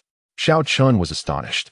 He had not expected the leaders of the legendary strongest special forces in the nation to appear in such a guise, and to his surprise, one of them was a woman. In introducing Xiao Chun, Professor Luo maintained a tone of utmost respect. This is the owner here, Xiao Chun, who is also a remarkably talented independent researcher. You may find opportunities for collaboration in the future. Tinglong extended his hand in a gesture of goodwill. Yohu nodded coolly, while Zhuang rolled his eyes, and Xiao Chun chose to disregard him. Lai Ying simply snorted, offering no acknowledgement. However, Xiao Chun sensed a mix of disdain and subtle hostility in Lai Ying's gaze. You are indeed the Elite 4. Hello, I am Li Feng, and this is Li Yiming. We are your fans. Our greatest wish is to join the 4. Li Feng, who had previously faded into the background, suddenly squeezed forward, gazing adoringly at Tinglong and the others. Tinglong glanced at Li Yiming before nodding. Li Feng, you mean that fortunate lad from the military exercise who ventured into enemy territory and, after being captured, fortuitously rescued Professor Luo? I advise you to hone your professional skills instead of indulging in pursuits you are not suited for. Li Feng's face flushed crimson, speechless in retort. Xiao Chun, overhearing Lai Ying's comment, felt a twinge of indignation, sensing an implicit jab directed at him. Noticing Lai Ying's smug expression, Xiao Chun chuckled. Didn't Captain Tinglong express a desire to see our equipment? Does this fellow Lai Ying dare to give it a try? At this declaration, not only Lai Ying, but even Tinglong and the others looked at Xiao Chun in astonishment. Wang Bing anxiously grasped Xiao Chun and Apos' arm. Don't be impulsive. Do you even know the caliber of the 4? To put it bluntly, combined, none of us here could match them. Xiao Chun cast a surprised glance at Wang Bing, puzzled as to why this woman was suddenly so concerned for him. He then gestured toward Zhuang. Isn't their defeated opponent over there? Lai Ying disdainfully regarded the embarrassed Zhuang. Don't mistake us for this bookworm Zhuang. Just because you got lucky and won a round against him doesn't grant you the right to look down on the 4. Today, I and Apos LL show you what the 4 special forces are truly capable of. Very well, if you are so confident, I shall find someone to compete with you in a gunfight. Since you are from the Air Force, perhaps we should switch up the participants? Xiao Chun observed Lai Ying's ostensibly benevolent demeanor. No need. Under Xiao Chun and Apos' provocation, Lai Ying decisively agreed. Li Feng, you shall be the one to compete. Since Lai Ying is so confident, you will engage him in assisted mode against his real mode. He then turned to Lai Ying. As a student yet to graduate, this match seems quite fair, does it not? Lai Ying, like an arrogant peacock, replied nonchalantly, do as you wish. Completely oblivious to the sympathy evident in Li Feng and Apos' gaze directed at him. Chapter 40. The Disdained Falcon. As the preparations reached their conclusion, the Falcon and Li Feng entered the arena from opposite directions. Of course, Xiao Chun had not forgotten his primary objective: to ensure the researchers remained in a productive state. He provided each expert with a set of training equipment, artfully labeled as an experience of the wonders of neural sensory transmission. Glancing at the ever-increasing popularity metrics on the system panel, Xiao Chun turned his hopeful gaze towards the arena. Wang Bing, a presenter from the National News Network, had witnessed numerous secret military training exercises. She had even served as a war correspondent on actual battlefields. Yet, as she stood in the stands, all her prior experiences of terrestrial warfare seemed to crumble. For the first time, she realized that urban combat could evolve into spatial warfare. On the intricate battlefield, aided by the formidable assistance mode of the training armor, Li Feng traversed the arena with ease, even effortlessly scaling walls when he accidentally found himself in a dead end. In stark contrast, the falcon approached each intersection with utmost caution, wary of falling into Li Feng's trap. Several times, Li Feng leapt past him. Although the falcon detected his presence first, by the time he closed in, Li Feng had already vanished. Even Wang Bing could discern that Li Feng was deliberately allowing the falcon to gain ground. Though his combat experience was inferior, his reaction speed and robust agility more than compensated for the disparity. On numerous occasions, Li Feng appeared to have spotted the falcon but inexplicably chose to overlook him, lingering in the vicinity instead. At this moment, Li Feng felt an immense pressure. He was confident that his superior assistance features could outmatch the falcon. However, Xiao Chun had privately queried him before the match about his desire to join the Four Greats. How could he not desire that? The Four Great Special Forces were a revered sanctuary in the hearts of every soldier. Participation in the selection for the Four Greats was a badge of honor. Upon receiving a positive response, Xiao Chun wore a mysterious smile and hinted that he had a plan, contingent upon Li Feng's ability to stall for time and to provide the falcon with a formidable shock, akin to what Xiao Chun had once experienced. Reflecting on that soul-stirring fear and pain, Li Feng was uncertain whether Xiao Chun intended to assist or sabotage him. After much hesitation, he ultimately resolved to heed Xiao Chun and Appo's advice. After all, offending the falcon would only lead to minor inconveniences, a concern that would arise only after joining the Four Greats. Without Xiao Chun and Appo's guidance, graduation itself might have been a struggle. Thus, he felt indebted to him. This led to the performance witnessed by Wang Bing and others. However, as time passed, Li Feng found his situation increasingly precarious. The falcon, realizing he was always a step behind, began to sense something amiss and shifted his focus to the surrounding walls. He even set up rudimentary traps as early warnings. On several occasions, Li Feng narrowly escaped detection. Relying on the assistance features of the training armor, he understood that if he did not resolve the confrontation soon, he would surely face defeat. Seizing an opportunity while the falcon was unguarded, Li Feng discreetly descended from the wall. Just as he was about to intimidate the falcon, he was taken aback by the latter and Appo's heightened vigilance, who instinctively evaded and fired backward. Fortunately, Li Feng and Appo's reflexes were sharp and aided by the assistance mode. His shooting action was already completed as his brain signaled. 2 shots rang out almost simultaneously. Li Feng felt a slight numbness in his abdomen, indicating he had been hit. Conversely, the falcon was overwhelmed by a sudden, intense pain that clouded his vision. Yet, through sheer willpower, he merely gasped for breath without losing consciousness. One hand pressed firmly against his neck, the place where Li Feng had struck. It was then that the falcon realized, aside from the excruciating pain, there were no visible wounds. The intelligent voice of the training armor began to announce the results of the duel. The falcon had been struck in a vital area and was defeated, while Li Feng had sustained a minor injury. The falcon scrutinized the firearm in his hand, questioning whether it was merely a figment of his imagination that the weapon had interfered with his shooting during their encounter.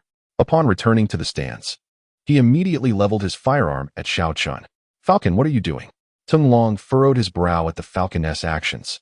The falcon remained silent, and in the calm demeanor of Xiao Chun, he fired multiple rounds. "Indeed, there is an issue with your firearm," the falcon asserted, gazing intently at Xiao Chun, his expression betraying a sense of revelation. Amidst the onlookers, Xiao Chun chuckled. "The problem lies not with the gun, but with you." His face bore a playful smile. The falcon's expression darkened with anger. Even now, Xiao Chun was attempting to dispute the matter. "Why did my gun interfere with my shooting while his did not? I was struck and felt intense pain, yet he showed no reaction. I refuse to believe his tolerance for pain surpasses mine." Xiao Chun offered no explanation but shifted his gaze towards Tung Long and the only female among the Four Greats, Yu Hu. She donned a training armor with a minuscule white dot marked at the heart position. Addressing them both, he instructed, "Use the guns you possess to shoot here." Tung Long observed Xiao Chun's serious demeanor without uttering a word. He aimed and fired in one fluid motion. Yu Hu, witnessing this, hesitated no longer and also took her shot. Both struck the designated white, although Tung Long's shot was more precise, while Yu Hu's was slightly off. After firing, Tung Long maintained an expressionless facade, as if nothing had transpired, while Yu Hu appeared contemplative. Seeing their reactions, Xiao Chun applauded and remarked, "Truly commendable. As expected from the strongest ground troops among the Four Greats, your marksmanship is exceptional. I presume our lady friend has sensed something?" At Xiao Chun and Appo's prompting, The crowd turned their attention to Yu-Hu. Yes, there seems to be a slight impact, but it is minimal, she replied, her voice akin to a mountain spring, clear and frigid, devoid of emotion. Indeed, my firearm possesses the capability to correct shooting angles. This implies that the poorer the shooting habits, the greater the influence on accuracy. Given this gentleman's reaction, it seems he felt nothing at all, signifying his shooting proficiency is exceptionally high and without any deviation. He must be a true sharpshooter, perhaps possessing the legendary absolute shooting instinct. Tung Long offered no response, and Xiao Chun did not press further. The gathered crowd tacitly treated Xiao Chun's comments as though he had never spoken them. However, their gazes towards the falcon grew increasingly dubious. None present were fools. Through Yu-Hu and Appo's reaction, it became evident that the firearm indeed had the capability to adjust shooting actions. This suggested that the falcon's marksmanship was relatively lacking. Perceiving the shift in the crowd and Appo's expressions, the falcon recognized their unspoken thoughts. Why was his proficiency as an airman suddenly under scrutiny? No one questioned why he was unfit to wield the intelligent firearm, yet when it came to him, he was met with disdain. The more he pondered, the more frustrated he became, entirely forgetting his own adamant refusal to switch opponents. I am an airman. You possess that so-called cockpit, correct? I will use the Dragon Kingdom and Appo's SJ-10 fighter jet, and you may select any model you wish for an aerial battle. As soon as the falcon finished speaking, he noticed Professor Zhou and others gazing at him with expressions of disbelief. Chapter 41. Upgrade complete. True virtual reality falcon. I think it and Appo's best we forego the competition. It and Appo's getting late. Let and Appo's head back. Professor Luo intervened, wishing to spare the dignity of the four special forces. Professor Luo, do not stop me. Do you truly believe I could lose in aerial combat? Professor Luo hesitated, struggling to find the right words. After a moment, he replied, in reality, you certainly wouldn't lose, but this is merely a game. Some aircraft may indeed outclass the J-10. Falcon chuckled heartily. So what if it's a game? Isn't it touted as a simulator for everything? Could there truly be 6th-generation fighters in there? Professor Luo nodded. Indeed, it is suspected that there are 6th-generation fighters. Then what do I have to fear? Wait, are there really 6th-generation fighters? Falcon nearly choked on his own disbelief, gazing incredulously at Professor Luo. Suddenly, recalling something, he widened his eyes, scanning the room for others. You all knew about this. Those he looked at averted their eyes, except for Wang Bing, who gave a subtle nod and replied softly, yes, the professors came here for that reason. Falcon felt utterly embarrassed, wishing to shrink into the ground. However, he quickly raised his head, his eyes gleaming with determination as he turned to Xiao Chun. Let us go to your virtual driving area. Zenit gave Falcon a thumbs up. Are you still going to compete? Impressive. Falcon rolled his eyes. Compete? I just want to savor the thrill of piloting a 6th-generation fighter. He then approached Xiao Chun with a playful demeanor. Good buddy, if your cockpit can truly simulate a 6th-generation fighter, I'll bring my team here weekly for training. How about a discount? Ding. Popularity threshold reached, conversion complete, upgrade finished. Xiao Chun beamed widely, no problem. Each of you gets a membership card at a 10% discount. Generous indeed. Falcon wrapped his arm around Xiao Chun's shoulder as they made their way to the virtual driving hall, leaving Professor Zhou and others shaking their heads. Remaining engrossed in their analysis of the training armor's principles, Wang Bing glanced at the focused professors, then at the departing Xiao Chun and company. She handed her phone to Li Yiming, asking him to record the training scenes for future reference, before jogging after Xiao Chun. Host, Xiao Chun. Materials, 50,000.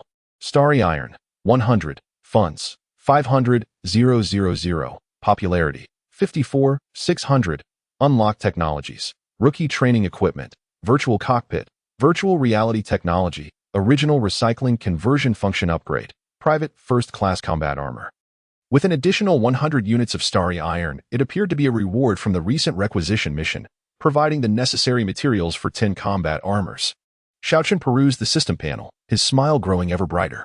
What distinguishes this virtual reality technology from Blue Star's VR? Curious, Xiao Chun opened the detailed description. To his astonishment, he discovered that this virtual reality was not merely a simplistic graphical immersion. It involved transforming various resources acquired during virtual training into manufacturing materials. For instance, coal mined in an excavator simulator or fragments of enemy aircraft captured during aerial combat.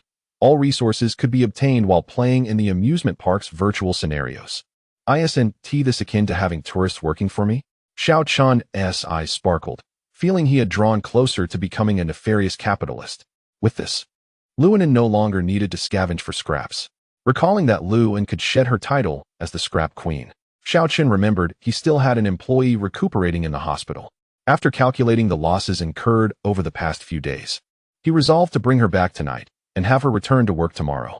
After experiencing the cockpit of a sixth-generation fighter, Falcon emerged with trembling legs, appearing as though he had been drained of energy. With a beaming face, he signed an agreement with Xiao Chun. Ultimately, Falcon opted to purchase the equipment rather than periodically providing popularity to Xiao Chun. Though it was somewhat regrettable, Xiao Chun readily agreed, promising to prepare a membership card for each member of the 4 special forces. The reason was simple: the money was too easily earned. The agreement stipulated that Falcon would purchase 10 virtual cockpits at a price of 800,000 each, with Xiao Chun responsible for subsequent maintenance and repairs. Xiao Chun promised to regularly update the cockpit's fighter information parameters and ensure complete isolation of Falcon Squadron's training data, meaning even Xiao Chun would not have access to their records. Naturally, Xiao Chun agreed without hesitation. After all, he had no use for Falcon Squadron's training data. What mattered most was that the resources obtained during their training would directly enter the system's warehouse. It was equivalent to selling the machines for profit while having Falcon Squadron labor for free. Regarding machine damage, Xiao Chun could simply replace them at no cost. Any notion of loss was utterly unfounded. In just half an hour of Falcon's piloting, he had already acquired 100 units of processing materials. After the upgrade, it was unclear whether the quality of processing materials had improved or if the system had optimized, but the formerly exorbitant processing costs had been drastically reduced. The consumption of processing materials for the virtual cockpit fell from 1,000 to just 100. This meant that in such a short time, Falcon had already generated enough materials for 1 virtual cockpit. The system was instructed to produce 12 virtual cockpits to replenish those taken by Falcon and 2 damaged by Zenith. Glancing at the time, he noted that the day was still young. Leaving work early, that's the privilege of being the boss. Calculating today's earnings. With each virtual cockpit costing 50,000, the total revenue reached 10 million, yielding a staggering profit of 9.4 million. Popularity surged nearly 40,000. The system upgrade was complete, and he had also benefited from Falcon's contribution of processing materials. As for the ticket sales, they were mere trifles, and Xiao Chun found himself looking down upon them. In a buoyant mood, he even bought a large bag of fruits as a reward for Luonan. "Boss, you're here." Upon entering the hospital room, Xiao Chun found Luonan leisurely snacking and watching a show. Seeing him, she hurriedly concealed her snacks under the blanket. "Don't hide it. Eat if you wish." "The doctor said you're fine now," Xiao Chun said, smiling at Luonan's rounder face. Since you're here, what fruits did you bring?" Luonan, noticing Xiao Chun's lack of action, retrieved a bag of chips from the blanket and finished the last remnants. Xiao Chun discreetly glanced at the bag. He wasn't fond of cucumber flavor. "So how are you feeling? Any discomfort?" Luonan struggled to swallow the chip crumbs, then eagerly gulped down the water Xiao Chun offered. "I'm good, boss. Do you remember what happened before I fainted? I distinctly recall being shot while we were escaping. Yet the doctor said it was just anemia. I have no scars on me. Isn't that strange?" With a puzzled expression, Luonan continued rummaging through the storage cabinet for snacks. Xiao Chun noticed only 1 bag of plain chips remained. "I'll get it," Xiao Chun said, taking the chips, tearing open the package, and closing the cabinet door. Ignoring Luonan's pitiful gaze, he sat down and grabbed a handful to munch on. "You must have misremembered. After we fell, I took you to the hospital, and I'm not sure of anything else. Also, you should discharge yourself when you're well. Remember to come to work tomorrow." Chapter 42. From live broadcast to recorded broadcast, controversies abound at long last. It was completed. A delicate, porcelain-like finger pressed the return key on the computer, and a notification popped up on the screen confirming the successful transmission. Wang Bing stretched languidly, rising from the hotel sofa, her gaze drifting to the encroaching darkness outside, her eyes momentarily lost in thought. Just then, her phone rang beside her. It was her retired station director grandfather. "Grandpa, why are you calling me at this hour?" Wang Bing playfully pouted, adopting a rare childlike demeanor. "I heard your live broadcast today was quite tumultuous. Many were visited at home for water meter checks, and even your station director came to me to vent," came the booming, aged voice from the other end. That's not my fault. Who knew the filming subjects would involve confidential matters? She retorted, all right, I want to pry into your work. Let an old man like me enjoy life. I called to ask when you're returning to the capital. Your mother has been trying to reach you and ended up calling me. The old man's voice radiated affection. Oh, don't mention her. All she does is urge me to date and marry. Those so-called overseas elites and second-generation rich are utterly uninteresting, Wang Bing complained, pouting. Your mother means well. She just doesn't want you to suffer with an ordinary person. What is wrong with ordinary people? Some of them, though seemingly unremarkable, can be quite remarkable, Wang Bing replied, unconsciously recalling the young man she had encountered earlier that day. Oh, it seems my little granddaughter has a crush. When will you bring him home to meet Grandpa? The old man's voice brimmed with surprise and a hint of teasing. Grandpa, stop it. How annoying. I'm hanging up. Wang Bing quickly ended the call, her face reddening as she gazed out at the scenery. On that very day, a statement issued by the National News Agency went viral across the internet. We sincerely apologize for the interruptions experienced during today's live broadcast of a military academy STAR's daily routine due to technical difficulties. In order to provide a more comprehensive understanding of the training lives of the 3 interviewed subjects, we have compiled the live broadcast materials and conducted individual interviews with each subject, which will be presented as a special feature for our audience. This apology ignited a tidal wave of reactions online. Remarkable. Even the National News Agency admits fault, courage, and accountability. This is the responsibility of news in the Dragon Country. But was it truly a technical issue? A mere live broadcast involving millions of viewers hardly seems significant to the nation. Online, there were both mockeries and praises. Yet no one stepped forward to clarify the specific cause of the interruptions. Those who had not witnessed the live broadcast could only speculate, while those who had experienced the abrupt water meter checks dared not voice their opinions. Thus, this incident became a colossal enigma in the annals of live broadcasting history. However, the shift from live to recorded broadcasting inadvertently heightened the popularity of Li Feng and his companions, as the netizens fervently shared the news. Even those uninterested in military affairs found themselves intrigued by the apology video from the National News Agency. Consequently, the amusement park mentioned by the trio gained newfound attention. Particularly, Wang Bing had recorded ample footage of the equipment within Xiao Chen's venue, though most content was censored due to the involvement of Professor Zhou and Professor Luo. Nonetheless, the occasional snippets that surfaced captured the interest of numerous netizens. Is this an amusement park or a film studio where one can leap across rooftops in such attire? A fully immersive cockpit? We strongly demand that female drivers accumulate 1,000 hours of practice inside before hitting the road. The actors are so fake. Is the National News Agency also promoting products now? How much did they get paid? The online commentary was a mixed bag.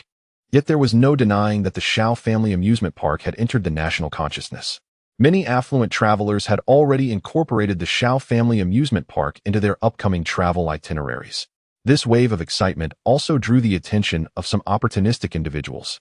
In a lavish office within a northern Myanmar telecommunications fraud syndicate, the sounds of agonized screams occasionally echoed from below.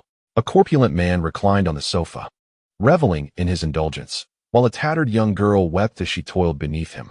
Boss, we have news about that amusement park in the Dragon Country that you invested in. Upon hearing Dragon Country, the girl froze, inadvertently exerting too much force. The man, stung by pain, kicked her away and waved dismissively at his henchman, who was armed with an AK. Ignoring the girl's pleas, they callously dragged her out of sight. As he perused the tablet handed to him by his subordinate, the man's eyes gleamed upon seeing Wang Bing's innocent and beautiful visage. He pressed his calloused hand against the screen, as if wishing to tear away her clothing through the glass. After a few moments of heavy breathing, he commanded, "Make arrangements. I'm heading to the Dragon Country to reclaim our backup base and take a look at this little beauty." Meanwhile, the undercurrents of the internet had little to do with Xiao Chun. The following morning, disregarding Lu Ainan's resentful glances, Xiao Chun left her at the amusement park as a ticket attendant while he drove into the city in a van. As he observed the vehicle, which was noisy except for the horn, he silently shook his head. He resolved to replace it with a new car. Having heard that the popular wall cannon model online was quite impressive, a large pickup truck would be convenient for transporting both people and goods. However, before that, he needed to settle the bank loan and convert the company from a joint venture to a sole proprietorship. With the amusement park's secrets multiplying, It was safer for the company to remain firmly in his hands. At the Corporate Information Change Center, Xiaochen stood in line with various documents in hand. Holding the loan clearance certificate, he felt as though a heavy burden had finally been lifted from his shoulders. Once he completed the share redemption process, the amusement park would wholly belong to the Xiao family. His previous plans to open an excavation training school with the Qiao siblings could then be set in motion. He envisioned renting a few excavators and having the students construct new play areas as practical experience. As for the new project, he had yet to decide. Finally, it was Xiaochen's turn. He dutifully submitted all the materials at the counter. However, the previously warm demeanor of the attendant turned abruptly cold. "I'm sorry, but your shares cannot be redeemed." "Why can't they be redeemed?" Xiaochen was taken aback. Just yesterday, when he called for inquiries, everything seemed fine. How could it suddenly not be redeemable? "It simply cannot. Please do not disrupt the next person," she replied curtly, ignoring him thereafter. As the counter called the next person, Xiaochen refrained from causing a scene. He rose and headed toward the manager and Oppo's office. He understood that the attendant was merely a clerk, while her attitude shift was odd. Arguing with her would yield no results. He was determined to uncover why he could not complete this transaction. "Please have a seat, Mr. Xiao. Unfortunately, we truly cannot process this for you, as your shares have been registered under someone else's name." After navigating numerous obstacles, Xiaochen finally met with the head of the business registration office. The manager, using her authority, spent a considerable time investigating before providing Xiaochen with her response. "Under someone else and Oppo's name?" Initially, there were only 2 partners. After that wealthy merchant surnamed Han absconded, our family acquired all the shares, with only a portion pledged here. Now you tell me they are under someone else and Oppo's name. Xiaochen narrowed his eyes, a dangerous glint flickering within. "I'm not clear on what you're saying, but the system indicates otherwise."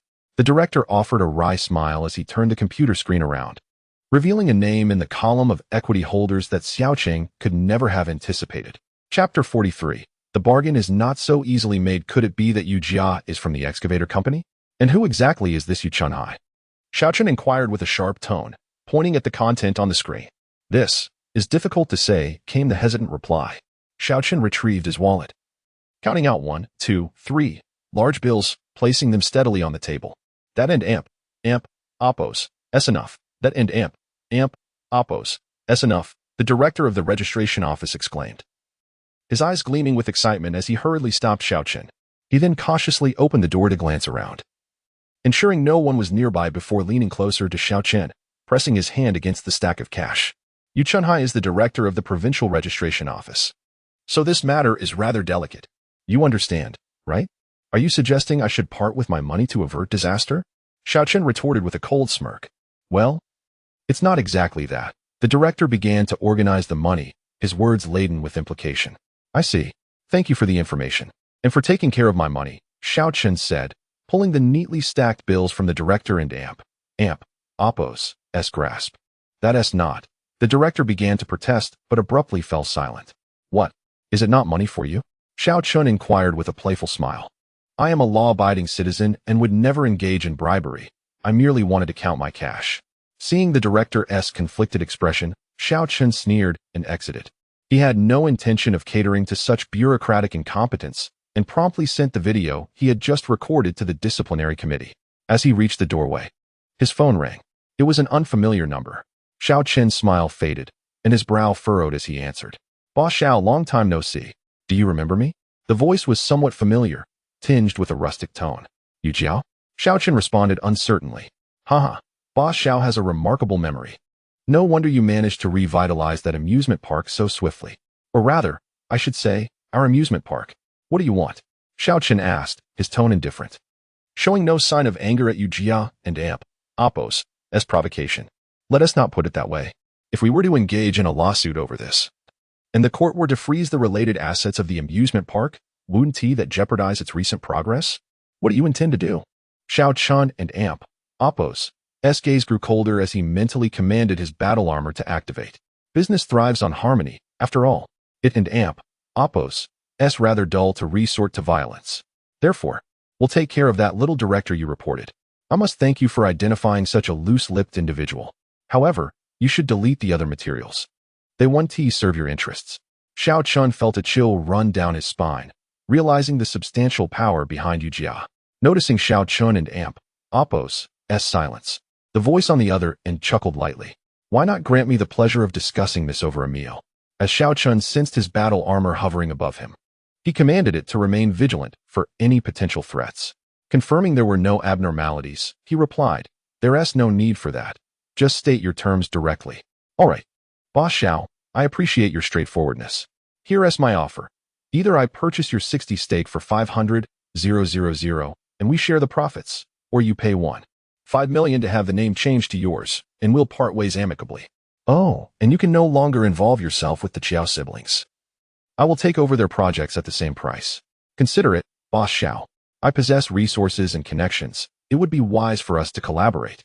Xiao Chen's expression hardened as he stepped into a secluded corner of the street. Before him, his battle armor, cloaked in invisibility, awaited his entry. "You've calculated your moves quite astutely, attempting to extort 1.5 million for a mere name. Let us not trivialize this. I have invested considerable effort into securing that name. If it weren't in Apos' for the lucrative prospects of your amusement park, I would never have taken such risks. By the way, Boss Xiao, do refrain from any illicit activities. While I know you are a reputable businessman, someone like me, who has engaged in numerous nefarious deeds, is particularly wary of death. Thus, I have prepared a will. Should anything happen to me, my heirs will promptly sue you." Yu Jia did not finish his sentence, but Xiao Chun grasped the underlying threat. He waved his hand, signaling the battle armor to return to standby mode. Taking a deep breath, Xiao Chun forced a smile. "All right, I will consider it and get back to you. Then I await your response, Boss Xiao. I genuinely wish to collaborate with you." After hanging up, Xiao Chun clenched his phone tightly. After a moment, he finally calmed down and began to contemplate a way to break the impasse. The first thought that crossed his mind was to report the matter to higher authorities. However, he quickly dismissed this approach. He lacked solid evidence, especially given the formidable force backing Yu Jia. Such a move would only serve to alert them. It was clear that the power behind Yu Jia was of an official nature. Otherwise, he wouldn't be so brazen, knowing Xiao Chun had just made a significant profit. As for parting with money, that was entirely out of the question. From Yu Jia's reaction, it was evident that such behavior was not new to them. While an ordinary person might capitulate under such pressure, Xiao Chun was not just anyone. He was the owner of a cosmic military factory. Should things escalate, he could unleash chaos. He could easily retreat to a tumultuous foreign land, where he could thrive using his advanced technology. Nonetheless, Xiao Chun still wished to remain in Longhua for further development. Thus, he needed to reclaim what rightfully belonged to him through legitimate means. Recalling the economic law course he took in university, he realized that if Yu Jia were to go bankrupt or be imprisoned, his assets would undergo a thorough liquidation. Even his death would not halt this process, and at that point, the discrepancy between his nominal ownership and actual equity would be exposed. The equity confirmation documents would then facilitate a successful name change. Most importantly, this approach would prevent any further alterations to the name, as Yu Jia held no actual stake and could not execute a transfer. They had likely exploited the ignorance of his father and others regarding legal procedures to pull off this name change. Having processed all of this, a question arose in Xiao Chun's mind. How could he orchestrate this? Yu Jia had evaded consequences for many years. Toppling him would not be an easy task unless he could induce a confession. With this thought, Xiao Chun focused on a newly unlocked technology in his system. He also recalled the theme for the new area, the haunted house. Upon reviewing the technology and Apos' description, a cruel smile crept onto Xiao Chun and Apos' lips. A haunted house, as the name suggests, centers around horror. Most amusement parks rely on dim lighting and terrifying sounds to create a spooky atmosphere, often incorporating a few NPCs dressed as ghosts. In Xiao Chun and Apos' eyes, this approach was far too antiquated and lacked depth. He envisioned a richly thematic and profoundly meaningful haunted house. However, before that, he needed to create a buzz for his new theme. Thus, one of the prospective shareholders, Yu Jia, was the perfect candidate. Imagine a well-known businessman succumbing to panic within the haunted house, publicly confessing his misdeeds. But before that could happen, Xiao Chun needed to prepare meticulously and gather pertinent information about Yu Jia. After all, someone as cunning as Yu Jia, who had committed many wrongs, would undoubtedly possess a heart of ice. The challenge lay not in frightening him, but in utterly shattering his psychological defenses, which required a targeted approach to his vulnerabilities. Chapter 44. The hatred of the Qiao siblings in the realm of the nightmarish space, a device no larger than the palm of one's hand, lay in Xiaoqin's grasp. This contraption served as an imaging apparatus, akin to a holographic projector, complete with sound and light effects. The entire nightmarish space was composed of a master control unit and countless imaging lenses. By affixing an imaging lens to the ceiling of a closed space, a single lens could generate a myriad of visual and auditory effects within a 5 square meter range. The realism of the effects was astonishing. Multiple imaging lenses could interact and overlap, collectively forming an expansive scene. Xiao Chun had installed several imaging lenses in his room and had retrieved a short film from the depths of his computer's folders for viewing. In mere minutes, he found himself blushing and hastily switched off the device. The vividness of the imaging was overwhelming. He could scarcely fathom how such modest equipment could transform a two-dimensional film into a three-dimensional holographic projection. Were it not for the ability to pass his hand through the projection, he might have truly believed he had become the protagonist of the film. The cost of such remarkable equipment was not insignificant. A control unit cost 100,000, while each imaging lens was 2,000. Xiao Chun had requested the system to manufacture 100 imaging lenses, totaling 300,000, not to mention the various materials required for production. Yet, despite the quality of the equipment, it necessitated a narrative foundation. To develop a themed area, a wealth of content was essential. And one must avoid copyright issues. Xiao Chun was unwilling to part with such a fortune without due costs. However, such concerns would have to wait. The immediate priority was to address the troubles brought forth by Yu Jia. The key to breaching the opponent's psychological defenses lay in whether the armored surveillance he dispatched could return with any valuable information.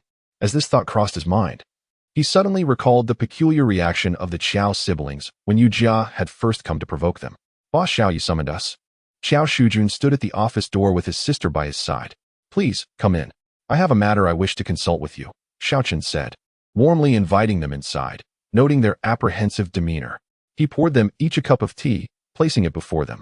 "You are truly our benefactor. Without you, my sister and I would not know where we would be, perhaps huddled in some warehouse, enduring hunger. Feel free to speak your mind," Xiaoqin encouraged.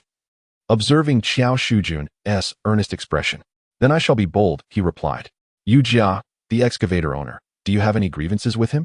Upon hearing this, Qiao Shuling gasped and inadvertently knocked over her teacup.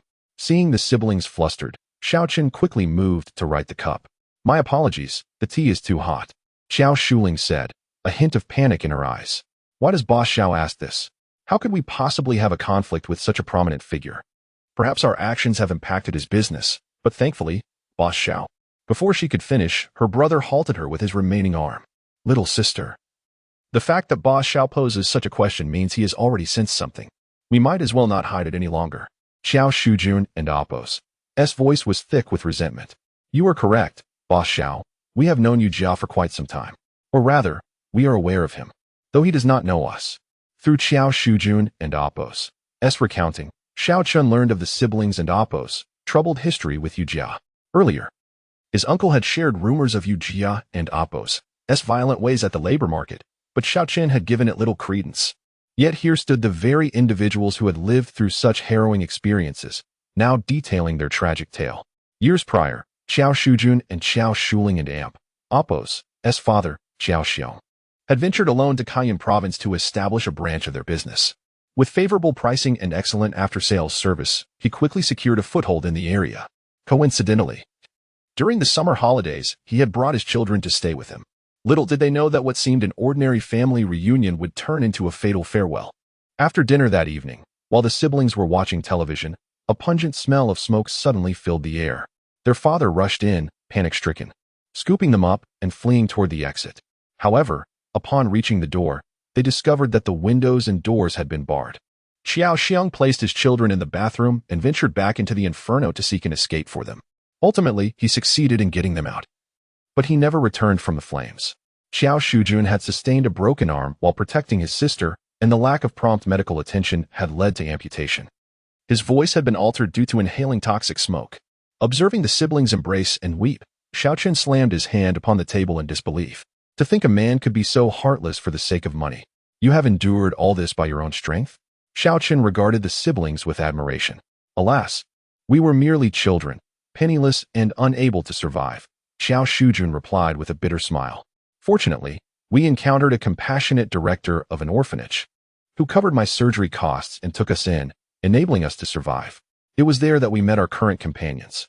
After I regained my health, the kind director arranged for us to return to our hometown. Regrettably, upon our return, we discovered our mother was also gone. We later learned that she had rushed here upon receiving news of our father and Apo's death, but had not been heard from since. Perhaps she too fell victim to Yujia and Apo's malice. Xiao Shujun and Apo's gaze was hollow. With the little cash we had, I returned to the orphanage. Not long after, the old director passed away, and I relied on my father and Apo's books to self-study excavation techniques, which allowed us to survive until now. We are grateful to have met you. Xiao Shujun looked at Xiao Chun, his eyes gleaming with hope. Had it not been for that day when Shuling returned with the deposit you provided, I fear I might have faltered and strayed from my principles, perhaps committing some grave misdeed. Thus, you are our savior. Should Yujia trouble you again, you may hand us over as a means of repaying your kindness. Observing the resigned expression on Xiao Shujun and Apo's face, coupled with his sister and Apo's silent tears and lack of dissent, Xiao Chun felt a surge of determination. Indeed, Yujia has caused me considerable trouble. He noticed Xiao Shujun and Apo's right hand clutching his trousers tightly, yet he remained silent. However, when did I ever express fear of him? The siblings stared at him in shock. Seeing their synchronized reaction, Xiao Chun offered a faint smile. A bully who tramples upon lives dares to threaten me? Rest assured, I shall ensure your vengeance is served. But prior to that, I require your assistance in constructing a factory, expeditiously and robustly. Chapter 45. The Terrifying Castle of Containers. Brother, what is Xiao Degu planning to do? Xiao Shuling inquired, gazing at the machinery pouring cement into the large pit. Nearby, a myriad of colorful container-shaped houses were neatly arranged. I am unsure. But Xiao Boss must have his own reasons for this, Xiao Shujun replied, keeping his focus on his supervisory duties. Ever since Xiao Chun confided in them about his strategy to deal with Yujia, Xiao Shujun had completely fallen under his influence. Under Xiao Chun and Apo's direction, they had dug a substantial pit in the vacant lot overnight. Soon after, a massive cement injector continuously filled the pit back in. Just as they assumed a significant project was underway, their uncle, Xiao Jianjun, appeared with a plethora of temporary construction units. With a proud expression, he informed them that he had pulled numerous strings to acquire these containers, which were of exceptional quality. While they pondered the next steps, the elusive Xiao Chen finally made his entrance, followed by a grand procession of excavators. Thank you. Just have these excavators stop here, he instructed. The shiny new machine stood in stark contrast to the dilapidated excavator that Xiao Shujun and his team had been using. Xiao Boss, what are you up to? Xiao Shujun increasingly found Xiao Chun and Apo's actions perplexing. With so many excavators, it wouldn't and Apo's take long to level the mountain. Why are you standing there? Call your team over. It and Apo's time to test their skills, Xiao Chun ordered. Oh. Startled by Xiao Chun and Apo's command, Xiao Shujun quickly responded and dashed down the hill, glancing back at the various models of excavators along the way. Before long, the Xiao family and Apo's excavation team had gathered. A group of youths clustered around the excavators, inspecting and tapping on them, their every gesture revealing their admiration for the machines. However, none of them dared to climb into the driver and Apo's seat. Xiao Degu, are these really for us to use? Xiao Shuling's sparkling eyes fixed on Xiao Chun, brimming with excitement. Of course. Do you think I brought all these excavators here just to admire them? Xiao Chun replied, pulling out a blueprint from his pocket. It depicted a castle constructed from containers, with intricate lines indicating various passageways within. I need you to arrange the containers according to this blueprint. I and Apo's VE mark the connection points. Once assembled, we and Apo's pour cement for a seamless structure. As Xiao Shuling examined the extensive castle design, her earlier joy faded, replaced by a look of concern as she turned to Xiao Chun. Xiao Degu, ISN and Apo's this task a bit too much for us? I see many areas that require additional equipment, but we. Noticing her hesitation, Xiao Chun lightly tapped her forehead and said, enough with the act. Do you really think I don and Apo's know you all are playing and Apo's Minecraft and Apo's in the virtual cockpit? Building an underground city with excavators. Can't you find a better time to play? Xiao Shuling cautiously glanced at Xiao Chun and, seeing no anger in his demeanor, playfully stuck out her tongue. We just wanted to practice our skills. We were bored. After all, it doesn't waste fuel. Previously, Xiao Chun had discovered that every evening, Xiao Shujun's team would dive into the virtual cockpit for hours. He became curious since their physical prowess hardly seemed adequate for real driving. The virtual cockpit only served to enhance their operating proficiency. Under Xiao Shujun and Oppo's guidance, each of them had gained considerable driving experience, rendering tedious virtual training unnecessary. Initially, Xiao Qin thought they were merely gaming until he reviewed the operation logs and realized Xiao Shuling had ingeniously transformed their sessions into a collaborative driving simulator experience within Minecraft. Could you imagine various styles of excavators digging holes and constructing buildings on an empty lot? Witnessing their grand underground city through the virtual chamber, Xiao Qin finally understood that excavators could indeed bloom creatively. With the construction of a horror-themed amusement park requiring an enclosed environment, Xiao Chun decided to rent over 10 excavators, allowing them to showcase their skills in reality. I believe in you. It doesn't have to resemble the blueprint. You may even unleash your creativity, he encouraged, gesturing towards the towering stack of containers and makeshift houses.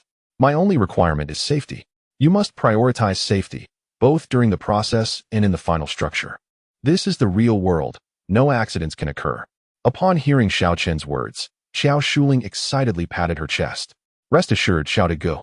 I will enforce the strictest regulations on them. Just wait and see. I will surprise you. As the youthful team cheered and rushed towards the excavators, Xiao Chen pinched his chin, pondering why he felt aged in comparison to them despite not being that much older himself. Was this what maturity felt like? Shaking his head, he dismissed the thought, reminding himself that they were simply naive, while he was merely composed. Just then, his phone rang again. Xiao boss, have you considered my proposal?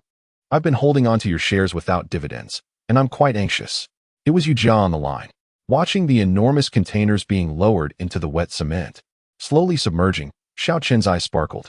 Let us not discuss options for now. My amusement park has recently planned a new project. Would you be interested in experiencing it first? This will also facilitate our future discussions on pricing. Hearing this, Yu Jia assumed Xiao Chen was softening his stance. Indeed. I haven't had the chance to visit your amusement park since it opened. When will your new project be available? I'll invite some media friends to help promote it. Xiao Chen suppressed a smile, relieved to have found a fitting channel for publicity. That sounds perfect. Since we're at it, let's make it a grand event. Next month, on the first weekend, we'll host a carnival at the amusement park. We should gather a crowd to liven things up. Before Yu Jia could respond, Xiao Chen continued, however, you, Mr. Yu, must be the first visitor to the new project. Please arrive an hour early, and after experiencing the project, we can attend the opening ceremony together. Yu Jia hesitated, sensing Xiao Chen had ulterior motives. Don't worry. There will be media you invited, so you shouldn't be afraid of me. How could I be? I trust you, shouted Go, seeing Xiao Chun's confidence. Yu Jia feigned compliance while secretly deciding to bring more people that day. Without fully grasping Xiao Chen's intentions, he heard Xiao Chen add, I have a surprise prepared for you in the new project related to the Qiao siblings. Xiao Chen's tone carried an enigmatic undertone. Suddenly, an image of Xiao Shuling's pure and stubborn face flashed in Yu Jia's mind, and a sly smile crept across his lips. My dear nephew is quite thoughtful. Chapter 46. The Bizarre Castle. A gathering of connections. It is often said that turning a hobby into a job can strip away the joy. Yet what if one transforms work into play? One might witness miracles unfold. 2 days and 1 night. This was the duration allotted to the excavation team of the Qiao family. Xiao Chen rubbed his eyes, ensuring he was not trapped in a dream. Is this your command? He gazed incredulously at Xiao Shuling. How does it feel? Not inferior to your design, I trust? Xiao Shuling, with a triumphant tilt of her head, scrutinized her panda-like eyes. Not just decent, it surpasses expectations, Xiao Chen exclaimed, enveloping Xiao Shuling in an exuberant embrace. As they circled the magnificent castle, he remained oblivious to the fact that Xiao Shuling's face was flushed, as if it might drip with color. The castle's primary form resembled an irregular pentagon, with each corner jutting outward, its edges, once excess from shipping containers, now adorned with cement and eroded stone slabs that time had weathered.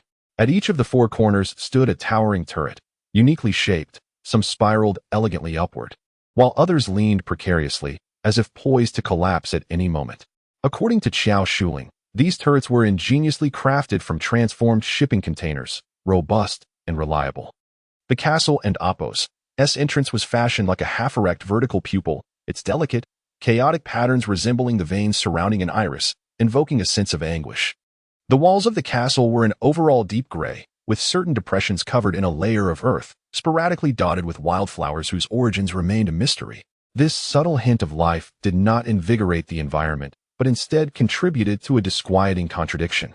As if the wildflowers might morph into monsters ready to ensnare intruders within the castle. The main thoroughfare within the castle was formed by interconnected containers, with no installed lighting. The passage was engulfed in darkness. Xiao Chun and Appo's original blueprints had been discarded. What he held now was a terrain map painstakingly drawn by Xiao Shuling. Though it lacked the professionalism of the first blueprint, the girl and Appo's meticulousness was evident. In addition to the established main route, she had marked the unconnected paths with a red line, ensuring they did not disrupt the overall framework. Gazing at the intricate network of passages, Xiao Chen felt a renewed vision for the area. Shuling, your design is magnificent, perfectly aligning with my vision of horror. You shall have the naming rights for this area. He patted the still-dazed Xiao Shuling, who sprang up like a startled fawn. This. It and Appo's nothing. She stammered, her little hands fidgeting. Unsure of what to say? Do not be modest. This is the masterpiece of your team. I shall ensure your names are inscribed in every corner of the castle as Easter eggs. However, they have all gone to rest, and seeing your fatigue. Let us name your first creation in reality before you retire. Let me think. Xiao Shuling averted her gaze from Xiao Chun, focusing on her creation. For a horror theme, how about we call it the Bizarre Castle? Bizarre Castle, splendid. Henceforth, this area shall be designated as the horror theme zone of our amusement park, the Bizarre Castle. I hereby pledge 10 of the profits from this area as a reward for you all. Xiao Chen halted Xiao Shuling, who appeared ready to protest. Do not rush to refuse. This comes at a cost, the cost being that you shall become mine. Seeing Xiao Shuling and Appo's eyes widen in surprise, Xiao Chen hurriedly clarified, as part of my organization, I intend to help you establish an excavator training school, with this bizarre castle as your inaugural project. Yet, this institution will not merely teach the basics of operating excavators. You must impart both technical skills and aesthetic sensibilities. I aspire for every graduate from your school to be an artist. Xiao Chen and Appo's words sounded wildly ambitious. Were Yu Jia to hear them, he might scoff mercilessly. Operating an excavator was merely laborious work, and no matter the stature, it was still manual toil. The notion of cultivating them into artists was absurd. Who would entrust their architectural visions to unrefined laborers? Thus, this income would be considered my subsidy. In her mind, Xiao Shuling envisioned the students emerging from such a school, realizing that their workplaces would not be dirty, exhausting construction sites, but rather vast canvases of their own making, where they would create using excavators, producing art unique to them, a true fusion of aesthetics and utility. Artists operating excavators. As Xiao Shuling regained her bearings, she noticed Xiao Chun had quietly departed. Watching his retreating figure, she gazed at the castle under the sunlight and murmured, "This is our first creation together." Upon exiting the bizarre castle, Xiao Chun and Appo's first order of business was to place an order with the system to increase the number of imaging cameras and control consoles. Witnessing the fruits of Xiao Shuling and Appo's labor, he realized how narrow his previous thoughts had been. Who said horror themes must exclusively evoke fear? Mystery and puzzle solving could easily fit within the same realm, especially with virtual imaging technology, which, while lacking physical interaction, adeptly disguised real objects. For instance, a long piece of foam could be masqueraded as a sword or even a gun. While it could not inflict actual harm, it could interact with other simulated environments under the analysis of virtual imaging. Thus, a game crafted in this manner would be both safe and entertaining, with the added benefit of low costs. A sheet of paper or a stone could serve as props within the game. In due course, several wooden planks, combined with a simple electric switch and a few containers, could yield an array of scenes. If Xiao Chen wished, he could even ensnare individuals within this castle. Shaking his head, he banished that precarious thought from his mind. Dealing with Yu Jia must be pursued through legal channels. He could not jeopardize Xiao Shuling and her team and Appo's hard work for the likes of a scoundrel. Furthermore, under the surveillance of his invisible armor, he had gathered substantial information and evidence regarding Yu Jia and Appo's crimes. However, to avenge Xiao Shuling and her brother, and to ensnare Yu Jia along with his protective backers, Xiao Chun was determined to orchestrate a grand exit for Yu Jia. After inputting a narrative unique to Yu Jia into the control console, Xiao Chun sent a message to the VIP members of the amusement park. Within a courtyard in Shoujing City, Wang Bing sat on a chair, holding a blooming orchid delicately. To seek him, or not to seek him, not to seek him. Petals fell, one by one, onto the solid wood table of yellow rosewood. Wang Bing stared at the bare orchid, her cherry lips pursed in displeasure. My little ancestor, how could you have plucked my prize Su Guanyi Ding? Do you know how much effort your grandfather expended to nurture it? You returned from Kaiyun province looking like this. A white-haired elder, clad in traditional attire, gazed sorrowfully at the flower in Wang Bing and Appo's hands. Grandfather, surely I am worth more than an orchid, Wang Bing retorted, concealing the flower behind her back, pouting. The elder chuckled awkwardly. You are far more precious than the orchid. Now, tell your grandfather who has upset my cherished granddaughter. Is it a romantic affair? Certainly not. Wang Bing forced a smile. Just then, her phone chimed with a message. To express our gratitude for your support, in appreciation of both new and returning customers, our amusement park will host its first carnival next month on the weekend, and we cordially invite you to attend our grand opening. Furthermore, a brand new horror-themed area will be unveiled, eagerly awaiting your presence. Wang Bing and Appo's eyes sparkled upon seeing the content, and she swiftly grabbed her exquisite handbag before rushing outside. Isn't today a day off? Where are you going? The elder inquired, perplexed by his granddaughter's unusual behavior. Without turning back, Wang Bing replied, I'm applying for a business trip. A gentle breeze swept across the ground, causing a delicate petal from the orchid stem to flutter down. Simultaneously, Li Feng, Lu Hai, Li Yiming, who was practicing shooting at the firing range, and others, including the operational team of the Smart Network Phantom Fox, received notifications on WeChat. Chapter 47. Preparations the day before the carnival at the amusement park. Boss, we've brought the fun, a voice echoed from below in the bustling bar. Yu Jia stood alone on the second-floor balcony, scanning the crowd below, akin to a predator searching for prey. Upon hearing her subordinate's voice, she turned around with a warm smile. In the middle of the room stood a conservatively dressed girl, her hands clutching her clothing tightly, head bowed and trembling with anxiety. Look at the poor girl you frightened, Yu Jia scolded her underling, a cigarette pinched between her fingers, saliva spraying from her mouth, revealing her yellowed teeth. It's all my fault. I should be punished, her subordinate chimed in with a cheeky grin, their camaraderie evident from their familiarity. Don't be scared. I'm not a bad person. I hear you need money. How about you come over and have a drink with me for a grand? Yu Jia scrutinized the girl and Appo's figure, the modest attire barely concealing an exaggerated physique that surpassed ordinary standards. A glimmer of desire flickered in her eyes as she approached the girl with a glass in hand. I don't drink, the girl replied in a fragile voice, easily invoking a sense of protectiveness in others. Yet Yu Jia's intentions leaned towards destruction and domination. No worries, let us sit down, and I'll teach you slowly, she said, licking her plump lips, pulling the girl towards a sofa. As the lamb approached the wolf and Appo's den, her subordinate wore an oddly amused expression. Boss, are we still going to the amusement park tomorrow? An ill-timed voice interrupted from the side. In the corner, a man stood from the sofa, glancing at the delicate girl with a furrowed brow. Yu Jia's face momentarily darkened with displeasure, quickly masked by a smile. Let us see what a little brat can stir up, she replied, casually draping her arm over the girl's shoulder. I think we should send someone to scout the area. You should rest tonight. Minister Yu is quite keen on that amusement park, the man suggested. Yu Jia paused, halting her actions. Though this man usually positioned himself as her subordinate, she never dared to underestimate him, especially as he was a representative of the protective umbrella behind her. The mention of his backing compelled her to comply, albeit reluctantly. With a sigh, Yu Jia slipped a wad of cash into the girl's hand, reluctantly releasing her delicate fingers and gesturing for her to be taken away. Does Minister Yu have any instructions? Yu Jia inquired, casting a cautious glance around. Recently, the situation has been unstable. There has been increased scrutiny from above. Stay low and avoid causing trouble, the man replied, avoiding eye contact as he sank back into the shadows of the room. Once outside, the girl, now alone, shed her timid demeanor, her expression turning cold as she navigated the dark streets and winding alleys, arriving at a dilapidated house. After a rhythmic knock, the wooden door creaked open. She glanced around to ensure no one was watching before slipping inside, the door closing tightly behind her. Why are you back so early? Did something go wrong? A tall figure emerged from the shadows. He's heading to some amusement park, so he wasn't deceived, she replied, gently removing a mask to reveal a scarred face. Luna, the border checks are intensifying. I've seen many unfamiliar faces lurking nearby. We must find a way to leave the dragon country soon. You wouldn't want to end up like Ulu, would you? The woman loosened her loose clothing, revealing her exaggerated form.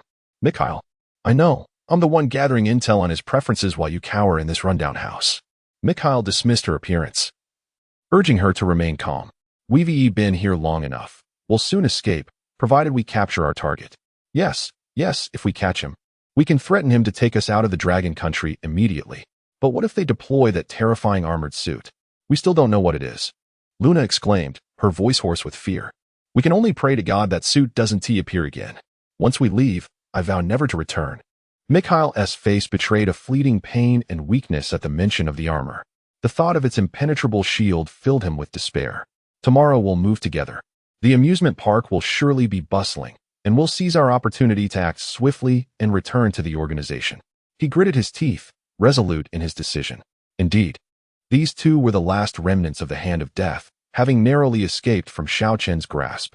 They fled with Ulu in tow, only to be tracked down by Tung Long and Yu Hu. After several confrontations, both sides endured losses, with Tung Long and Yu Hu even suffering minor setbacks. However, with dwindling supplies and fear of Xiao Chen, Mikhail and his companion ultimately abandoned the severely injured Ulu, fleeing alone. They didn't even dare silence Ulu to buy time for their escape. The military of the Dragon Country, outraged by the atrocities against border soldiers, had tightened security, leaving them with no choice but to risk returning to the city in search of opportunities.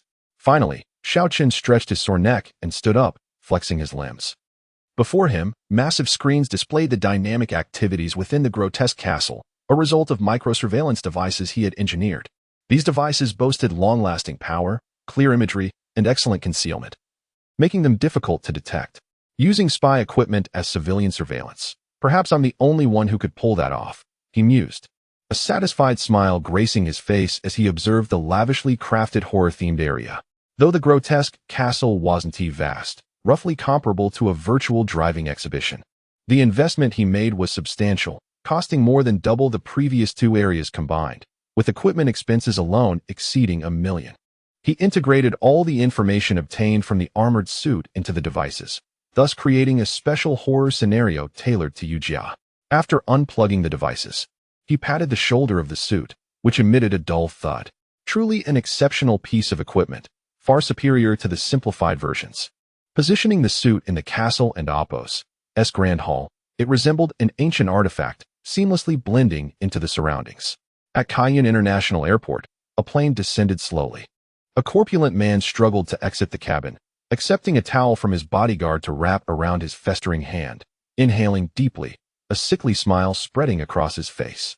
Speaking in the dialect of northern Myanmar, he instructed his subordinates, "Let us meet our old friend tomorrow, then we'll find my little beauty." Chapter 48. Tardiness and Retribution. Brother Xiao, that old rogue isn't going to fail to show up, is he? Xiao Shuling anxiously glanced towards the entrance of the amusement park. The sky had already brightened, and there was less than half an hour until the park opened.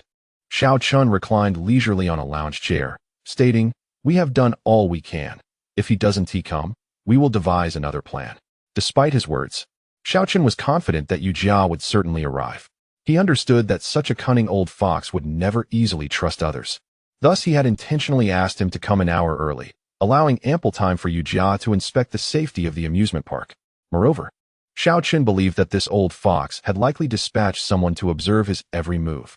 As Xiao Chun had anticipated, on a distant hill, several robust bodyguards were peering through binoculars, monitoring the situation along the route. It was only when the first vehicle safely entered the amusement park that they nodded to a man in a sharply tailored suit behind them. This man was the very one who had helped Yu Jia escape peril the previous night. He once again confirmed through the binoculars before pulling out his phone to send a message. Impatiently awaiting her turn, Yu Jia arrived with a throng of journalists in tow. "You little rascal, why are you still lounging around? Get up at once." Early in the morning, having been busy with preparations, Xiao Jiangwo saw Xiao Chun in such a state, and tugged him off the lounge chair by his ear. You, a grown man, lying here while the young lady in and does all the heavy lifting. How shameful. Xiao Jingwo took the drink from Lu and An's hands and thrust it into Xiao Chen's arms. Seeing Lu and snickering, Xiao Chun's expression soured. Father, I am conserving my energy to welcome guests, and besides, today's admission is free. Doesn't T. Lu and deserve her wages for doing nothing? In front of his father, Xiao Chun dared not retort, but shot a glare at Lu and justifying himself. Welcoming guests? Who welcomes guests in a tank top like you? I believe you just want to be lazy. Xiao Jingwo loosened his bright red tie, casting an annoyed glance at Xiao Chun. Xiao Chun lowered his head, refusing to engage. After all, he had merely taken the dividends they were given. Was it necessary for his father to be so relentless? Just days prior, the Xiao family amusement park had finally received its first dividends. While Xiao Jingwo and the others excitedly debated purchasing a car, Li Feng, who had just arrived with equipment, casually mentioned a figure of 10 million. Upon learning that Xiao Chun had invested nearly all of that 10 million into the park's ongoing development, Xiao Jingwo and the others found their freshly acquired dividends snatched back by their own daughter-in-law, all returned to Xiao Chun for future needs.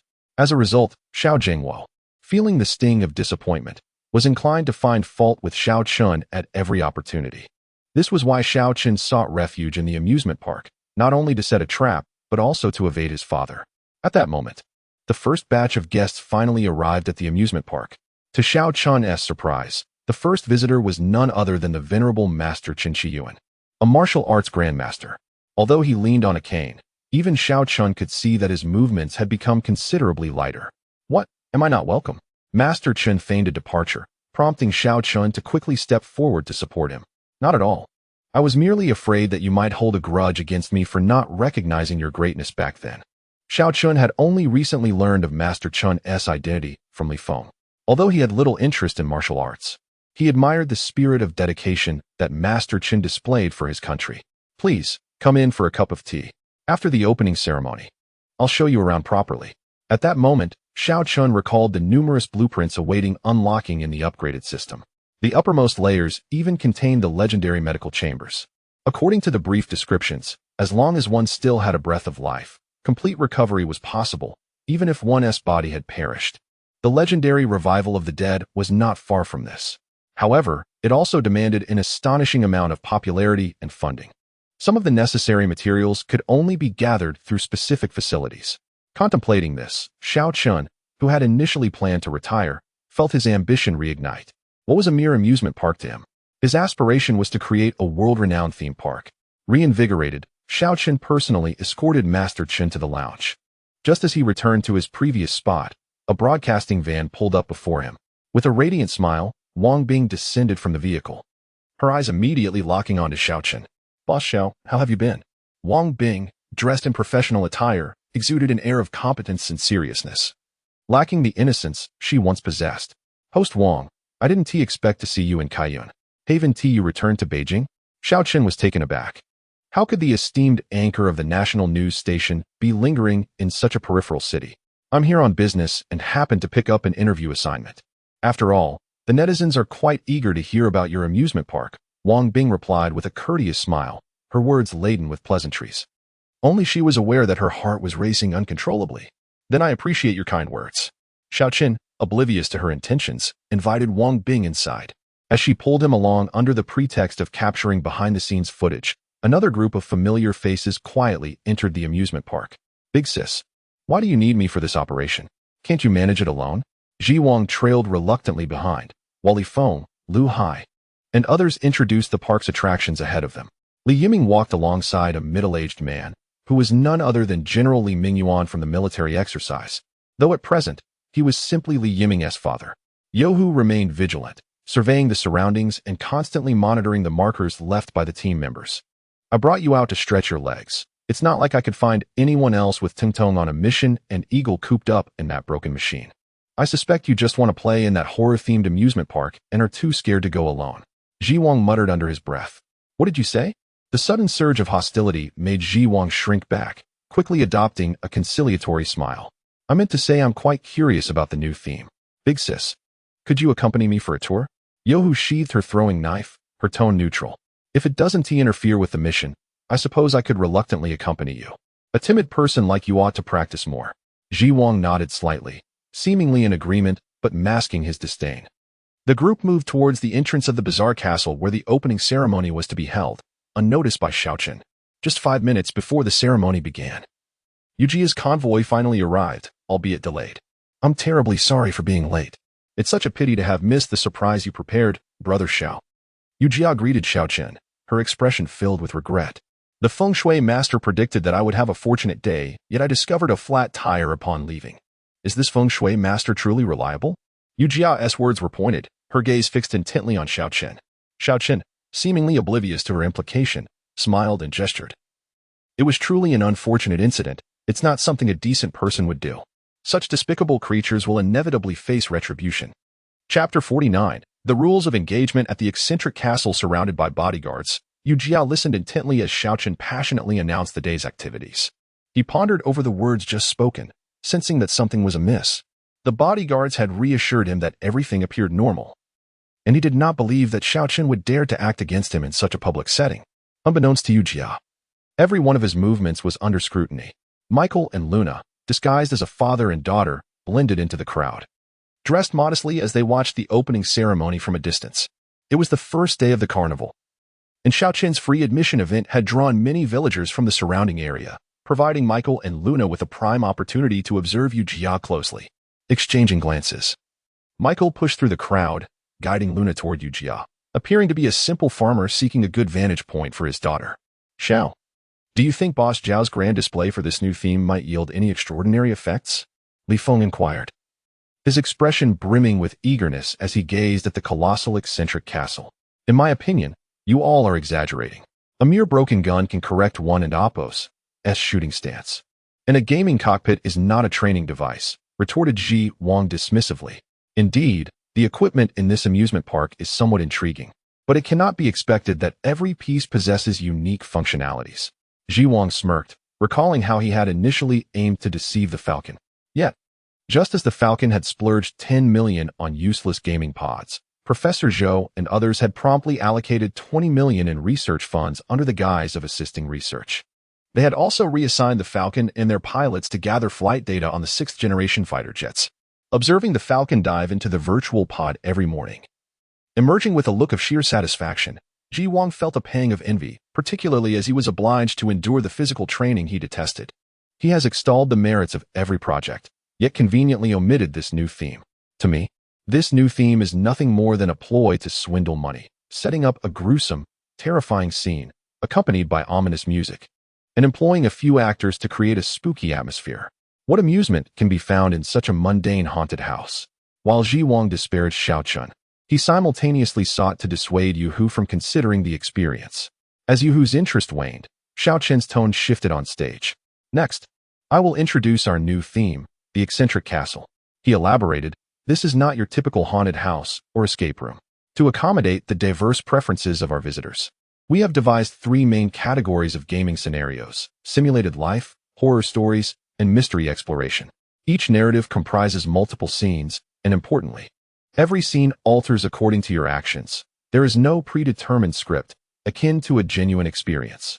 Each game offers 3 difficulty levels: low, medium, and high. Behind me, there is a leaderboard. Each visitor can link their identity to a membership. Through exploring levels, we will assess performance based on completion time, hidden information discovery, item collection, and more. The scores earned can be exchanged for park gifts or used to elevate membership status. Yu Hu's curiosity surged. She could hardly contain her excitement to see if the project was as delightful as Xiaochen claimed. Ji Wang, however, felt the opposite, observing Yu Hu's reaction. He realized today's adventure was inevitable. Knowing her as he did, he understood she would undoubtedly choose the most terrifying and exhilarating option. With this thought, Ji Wang cast a resentful glance at Xiaochen. Enough of my rambling. I will now select a few fortunate audience members to be the first to experience the theme behind me. Most hands raised were those of onlookers, eager to join the excitement. To highlight the value of VIP status, Xiaochen naturally began his selection with loyal customers in the front rows. Chen Qiyuan, catching Xiaochen and Oppo's gaze, gently shook his head, signaling disinterest while subtly pointing toward Wang Bing. As a national treasure of a master, he recognized Wang Bing and Oppo's identity. Sensing a unique aura from Wang Bing, he suspected her attitude toward Xiao Chun was somewhat distinct. Wishing to assist Xiao Chun in expanding the amusement park and Appo's influence while also hoping to foster a connection between the two, Master Chen relinquished the opportunity to Wang Bing. Xiao Chun nodded in acknowledgement. First, I invite our beautiful host to explore the path for everyone. In surprise, Wang Bing was called to the stage, where Xiao Chun explained the basic rules and handed her a calling device. She could exit at any moment should she feel frightened.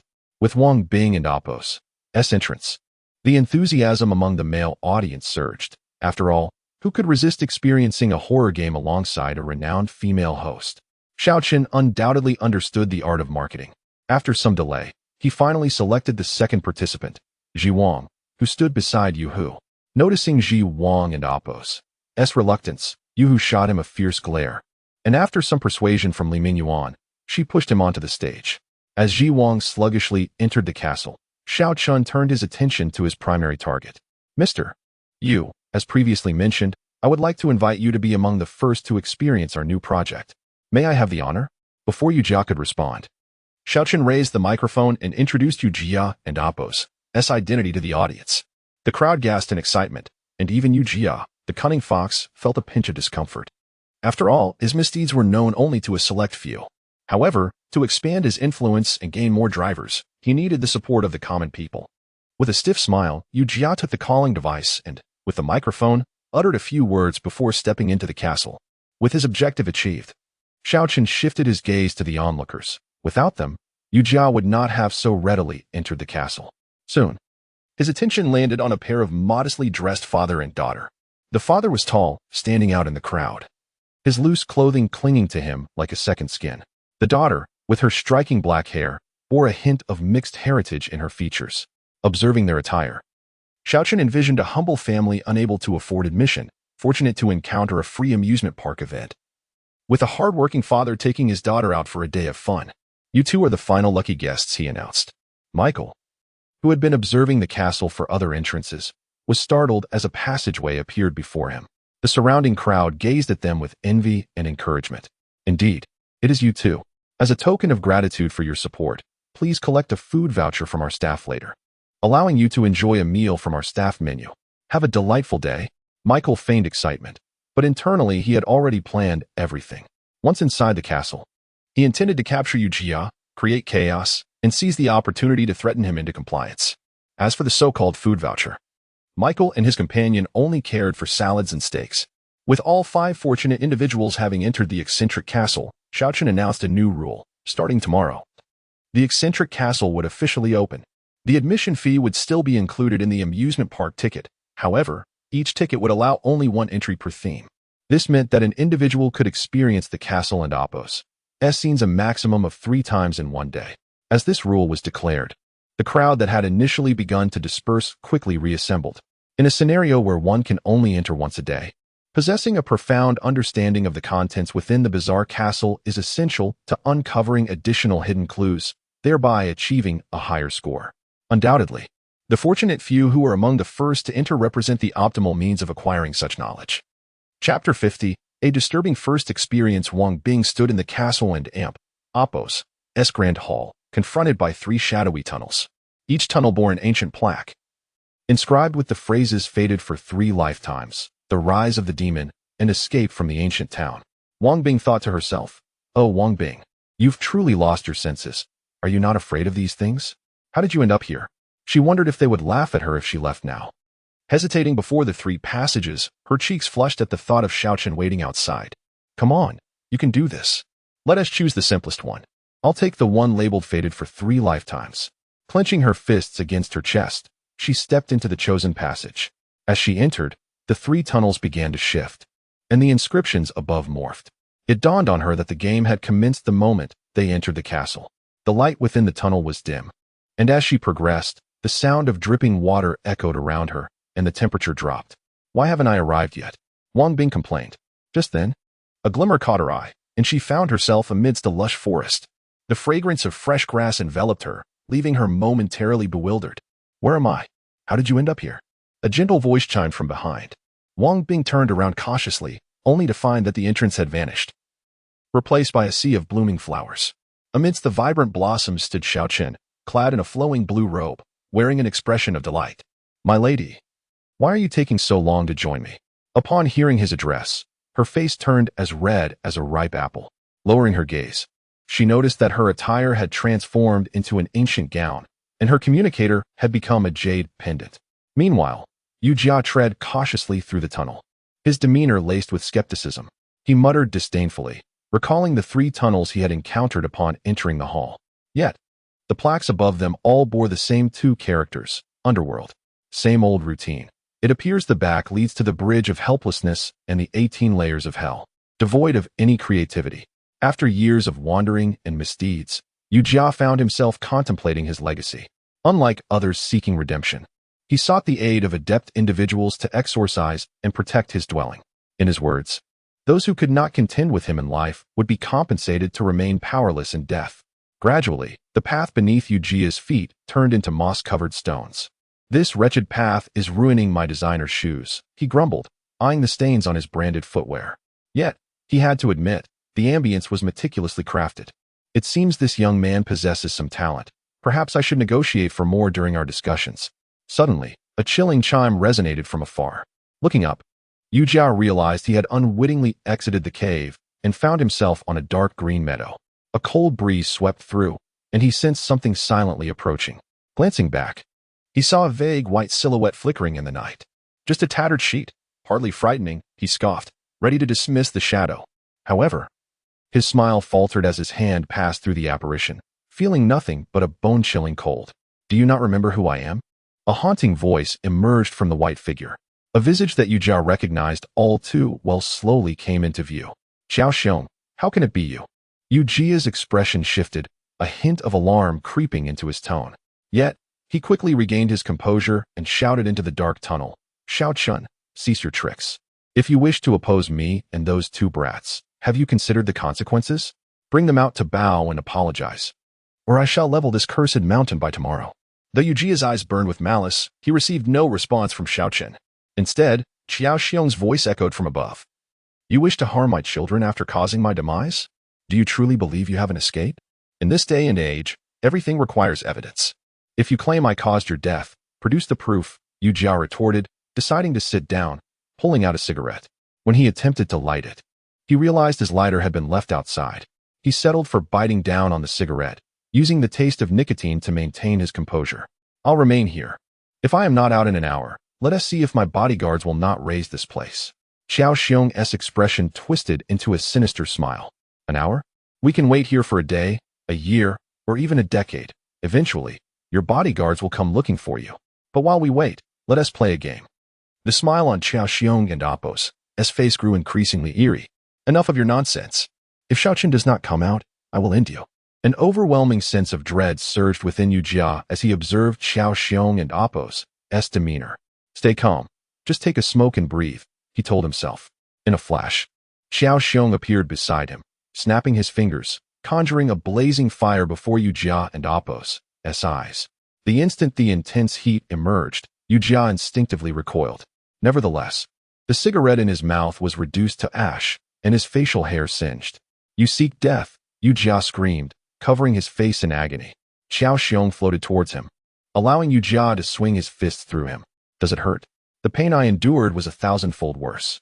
For a mere bid, you locked me in my home and burned me alive." Xiao Xiong and Appo's voice dripped with resentment, his skin starting to crack, gray ashes wafting from within. The air was thick with the acrid scent of burning flesh. "Cough, you brought this upon yourself. Why choose to contend with me? Anyone who obstructs my path must perish." Yu Jia screamed madly as he scrambled to his feet and fled. "Very well. Since you claim I am in your way, let us play a game of fiery escape. Just as I once struggled to survive, calling for help to no avail, I carved a path for my children. Let us see if you can escape for your life." As Xiao Xiong uttered these words, he suddenly exploded, and flames erupted around Yu Jia. The intense heat and thick smoke filled his nostrils, and at that moment, he could no longer ponder whether this was Xiao Chun and Appo's scheme. Surviving became the sole conviction in his heart, propelling him toward the tunnel that remained untouched by the flames. Chapter 51. The Unspoken Burdens of Chun Shiyuan. As Yu Jia experienced the harrowing escape from the inferno, Mikhail and his companion entered the castle. standing in the grand hall. Their eyes were immediately drawn to the imposing black armor positioned at the center. Mikhail. Luna felt an icy chill envelop her limbs, her entire being tense and poised for flight. Do not fear, it is likely merely a model. Mikhail's voice was laced with gravity as his hand instinctively moved to the dagger at his waist, cautiously approaching the armor. He circled the figure, and upon discovering its lack of response, he exhaled in relief. He playfully tapped the armor, chuckling. It appears we were overly cautious. How could we possibly encounter such a terrifying suit of armor in a quaint amusement park like this? Luna remained silent, though her expression evidently softened. She circled the armor, studying it closely, standing before it as it loomed above her by half a head. Suddenly, her gaze sharpened, and her finger gently traced a subtle indentation on the armor's chest. Mikhail, look at this. Following her gesture, Mikhail noted the minute dent, identical in size to a bullet from a sniper's rifle.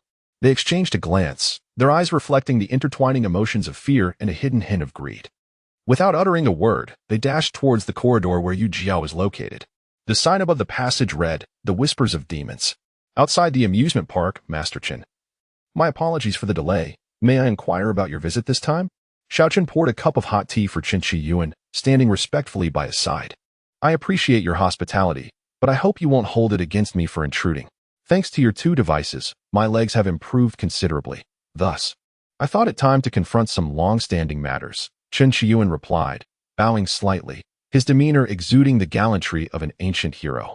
My honor entirely, Master Chen. I would be glad to assist in any way possible, Xiao Chen responded courteously.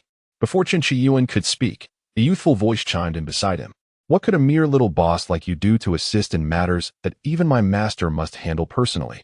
Truly, that is like a frog yawning, such grandiosity. Xiao Chen turned to see a gender-neutral girl of about 14 or 15 years, gazing at him with disdain. Pardon my rudeness. Please accept my apologies, Uncle Xiao. Qin Shi Yuan admonished, his voice firm. Instantly, the previously haughty girl transformed into a compliant demeanor, reluctantly clasping her hands in apology while rolling her eyes and muttering, sorry. This is the daughter of my eldest disciple, Qin Shuang and Amp. Oppos, She has been somewhat neglected in her upbringing. I beg your pardon, Qin Shi Yuan sighed, a touch of melancholy shadowing his features. Your kindness is appreciated. The girl speaks truthfully. The troubles that trouble you are not easily resolved, Xiao Chen remarked, waving his hand dismissively, pouring more hot water for the elder. Uncle Xiao, your prowess is impressive. It is thanks to your gaming device that my leg ailment has improved after decades, Qin Shuang and Amp. Oppos, murmured under her breath. Her words flushed Xiao Chen's face with embarrassment, recalling that had it not been for financial woes, he would not have profited significantly. Be quiet. Go practice your horse stance for half an hour, Qin Shi Yuan glared at her, understanding the gravity of her master's ire. Qin Shuang and Amp. Oppos, shot Xiao Chen a reproachful look before sulking to the side to comply. Master Chen, please do not be so harsh. I admit I initially set my price too high. There and Amp. Oppos, no need to take it out on a young girl, Xiao Chen urged, glancing at the girl and Amp. Oppos' wounded expression. Qin Shi Yuan regarded her with a tender gaze, replying, do not say such things. I have learned from the Academy of Sciences that your device possesses remarkable technological merit. You sold me 2 units without hesitation upon realizing my need, a kindness I must acknowledge. Were it not for you, I might have been bedridden and despondent. As he spoke, Qin Shi Yuan prepared to bow in gratitude. You flatter me too much. Simply call me Xiao Chen. Let us put aside the matter of devices and discuss your troubles instead. I have recently developed new equipment that may be of assistance, Xiao Chen interjected. Wary of the consequences should Qin Shi Yuan bow publicly, he might gain notoriety throughout the martial arts community of Long Nation. It all traces back to the calamity of that fateful battle, Qin Shi Yuan began, lifting his teacup and sipping thoughtfully as memories washed over him. In my youth, I was brimming with ambition, having reached the pinnacle of martial arts. I had never contemplated matters of marriage, for my focus lay solely on my craft. However, the solitude of being alone became burdensome, leading me to adopt an orphan, my eldest disciple, Qin Cheng. Qin Cheng possessed notable talent and practiced diligently under my guidance. He aspired to revive our national martial arts. Following a competition, my own skills were nearly diminished, and due to national interests, the specifics of that event cannot be disclosed. Unscrupulous individuals sought to usurp my position, thus it fell to Qin Cheng to compete on my behalf. Alas, despite his potential, my neglect in his training led to his unfortunate defeat. Although the nation later acknowledged my injuries, bestowing upon me the title of Grandmaster, Chun Chung felt unworthy of his title and subsequently retreated from public life. As Chun Shiyuan's emotions intensified, Li Mingyuan, seated nearby, interjected to continue the narrative for Xiao Chun. Chun Shiyuan had believed that after his eldest disciple and Apos' withdrawal, he would find solace. However, he was unaware that Chun Chung remained ensnared by the past. Following marriage and the birth of a daughter, there was a glimmer of hope. But the untimely death of his wife plunged Chun Chung back into despair, leading him to seek refuge in alcohol. These events were known to the military and martial arts circles, yet they deliberately concealed the truth for Chun Shiyuan and Apos' sake. Numerous individuals had attempted to encourage Chun Chung to release his burdens and nurture his daughter, but he remained as unyielding as a stone, consumed by drink. It was only with the recent improvement of Chun Shiyuan's health that Qin Shuang'er was able to thrive, for had it not been for that, she would likely never have met her grandfather, let alone accompany him outside. I understand everyone means well, yet I still feel indebted to my eldest disciple. I hope to persuade him to let go of his burdens, Qin Shiyuan spoke, a hint of hope reverberating in his tone. This is indeed a matter of the heart. Xiao Chen mused, stroking his chin. If we are to consider psychological issues, why not suggest my peculiar castle? Shadows can sometimes be dispelled, or at least made manageable. Qin Shiyuan glanced toward the oddly shaped castle in the distance. He was aware that abroad, some utilized gaming as a form of therapy. Yet this was the only instance employing horror games. It seems a desperate measure. No, you might first explore other avenues. Should those fail, consider my place as a last resort. Merely a means to encourage him to step outside. Xiao Chun hastily corrected himself. Allow me to assure you, despite the castle and Apos' unassuming exterior, it harbors intricate mysteries within. Pure horror is not the aim. Our ultimate goal is to elevate the spirit. Qin Shiyuan regarded Xiao Chen with a bemused expression, questioning the notion that a horror game could uplift the soul. I shall attempt to reason with him first. If unsuccessful, I will bring him here for a trial. At that moment, a small door beside the bizarre castle creaked open. A pair of tear-stained eyes, swollen from crying, emerged as Wang Bing stepped out. Upon seeing Xiao Chen, she rushed towards him. Scoundrel! She exclaimed, delivering a resounding slap before the onlookers could react. Just as they braced for the unfolding drama, Wang Bing threw her arms around him, kissing him fervently. Chapter 52. The unfortunate fortunate one. Wang Bing and Apos' reaction piqued curiosity, while the overwhelming defeat of the intelligence network drew admiration. Yu Jiao wept, pleading for forgiveness, as her subordinates shielded her amidst the turmoil. Michael and Apos' confession led to a breakdown, and Yu resolved to escort him away. A wealthy businessman approached, seeking his counsel. Xiao Chen felt the softness of lips against his, a fire igniting within him. Cough, cough, my dear niece, there are so many people here. Li Mingyuan cleared his throat. As a national-level official, he was an old acquaintance of Wang Bing's father. Imagining that stubborn traditionalist who valued social status above all, Li Mingyuan could foresee that witnessing this scene would likely send ripples of shock throughout the capital. That man would undoubtedly abandon his business to rush to Kaiyun, ready to thwart any budding romance. Upon hearing Li Mingyuan and Apos' voice, Wang Bing suddenly realized they were not in the castle. Her cheeks flushed crimson as she covered her face and hurried back to the interview vehicle, never to reappear. Amidst the regretful sighs of onlookers, Xiao Chen awakened from his reverie, lamenting, "My first kiss is gone?" Savoring the lingering sweetness on his lips. He instinctively licked them, only to realize the peculiarity of his action and hastily wiped his mouth. Feeling sheepish, Xiao Chun met the amused gazes of Li Mingyuan and Qin Shiyuan, offering a nervous chuckle. Reporter Wang might have been too engrossed in the game. The two men shook their heads, though unaware of what Wang Bing had experienced in the game. However, without any affection, it was inconceivable that Wang Bing, raised with such strict values, would behave in such a manner in public. Meanwhile, their curiosity about Wang Bing and Apos' experiences deepened. Not only were the two men curious, the spectators were equally intrigued. They had stood under the scorching sun for so long, yearning for first-hand information. Instead, they were served a dose of romantic drama. Particularly, observing the male lead and Apos' reaction suggested their relationship was not as intimate as it seemed. It felt as if a wild cat had been locked in a cage, scratching and clawing to uncover the events that had transpired. How could such a stunning, renowned host have willingly bestowed a kiss? Just then, the second door swung open.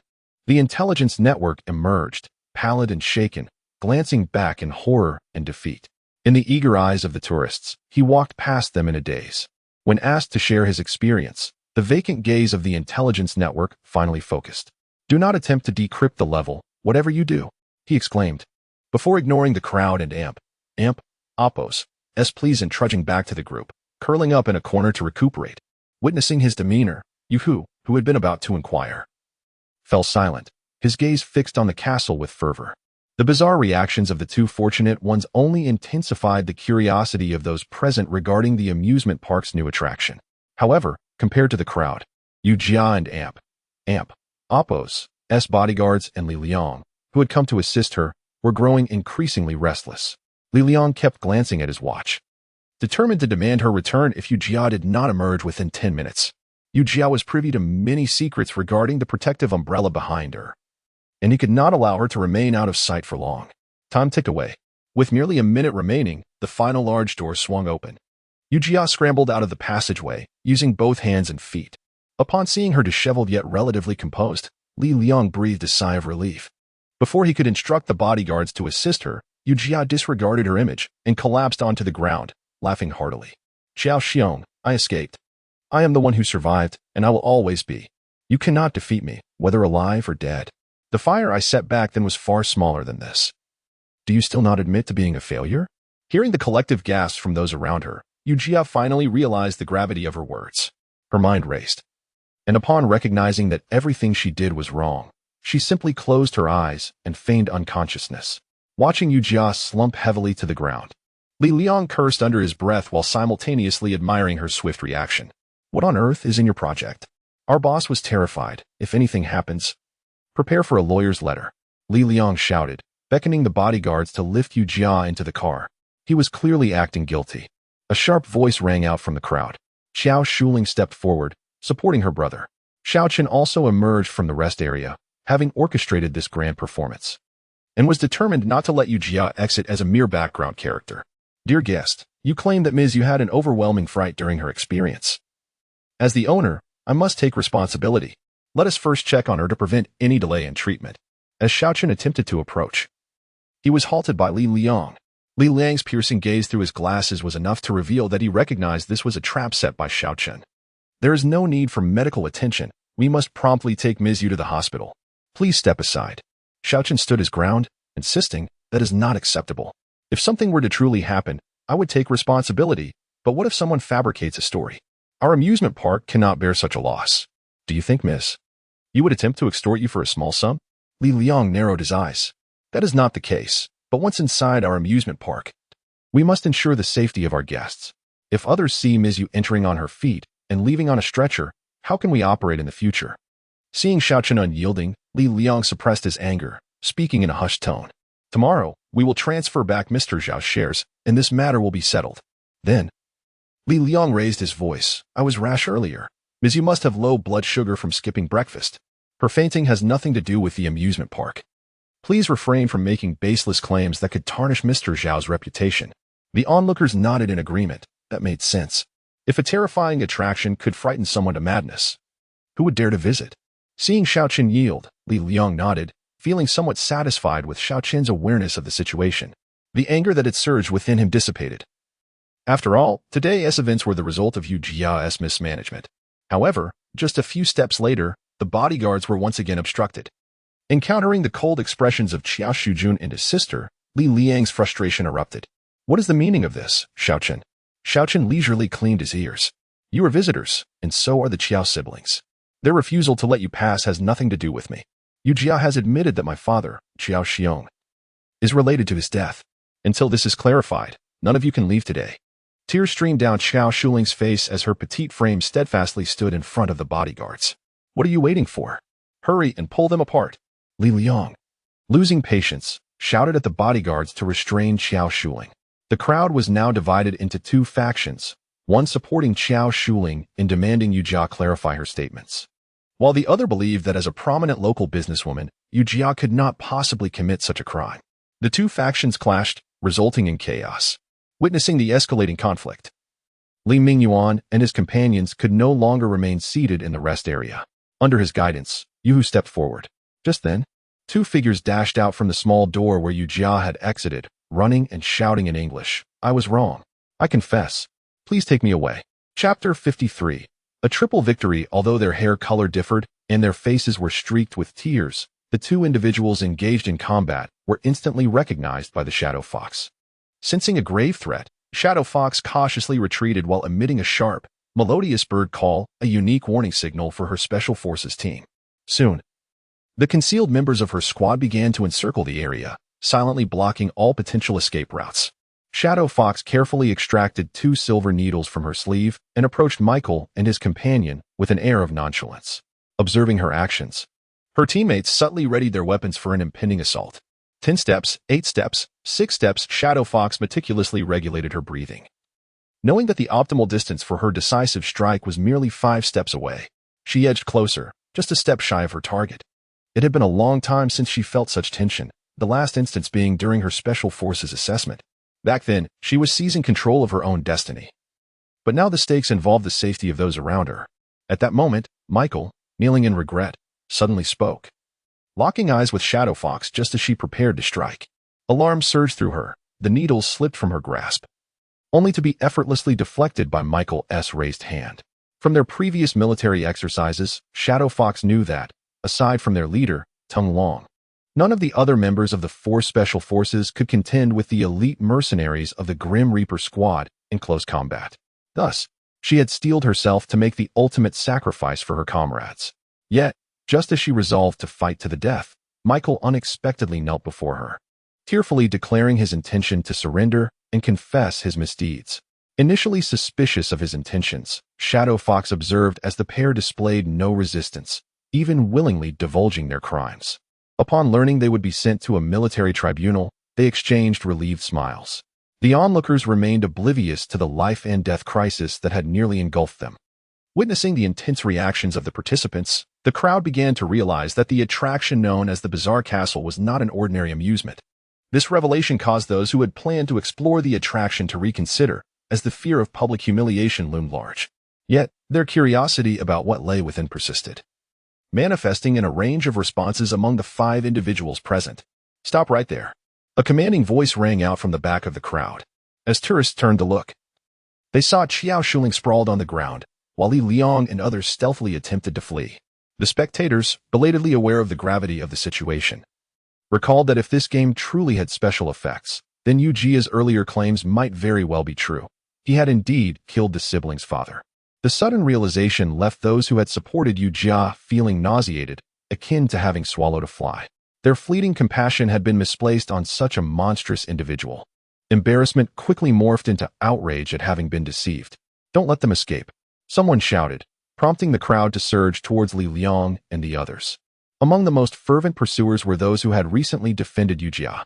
The bodyguards attempted to resist, but were quickly subdued by the members of Shadow Fox's Special Forces. The tourists converged, unleashing a flurry of punches and kicks upon the fleeing figures. Even Yu Jia, who had been feigning unconsciousness, was forced to awaken, as his subordinates were in dire straits, risking being trampled by the chaotic throng. The turmoil continued until the arrival of armed police, which finally restored order. Wang Jinlong surveyed the transformed amusement park, reflecting on how, despite its growth, it remained a source of concern. And here we are again, he mused, directing a serious gaze toward Xiao Chun, who greeted him with a smile and a handshake. Captain Wang, long time no see. This time, you can't blame me. It was all the people's doing. Wang Jinlong chuckled at Xiao Chun's words, incredulous that the tourists had convened for a brawl at his establishment. Unfazed by the jest, Xiao Chun insisted, no. They were all acting as good citizens, helping to apprehend a murderer. Indeed, you can't accuse the good of condoning the bad. I can vouch for Boss Xiao. He did nothing wrong. Although hesitant to partake in the new attraction, the gathered crowd had come to recognize the uniqueness of the amusement park and were eager to support Xiao Chun. They believed that if the park thrived, the local residents and even the entire province of Kaiyun would benefit. Exactly. We can all attest to that. With the commotion subsiding, Li Mingyuan finally helped Chun Chiyuan approach the scene. General Li, Master Chun, Wang Jinlong greeted them respectfully, attentively listening to the unfolding events. Upon confirming Michael's identity through Shadow Fox, Wang Jinlong's expression shifted to one of astonishment. I never anticipated that my outing would lead to such a significant achievement. I hardly know how to express my gratitude. He was amazed that the amusement park, once on the brink of collapse months prior, had now garnered the endorsement of a major general, with the support of the esteemed Qin Shi Yuan. The amusement park had effectively secured an entry ticket to the two major factions within Longhua. No longer could anyone dare to undermine its operations through mere commercial rivalry. Unbeknownst to Xiao Chun, Wang Xinlong had already begun to view him as an enigmatic ally. At that moment, his mind was preoccupied with the bet he had made with Wang Xinlong. As the captain concluded his responsibilities and sent personnel to assist Shadow Fox's team in escorting Michael and Yu Jia to the National Security Bureau, Xiao Chen approached Li Yiming. Captain Wang, do you remember our previous wager? I've brought along the trained individuals. How shall we compete? Wang Xinlong smiled wryly, realizing that had he known Xiao Chun possessed such talent, he would have simply given him a squad to train as sharpshooters. No need for competition, I concede. I've heard of the legendary marksman. Xiao Chen remained skeptical. Aren't you the one who can't make decisions? Perhaps we should have an open competition after all. No, I couldn't decide before, but now I can. Once these matters are settled, I'll arrange to have someone sign a contract with you. Our personnel will come to you for shooting training. You must reserve spots for them. Are you being promoted? Will that have any impact on you? Although eager to collaborate, Xiao Chen wanted to ensure it would not affect Wang Xinlong's career. Not at all. I owe you a debt of gratitude, especially since it has been publicly acknowledged that Li Yiming's shooting skills were honed under your guidance. If anyone disputes this, let them ask him directly. Wang Xinlong was eager to strengthen ties with Xiao Chun and had no intention of jeopardizing that relationship for the sake of appearances. That is good to hear. Xiao Chun felt relieved. With Yu Jia apprehended and a stable long-term partnership established, he had also managed to capture two elusive fish in the process. A remarkable triple victory. Yet one matter troubled him. Wang Bing had mysteriously led her team away without notice. His mother had already heard the news and was en route to meet her future daughter-in-law, and he remained perplexed as to why Wang Bing had suddenly kissed him. Chapter 54. The Invitation of Li Mingyuan Boss. There are police officers. As the affluent businessman Han Li arrived at the foot of the mountain with his subordinates, he observed a convoy of fully armed police cars descending from above. Han Li interrupted his men's covert actions, asserting, "What is there to fear? We are legitimate businessmen now. Remain calm." He then instructed his men to pull the vehicles to the side, clearing the road for the convoy, escorting Michael and others that zoomed past. Suddenly, one police car halted as it passed by them. The window rolled down to reveal the smiling face of Wang Xinlong. "Comrades, are you heading up the mountain?" Noticing Wang Xinlong and Appos's police uniform, Han Li exchanged glances with his subordinates. They too rolled down the window, forcing smiles. "Indeed, we heard a theme park has opened here and came to enjoy it." Quite well, Wang Xinlong replied. "However, you appear rather robust, unlike ordinary folks." At this remark, one of the subordinates seated in the front passenger seat felt a pang of anxiety, his right hand slowly reaching down towards his feet.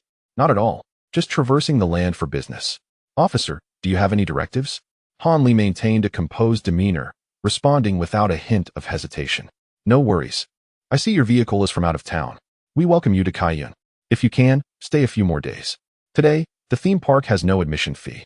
Though the new attractions are not yet open, you can return tomorrow to try them out. They are quite interesting." Wang Xinlong nodded with a smile and accelerated to catch up with the main convoy. "Boss, what does this armed officer mean?" The subordinate in the driver's seat wiped his sweat, nervously glancing at Han Li. "I don't know. Perhaps the locals are just hospitable." "Xiao Si, put the gun away. Do not draw it without my command." Han Li scolded the subordinate in a dialect from northern Myanmar.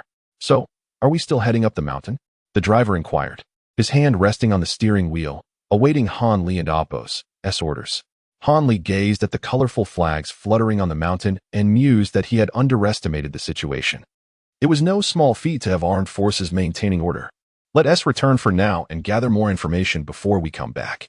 The driver nodded, turning the vehicle back towards the city. "Xiao Chun, are you interested in serving the nation?"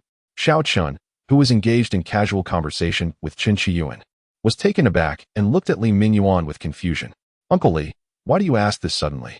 "To be frank, the last time Zhou Lao and the others conducted a detailed analysis of the equipment and data acquired from you, Several experts confirmed that the fighter jet data in your gaming pod has surpassed the scope of sixth-generation aircraft and can even be regarded as a sixth-and-a-half-generation aerospace fighter.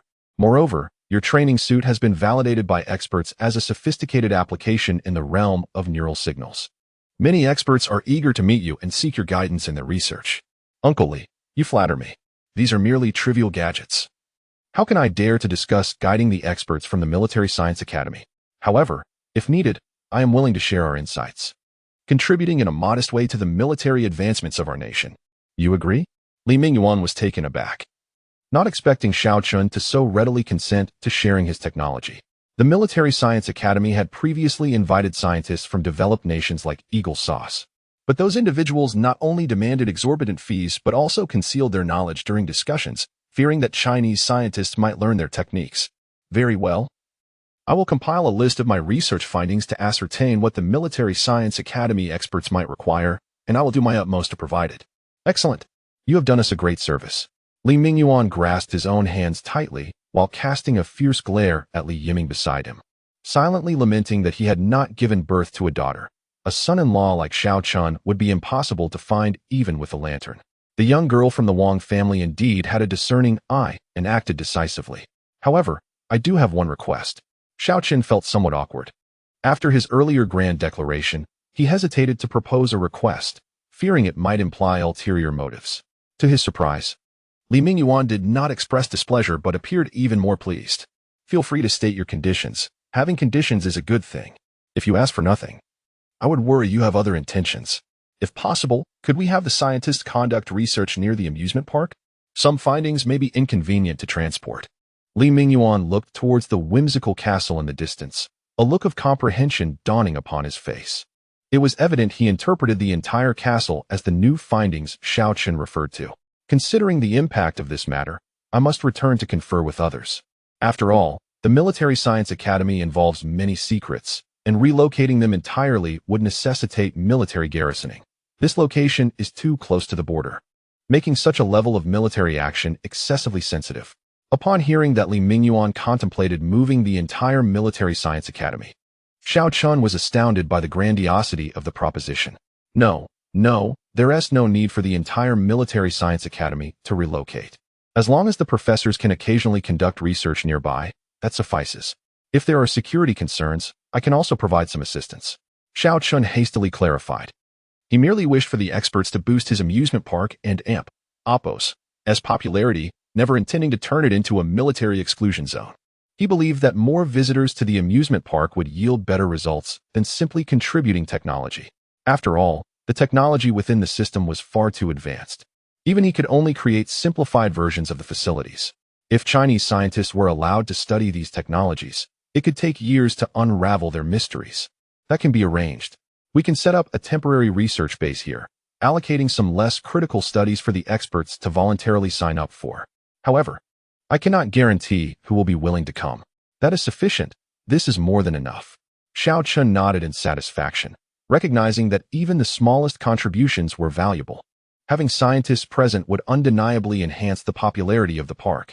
Moreover, as he unlocked more technologies, he had no doubt he would attract top-tier scientists. With the basic direction confirmed, the subsequent matters would be simple. At that moment, the enigmatic fox presented a phone to Li Mingyuan. Upon answering, Li Mingyuan and Amp Oppo's expression darkened as he spoke a few words. Xiao Chun, the follow-up matters will be handled by a dedicated person in contact with you. I have urgent business to attend to. Chun Lao, the military needs your assistance. Seeing the urgency of the situation, Xiao Chun did not attempt to retain them further as he watched them board their vehicles and leave the amusement park. After bidding farewell to the esteemed guests, Xiao Chun took a tour around the amusement park, noting that everything was orderly under the supervision of several uncles and Luanen. Seeing that he had no pressing matters, he retreated to his office to review the game records from the whimsical castle. He was eager to discover what sort of game the intelligent computer had designed for Wang Bing, which had caused such an esteemed figure to lose composure. Alas, he lamented that he had lost his first kiss without even realizing it. Chapter 55, Ticket to Blood and Fire. Recently, the United States has opposed the ceasefire agreement in the Libya conflict for the third time, triggering strong dissatisfaction among the domestic populace. The Baden government has expressed its intention to seek external assistance to firmly resist the brutal actions of the United States and its allies. The following report comes from within Baden. Xiaochen sat in a luxurious SUV, watching the news broadcast on the rear television. The actions of the United States are truly deplorable. They, along with Israel, have ruthlessly targeted civilians and children, behaving as savagely as beasts. Sir, what do you think of this vehicle? It meets your requirements in terms of space, sound system, and comfort, the salesperson remarked. However, upon witnessing the grim scenes on the screen, Xiaochen lost interest in continuing his selection. And Oppos. And, just this one. Make the payment, he instructed. Stepping out of the vehicle and standing alone at the exhibition hall's entrance, lost in thought. Sir, would you like to smoke? A cigarette was offered by the salesperson who had just sold the car. Xiaochen shook his head in refusal. I didn't expect someone of your stature to care about the plight of foreign civilians, the salesperson commented with a smile, hesitating before putting the cigarette back into the pack. Xiaochen glanced at him in surprise, questioning the relevance of his observation. I've encountered many wealthy individuals. Some purchase cars for their families, while others do so for appearances. But they invariably have numerous demands. You, however, are different. I could see your anticipation upon arrival, but after viewing that report, your interest clearly waned. Moreover, purchasing a vehicle worth nearly $1 million without hesitation indicates not only your wealth, but also your kindness. Xiaochen chuckled softly. Perhaps I am a second-generation wealthy individual. You jest. The lady earlier referred to you as boss. For someone your age to be a boss is already indicative of exceptional capability among second-generation wealthy individuals, the salesperson complimented. Xiaochen remained silent, absorbing the flattery. Yet, I must admit, I truly have little regard for both the United States and Israel. Forgive my candor, but my wife is Badenese. Fortunately, my income was decent a few years back, allowing me to bring her entire family to Longhua. Otherwise, who knows what might have happened to them? Xiaochen regarded him with surprise, not expecting this seemingly earnest man to have engaged in a cross-national romance. Perhaps sensing Xiaochen and Oppos' thoughts, the man smiled sheepishly, gesturing with his cigarette. Noticing Xiaochen and Oppos' lack of opposition, he lit one and placed it between his lips. My family is quite traditional. My parents, and even I, believed I would spend a fortune to marry a suitable Longhua girl. But perhaps it was fate. During a test drive with a client, I accidentally collided with her while she was studying in Longhua. I took her to the hospital, and gradually, we became a couple. Despite her different skin tone, she is intelligent, diligent, and extremely filial, without a hint of a spoiled princess attitude. Thus, the money originally set aside to marry a wife was instead used to bring her parents and family over. They are quite comfortable in Longhua. Recently, my mother-in-law expressed a desire to return home to visit relatives, but I fortunately managed to dissuade her. Xiaochen gave him a thumbs up, recognizing the challenges faced in maintaining a relationship under pressure and bringing one and Oppos' beloved family across great distances. If, hypothetically speaking, you had the ability to assist those civilians, what would you do? Xiaochen inquired, voicing his inner doubts. That would depend on the nature of the ability. If I had wealth, it wouldn't amount to much. At most, I could donate some supplies for peace of mind. But what if you had authority or were a high-ranking military official in Longhua? The man looked at Xiaochen quizzically, surprised by the direction of his inquiry. In that case, I would strike back, provided it does not disrupt our normal lives. Boss, it's all set. Shall we drive the car back ourselves, or have them deliver it? Congratulations on becoming the owner of the most expensive vehicle. I recommend driving it back personally. Should you encounter any issues, feel free to reach out to me, the salesperson replied, reflecting on the man and Oppos' earlier words. A relieved smile spread across Xiaochen and Oppos' face. You are right, we should strike back. He took the keys and turned to enter the vehicle, leaving the man puzzled, pondering whether he had misinterpreted the earlier conversation. On the open road, Xiaochen drove the new car at exhilarating speed. Lu In and Oppos', seated nervously in the passenger seat, gripped the armrest tightly. A cool breeze flowed through Xiaochen and Oppos' fingers as he laughed joyously in the wind. Lu In and Oppos', what do you think would happen if I became a savior? Boss, what did you say? The wind is too strong. I can't and Oppos', hear you. Lu In and Oppos', shouted back. Her cheeks flushed. Observing her adorably flustered expression, Xiaochen slowed down, allowing the atmosphere to ease. Taking a deep breath, Lu In and Oppos' calmed her racing heart, and turned to Xiao Chun. Boss, what were you saying earlier? I said you should hurry and get your driver and Oppo's license. This time, let me be the driver, and I'll deduct 200 from your pay. Xiao Chun teased with a playful glint in his eyes. No, boss. I promise to take the test tomorrow. If I take leave from work, you'll deduct 300. In a secret meeting within Longhua, Li Mingyuan sat solemnly at the conference table, his expression unchanged since his return. I disagree. Supporting Baton is not an issue. Military guidance is acceptable as well. But how can we send military academy students? That should be our responsibility. A young man with the rank of lieutenant colonel glared at Li Mingyuan. Military academy students are soldiers too. If ordinary soldiers can take risks, why can't Oppos, they? Li Mingyuan fixed his gaze on him, enunciating each word deliberately. The lieutenant colonel stood his ground, but they haven't graduated yet. Sending them to such a dangerous place is tantamount to sending them to their deaths. Am I unaware of Baton and Oppos' dangers? This is the only solution. The United States is currently fixated on our country, aside from the team leader. No other soldiers or veterans can participate. Who else can go but the military academy students? Ordinary civilians? Li Mingyuan slammed the table. Thus, all military academy students who performed well in the military exercises will participate. Anyone unwilling can leave. The remaining spots will be allocated to various military academies for selection, and the final list will be compiled for the military headquarters. Inform the major universities. If they are unafraid of their students being disgraced globally, let them report indiscriminately. But your son is among them, someone nearby reminded softly. What of my son? Even if he is not on the list, I will ensure he is included. The Li family has no weaklings. Li Mingyuan and Oppos' words were resolute, silencing all dissent. Now that there are no objections, we need a team leader, someone with ample combat experience, composure, and even cold-bloodedness. At critical moments, one must understand sacrifices. Even if it is my son, if it protects more lives, then one must not hesitate to let go. The team leader must remember that they are going to exchange knowledge. All rescue actions are voluntary, and no engagement in combat with any party is permitted. Furthermore, to ensure the safety of the exchange personnel, they may carry the latest bulletproof gear and non-lethal weapons. Remember, non-lethal weapons. I will coordinate with the Military Science Academy on this matter. After concluding, Li Mingyuan turned and exited the conference room, leaving others to discuss the selection of the team leader. After a spirited discussion, the lieutenant colonel was ultimately chosen as the team leader. As a classified notice was dispatched to various military academies, a new round of competition commenced. This time, however, the contention is not for honor, but rather for a ticket leading to a realm of blood and fire. Chapter 56. Identity Exposed. Boss, here is your passport. What are you planning to do with it? Are you going on a trip? Can I accompany you, your beautiful and capable assistant? Lewin and Oppos, and eagerly presented Xiao Chun and Oppos' global passport, her eyes sparkling with anticipation. Flipping through a couple of pages, she confirmed that it allowed visa-free access to most countries around the world.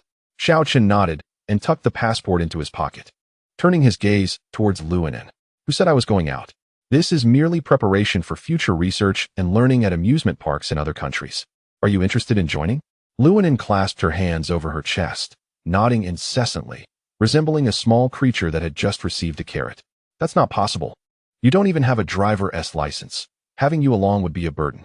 Lewin's enthusiasm faltered momentarily.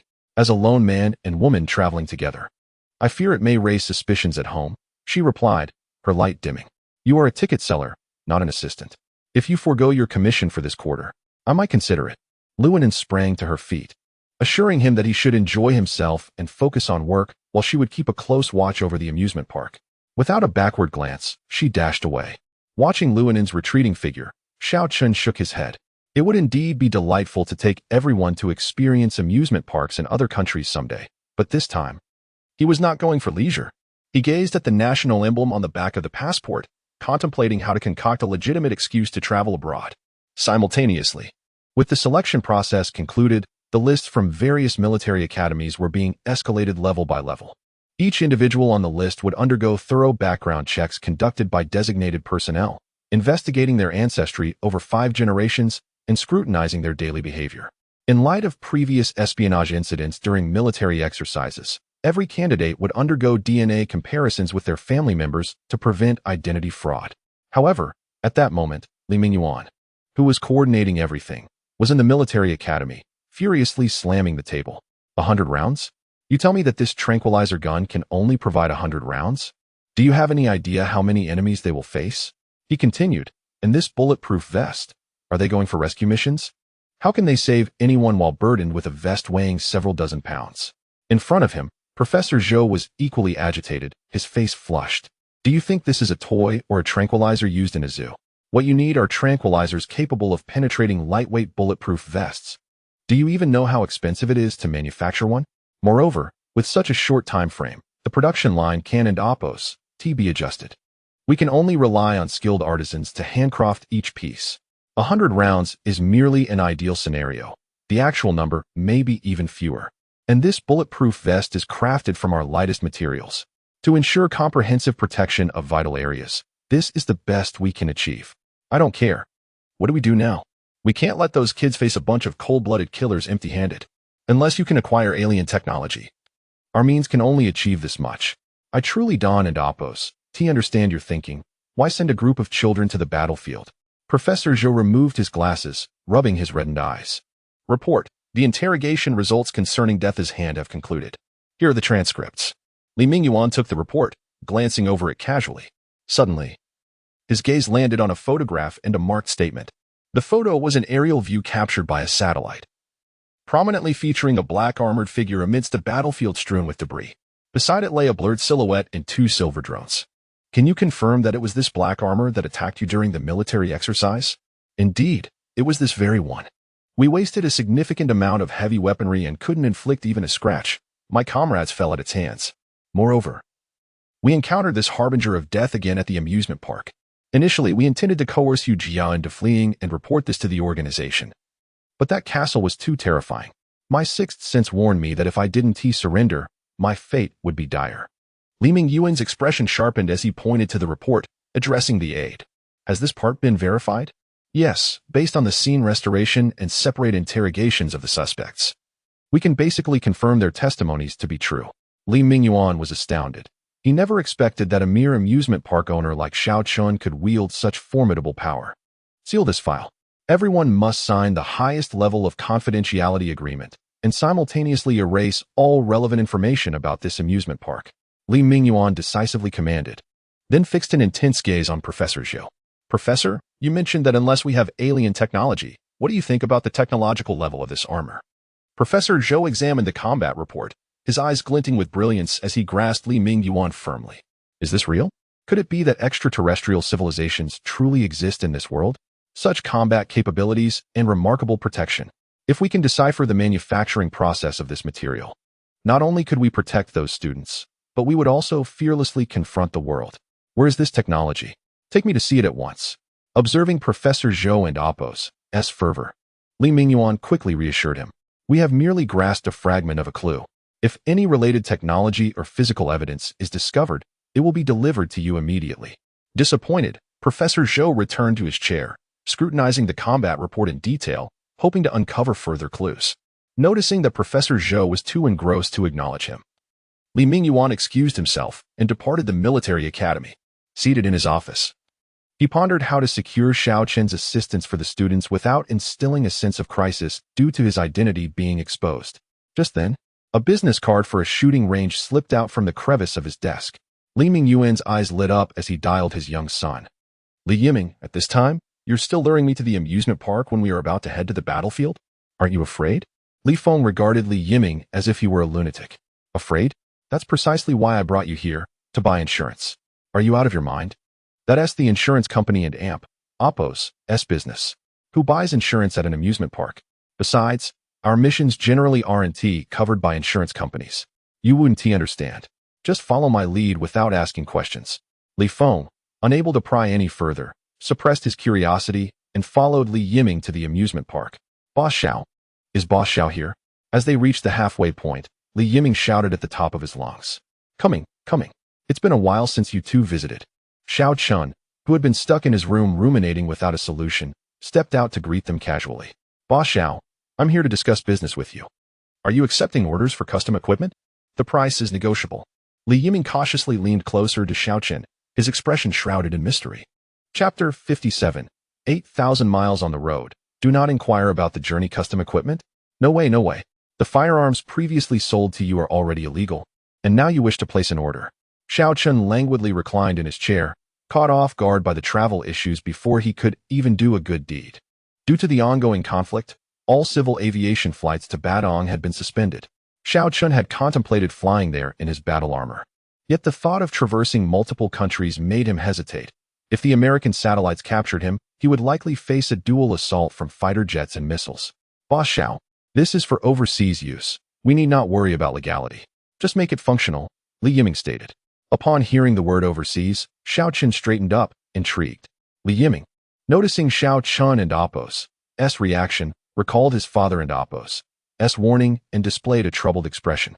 This is confidential. I cannot say much. I can only tell you that these pieces of equipment are meant for saving lives. Saving lives? Xiao Chun looked at Li Yiming with skepticism, sensing that the purpose of their equipment acquisition was somewhat dubious. Please, outline your requirements. The first is safety. It should ideally serve as a bulletproof vest, particularly since the situation there is a bit chaotic.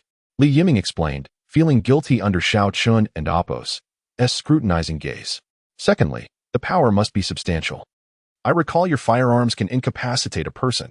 We need to prolong the effect and enhance the penetrating capability, ideally able to function through several centimeters of steel. The third point is crucial. We need a rapid charging method, preferably compatible with various charging interfaces, and the longer the endurance, the better. Xiao Chun exclaimed, impressed that although they claimed confidentiality, it seemed they had divulged quite a bit. What level of lethality are we discussing? Xiao Chun probed cautiously. As long as it's not fatal, that will suffice, Li Yiming blurted out, quickly revealing the bottom line. It was confirmed. If they were not meddling in the Libyan conflict, Xiao Chun would be in deep trouble. However, he was taken aback that he could not use real firearms in such a perilous location. International disputes were indeed troublesome. Fine, as long as it's not illegal. Xiao Chun feigned ignorance of their intentions. What about the specific quantity and delivery time? Li Yiming was momentarily stunned. This was not how his father had predicted it would go, as he expected Xiao Chun to propose further demands. 100 sets, he quickly responded, spouting a random figure. All right, I will send you the parameters and blueprints later. If there are no issues, please provide a deposit, and we will deliver in 3 batches, Xiao Chun lazily replied, settling back in his chair. Is that it? You brought me here just to accompany you on a tour. Along the way, Li Feng, who had been a mere backdrop, cast an unhappy glance at Li Yiming. I also did not expect things to wrap up so easily. Li Yiming reported the proceedings to his father, appearing perplexed. Surprisingly, his father merely responded with a curt understood and offered no further elaboration. Surely this equipment isn't meant for us. Li Feng cautiously leaned closer to Li Yiming, whispering his inquiry. Li Yiming shot him a glance, retorting, confidential. Watching Li Yiming leave without a backward glance, Li Feng stood there, puzzled, reclining in his chair. Xiao Chun appeared to be resting, but he was actually designing the equipment Li Yiming desired through the system. Initially, he had intended to use Li Yiming and Apos' channel to travel abroad. However, before he could voice his thoughts, a flicker of doubt emerged in his mind. Even if Li Yiming's father was Li Mingyuan, how could they dare to have him prepare such vital equipment? The more he pondered, the more he sensed something amiss, prompting him to remain silent. After all, the battle armor possessed stealth capabilities. As long as he was aware of the aircraft's transport route and schedule, he could seamlessly accompany it, eliminating concerns of danger or getting lost. With this plan set, he naturally intended to add some enhancements to the equipment. Soon, a brand new blueprint slowly materialized on the design table of the Cosmic Military Factory. At the Military Command Center, Li Mingyuan scrutinized the list in his hands. 50 names signified 50 families, and he was responsible for sending them into perilous territory. As for the equipment purchased by Li Yiming, he had never pinned his hopes on it. In his mind, this acquisition was merely to send a signal to Xiao Chun and his associates, indicating that Long Country sought to participate in this matter with goodwill. However, from Xiao Chun's reaction, it seemed they were not particularly concerned about the impending foreign conflict, leaving Li Mingyuan uncertain about their intentions. Moreover, the first batch was scheduled for delivery in a week, but the exchange team was set to depart in 3 days. A timeline established by the Badong government that even he could not alter. With such a tight schedule, there was little time for equipment preparation, let alone farewells for the students. 3 nights later, Li Feng, Lu Hai, Li Yiming, and 50 military academy students boarded a chartered flight to the capital of Batong, Ram. Under the guidance of Colonel Su Cheng, they would secretly head to the war zone for military instruction. As Li Yiming gazed out at the familiar landscape fading away, he sighed, lamenting that he could not don Xiao Chen's newly designed equipment immediately. What's wrong? Are you afraid? Li Feng curiously examined the opulent decor of the airplane. Afraid? I've never known how to write the word fear, Li Yiming disdainfully replied, casting a sidelong glance at Li Feng. Silence. Just as Li Feng was about to retort, he heard the team leader Su Cheng stand up and glare at the two. Seeing the serious expression on Su Cheng's face, Li Feng immediately sat up straight. Not just him, but all 50 military academy students, including Li Yiming, sat obediently, for Su Cheng had first introduced them to discipline through his fists. His combat skills and marksmanship were exceptional. Even Li Yiming and Li Feng struggled to match him, especially considering the severity of his training, which, while not causing serious injuries, left a significant psychological impact. Next, I would like to introduce a guide who will enlighten you about Batong's customs and basic communication phrases. Please welcome him. A man in a suit, with an honest demeanor, stood up and bowed awkwardly.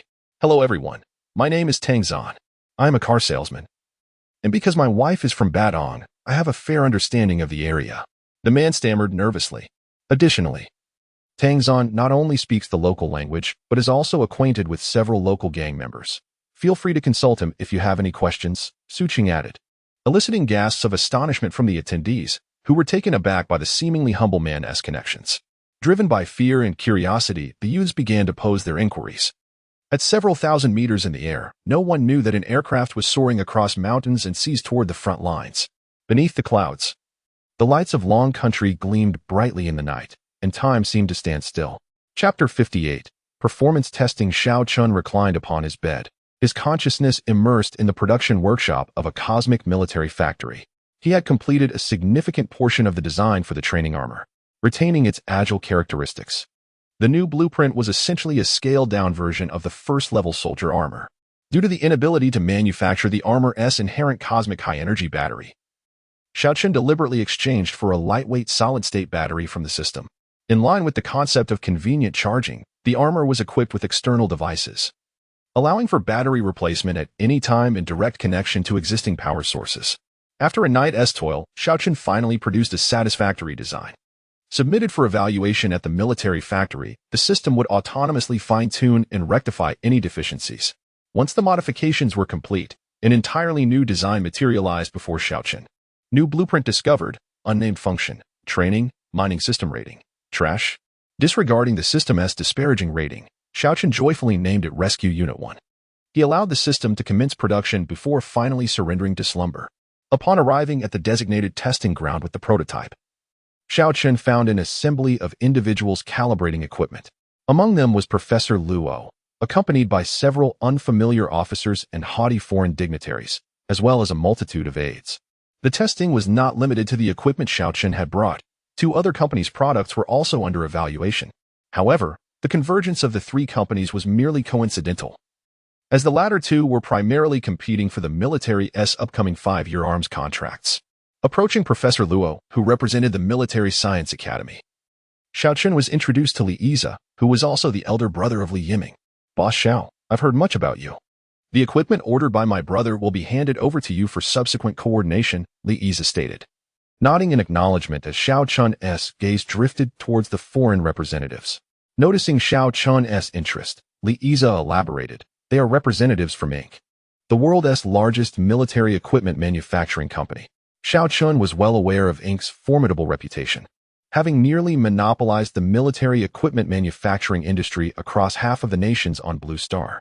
They employed aggressive tactics, such as predatory pricing, to undermine smaller nations' military research firms, subsequently infiltrating these countries through equity partnerships, ultimately gaining control over their military equipment supply chains and eradicating their self-research capabilities. Previously, Long Nation had consistently resisted their encroachment, yet here they were, faced with them in this very setting.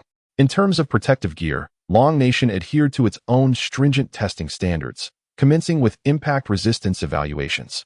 3 pieces of equipment were fitted onto specially designed dummies, whose surfaces were embedded with pressure sensors to monitor the impact endured during strikes. As Professor Luo articulated, A quality bulletproof vest must not only withstand bullet impacts, but also possess excellent cushioning properties. Upon witnessing Xiao Chun's peculiar gear, a representative from Inc. stepped forward, expressing skepticism. I was under the impression that the Military Science Academy was our sole competitor. Why is there an additional piece of equipment? I seriously suspect there is some underhandedness at play here. Li Yize shot a glance at the newcomer, calmly explaining that Xiao Chun's equipment was part of a different project and was merely included for convenience in testing. Upon realizing that Xiao Chun's gear was not intended for military purposes, the intruder displayed disdain. You, take your junk and leave immediately. This trial involves our company as confidential matters, and outsiders cannot be present. Witnessing the foreigner's overreach, Li Yize's eyes flickered with anger. Mr. William, this is Long Nation. Boss Xiao is my invited guest. If you believe that a simple trial could breach confidentiality, perhaps it is best for you to take your equipment and depart. As Li Yize interjected, William's arrogance diminished slightly, yet his gaze towards Xiao Chun remained contemptuous. Very well, I had thought the military's procurement of equipment would be more equitable, yet I see you also indulge in favoritism. Purchasing equipment related to personal safety necessitates a thorough vetting process. You disappoint me. However, I am confident that our company's gear is the finest in the world, and your favoritism cannot rival the quality of our products. Allow me to remind you, that is nepotism. Moreover, the quality of your products will still require testing to determine if they meet our standards, Li Yize retorted without hesitation. William shot a provocative glance at Xiao Chun before retreating to his group. Observing the foreign contingent whispering amongst themselves, Xiao Chun sensed that their words were far from flattering. With a commanding order from Li Yize, the testing commenced. The first trial involved close-range shooting with handguns. 3 soldiers equipped with the internationally prevalent Glock pistols fired at the heart and abdomen from a distance of 10 meters. The first trial was conducted on the Military Science Academy's new bulletproof vest, resulting in 2 gunshots. The vest bore 2 small holes, while the adjacent display indicated a value of 0.21. Professor Luo, wearing a proud expression, explained that this referred to the impact force endured by the target. A value of 10 would result in fatality. Internationally recognized bulletproof vests typically register between 0.3 and 0.4 for handguns, 3 to 5 for submachine guns. And for sniper rifles, anything that does not penetrate is considered excellent. Xiao Chun nodded, recognizing that this indicated the Military Science Academy had reached a world-class standard in handgun protection. Next came the testing of Inc.'s product. However, before the testing personnel could fire, they encountered an unexpected interruption. A bodyguard-like figure stepped forward to block the testers, subsequently gesturing towards the weapon rack, prompting a nearby aide to rush over. Report. Inc.'s representatives request a change in the testing weapon, the aide relayed. Li Yize clearly disapproved of this interference, questioning, what do they wish to substitute with? After a moment of hesitation, the aide replied, they want to switch to a Desert Eagle. They lost their minds. Opting for a heavy pistol, Professor Luo exclaimed in astonishment. Li Yize, equally taken aback, turned to the approaching William. Are you certain you wish to change weapons? Even with different firearms, we will still base our assessment on the test values. Li Yize anticipated that such stringent conditions would deter William, yet to his surprise, the latter nonchalantly nodded. Yes, I want you to witness the true disparity. With the agreement granted, Li Yize ceased further objections. Due to the formidable power of the Desert Eagle, the intervals between shots were noticeably longer, and the gunfire resonated more loudly. Following the shooting, the recorder did not immediately document the indicator-S values, but instead inspected the bulletproof vest for penetration. After repeated confirmations, the recorder nodded, indicating the vest was intact. 0.22. Although the Military Science Academy's value was marginally superior, the triumphant expression on William's face darkened Professor Luo's countenance. It was evident to all that, in terms of protective capability and cushioning, Inc.'s bulletproof vest surpassed that of the Military Science Academy by a considerable margin. If the handgun tests were thus, one could only imagine the results for the subsequent rifle and sniper rifle evaluations. The first round of testing unequivocally favored Inc. Just as the spectators lamented the technological gap between the Military Science Academy and Inc., a voice cut through the air. Next, it's time for my equipment to be tested. May I have a go? Turning towards the still-mounted Desert Eagle, Xiao Chun's eagerness was palpable. Chapter 59. Testing at Inca Company. Xiao Chun, do not act impulsively. A standard handgun suffices for your tests, Professor Luo remarked, observing Xiao Chun and Oppos, demeanor, concerned that he sought personal vindication. Despite Xiao Chun and Appo's breakthrough in the application of neurokinetics, this round of testing focused on protective characteristics, a realm entirely distinct from sensory signal transmission. Rest assured, Professor Luo, allow me to give it a try, Xiao Chun replied, his gaze fixed on the desert eagle, apprehensive that it might be taken away. As a young man, he could hardly remain indifferent in the presence of such an imposing firearm. To truly experience the formidable power of the desert eagle, he recognized that he must fire it himself. Whether he would pass the test was of no concern to him. Although his designed equipment had been rated poorly by the system, this was merely an overall assessment of its performance. It is worth noting that the surface scales of this protective suit were crafted from the same metal as the soldier's armor. Upon hearing Xiao Chen's request, William scoffed. Do you really think that an international standard bulletproof vest can be produced by just anyone? Colonel Lee, since this individual with connections wishes to participate in the bidding, why not allow him to give it a shot? As William's harsh words reached him, Xiao Chen finally shifted his gaze back. I had no interest in the bidding initially, but since you have extended a sincere invitation, I shall participate. He then turned his attention to Li Yize, awaiting his response. Li Yize hesitated for a moment. Are you certain? Our requirements for bulletproof vests may be significantly higher than you anticipate. Xiao Chun nonchalantly replied, it is the experience that matters. If our foreign competitors believe their bulletproof vests are exceptional, I wish to see firsthand the disparity between their products and those of a professional company. Hearing this, Li Yiming ceased his objections, remaining silent on the matter of the 50 million guarantee deposit, as he doubted Xiao Chen's equipment could compete with the offerings of the other two manufacturers. With permission granted, Xiao Chen eagerly took hold of the Desert Eagle. For safety, Li Yize assigned an instructor to teach him how to handle the firearm. Under the instructor's guidance, Xiao Chun gripped the handle firmly with both hands, closing one eye to aim at his designed protective suit. With a resounding bang, he felt as though his hands had collided with a battering ram, the recoil sending sharp pain from his wrists to his shoulders. Missed. The observer and Appo's voice echoed in the venue, eliciting a chorus of laughter from William and others. Feeling somewhat embarrassed, Xiao Chun had not expected such a stark difference in recoil between a real gun and a training weapon. To avoid further humiliation, he quickly stepped forward, positioning himself just a meter away from the protective suit. As onlookers pondered his intentions, Xiao Chun raised the Desert Eagle once more. A series of gunshots rang out. When the crowd regained their composure, they noticed that Xiao Chun and Appo's arm could barely be lifted. Are you out of your mind? Li Yize, usually composed, rushed forward to snatch the Desert Eagle from Xiao Chen's grasp. Xiao Chun, his hands drooping and a puzzled expression on his face, did not comprehend the intensity of Li Yize's reaction. Xiao Chun, you are exceedingly bold. Professor Luo arrived just in time to explain the peril of Xiao Chen's recent actions.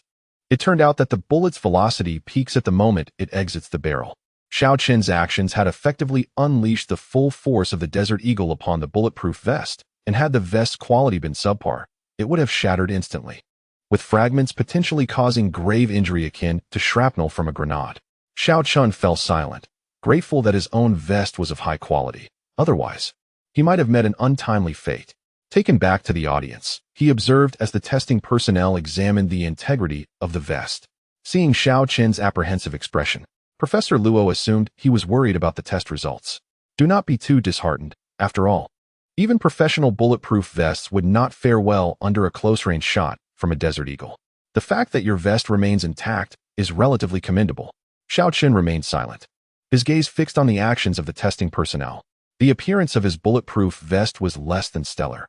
Due to the proximity of the shot, gunpowder had blackened a considerable area. It resembled a large, gaping hole blasted into the vest, which was why Professor Luo believed Xiao Chun was disheartened. However, it soon became apparent to the onlookers that something was amiss. The testing personnel had yet to announce the results, and even the nearby indicator displayed no values. Out of curiosity, Professor Luo, along with William and others, approached the testing point. What is going on? Why has the result not been announced? The testing personnel, instead of inspecting the vest, were searching the ground nearby. Upon hearing Li Yize's inquiry, one of them finally looked up, disbelief in his tone. Colonel, we found no bullet holes, and the pressure sensor within the tested equipment has not registered any signals. How is that possible, given the size of the mark? How can you say this? I will file a complaint against you, exposing your disgraceful conduct on an international platform. William exclaimed in a fit of anger, believing that the representatives from Long Country were deliberately targeting them.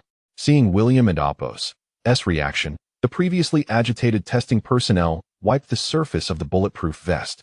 As the ash was removed, an intricate scale pattern emerged, a densely packed design of unusual beauty, yet it bore no signs of damage whatsoever. How can this be? What kind of technology is this? William shouted, while an engineer behind him pulled out a camera, eager to document the moment. A flicker of shock crossed Liza and Apo's face as he immediately positioned himself in front of the lens. Mr. William, please be mindful of your team and Apo's conduct. Should there be any further indiscretions, I may have to treat you as spies, he warned. William glared at his engineer, uncertain whether his ire was directed at being caught or for another reason. I contest the results of this test and request a retest. Liza turned to Xiao Chun, personally explaining the rules involved. According to the military and Apo's bidding process, any party at the testing site could dispute the results and request a retest. However, to prevent deliberate hindrance, each manufacturer could only submit one request for a retest, which must be conducted by the disputing party themselves. Understanding the rules, Xiao Chun nodded indifferently. After all, he was keen to see what standard his protective suit could achieve. With Xiao Chun and Apo's acquiescence, William summoned his bodyguard captain to take charge. A towering, muscular black man stepped forward from the ranks, retrieving a pristine Desert Eagle from the nearby rack. After thorough inspection, he selected several special rounds and loaded them into the magazine. As Xiao Chun pondered the purpose of this action, Professor Luo gritted his teeth in indignation. How shameless. They are using armor-piercing and explosive rounds. Chapter 60. A double loss. The Dragon Kingdom testers present exchanged disdainful glances upon witnessing the actions of the Ink bodyguard. Only William maintained an impassive demeanor as he observed everything unfold. As the bodyguard approached the protective suit and raised the Desert Eagle, a flicker of anticipation appeared on William's face. He had anticipated the reactions of those present, and this was all part of his plan. The first gunshot rang out, the deafening explosion resonating throughout the venue. The attendees were momentarily stunned by the overwhelming sound, with only the shooting personnel wearing soundproof earmuffs and William, who discreetly covered his ears, spared from the shock. To everyone's surprise, the first bullet fired was not an armor-piercing round but a stun grenade. A conspiratorial smile crept onto William and Apo's lips. He had deliberately used armor-piercing ammunition to lead everyone to believe he intended to first compromise the protective layer of the bulletproof vest before using the stun grenade to amplify the impact. However, he was not truly concerned about whether Xiao Chun could pass the test. To him, the substantial order from the Dragon Kingdom's military, while significant, was not of paramount importance. What he valued more was the material of Xiao Chun and Apo's protective suit, which could withstand the Desert Eagle at close range. Thus, prior to the test, he instructed the bodyguard to select both armor-piercing and stun grenade ammunition, creating an illusion of unscrupulous intent. The plan was to first use the stun grenade to disrupt the others and Apo's reaction times, followed by the armor-piercing round to damage the opponent and Apo's protective gear. At that moment, the prepared bodyguard captain would take the opportunity to shield himself from the flying debris. As long as they could analyze the corresponding material structure, their bulletproof vests and other equipment could be elevated to a new level. As for the purchase, it remained uncertain whether Xiao Chun would be willing. Engaging in a hasty technical acquisition without any data would only render them more vulnerable. Inc. Corporation and Apo's principle was to seize opportunities without incurring costs. As events unfolded as he had predicted, most individuals in the venue were left dazed. The bodyguard captain aimed the gun loaded with armor-piercing ammunition at the protective suit. However, contrary to William and Apo's plan, the bodyguard captain did not rush forward to collect the fragments of the protective suit after firing. Just as Liza and the others began to regain their composure, an anxious William was about to urge them when he witnessed the bodyguard captain and Apo's massive form collapse. His eyes widened in shock as blood flowed incessantly from a small puncture in his forehead. Liza, now alert, hastily ordered the exits to be secured, and William and the others were promptly restrained. Liza approached the representatives of Inc. Corporation, his demeanor fierce. Mr. William, your employee has suffered an accident here. I require your explanation. Meanwhile, the previously disabled surveillance cameras in the training area were activated, capturing every corner of the testing ground. Cold sweat drenched William's shirt. He had not anticipated that the foolish bodyguard captain would be dead. The calm composure that once adorned his face vanished, replaced by a sense of urgency, as he explained. Esteemed Mr. Lieza, please believe me, this is undoubtedly a misunderstanding. Once your personnel complete their inspection, we can discuss subsequent arrangements. Soon. The cause of the bodyguard captain and Apo's death was revealed. He had succumbed to a fatal injury from the shattered armor-piercing round. Lieza turned his gaze toward the individuals from Inc. Corporation.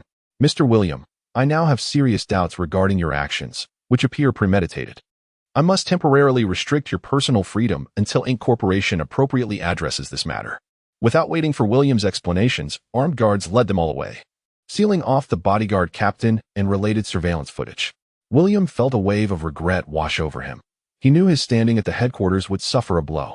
The Dragon Kingdom had changed from its former self, and Inc. would undoubtedly shift all blame onto him and the bodyguard captain to avoid any misunderstandings that could arise from this incident. At that point, not only would he forfeit his bonus, but he might also struggle to retain his current position. Professor Luo patted Xiao Chun, who was stunned by the series of events, and praised him enviously. I never expected even armor-piercing rounds to shatter. Were it not for witnessing your other achievements, I might genuinely think you were an extraterrestrial. Just then, the counter beside them finally displayed a value, 01. Professor Luo and Amp, Apo's hand, which had rested on Xiao Chun and Amp, Apo's shoulder, paused and withdrew silently. Ignoring the regulations of the testing ground, he lit a cigarette and took a couple of deep puffs before throwing it to the ground, exclaiming, "Are you human? A stun grenade only achieved 0.1, and you claim this is non-military equipment?" Meanwhile, Lieza personally inspected the integrity of the protective suit and the effectiveness of the equipment. He then swiftly approached Xiao Chun, his eyes brimming with eagerness. "Mr. Xiao, I didn't and Amp, Apo's, expect your, rescue one to perform so exceptionally." Lieza paused, glancing at the name on the document, then continued. "There's no need for further testing. I didn't realize this equipment differed so vastly from what Li Yiming mentioned. I wonder if you would be interested in providing the military with bulletproof vests made from the same material? Actually, it's nothing much. I merely enhanced some protective capabilities according to your requirements, increasing its endurance and adaptability. However, can such ordinary equipment be adopted by the military?" Xiao Chun casually described. To Lieza and Apo's ears, it sounded exceedingly modest. What did he mean by merely enhancing the protective capabilities? This was still ordinary equipment? Even the best from Inc. Corporation could not compare. This armor and Apo's defensive capabilities were nearly on par with a mecha. Such equipment would not only excel in rescue operations, but would also be formidable on an actual battlefield. After all, even tanks could not guarantee they would hit moving soldiers.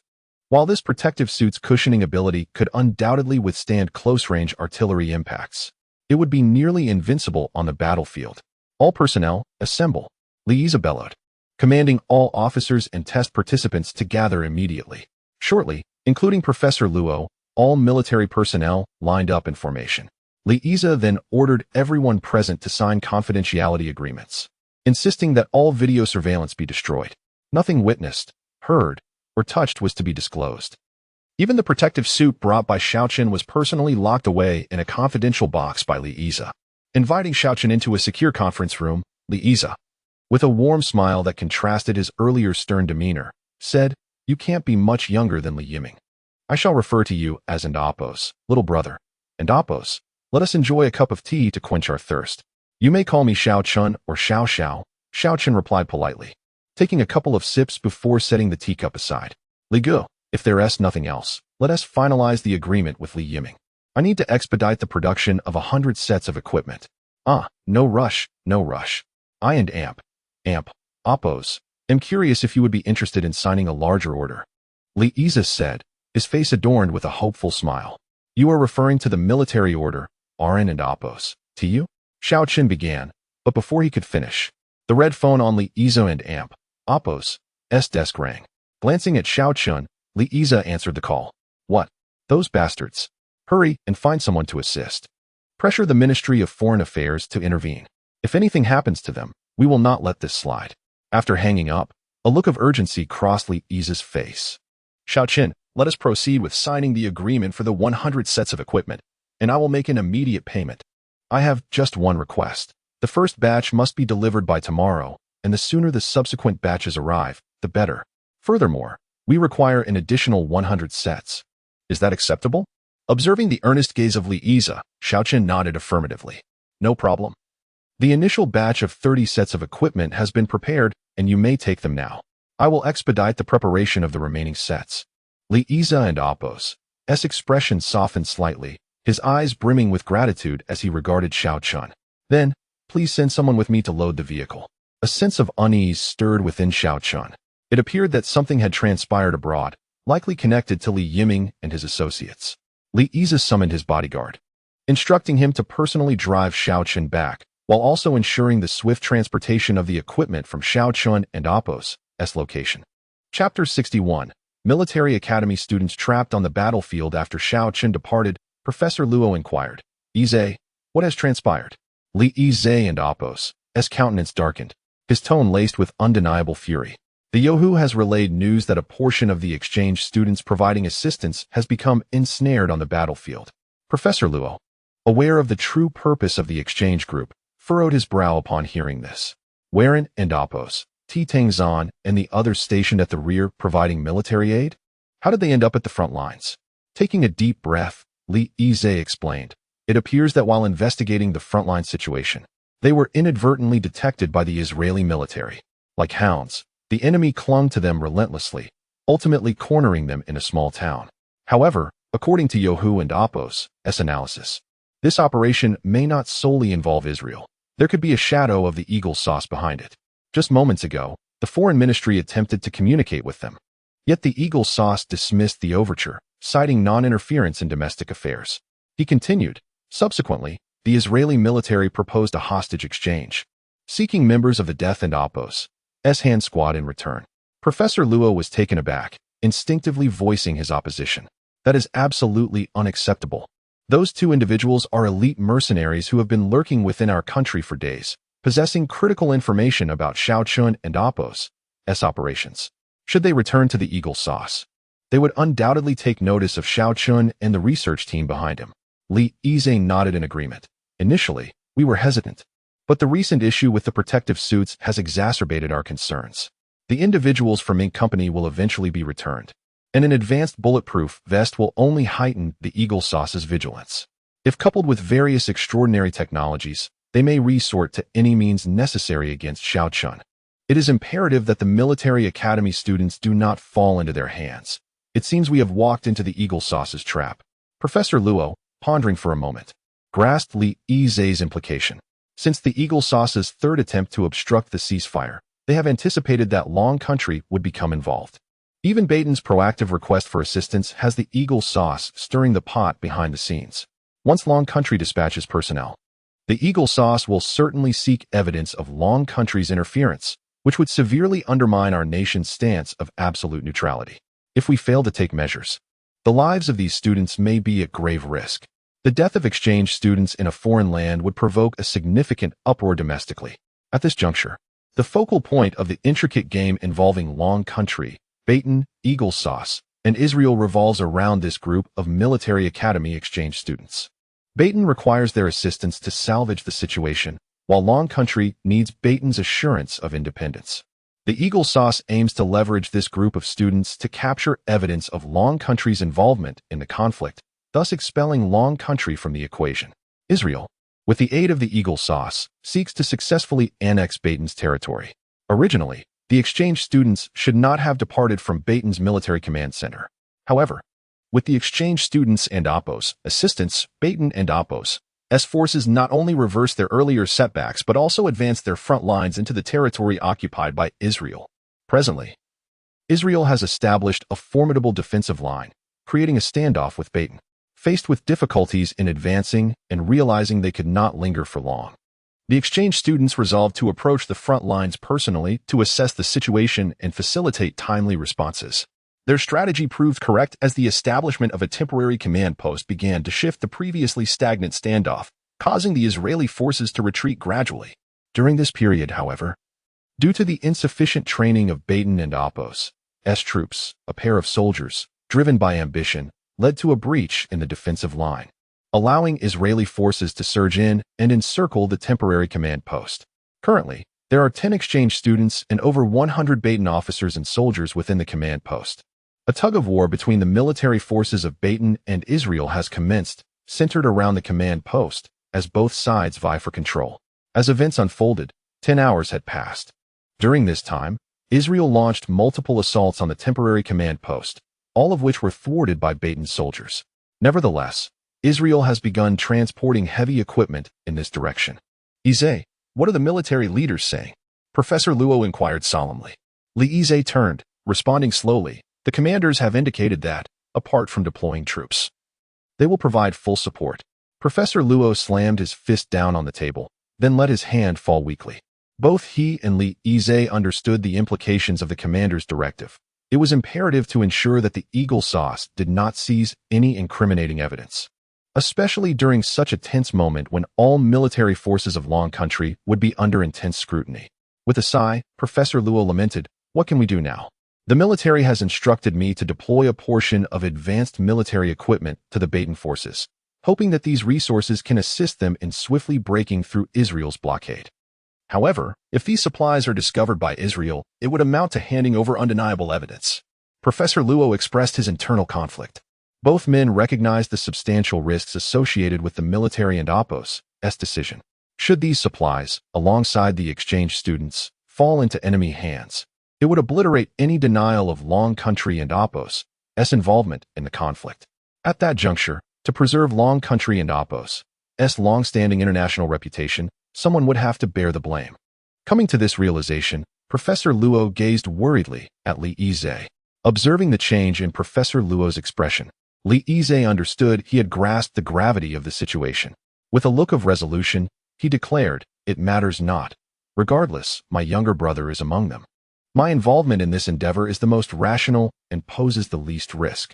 However, I am more concerned about which equipment to send to ensure their safety." Upon hearing this, Professor Luo fell into silence. Indeed, a few transport aircraft could not carry excessively heavy military supplies.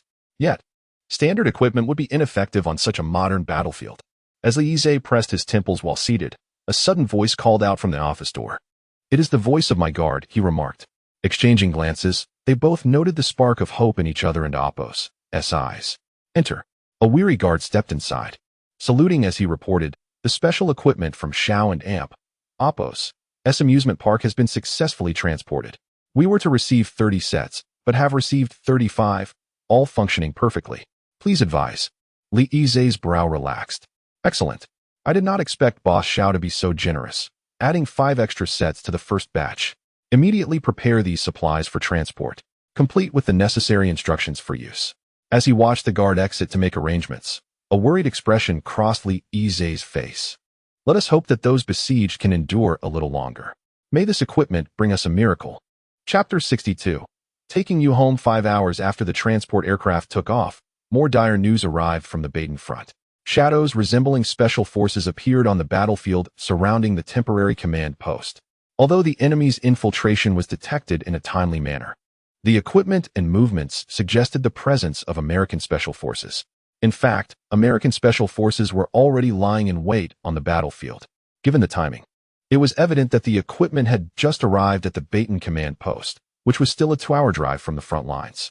Inside the temporary military exercise room of Dragon Country, a combat sand table had been set up, and the staff were simulating the war situation relayed from Baton.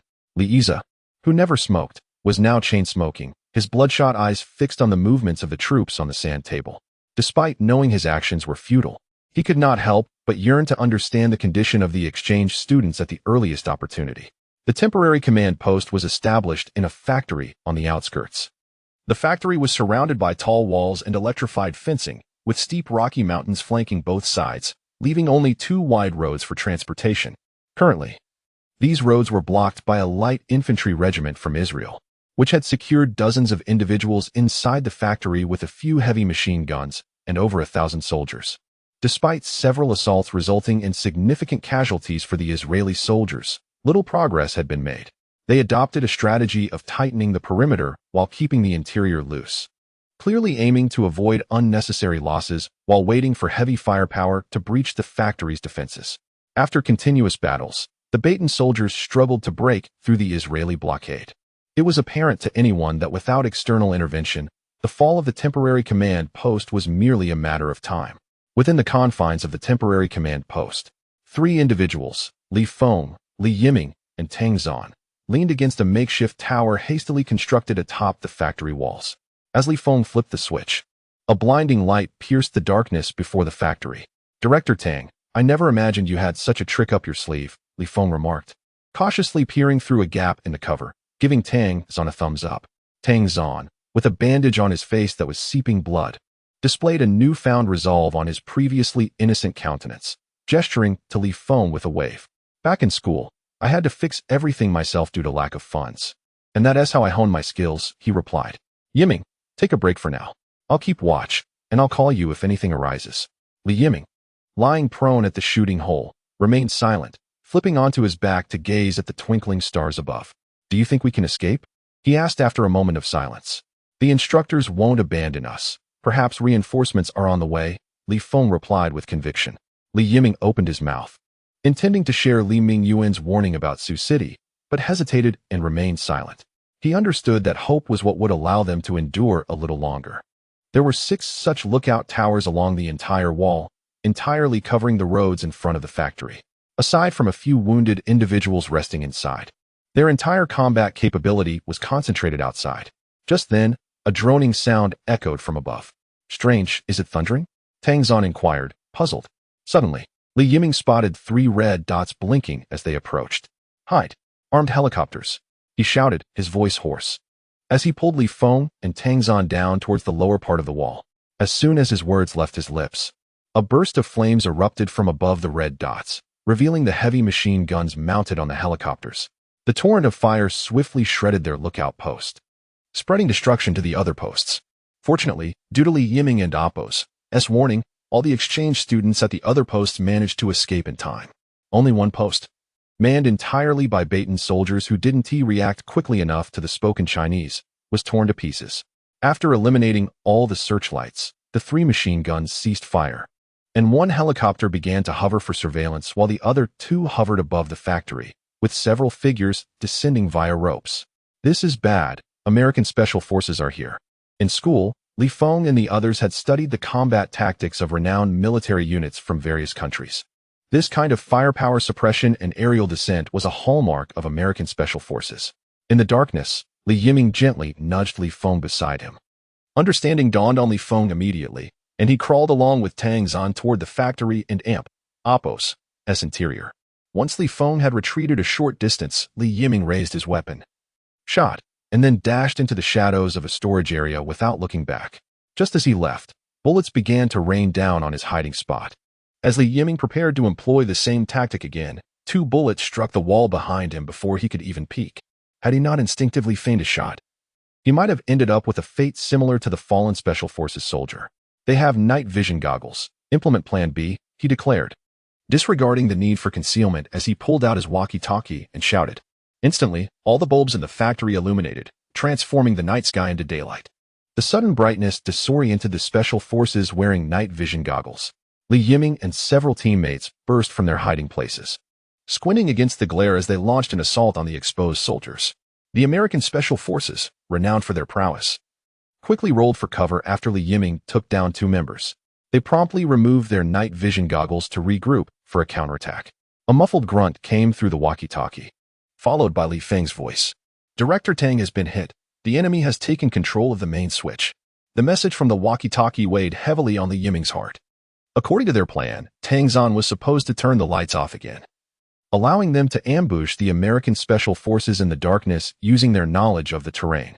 Having learned from previous encounters, the Special Forces would only equip a portion of their team with night vision goggles to prevent being caught off guard again.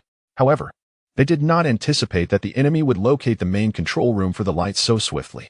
The armed helicopters continued to circle outside, and facing off against the Special Forces was akin to courting death. After a moment of contemplation, Li Yiming said, "Break the lights. Head for cover." The cover was an underground space they had discovered while scouting the factory. Its complex terrain made it easy to defend but difficult to attack. Originally intended for a final stand. However, facing the Special Forces now, It could only serve as a more fortified refuge, if no one was outside to distract the enemy. This underground space would become their tomb.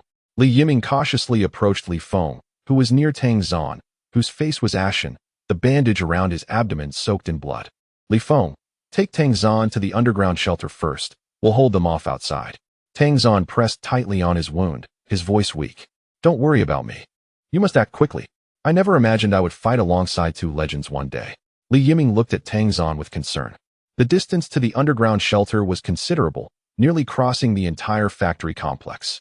Glancing around, he dragged Tang Zan to a corner and found a stone slab to shield him. Director Tang, stay here and don't move. Trust that we will bring you home. Chapter 63. Night Battle confirming that Tang Zan's hiding place would remain undiscovered.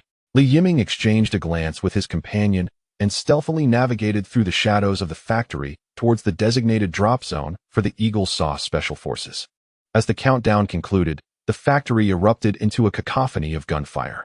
Several of the largest bulbs extinguished, plunging the interior into sudden darkness. Although the dim light from numerous low-wattage bulbs made the space less illuminated, it provided ample cover for concealment. Li Yiming maneuvered over a pile of raw materials, the sound of military boots echoing behind him. Silently counting the seconds in his mind, he fired a shot in the direction of the footsteps when they paused. A barrage of gunfire ensued, bullets ricocheting off the cover behind him. However, the 5mm thick steel pipe was sufficient to withstand any firearms assault. As the gunfire ceased, he detected a hint of chaos within the enemy squad. Sighing in relief, Li Yiming discreetly slipped away before the special forces could encircle him. Reaching a concealed corner, he found Li Feng already waiting, equipped with a complete set of Eagle Saw Special Forces gear. Accepting the automatic rifle Li Feng handed him, he slung the ammunition pouch around his waist. Li Yiming and Appo's eyes widened in confusion as he noticed Li Feng also offering him a handgun. What will you use? He inquired. Li Feng retrieved 2 grenades and a flashbang from his pocket. This is sufficient. I will cover you while you engage, he replied with resolve. Li Yiming nodded solemnly, discarding the unloaded tranquilizer gun from his back. Previously, to avoid being caught with incriminating evidence, all exchange students from Long Country had been equipped with non-lethal tranquilizer guns, solely for self-defense. However, now that the Eagle Saw Special Forces were directly involved, they could hardly concern themselves with such prohibitions. Given that this was merely a temporary command post, firearms were in short supply. Thus, the two had executed a diversionary tactic to procure local weaponry. They exchanged knowing nods, reminiscent of their days training together. Li Feng crouched low and crept in another direction, tossing a grenade at the feet of a searching Special Forces soldier. The explosion reverberated through the air, scattering shrapnel. Yet, the enemy had anticipated this, with several soldiers taking cover behind barriers. This was expected. In such a complex environment as a warehouse, fragmentation grenades were unlikely to inflict significant harm. This time, the enemy refrained from firing, opting instead for 2 team members to cautiously investigate the area where the grenade had landed. It became evident that the enemy commander had recognized the challenge posed by Li Yiming and Li Feng, choosing a more conservative approach to contain them. With this realization, Li Yiming decided to abandon his stealth. He swiftly maneuvered and fired twice before rolling away from his original position. Seeing Li Yiming expose himself, a burly man from the Special Forces squad rose, his heavy machine gun barking incessantly. The enemy and Appo's gunner was seasoned, deliberately using bursts of fire to block Li Yiming's escape routes while others flanked him from all sides. They clearly understood that Li Yiming's marksmanship was their greatest threat. Damn it! Li Yiming silently cursed, struggling to hold his ground against the erratic barrage of bullets. Suddenly, a dull thud resonated, accompanied by a flash of light and the machine gun and Appo's silence. It was Li Feng. Li Yiming, unable to assess the situation, fell to the ground, aiming his weapon. He used the rifle stock to propel himself into another corner. The encroaching Special Forces immediately opened fire. As Li Yiming rolled, he felt 2 sharp impacts on his legs, followed by excruciating pain. Leaning against a makeshift barrier of discarded materials, he drew his pistol, listening to the footsteps drawing nearer. With his legs wounded and immobile, he felt like a lamb awaiting slaughter. In the face of imminent gunfire, Li Yiming felt an eerie calm wash over him. He even lamented silently that had he endured the pain and trained his reflexes alongside Li Feng, perhaps he wouldn't be in such a dire situation. A shadow loomed before him as the Special Forces soldier prepared to emerge. Gripping his pistol tightly, he resolved to fight to the bitter end. Just then, a sharp wind cut through the air, and blood splattered before him, marking the ground and striking crimson. A body collapsed at his feet. A look of shock frozen on the soldier's face, a knife embedded in his throat. "Are you all right? We are incredible. We just took out an entire squad of Special Forces." Li Feng's bloodied visage appeared before Li Yiming. A surge of warmth enveloped him upon seeing his familiar comrade. It wasn't until Li Feng helped him to his feet that Li Yiming noticed the multitude of injuries adorning his friend's body. Glancing at the corpses of the machine gunner and another Special Forces soldier, it was clear this was the result of Li Feng's handiwork. Thumbs up to Li Feng. They supported each other as they moved towards Tang Zan's location. "I'll practice shooting too. It took all my effort to take down just two." Li Feng grinned through gritted teeth, assisting Li Yiming. "Let us be realistic. It depends on talent." "You're destined to be my support for life," Li Yiming replied, relief evident in his tone as they narrowly escaped death. At that moment, a flash of fire lit the area. Li Feng's expression shifted dramatically, and he shoved Li Yiming aside. Stunned, Li Yiming watched as a bullet pierced Li Feng and Appo's abdomen. "A sniper," he gasped, taken aback that the enemy still had another operative, who had allowed his comrades to perish, waiting for them to lower their guard. Attempting to retrieve a rifle nearby, Li Yiming was thwarted as another bullet sent it flying. Watching Li Feng, who was on the brink of collapse, he crawled over to staunch his friend's bleeding. Just as he applied pressure with a medical bandage, a pair of military boots appeared before him. A voice, thick with disdain, uttered, "Dragon Country? Your pathetic language betrays you. You dare to engage in battle. Do you understand the consequences of your actions?" Li Yiming glared at the sniper, fury igniting within him. No, we merely came to eradicate terrorists. We had no intention of encountering Dragon Country nationals, especially those who are so-called military exchange students," the sniper retorted, inciting a wave of rage in Li Yiming. He struggled to draw a knife for a final act of defiance, only to be met with a preemptive strike from the sniper. Li Yiming lay helplessly on the ground, watching as the sniper called in a report. The sound of helicopters grew nearer, and he could faintly discern more figures descending from the aircraft. A profound sense of despair washed over him as he realized the futility of resistance with the remaining forces. Suddenly, a figure swooped down from the sky. In an instant, a helicopter above seemed to be struck by an unseen force, wobbling precariously as it descended. "Li Feng, Li Yiming, I have come to save you," echoed a voice through the factory, as a shadowy figure plummeted from the heavens. Chapter 64. The possibility of confronting the heavy armored forces. The expression of the American Special Forces sniper shifted dramatically. With remarkable swiftness, he raised his sniper rifle and took aim at the shadowy figure, firing a single shot. Lacking a stabilizing brace, the immense recoil sent him tumbling beside Li Yiming. To his astonishment, the bullet only grazed the dark figure, sparking a flurry of flashes. It was only when the figure collapsed to the ground that Li Yiming discerned its true form. The black material resembled metal, its surface adorned with a scale-like pattern. On its back, it bore an oversized training rifle, while a helmet shielded its face, obscured by transparent ballistic glass. Within, he could see the anxious expression of Lu Hai. The sniper, panic-stricken, shouted something in English. He then drew a backup pistol, threatening Li Yiming. "What kind of monster are you? Don't move, or I will kill him." Undeterred by the gun barrel pressed against him, Li Yiming wore a mocking expression. "Weren't you just being so arrogant? How is it that the American Special Forces are so adept at taking hostages? Shut your mouth. If you want your teammate to live, remove that equipment from your body," the sniper demanded, his eyes greedily fixated on Lu Hai's protective suit. Elsewhere, the previously intense gunfire began to diminish, replaced by the cries of fear and desperation from the American Special Forces. Hearing the anguished screams of his comrades, the sniper grew increasingly impatient, urging Lu Hai to discard his gear. Just as Lu Hai hesitated on how to save Li Yiming unharmed, a gunshot shattered the tense atmosphere. The sniper's face contorted in confusion before he collapsed weakly to the ground. Behind him, Tang Zan lowered his tranquilizer gun, muttering curses.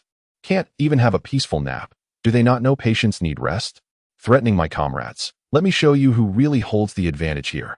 With the threat neutralized, Lu Hai hurriedly retrieved emergency medical supplies from his backpack, provided by Xiao Chun. Under the intelligent guidance of the protective suit, he swiftly extracted the bullets and bandaged the wounds of the 3 injured. Soon, all surviving personnel from the makeshift command center were accounted for. Led by Su Cheng, The exchange student team had survived, with none fatalities. Observing the severely injured Li Yiming and the others, Su Cheng wore a grave expression. We need to expedite their transfer to a safe zone for treatment. Instructor, the Dragon Kingdom has relayed intel from Yohu. It indicates that the heavy armored forces of Yili are mobilizing.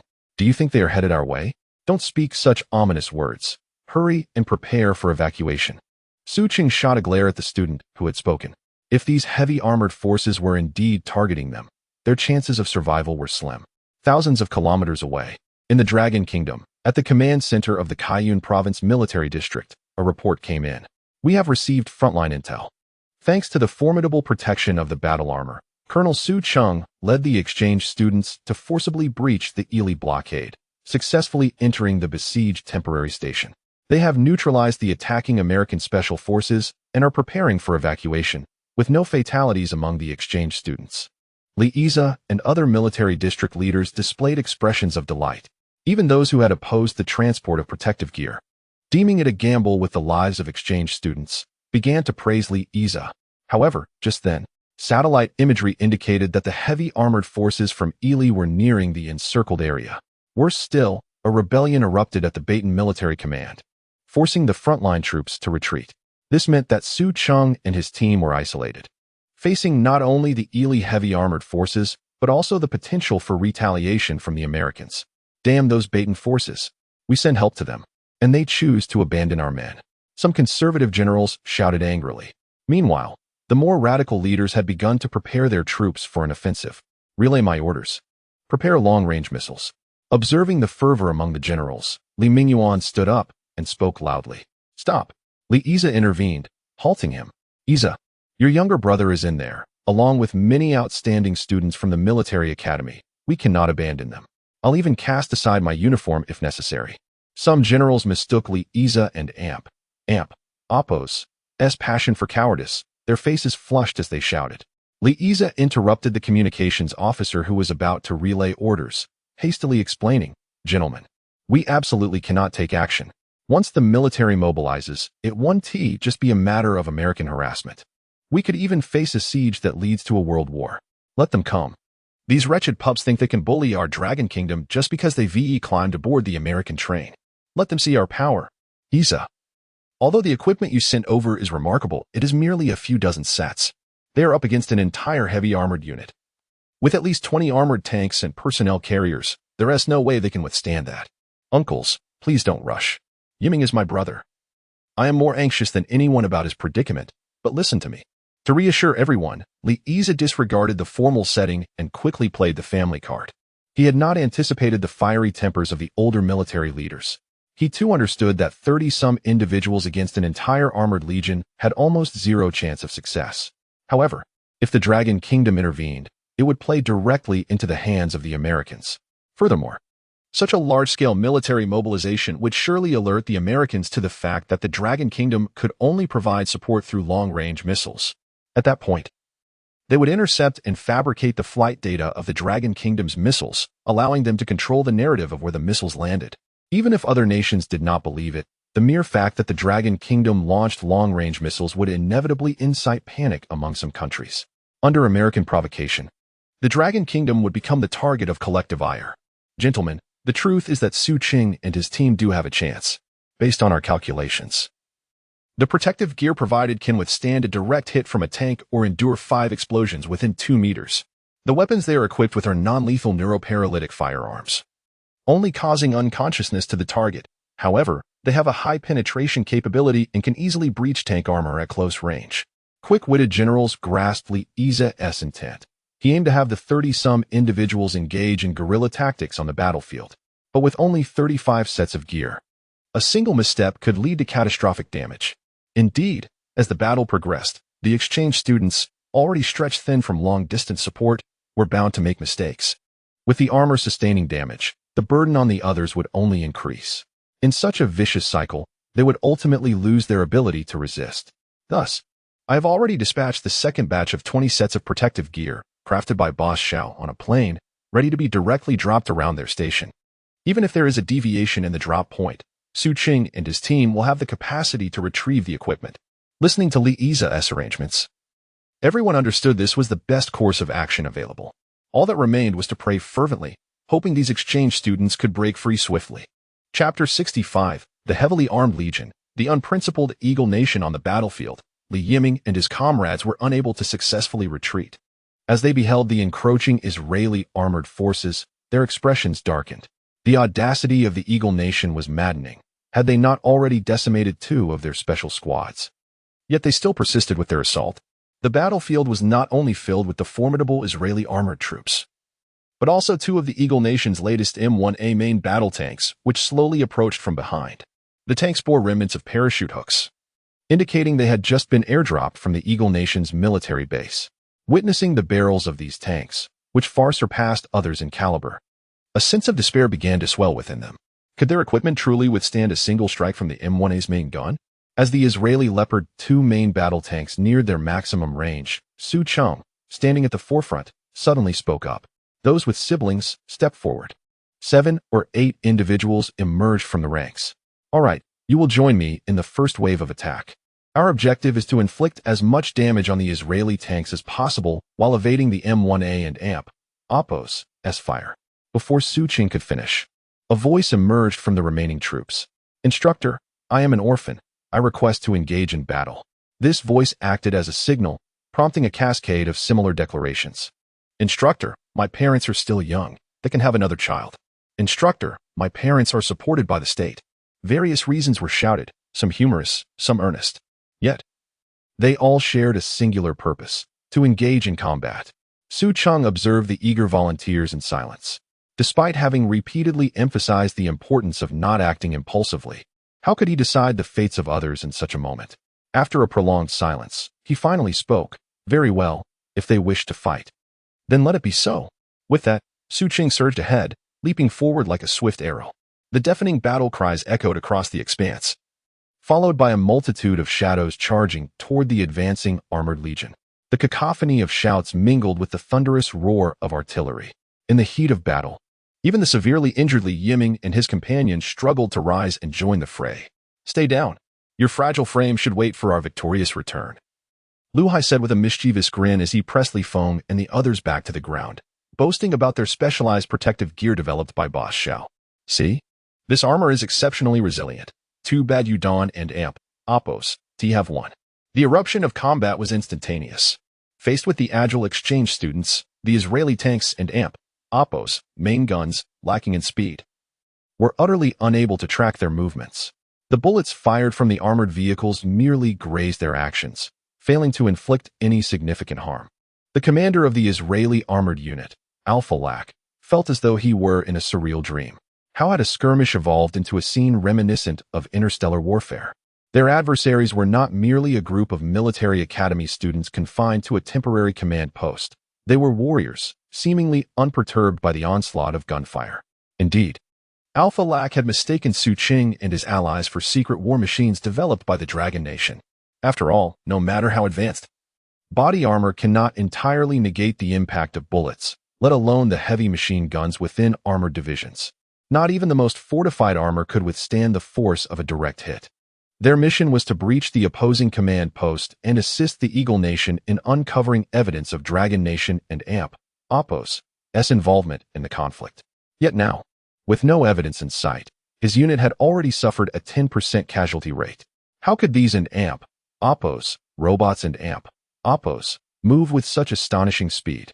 Moreover, their weaponry seemed capable of incapacitating tanks altogether.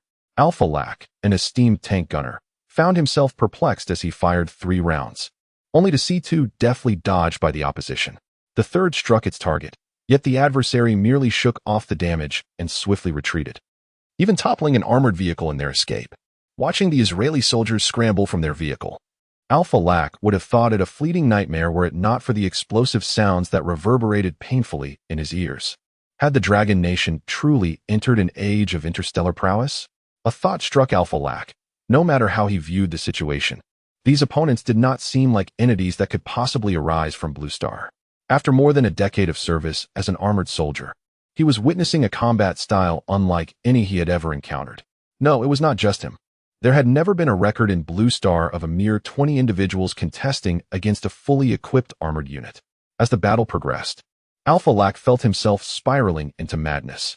Anyone witnessing a casualty ratio exceeding 3:1 would likely share his sentiments. Even the inventors of tanks would never have envisioned a day when the so-called kings of the land would require the sacrifice of 3 vehicles to contend with a single individual. Damn it, if you all do not engage in battle, I will order a retreat. With more than half of his forces lost, and the opposing side still boasting over a dozen warriors on the battlefield, Alpha Lac could no longer contain his frustration. The remaining adversaries displayed evident evasion skills, capable of dodging attacks even from multiple tanks with minimal losses. Unable to suppress his rage, Alpha Lac seized the tank and AMP, Oppos, S intercom and berated the 2 Eagle Nation tanks that had been idly observing the conflict.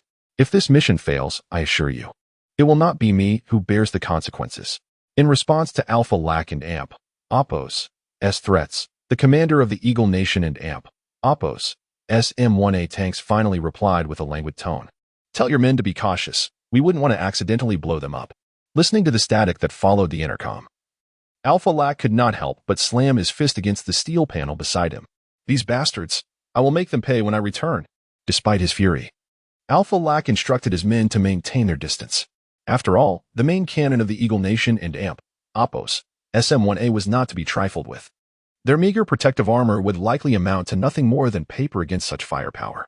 If they were to be struck by even a single round, there would be nothing left of them.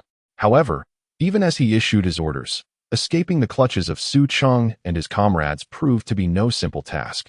Unlike the massive tanks, targeting them was no easy feat furthermore. With the aid of their auxiliary thrusters, Su Cheng and his allies moved like phantoms across the battlefield.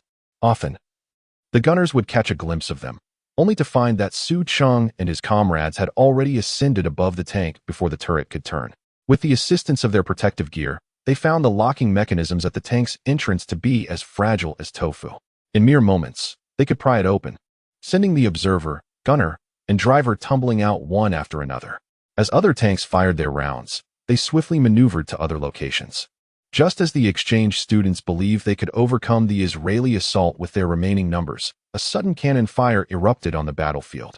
A flash of fire illuminated the scene as a recently breached tank exploded in an instant. The Israeli soldiers inside were consumed by the blast, and the black armored figure above was likewise engulfed.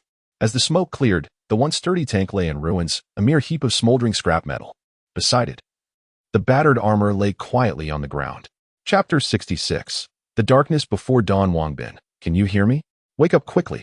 Su Cheng seized the moment when the M1A was reloading to carry the unconscious comrade to a nearby shelter. With great difficulty, he removed the severely damaged armor, revealing the young face of Wang Bin, blood streaming from his mouth and nose. Although most of the explosion had been absorbed by the tank in the front line, and the armor had shielded Wang Bin from much of the blast, his condition remained dire. Not only was there internal bleeding, but all 4 limbs also bore various fractures. The thought of continuing to fight was out of the question. Even moving was a challenge. Seeing that Wang Bin was temporarily out of immediate danger, Su Cheng let out a sigh of relief. He entrusted Wang Bin to the care of an incapacitated comrade and hurried back to the battlefield. Having witnessed the terrifying firepower of the M1A, the remaining team members found their attacks becoming increasingly constrained. Each offensive could only target the blind spots of the American tanks. Yet even then, several trainees sustained injuries due to momentary lapses in concentration. Fortunately, their smaller stature allowed them to evade the tank fire just in time. Though their armor was severely compromised, they had not lost their lives. At this juncture, Su Cheng recognized they faced 2 choices. The first option was to retreat to the factory, relying on its sturdy walls for defense while awaiting reinforcements from Baton. The second was to devise a strategy to confront the 2 M1A main battle tanks. Choosing the first option would mean relinquishing their initiative. If the Baton forces did not arrive in time before the factory was breached, they would be left with no alternative but to surrender. Conversely, should they opt for the second strategy, even if they managed to defeat the American tanks, the question remained as to how many of them would still be capable of fighting afterward. Without sufficient armored support for a retreat, escaping the encirclement would be equally impossible. Just then, Su Cheng and Oppos, as communicator crackled to life. This is the military command of Color Cloud Province, Long Country. I am Liza. Please respond. Hearing the familiar voice filled Su Cheng with excitement. Received. I am Su Cheng, The bait and exchange instructor. Please provide instructions. 20 new sets of protective gear have breached the blockade and are expected to be airdropped in half an hour. Please prepare for reception and ensure everyone returns. The words of Li Yize stirred immense anticipation within Su Cheng. The arrival of 20 sets of equipment meant that even if they were all severely injured, Li Feng and the others could still assist in their evacuation. Thus, their sole task was to clear the obstacles ahead, no matter the cost. All units, target the American tanks. Destroy them. Understood. The resolute voices of the remaining students echoed through the communicator. Subsequently, all exchange students abandoned the armored core of the American forces and charged relentlessly towards the two M18 tanks. Not only was the Long Country Command Center monitoring the battlefield, but the Americans were also keeping a vigilant watch. Observing the battlefield intelligence relayed by satellites, the Director of Military Intelligence and several high-ranking American officers wore expressions of exhilaration. Since the last aircraft carrier was destroyed, the military faced immense pressure domestically. The Black House seized this opportunity to drastically cut their military budget, which meant they could not afford the luxurious gifts their partners desired. In a bid to secure additional funding, they repeatedly rejected ceasefire agreements. Initially, they had merely intended to earn some pocket money, yet the Intelligence Department unexpectedly acquired information regarding the Long Country exchange students. With old grudges and new enmities combined, the entire military staff devised a comprehensive plan to lure the enemy. General Amai, holding a bottle of premium champagne he had just purchased, raised a toast to the formidable M1A tanks. Gentlemen, let us toast to the mighty M1A, which has brought us 50 million in revenue. Listening to the General and Apos' humorous remarks, the attendees shared knowing smiles, aware that another generous bonus awaited them this month. Upon witnessing Su Cheng and his comrades charge towards the tanks, Professor Mike wore a scornful expression. These Long Country soldiers are courting death, as they say, it and Apos, as like a mantis trying to stop a chariot. However, he noted the commendable quality of their equipment, which appeared similar to their individual armor but was notably more agile and protective. At this, Professor Mike turned to General Amai. General, could we retrieve some of those suits? If we can decipher the technology, I believe the Black House would be willing to allocate billions more for the safety of our soldiers. Upon hearing that it would increase military funding, General Amai and Apos' eyes gleamed with enthusiasm. Informed the frontline commander to bring back 5 sets of that equipment. It would be ideal to capture some of those Long Country soldiers as well. Following orders from the rear, the firing frequency of the two tanks noticeably decreased. Even when they did fire, they aimed to avoid damaging Su Cheng and his comrades and Apos' equipment. In pursuit of monopolizing the technology, they insisted that the armored regiment maintain distance from the battlefield. Although Alpha lacked enthusiasm, he was compelled to comply with the Americans' and Apos' demands. Nonetheless, Su Cheng and his comrades remained helpless against the two tanks. After prolonged combat, their stamina was depleted, and their equipment could no longer operate the accompanying firearms due to low power. The M1A tanks, with their rapid speed and formidable firepower, posed an insurmountable challenge. Even without using their main cannons, the accompanying heavy machine guns proved unbearable.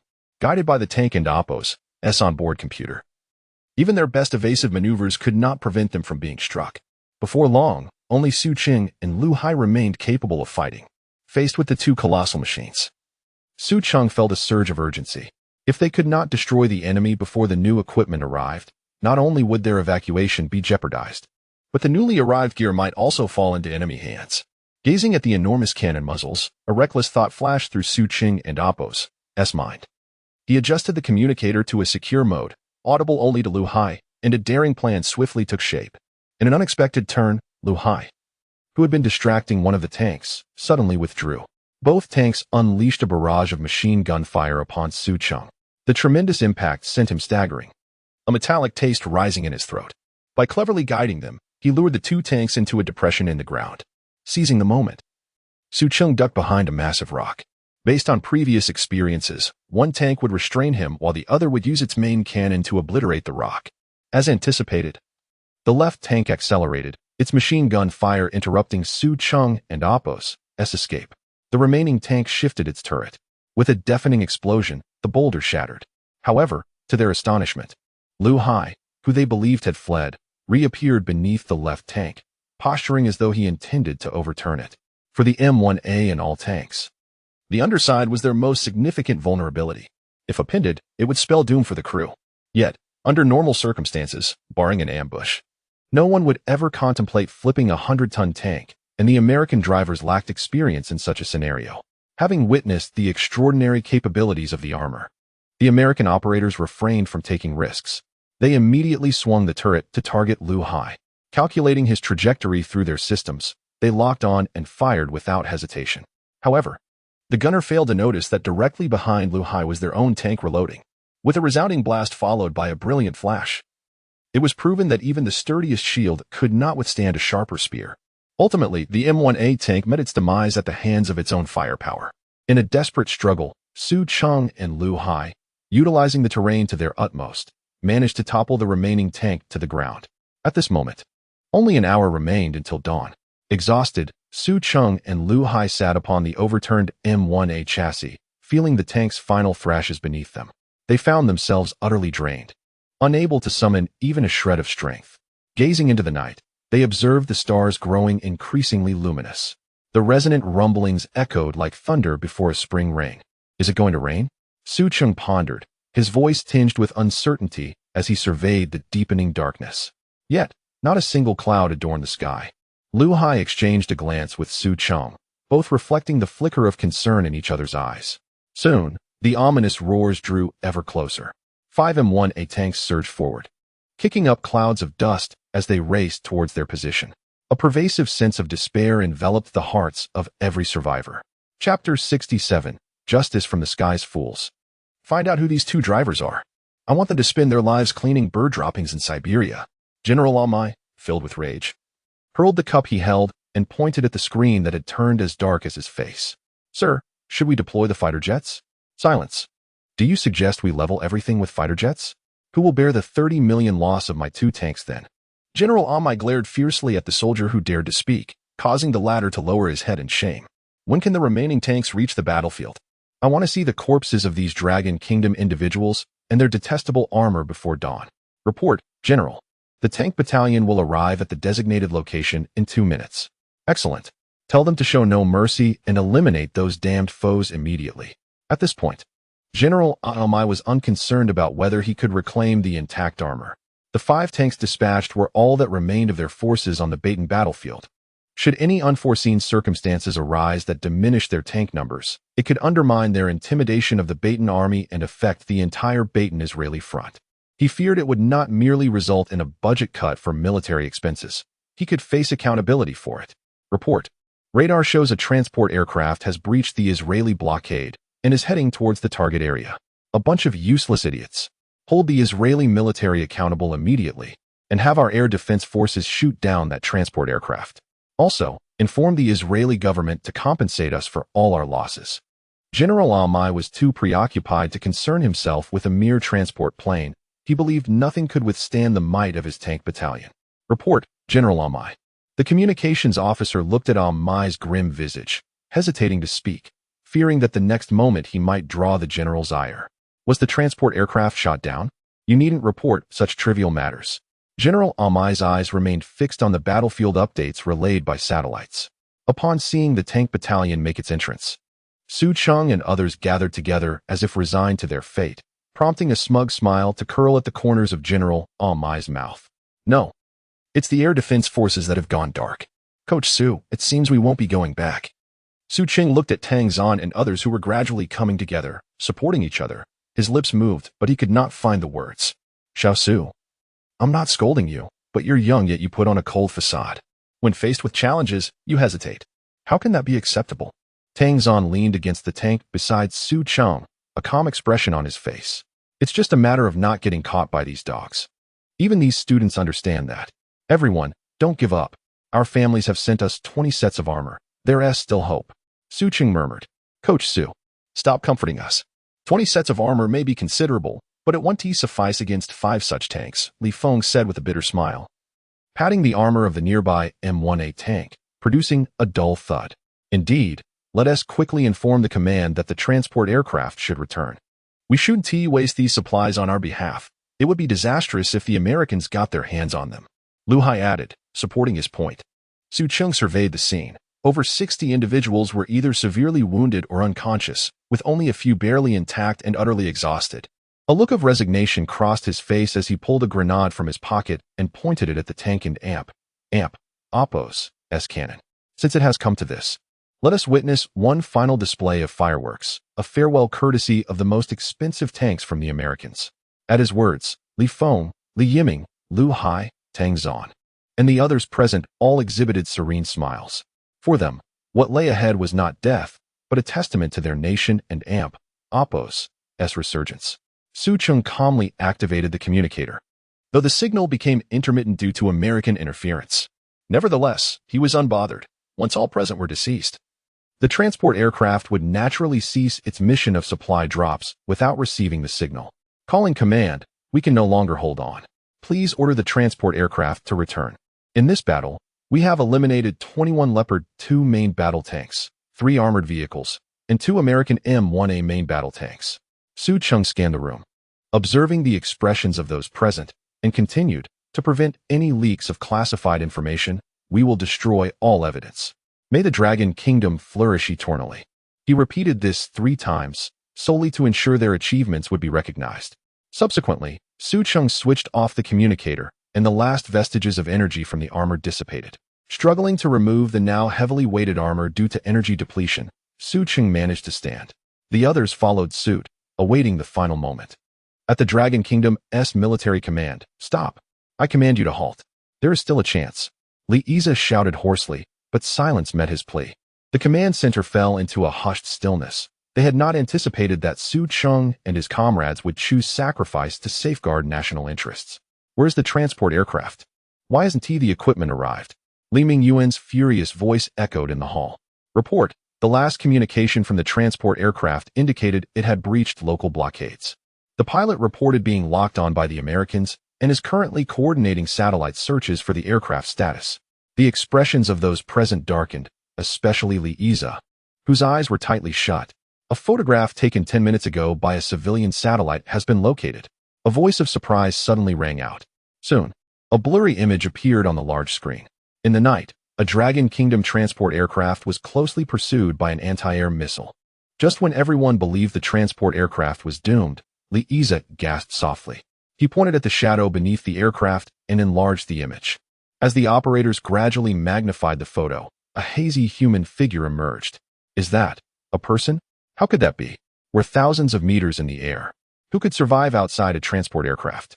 They speculated, noticing it appeared to be an armored figure. The generals voiced their conjectures. Li Mingyuan and Li Yize exchanged glances, surprise flickering in their eyes.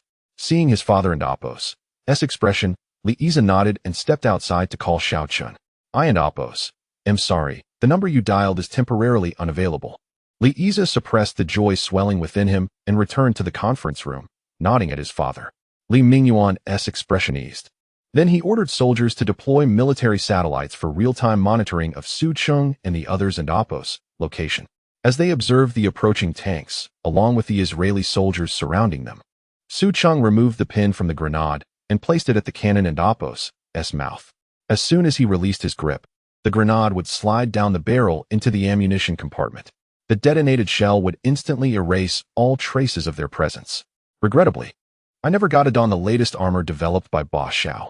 If there's a next life, I would certainly indulge myself in his amusement park, Li Feng lamented, gazing at Lu Hai's gear.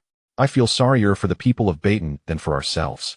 Once we leave, there will likely be no one left to bring them justice, Li Yiming remarked, observing the distant flares of artillery, drawing agreement from the others. Indeed, their assistance was meant to help Baton reclaim its rightful justice. Yet, with our sacrifice, the unchecked Americans will only become more brazen in enabling Israeli atrocities. Just as Su Cheng sighed and prepared to let go, a brilliant laser descended from the heavens, striking an M1A tank directly. Like a sword of judgment from the sky, it instantaneously reduced the tank to a heap of molten iron. Chapter 68, Dimensional Strike. The ace of the eagle Xiao Chun stood upon the battlefield. Behind him the airdropped equipment gently descended. Observing the familiar faces, particularly the pale and amiable visage of Tang Zhan, Xiao Chun was taken aback. He had not anticipated that his serendipitous flight would lead him to acquaintances. As it appeared, their circumstances were rather dire. Had it not been for his swift resolution of the anti-air forces, these frequent patrons of the amusement park would surely have remained stranded. Castro served as the deputy commander of the Armored Reinforcement Company on the battlefield of Israel-Palestine. Given his qualifications and driving prowess, he should have ascended to the position of commander long ago, yet a sycophant had usurped the role that rightfully belonged to him. Believing his prospects thwarted by the influence of the antagonist, he was caught off guard when the battle had scarcely commenced, and this unfortunate soul was struck down by a beam of blinding light from above. Despite suffering the loss of a tank upon their first encounter with this peculiar battle armor, Castro remained optimistic about the engagement. His experience led him to believe that such formidable assaults necessitated extensive preparation. His comrades were not only equipped with the most advanced M1A main battle tanks, but were also seasoned elites, having participated in numerous armored conflicts. Their expertise and accuracy far surpassed those of the previous two fools. Two tanks could easily vanquish their 30-odd armored vehicles, with a 4-to-1 advantage. It felt akin to Qin Shi Huang grasping an electric wire. Victory seemed assured. However, as the battle commenced, the situation unfolded contrary to Castro and Oppo's expectations. The black battle armor they had encircled appeared distinctly different from those previously encountered. If the earlier armors resembled turbocharged supercars, this one seemed equipped with rocket boosters, moving with a speed that defied human perception. While it was somewhat as Castro had surmised, the black armor refrained from unleashing any ranged assaults. It circled their tanks, delivering blow after blow. Castro could distinctly see their tanks swaying with each strike, the impact leaving significant dents. "Commander, it's a monster. My armor can barely hold up." Boom. The cries echoed through the communicator. Castro and Oppo's eyes widened in shock, nearly popping from their sockets. What had he witnessed? The battle armor had torn through the thick outer steel plating of the M1A with its bare hands. With a thunderous explosion, another tank seized the opportunity to fire. Castro watched in disbelief as the shell detonated against the adversary, only to find the black armor completely unscathed once the smoke cleared. What manner of creature had been crafted by this nation? How could it possess such strength? As the foe charged towards him, Castro and Oppo's confidence waned. He urgently requested assistance for the armored unit over the public channel. Inside the pilot and Oppo's armor, Xiaochen felt a chill. Aside from the unfortunate miscalculation regarding the laser cannon's power, which had resulted in fatalities, he harbored no intentions of killing. His initial plan had been to extract the operators from the tank as hostages, but the soldiers of the Eagle took advantage of the situation to fire. Most critically, that recent shot had depleted 1% of his energy reserves. With less than half remaining, Xiaochen realized he could no longer hold back. Lacking a means to recharge the armor, should his energy be exhausted, not only would he be unable to threaten the ceasefire, but the enraged Eagles might seize the opportunity to engage personally. Transforming into a specter, Xiaochen evaded the Eagle tanks and Oppo's assaults, utilizing his remarkable mobility and agility to outmaneuver the enemy armored units. Under his guidance, 3 Eagle tanks plunged directly into the formation of the Israeli armored forces. Compared to the robust armor of the M1A, the Israeli vehicles resembled mere paper. Xiaochen circled the M1A, seizing the moment to strike. A swift punch, followed by immediate retreat. He refrained from lingering, occasionally using nearby Israeli vehicles as weapons against the tanks. Before long, only Castro and his comrades remained capable of combat among the 3 M1As. Witnessing the increasingly severe damage to their tanks, Castro could no longer concern himself with the others, flooring the accelerator towards the base. Along the way, he mercilessly overturned any Israeli vehicles caught in his path. Alpha Rake, observing the Eagle tanks assaulting his subordinates, felt his blood pressure rise. He attempted to call Castro to halt his advance, but the terrified Castro, frightened by Xiaochen, paid no heed to their fates as he continued his reckless escape. Damn it, I should never have trusted those Eagle dogs. As he watched his already dwindling forces diminish further, Alpha Rake felt as though his heart was bleeding. Everyone, do not obstruct. Quickly disperse, retreat, retreat. He could not engage the Eagle tanks, but that did not mean he would assist in their obstruction. Seeing the absence of their intervention, the black armor refrained from striking as well, allowing Alpha Rake to breathe a sigh of relief. Yet, a sudden explosion raised his anxiety anew. Su Cheng and others had donned their newly arrived protective armor and rejoined the fray, targeting their armored brigade. Across the ocean, In the Eagle Command Center, General Almai had lost count of how many coffee cups he had shattered, his heart brimming with trepidation. He had initially believed that the military might on the Israel-Palestine battlefield could easily sway the war's outcome. However, the deployment of 2 Special Forces teams and the entire tank brigade had not only failed to conclude the conflict, but had instead resulted in significant losses. As he reviewed the battlefield intelligence relayed by satellites, the director of the Military Intelligence Bureau and Professor Mike, standing nearby, wore expressions of disbelief. Since the commencement of the battle, the once boisterous Professor Mike, who had clamored for the capture of the battle armor, had fallen silent. General Almai, I assure you that this technology is not something Dragon Country could possess. From the initial beam to the current capacity to shred tank armor, it is beyond anything Blue Star could create. The opponent has had multiple opportunities to destroy Castro and Apos' tank, yet chose to forego them. I suspect their intent is to follow Castro to our frontline base. Sir, I recommend an immediate request for the deployment of Star Cluster Number 1. Mike, do you comprehend what you are proposing? General Almai and Apos' eyes widened as he glared at Mike. The Star Cluster series is our trump card. Having consumed years of Eagle resources to produce just 3 units, and you wish to deploy Number 1 here? A frenzied expression crossed Mike and Apos' face as he considered the enemy and Apos' protective armor, recalling the recent beam and the power exhibited. I am certain that the energy within that armor is of an extraordinary caliber. With it, our Eagle technology could experience a qualitative leap. Perhaps the energy from that battle armor could even reactivate that extraterrestrial instrument. Hearing this, a complex expression crossed General Almai and Apos' face. After a lengthy contemplation, he resolved firmly. Turning to the nearby communications officer, connect me to the Black Palace. Chapter 69 Deterrence. Heart of Redemption in light of immediate interests. Congress expedited the approval of this matter with remarkable speed. Soon, the 24 electronic codes under the President and Apos' control were transmitted. Even if you were indeed an extraterrestrial entity with unparalleled combat prowess and unmatched mobility and defense, ultimately, you remained merely an individual piece of equipment. General Almai wore a disdainful expression. How could a single bullet compete with an atomic bomb, even if both were products of alien technology? The impact of a battle suit on the Eagle Nation could be deemed negligible, were it not for international implications. There were numerous methods at Eagle Nation and Apos' disposal to ensure your disappearance. What if you could withstand a tank, even if you were invincible on land? The world ultimately measures power through comprehensive national strength, engaging in warfare across sea, land, air, space, and cyber domains, a multidimensional approach. Even if we cannot defeat you immediately, we can wear you down. Now that we are deploying Star 1, you shall meet your deserved end. As 2 strings of electronic keys were entered into the dedicated launcher, a satellite disguised as space debris began to unfold in the cosmos. With successive barriers dismantled, a droplet-shaped silver structure slowly extended. Gentlemen, let us witness the mightiest singular attack bomb of the Eagle Nation, Star 1. A series of intricate commands were input into the computer, revealing a new image before the onlookers. Countless pieces of space debris drifted languidly in the void. As General Almai pressed the launch button, the debris seemed to be compressed under some external force. As the pressure intensified, flames erupted from within. Vague trails of light emerged around the debris, a manifestation of energy dissipating during nuclear fuel reactions. Subsequently, a distorted mushroom cloud erupted in space.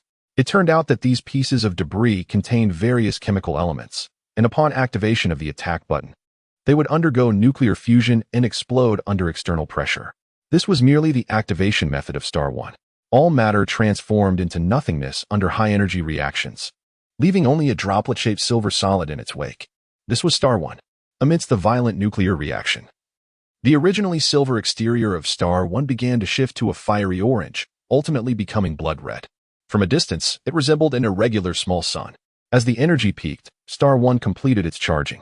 Without any warning, the red droplet, trailing a long plume of smoke, hurtled toward the blue planet, targeting Shaoqin directly. At this moment, the battlefield in Palestine had returned to tranquility. With the absence of Eagle Nation and Apos' tanks, over 20 makeshift armors became virtually invincible on the battlefield. Upon returning to the temporary base with the captured Castro and others, Shaoqin found it filled with captured Israeli soldiers. Alpha Laker and Apos' eyes blazed with fury at the sight of the despairing Castro. His entire armored brigade had been decimated. Were it not for the ropes binding him, he would have relished the opportunity to retaliate against those who had dragged him into this inferno. Handing Castro over to Li Feng, who was barely able to move with the support of the armor, Xiao Chun intended to leave when the armor and Oppo's alert radar suddenly blared. The once dim sky brightened as if it were day. A fireball the size of a soccer ball hurtled toward him, radiating a dazzling light. Detected a lethal attack. Please evacuate or counterattack immediately. The intelligent voice within the armor exclaimed amidst the alarm. The source and impact range of the attack were promptly displayed before Xiao Chun. Reviewing the various escape options presented by the computer, it became clear that none would spare Li Feng and the others from peril. Glancing at the 45 energy reserve, Xiao Chun inhaled deeply, hovering midair. The repulsion shield, which had once rendered Michael and others powerless during military exercises, was activated to its maximum capacity. Within the Eagle Nation and Oppo's command center, Professor Mike smirked disdainfully at Xiao Chun and Oppo's intent to confront Star 1 head-on. The core of Star 1 was discovered alongside the Star Inducer, and they had attempted various methods to inflict damage upon it, but to no avail. After extensive research, they realized that this material possessed an extraordinary capacity to absorb energy generated from nuclear fusion. Moreover, through specific guidance, they could convert this energy into formidable impact force. Consequently, 3 pieces of varying sizes were fashioned into 3 weapons, constituting the Eagle Nation's most significant trump card, the Star series of attack weapons. Due to their differing sizes, the energy requirements to operate these weapons varied greatly. Star 1 was the smallest, yet the nuclear fuel needed to activate it could produce 10 hydrogen bombs. In contrast, the largest, Star 3, would deplete the entire nuclear fuel reserves of the Eagle Nation. Naturally, Star 3 boasted the most powerful attack capability. Calculations indicated that if Star 3 were activated, its impact force could shatter the entire Eurasian continent, earning it the title of a planet-destroying weapon.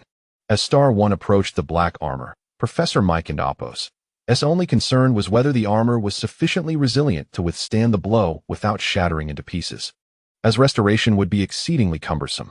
Amidst everyone's anticipation, Star 1 finally collided with Xiao Chun. A transparent air barrier materialized between them, converting Star 1 and Oppo's kinetic energy into a colossal shockwave that forcibly lowered the local altitude by several meters. The energy shield before the black armor exhibited visible cracks. However, it ultimately withstood the assault of Star 1 without catastrophic failure. Before Xiao Chun could closely examine the silvery droplet that had reverted to its original form, it transformed into a stream of light and entered his body. Identified special material, commencing transformation. Transformation successful, acquired special equipment. Heart of Redemption.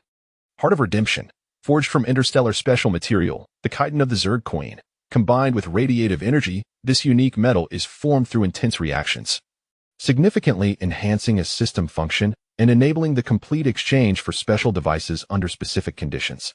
Upon reading the description from the military factory, Xiao Chun felt a surge of joy.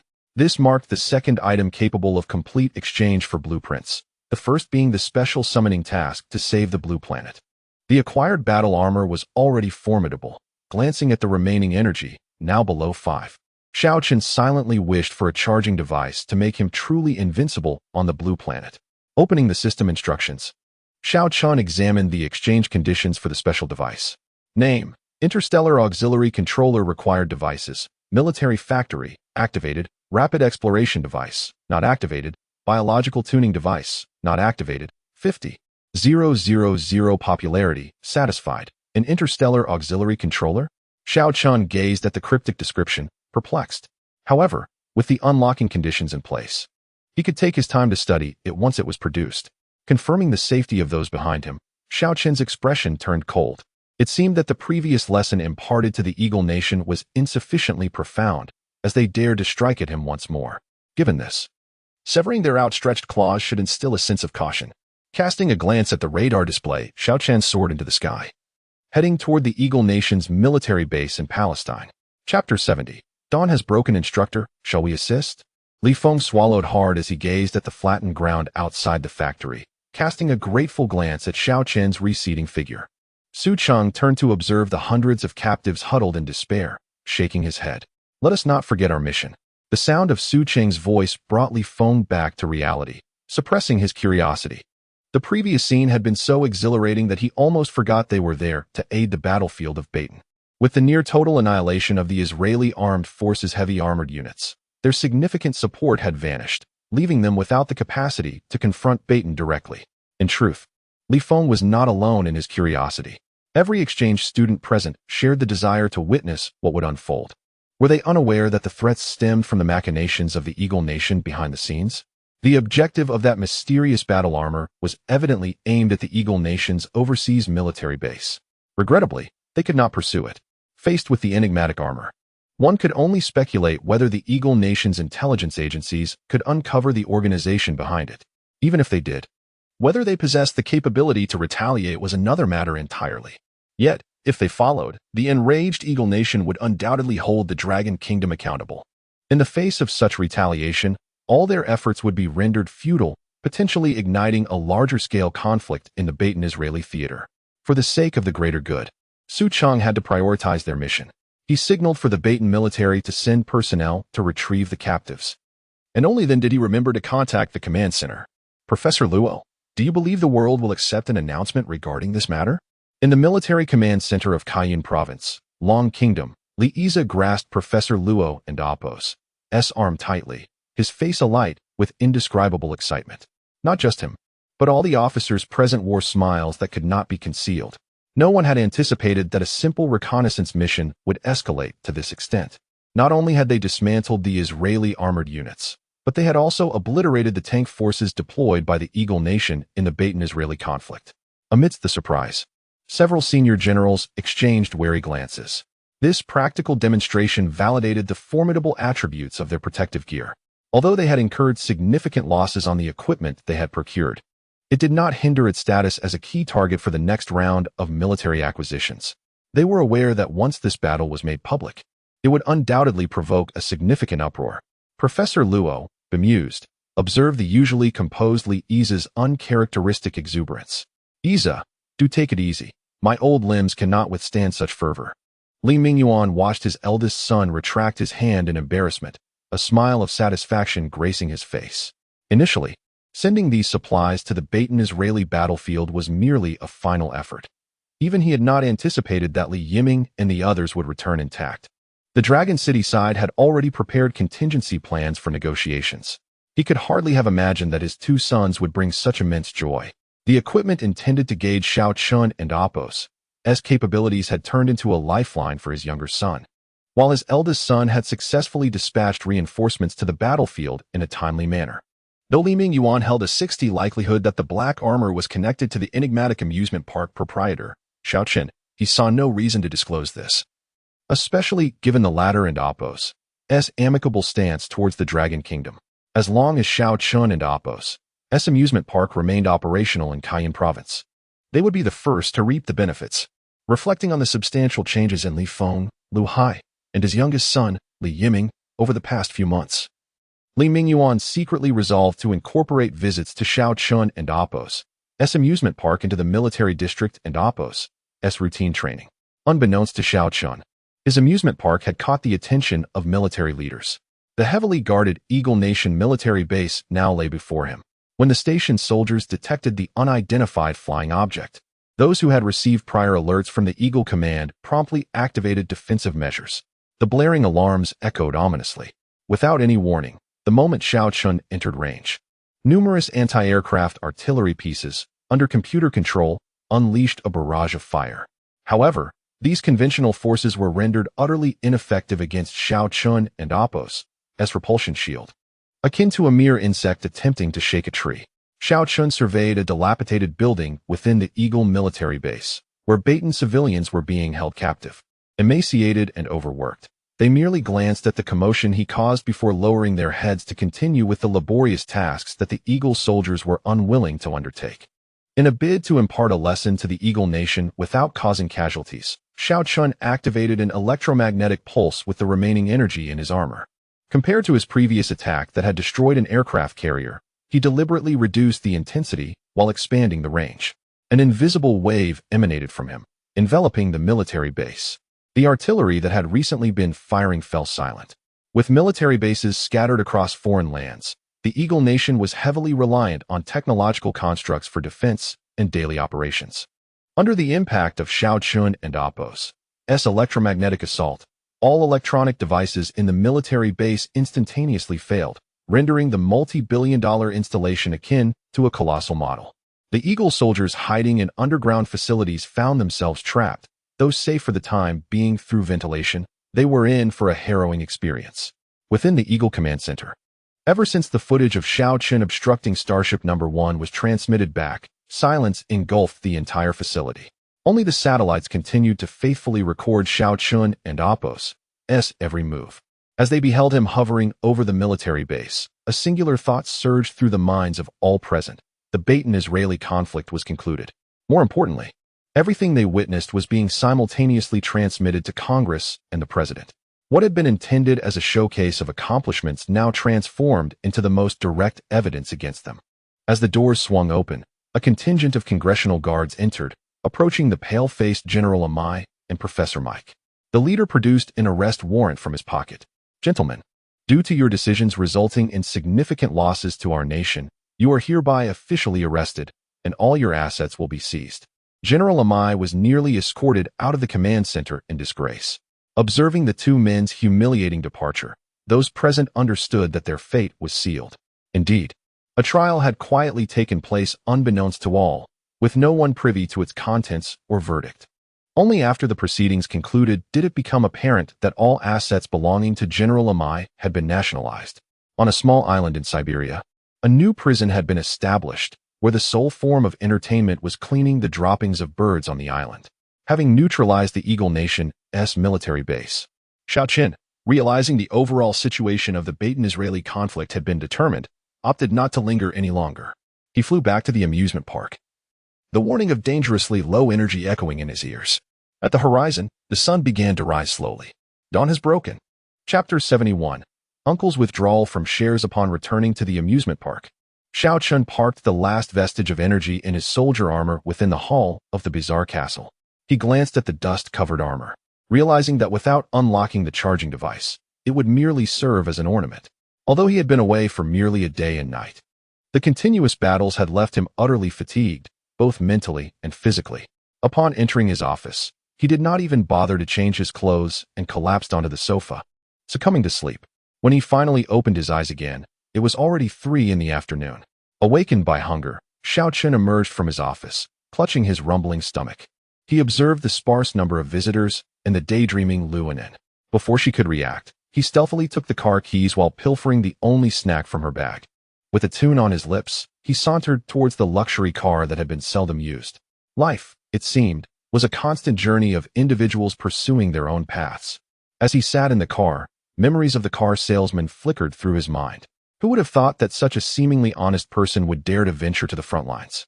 Had he not arrived in time, Xiao Chun's Batian wife might have been left a widow. Nevertheless, his interference would likely lead to a swift resolution of the ongoing Israeli-Palestinian conflict. With the military might on the battlefield vanquished by him, the heavily burdened Eagle Sauce would soon be scouring the globe for the true culprits behind the strife.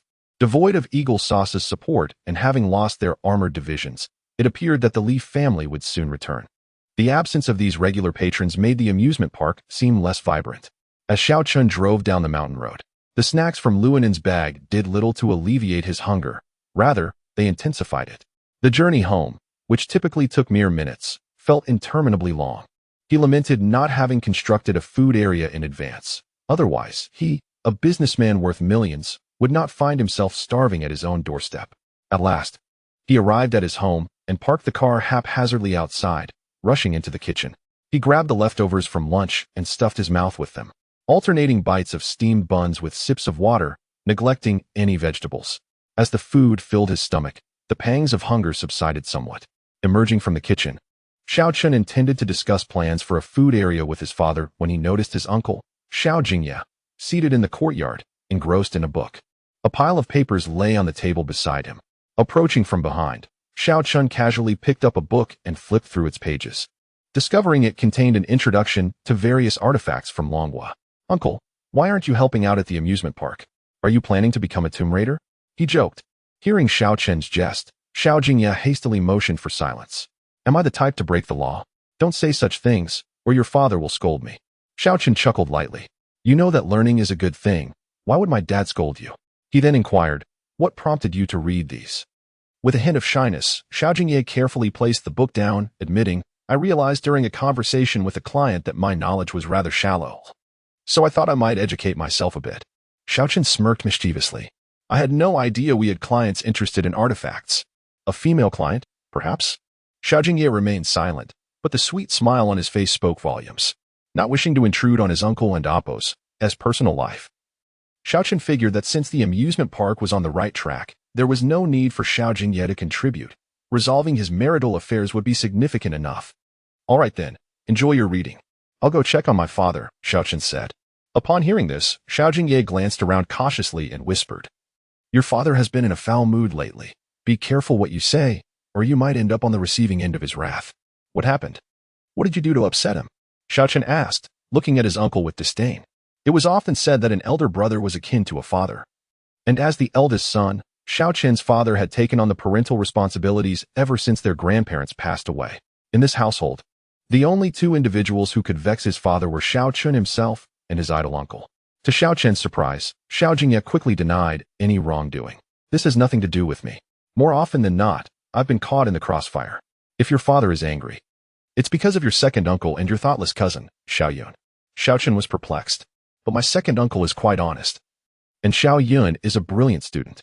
How could they possibly anger my father?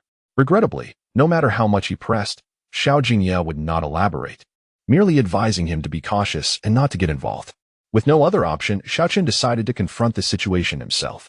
After all, expanding the food area involved more than just constructing a building. It required attracting businesses, determining which snacks were palatable, and managing sanitary and regulatory qualifications. Tasks that could not be accomplished single-handedly.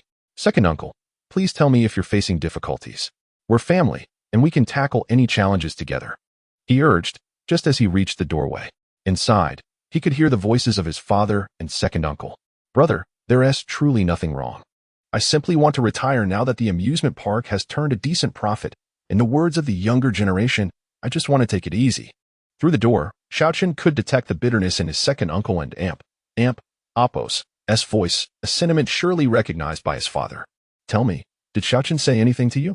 This kid really thinks that just because he made a bit of money, he can kick his own family out. I swear I'll teach him a lesson. Xiao Chen was taken aback that this incident was being thrust upon him. In all honesty, he had never entertained such notions. With the military factory system at his disposal, power and wealth meant little to him. He cherished the tranquility of life and familial harmony far more. To avoid a beating, Xiao Chen hurriedly pushed the door open. Dad, this has nothing to do with me. You all have always been my elders and shareholders in the amusement park. That will never change, I promise. Before his father's reprimand could land, Xiao Chen patted his chest in assurance. Brother, this has nothing to do with Xiao Chen. Well, let me be frank. I want to withdraw my shares to provide Xiao Yun with a different environment. Second uncle, you wish to withdraw your shares? Both Xiao Chen and his father exclaimed in unison. Under their pressing inquiries, Xiao Jianjun clarified his reasoning. Ever since the amusement park opened, Xiao Yun's academic performance had plummeted. Initially, Xiao Jianjun thought his busyness had led him to neglect his child. However, once Xiao Chen began earning money through equipment sales and the amusement park became stable, he started observing Xiao Yun and Appo's life. He discovered that her academic decline was not due to external factors, but rather because the amusement park had overshadowed her studies.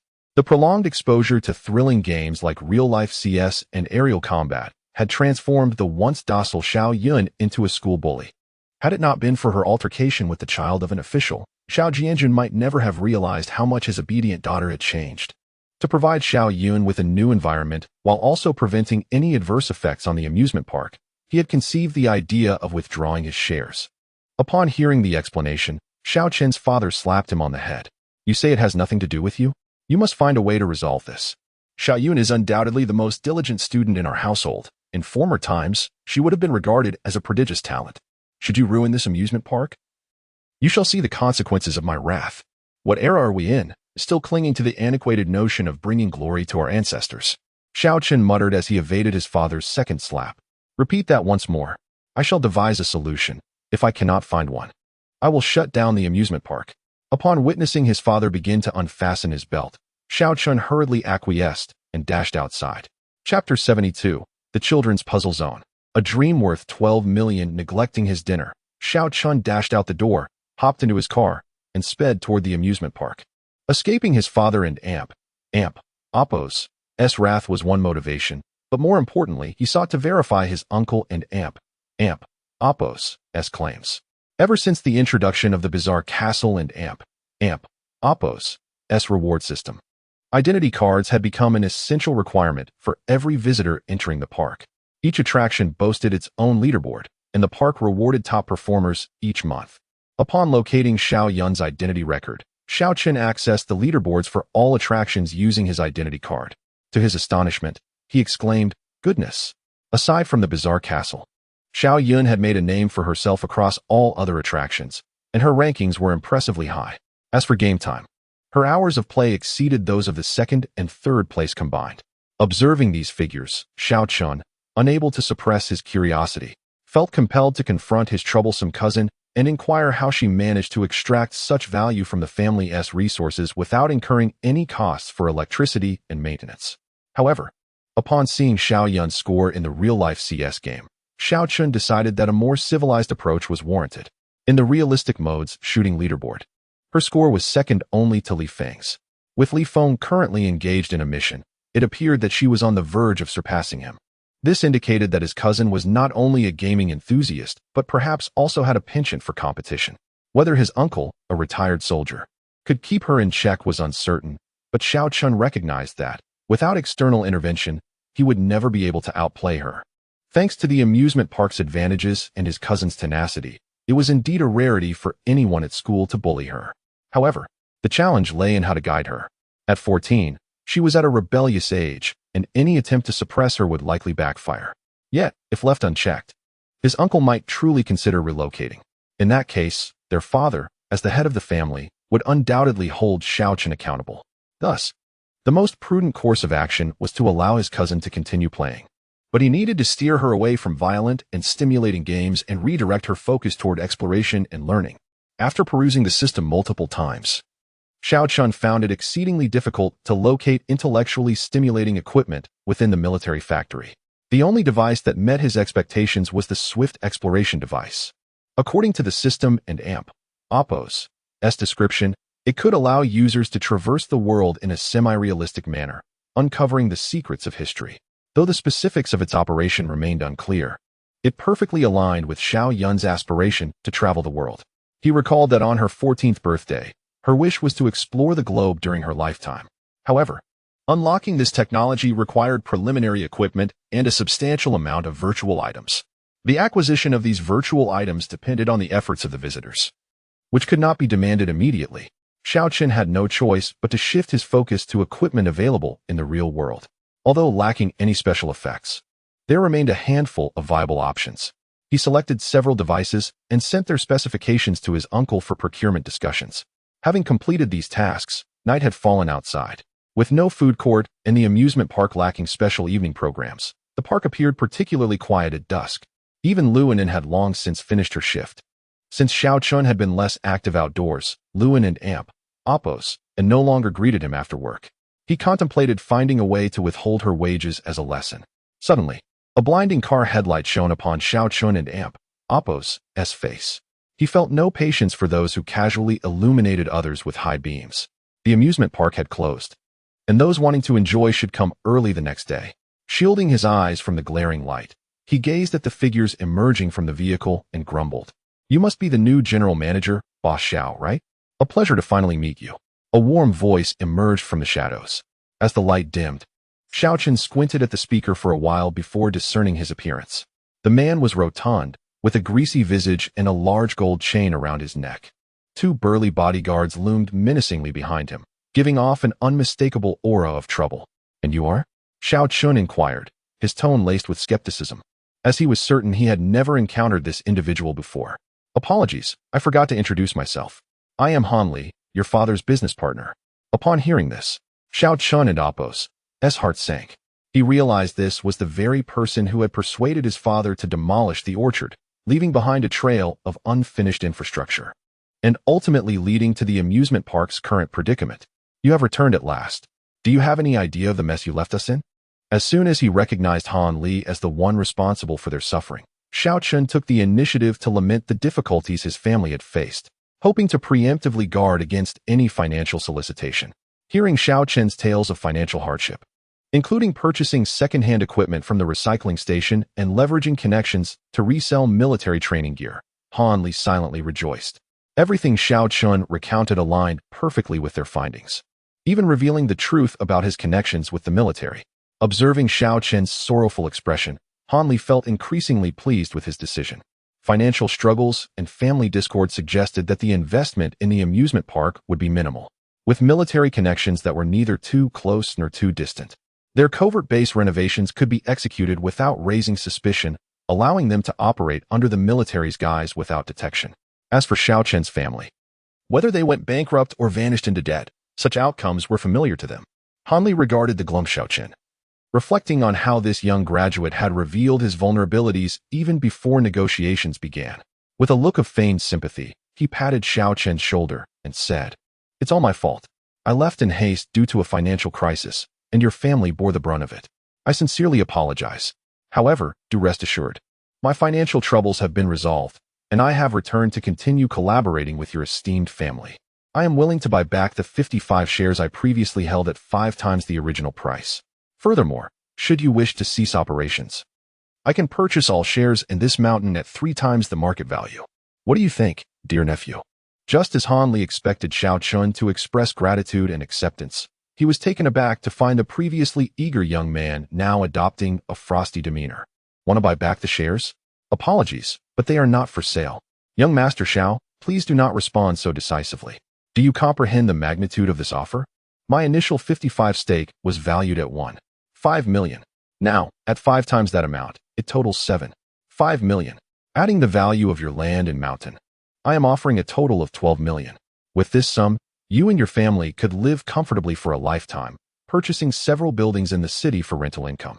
Han Li regarded Xiao Chun as an uninformed child, meticulously calculating the figures for him. However, Xiao Chun and Appo's expression shifted from indifference to disdain upon hearing the offer. He initially assumed that Han Li sought to acquire shares to access the military technologies. Little did Han Li realize that Xiao Chun was well aware of the actual transaction amounts with the military. 12 million to purchase the entire amusement park along with the mountain? It was laughable. Just the 50 sets of protective gear Xiao Chun sold to the military alone amounted to 10 million, not to mention the equipment from the amusement park. Altogether, the total sales to the military exceeded 50 million. In Xiao Chun and Appo's mind, a 5-fold price should equate to 100 million, and he would never agree to such a paltry offer of 12 million. Chapter 73. The amusement park transforms into a conglomerate faced with Han Li and Appo's incessant chatter. Xiao Chun replied with a single word, "Oh." This response rendered Han Li momentarily speechless. After years of commanding respect in northern Myanmar, even the members of the 4 prominent families would address him as Master Han. Yet here he was, offering money, and Xiao Chun, a mere youth, remained so indifferent. Had they not been in the Dragon Nation, Han Li would have surely broken Xiao Chun and Appo's legs to teach him a lesson in cruelty. With no further words to exchange, Han Li left with a curt suggestion for Xiao Chun to reflect on his decision. Xiao Chun regarded Han Li and Appo's threat as mere background noise. Although his battle armor was low on energy, he could still manage basic movements. Besides, he was not a pushover to be easily manipulated. However, Han Li's interference prompted Xiao Chun to recognize certain operational flaws. If his second uncle wished to withdraw his shares, it was fortunate that he had caught wind of this. Otherwise, he might have continued as the oblivious general manager. Although the amusement park and Appo's operational rights were trivial, the technical knowledge regarding the equipment was paramount and must not be leaked. As the amusement park expanded, similar situations were bound to arise.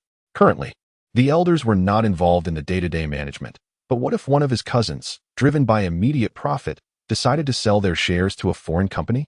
Would the Dragon Nation still benefit from the park's resources? Especially in the event of offending foreign interests, such decisions could spell disaster for his family. To avert such outcomes, Xiao Chun resolved to take dual precautions. On one hand, He needed to clarify the amusement park's equity distribution to secure his family's income and alleviate his father's concerns. On the other, he intended to establish a technology company. Relying solely on self-manufactured equipment for the amusement park was unsustainable. If caught, they would have no choice but to shut down for restructuring. In the future, Xiaochen planned to produce various equipment through a military factory, operating under the name of the newly formed technology company. The intellectual property would belong to the company, which would oversee the maintenance and upgrades of the amusement park and Appos' equipment. The park would possess only usage rights, thus eliminating the risk of technology leaks. Little rascal, I asked you to resolve your cousin and Appos' academic issues, yet here you are, trying to carve out your own path, his father chastised.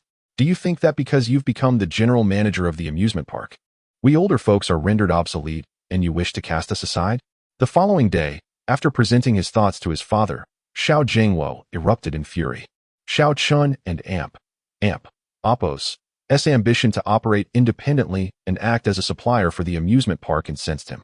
Although he was not directly involved in the park and Appos' management, he was keenly aware that the visitors were drawn primarily by the engaging attractions. Xiaochen and Appos' independence implied that he could potentially run countless such parks, leaving his family and younger relatives at his mercy. How could a man who valued family harmony like Xiao Jingwo accept such a notion? Father, allow me to offer you a piece of advice. Do not call me a little rascal in the future. Such remarks only serve to harm both sides. Xiaochen rolled his eyes, anticipating another reprimand. This was a classic case of resorting to physical action rather than mere words. Yet, to avoid embarrassment, Xiaochen hastily articulated his rationale. Consider this. While the amusement park may belong to our family, my second uncle and others evidently lack a sense of belonging. Otherwise, they wouldn't be so quick to retreat when faced with challenges. His father and Appos' movement slowed as he pondered this statement. Are you suggesting that your uncles feel like outsiders? Xiao Jingwo and Appos' voice bore a hint of guilt. Seeing his father finally calm down, Xiaochen helped him to a chair and casually tossed the belt outside. Indeed, look at my uncles. They are still young. Although they work at the amusement park, what do they actually accomplish throughout the year?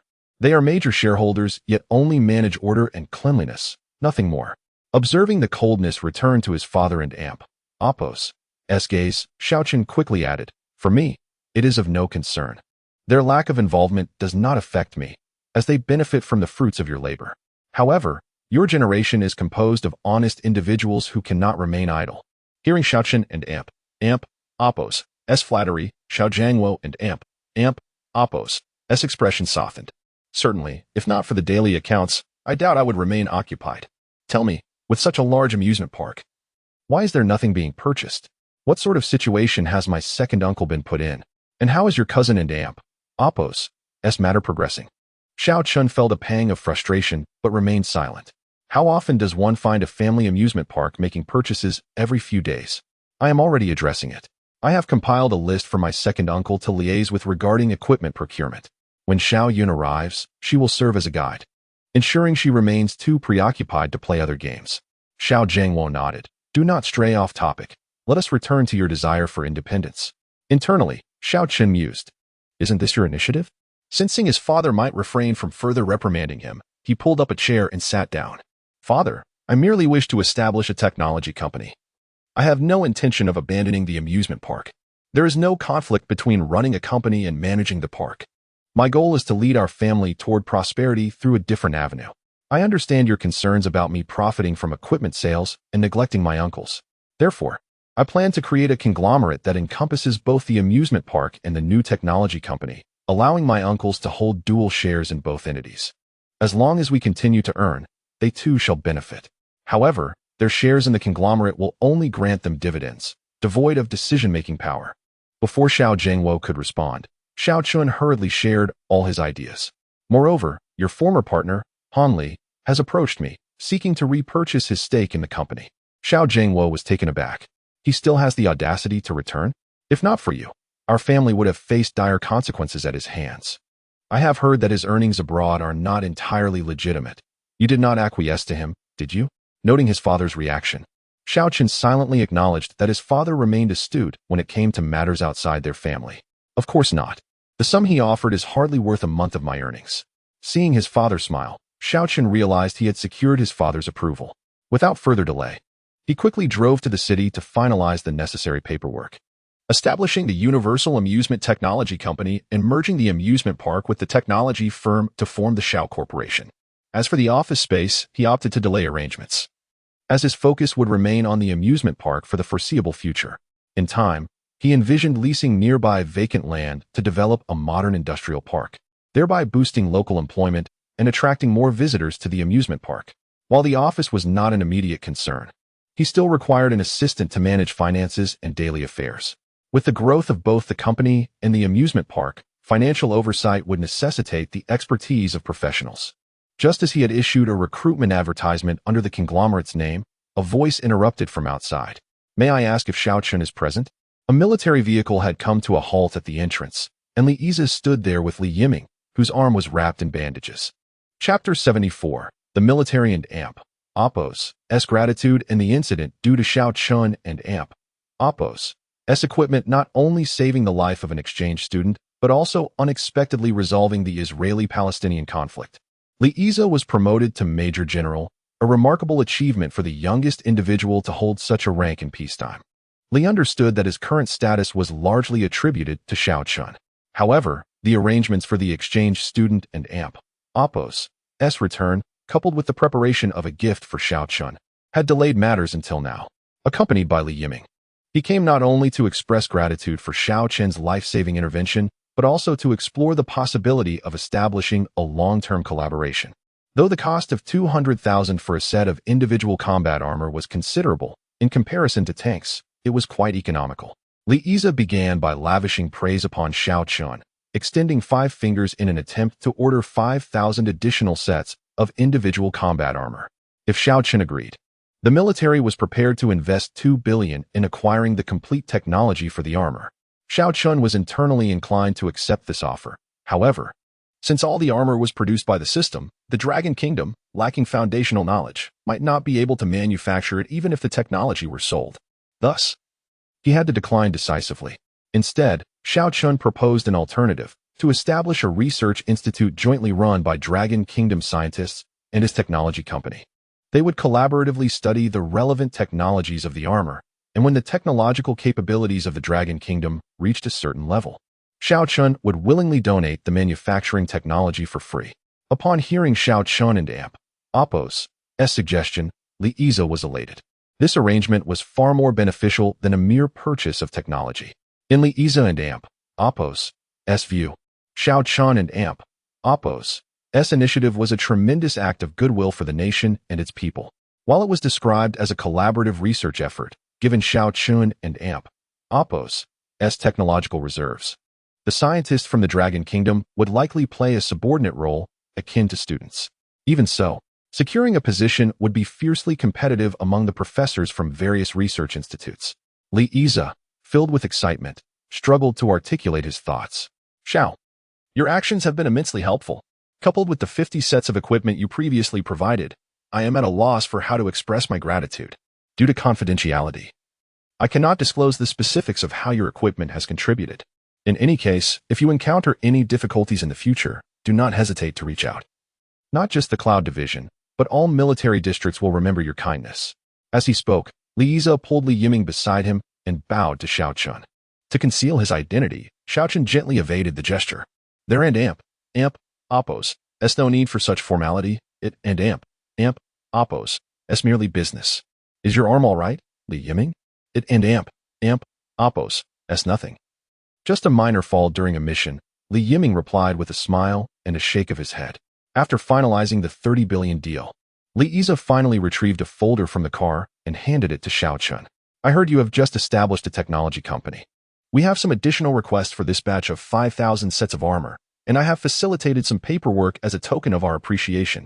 Opening the folder, Xiaochen gasped in astonishment. Inside was a military equipment research and development license.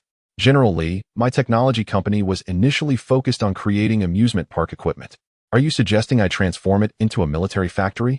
Li Yize laughed heartily, patting Xiaochen on the shoulder. "If we don an AMP.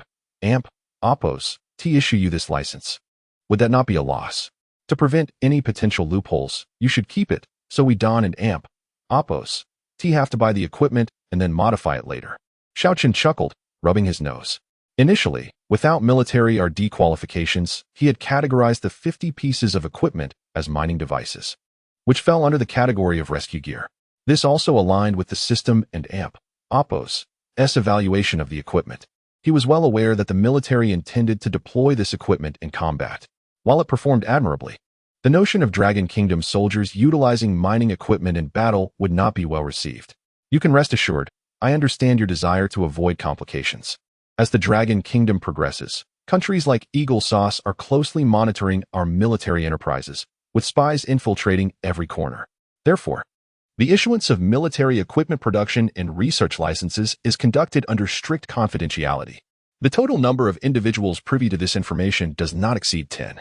In your day-to-day operations, your technology company can continue developing amusement park equipment, and you may freely direct the experts and professors. Should we have any requirements, you understand. Li Yize winked, assuring Xiao Chun that the nation and military would not neglect him. Xiao Chun nodded, internally bemused. What did he truly understand? However, having national-level experts and professors at his disposal was advantageous, saving his technology company the trouble of hiring researchers. The professors would assist him while also bolstering his popularity. A seemingly perfect arrangement. Yet, despite the appealing prospects, implementation remained a challenge. Not to mention, the establishment of the research institute posed a significant issue. It could not be situated directly within the amusement park due to space constraints and safety concerns. Therefore, he would need to apply for a nearby plot of land. However, the surrounding area was primarily greenbelt, complicating the process. What Xiaochen did not anticipate was that the procedures Li Yize facilitated not only included the military equipment RD license, but also granted his company a military insignia. Such insignias were quite common, applicable to everything from tanks and aircraft to bedsheets and screws, as long as the products were supplied to the military. While seemingly inconspicuous, its significance was profound. Holding this insignia indicated that the company and Amp, Oppos, products were of high quality and had a solid reputation. Although the land contracting department was unaware of what a company focused on amusement park equipment could provide to the military, that did not hinder them from extending appropriate support to Xiaochen. Thus, he successfully acquired the rights to operate 2 adjacent forested areas. However, he also incurred substantial fines and was responsible for relocating the trees to designated locations. Nevertheless, these matters paled in comparison to the 100 million deposit received from the military, as the Qiao siblings, accompanied by a new fleet, commenced construction anew. The intellectual facilities procured by Xiao Chun and Amp, Oppos' uncle arrived successfully. Within the amusement park, not only Xiao Chun but the entire family, including his uncles, were present, while his younger uncle, Xiao Jingye, was unaccounted for. This day marked the trial opening of the Children and Oppos' intellectual amusement park. Children invited to experience the vibrant and colorful attractions eagerly awaited at the entrance. Xiaoyun, the daughter of his uncle, bore a mix of anticipation and worry in her eyes. Before departing in the morning, Xiao Chun had calculated her playtime in terms of electricity costs and informed her that if she could not recover those expenses, she would not be allowed to engage in any other projects in the future. Thus, despite her reluctance, she found herself waiting among a group of children, destined to be the first to experience the attractions while simultaneously recording the characteristics and gameplay of each project for later explanation and demonstration to the subsequent group of children. As Xiao Zhangwo set off fireworks, the children, led by Xiao Yunyun and their parents, excitedly rushed into the amusement area. Suddenly, a plume of black smoke billowed from the children's intellectual zone. Several parents, alarmed, emerged with their children in their arms. Fire! There's a fire inside. Chapter 75. Closure and rectification. As the thick smoke gradually dissipated, the newly established Children and Amp, Oppos' play area lay in disarray. Firefighters clad in protective gear produced an accident liability document. Xiao Chun read the cause of the fire, clearly stated as a short circuit in the equipment. Simultaneously, due to the introduction of non-compliant devices, the amusement park received a notice for closure and rectification. Fortunately, the fire was detected promptly, and thanks to Xiao Chun and Amp, Oppos' unwavering diligence in fire safety measures at the park, a tragedy was averted. Following timely compensation, all affected visitors accepted Xiao Chun and Amp, Oppos' apologies. At the entrance of the children and Amp, Oppo's play area, Xiao Yun appeared visibly shaken. As the first to enter the play area, had she not reacted swiftly to evacuate the visitors, the evacuation might not have proceeded so smoothly.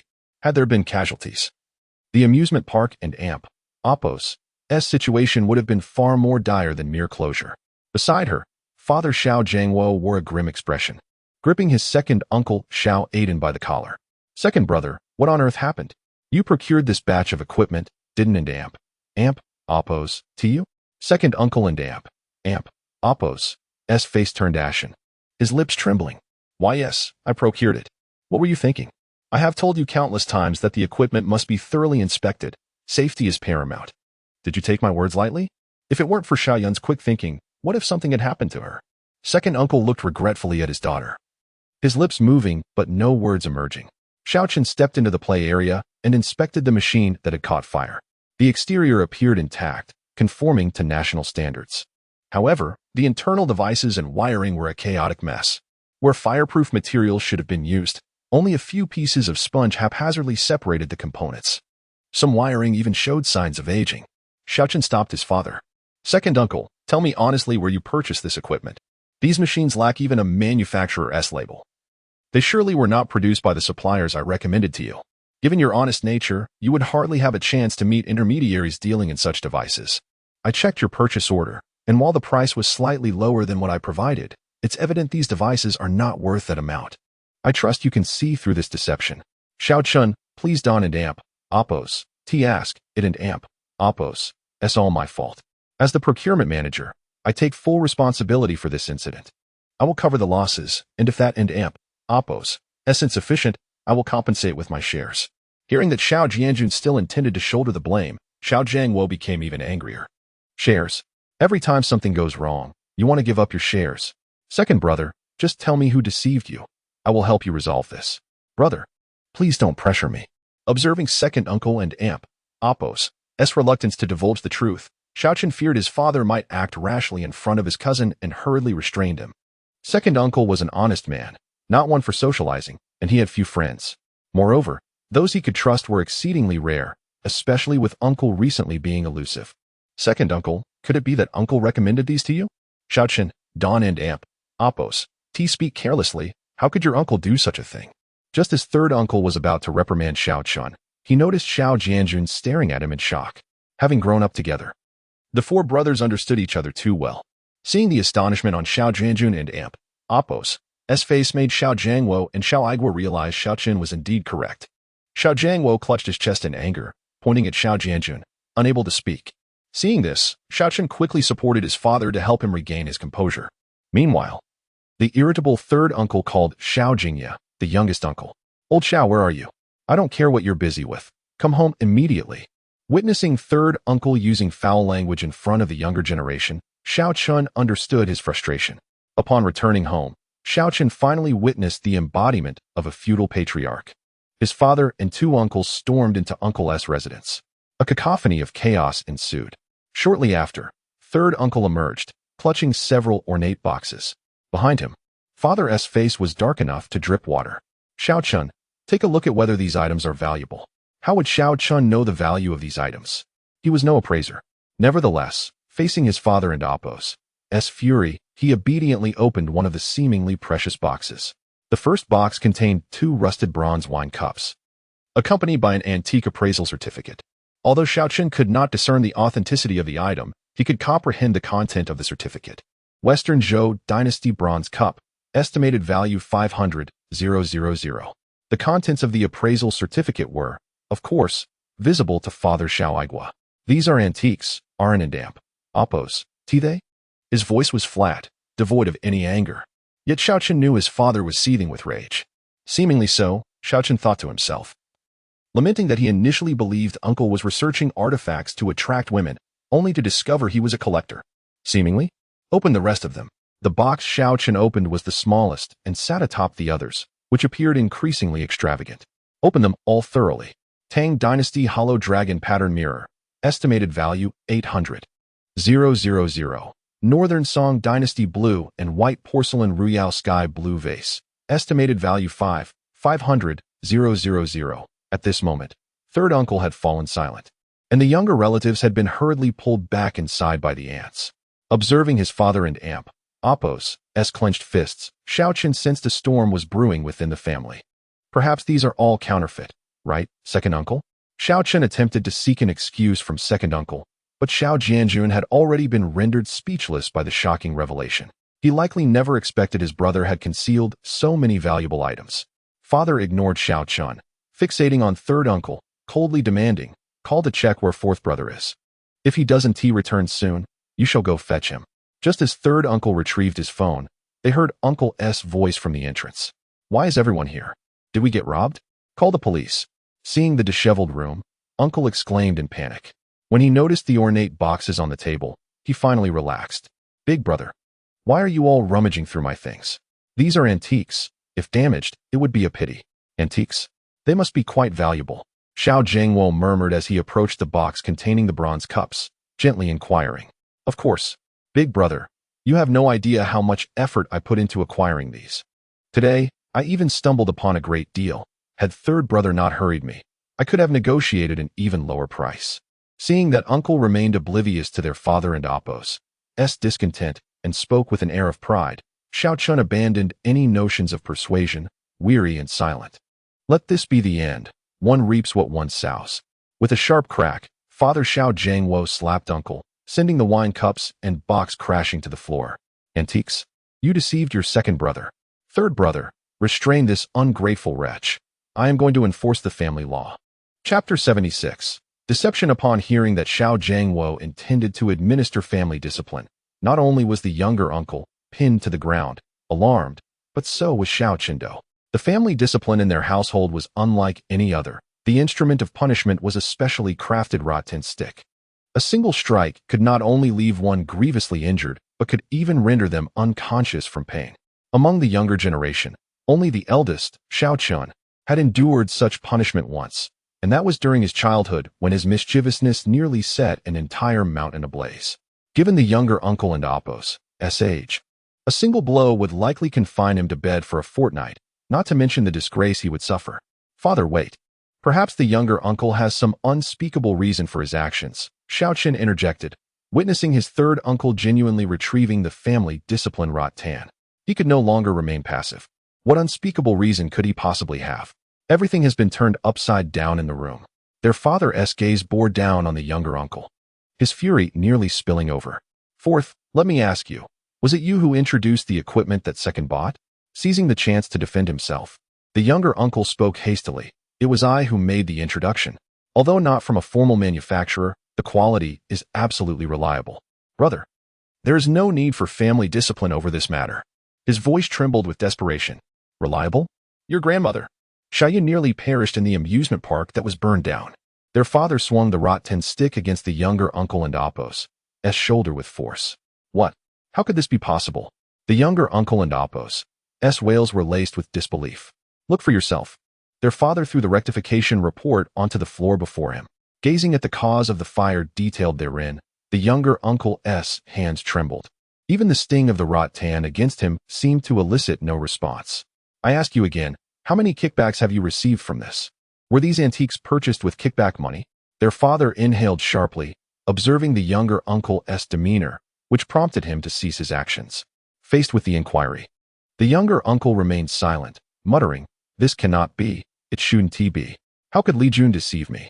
Noticing the younger uncle and Apos' disconcerted state, Xiaoqin signaled to his third uncle to release him. Kneeling before the younger uncle, he asked, "Who is Li Jun? Is she the knowledgeable antique client you mentioned to me?" The younger uncle looked at Xiaoqin as if he had found a lifeline. "Xiaoqin, you are the smartest in our family. Do you think Li Jun could also have been deceived?" "It must be so." Hearing the younger uncle and Apos' voice quaking with emotion, Xiaoqin felt a pang of discomfort. Though he had always been a bit unruly, he remained optimistic and kind to the younger generation. "You first tell me who Li Jun is, and where did these antiques come from?" With Xiaoqin and Apos' encouragement, the younger uncle began to recount his story with Li Jun. Originally named Li Jun, she was said to have returned from an out-of-town entrepreneur's venture to invest. The two had met at an exhibition, and as their acquaintance deepened, the younger uncle developed feelings for her. He had even learned about antiques solely to connect with her. She had gifted him these antiques to express her gratitude for his assistance, without him spending a single penny. As for the amusement facilities, it was indeed Li Jun who had referred him to recommend them, assuring him of their quality with a pat on the chest. Before the purchase, she had taken him to inspect the equipment and all necessary certifications, confirming that everything was in order before he introduced the manufacturer to his second uncle, Xiao Jianjun. The second uncle nodded, confirming that the younger uncle had indeed shown him relevant photographs, which was why he had not scrutinized the items closely upon receipt. Fourth, what assistance did you provide that could warrant such precious gifts? The younger uncle stammered, I merely assisted them in photographing a few antiques. They had paid me in advance. This piece in my possession was also bought at their request. By the way, I can call her to confront her directly. A glimmer of hope ignited in the younger uncle and Amp Oppo's eyes as he pulled out his phone, dialing her number. However, after several attempts, he was met with the disheartening sound of a switched-off phone. Despair gradually clouded his expression. Even their father could not bear to witness this, putting away the rattan stick and sighing. It appears you have fallen victim to a con artist. Fourth, you are not a child anymore. Learn to be more vigilant. The younger uncle's eyes were filled with confusion. What could they gain from this? I have spent no money on anything aside from this item. Neither Xiao Jiangwo nor Xiao Chen could fathom the ulterior motives of the perpetrators. At that moment, Xiao Chen's phone rang. It was a call from Wang Bing. Xiao Chen, are you not at the amusement park? Sensing something amiss in her tone, Xiao Chen grew concerned and provided her with his home address. While encouraging his father to ascertain the intricacies of the situation before punishing the younger uncle. When Wang Bing arrived in her luxury car, the younger uncle had already been confined to his room for self-reflection. Several ornate boxes remained on the table, being scrutinized intently. Xiao Chun. Wang Bing stepped through the door, only to be met with a gathering of elders. The words she had intended to speak were abruptly stifled, and her cheeks flushed a delicate shade of pink. What brings you here at this hour? Xiao Chun inquired, his tone laced with curiosity. Since their last encounter, when she had lost her first kiss, they had not been in contact, leaving him puzzled as to her sudden appearance. In no particular reason, Wang Bing stammered, fidgeting without making eye contact. Upon hearing her response, Xiao Chun did not dwell on it. Instead, he guided her to the table. As a journalist with extensive experience, I have a friend who has encountered some issues. Could you assist me in analyzing what they might be after? He then recounted the younger uncle's predicament under a pseudonym. After listening intently, Wang Bing furrowed her brow and said uncertainly, if I am not mistaken, they are likely using your friend as a means to launder money. I once came across a report about a victim who was the CEO of a multinational company. Certain criminal groups established connections with him and asked him to purchase expensive luxury items, offering commissions that far exceeded the actual prices of the goods. Eventually, this crime syndicate was apprehended, and only then did the CEO realize he had become their accomplice. Wang Bing's expression turned serious as she continued. If your friend is indeed entangled in this, he must report it to the authorities immediately. As long as he was unaware of the scheme beforehand, he should face no repercussions, but it could prevent the criminals from transferring the laundered funds. Upon hearing Wang Bing's words, Xiao Jiangwo could no longer remain seated. Ignoring the fact that Xiao Chun had just claimed it was a friend of his, he entered the younger uncle's room and dragged him off to the police station. Please excuse my embarrassment, Xiao Chun said, feeling awkward as his deceit was unveiled so swiftly.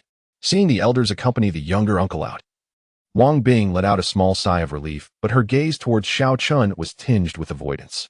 The two sat side by side on a stone bench in the courtyard, the atmosphere growing increasingly intimate. Perhaps sensing the awkwardness, Xiao Chun rubbed his nose and spoke up. By the way, you still haven't explained how you came to be here. At his question, Wang Bing's face reddened further. Looking down, she whispered, I saw you were looking for an assistant online, and I wasn't sure if I was suitable. Chapter 77. The counterfeits and sanctions from the Eagle Nation. Are you going to be my assistant? Xiao Chun gazed wide-eyed at Wang Bing. What happened? Have you given up your job in Shoujing? Upon hearing Xiao Chun mention Shoujing, a flicker of irritation flashed in Wang Bing and Oppo's eyes. Impatiently, she replied, Don and Oppo's, worry about that. Will you allow me to be your assistant or not? Noticing Wang Bing and Oppo's reluctance to discuss further, Xiao Chun refrained from probing deeper. Your appearance is certainly commendable. Wang Bing took this comment as a compliment, feeling quite pleased. However, Xiao Chun's next statement darkened her expression. But my assistant must do more than just look good. They need to help me handle numerous tasks. Are you implying that I'm just a pretty face? Wang Bing wrinkled her nose in annoyance, glaring at Xiao Chun. No, I merely believe that the role of an assistant differs greatly from your previous position as a host. Exactly. Wang Bing huffed at Xiao Chun's skeptical gaze. She then pulled out a stack of documents from her bag. This is my MBA certificate. This is my graduation certificate from Eagle Nation Stanford. And here are my advanced human resources qualifications. As Xiao Chun beheld the substantial array of credentials, his skepticism transformed into astonishment. He had not anticipated that this young woman was a veritable polymath. Noticing Xiao Chun and Appo's shift in demeanor, Wang Bing lifted her chin. How about that? You now see my capabilities, don't you? You underestimated me. Xiao Chun quickly smiled. I didn't underestimate you. I'm just worried I can't afford you. 3,000 a month. When can you start? Upon hearing Xiao Chun and Appo's offer, Wang Bing regarded him with the look of a shrewd merchant. After staring him down until he felt uneasy, she exclaimed in exaggerated disbelief, No way. You just secured a 10 billion military contract. And you're offering me a mere 3,000 as an assistant, without any shares? That wouldn't even cover my fuel costs. Xiao Chun chuckled awkwardly, realizing he had overlooked Wang Bing's privileged background, especially after just signing an order with the military. Just as he was about to renegotiate, he noticed a sly smile creeping onto Wang Bing's lips. Deal, but you must provide meals and accommodation. This. Initially intending to bargain, Xiao Chun was taken aback by her swift agreement. Seeing him hesitate, Wang Bing glared fiercely. I don't care. I'm here now. I've passed the interview. And if you refuse, I'll say you're bullying me. Please, I'd rather not have anyone blocking my door. This amusement park mess is already enough of a headache. Faced with Wang Bing's determined demeanor, Xiao Chun surrendered with a nod. After all, his home was spacious. He could simply vacate a room for her and endure the discomfort of staying at the amusement park himself. Satisfied with Xiao Chun's concession, Wang Bing inquired, By the way, you mentioned the mess at the amusement park. What happened? Upon learning that the newly opened section had been shut down due to equipment catching fire, Wang Bing slammed her palm on the table in frustration. These people are outrageous. How can they cut corners on equipment meant for children? Don't worry. I will handle this. With that, she pulled out her phone and made a call. Xiao Chun couldn't discern the specifics, but he heard Wang Bing sweetly calling someone uncle several times. She soon returned, declaring, All set. Once we clear these problematic devices, they can enter for inspection. If everything is in order, we can resume operations. However, you need to expedite the use of those areas you applied for. Apparently, the impact is considerable, but thankfully, there were no casualties. Xiao Chun's astonishment at Wang Bing's formidable connections only deepened. He had not anticipated that she could inquire about such matters. His curiosity about her background grew, wondering how a retired television station director could possess such military and political ties. Yet, no matter how much he probed, Wang Bing remained tight-lipped, forcing him to relent. His attention shifted to the ornate box on the table. Wang Bing, do you have knowledge of antiques? Could you assist me in examining these? Feeling a bit guilty for continuously troubling her, Xiao Chun's hesitation faded when he remembered she was his assistant, and any guilt evaporated. Wang Bing merely glanced at the items before shaking her head. Fake. The chemical residues on this copper rust haven tea dissipated. This copper mirror-s pattern is clearly modern craftsmanship. This bottle is somewhat convincing, but I have an identical one at home, so it's undoubtedly counterfeit. Impressed. Xiao Chun remarked on her expertise in antique appraisal. Wang Bing, downplaying the compliment, simply stated that she had seen many similar items, and it was not particularly remarkable. Faced with her understated humility, Xiao Chun could only remain silent. This piece is intriguing. Wang Bing's exclamation caught Xiao Chun's attention. She held a bottle that was neither jade nor stone, yet remarkably light. Isn't this just an ordinary stone bottle? What is so special about it? Xiao Chun observed the unremarkable exterior. This was just acquired by my uncle today. It was wrapped in newspaper when it came in, but my third uncle snatched it and tossed it on the table. No, the surface bears fine patterns. It's not just an ordinary bottle. The material feels like it hails from the Western Zhou period, but such advanced craftsmanship did not exist then. Strange. I suggest you consult an expert for a thorough examination. You're the most formidable expert I know. Let us set it aside for now. Xiao Chun casually tucked the bottle back into the ornate box. In the days that followed, Xiao Chun finally savored the perks of being a boss.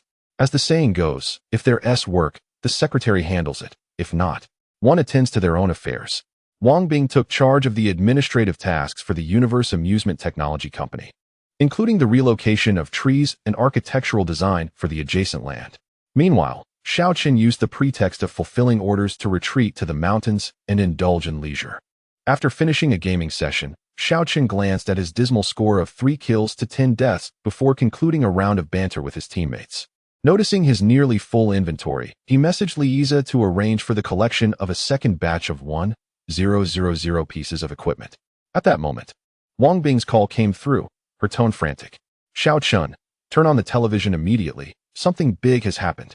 On the screen, a press conference at the Eagle Nation's Black Palace was unfolding, shocking the world.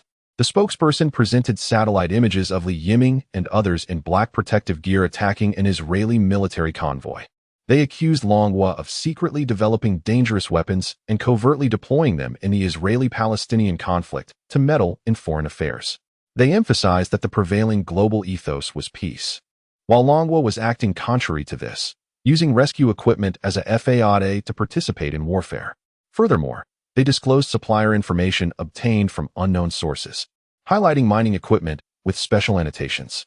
The Eagle Nation expressed grave concerns, claiming to possess ample intelligence indicating that the Universe Amusement Technology Company, a subsidiary of the Shao family, was assisting the military in the development of large-scale, lethal weaponry. Should this weaponry be successfully developed, it would significantly alter the global military landscape and pose a threat to the safety of Blue Star. The Eagle Nation vowed not to overlook this matter. Effective immediately, they imposed comprehensive technological sanctions against Longhua, prohibiting the circulation of all research and production technologies. The spokesperson, with fervor, warned, I advise the authorities of Longhua that you are nurturing a dangerous beast of terror. The weapons produced will gradually drag the world into the depths of war. These bastards are truly the pot calling the kettle black, Xiao Qin muttered, switching off the television and rubbing his temples. Although the multitude of evidence presented by the Eagle Nation reveals that only the shipping documents are authentic, the military remains unable to refute the claims. The fact that Xiao Chun provided them with military supplies is undeniable. While this matter is currently classified, it is destined to be disclosed in due course. Furthermore, the Eagle Nation's strategy of cutting off the supply chain is undeniably ruthless. The prohibition of exporting production lines and research technology to the Dragon Nation, while not significantly impacting Xiao Chun directly, will have profound repercussions across various industries. Consequently, profit margins will dwindle and revenue will sharply decline, indirectly affecting the income of amusement parks. Additionally, the companies affected may unjustly attribute their misfortunes to Xiao Chun. As the only publicly accessible amusement park under the Xiao Group, it is likely to encounter a plethora of unwarranted troubles. Contemplating this, Xiao Chun decided to refrain from hastily reopening the amusement park. The Eagle Nation may believe that the might of arms can surpass the power of intellect. Thus, let us see whose technological prowess prevails. A dangerous glint flashed in Xiao Chen's eyes as he dialed Wang Bing. Setting aside other formalities, he instructed to expedite the construction of the research institute, disregarding the budget, and to build as swiftly as possible under stringent conditions of confidentiality and security. Chapter 78. The Time Museum. Xiao Chun. I never anticipated that you could establish such a sophisticated research institute in such a brief span of time. Professor Luo stood beside Xiao Chun, gazing at the colossal structure before them with a look of disbelief. They were currently situated at the rear of the mountain that housed the amusement park. Although the distance was minimal, the area was densely populated with towering trees. Standing atop the peak, one could not discern the specially camouflaged research institute. To ensure safety, concealment, and construction speed, Xiao Chun invested a staggering 300 million into this institute. This amount only covered the basic setup. The acquisition of various instruments would be of paramount importance moving forward. Nevertheless, Xiao Chun had already resolved that the instruments would be prioritized from military factories. Should they prove impossible to procure, he would seek alternative purchases. After all, the personnel involved were the backbone of military research institutes, and borrowing their equipment should pose no significant difficulty. Professor Luo, the research institute has been completed, and you are welcome to move in at any time. We can commence the analysis of the battle armor thereafter. Upon hearing this, excitement flickered in Professor Luo's eyes. Prior to their arrival, he and several top professors had secured a few sets of the latest protective armor from the military, or rather, what should be termed new-style individual combat armor for research purposes, compared to the so-called rescue equipment previously provided by Xiao Chun. The new-style battle armor exhibited significant enhancements in both defensive and offensive capabilities. In contrast, its endurance had diminished, and its power supply was singular, which was hardly a drawback. With past experiences in mind, military strategists had already analyzed the optimal applications for such equipment, leading to the formation of specialized infiltration units. Can you imagine a swift and formidable special operations team emerging amidst a chaotic battlefield, slicing through enemy lines with the ease of a hot knife through butter, directly targeting the enemy command center? Even when surrounded, they could effortlessly break free, leaving a bewildered throng of adversaries in their wake. However, despite their meticulous disassembly, they could only ascertain the basic parameters of the armor, utterly failing to extract replicable technology. Therefore, upon receiving the news of the Joint Research Institute's completion, Professor Luo hastily left his previous tasks behind. Having witnessed the various detection devices nestled within the forest, even Professor Luo could not help but marvel at Xiao Chen's grand vision. Every so often throughout the vast woodland, there existed infrared surveillance devices, and all pathways leading to this location were equipped with specialized camouflage apparatuses. Without a DNA-bound identity card, one would be unable to perceive the true route to the research center. Had Professor Luo experienced the bizarre castle, he would have recognized that the imaging of these camouflage devices was identical to those within that peculiar structure. I am astonished by your meticulousness. I heard the amusement park has yet to open. Would you like me to intervene? Professor Luo, considering the grandeur of the research center built at Xiao Chen's personal expense, felt a pang of guilt as he offered his assistance. However, Xiao Chun merely shook his head. I intentionally chose not to open the amusement park to avoid complications. Professor Luo understood that Xiao Chun referred to the myriad of attacks against him and their organization circulating online. Although measures had been taken to control public opinion, the slander persisted, as if someone were deliberately fanning the flames. Each time the cyber police attempted to trace the source via IP addresses, they could only conclude that the perpetrators were operating from abroad. Professor Luo sighed. Do not let matters on the internet trouble you too much. Times have changed. Public sentiment is volatile, and people can be easily misled. It is a pity that the culture of our ancestors is gradually fading. Were we to return to ancient times, your actions and patriotic spirit would be regarded as the hallmark of a true hero. Unbeknownst to Professor Luo, Xiao Chun's reluctance to open the amusement park stemmed from concerns over potential extremist actions and the uncertainty regarding the equipment to be added to the new children's educational zone. After the previous incident, Xiao Chun had abandoned the notion of acquiring new equipment. It was only when Professor Luo brought it up that he recalled an unutilized reward known as the Heart of Redemption. One of the conditions for activating the Heart of Redemption was a device called the Swift Exploration Device, which appeared to relate to cultural history. Xiao Chun located the schematics for the Swift Exploration Device, which contained a simple yet intriguing description. Explore the history that has vanished in the river of time. Momentarily perplexed, he intended to fabricate this device for gradual study when he discovered that it required preliminary schematics. Time Museum, unveiling the history of exhibited artifacts. Another vague description. Fortunately, this facility was already in an unlocked state.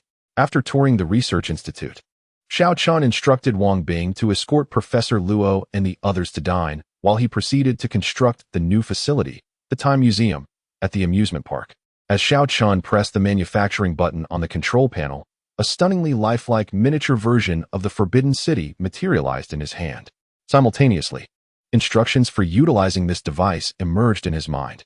It turned out that the Forbidden City was merely its virtual representation. To operate it, a complete structure was required as a support. Naturally, Xiao Chun's gaze shifted towards the children's educational garden, as all previously subpar equipment had been sent for destruction. Speaking of these devices brought to mind his uncle.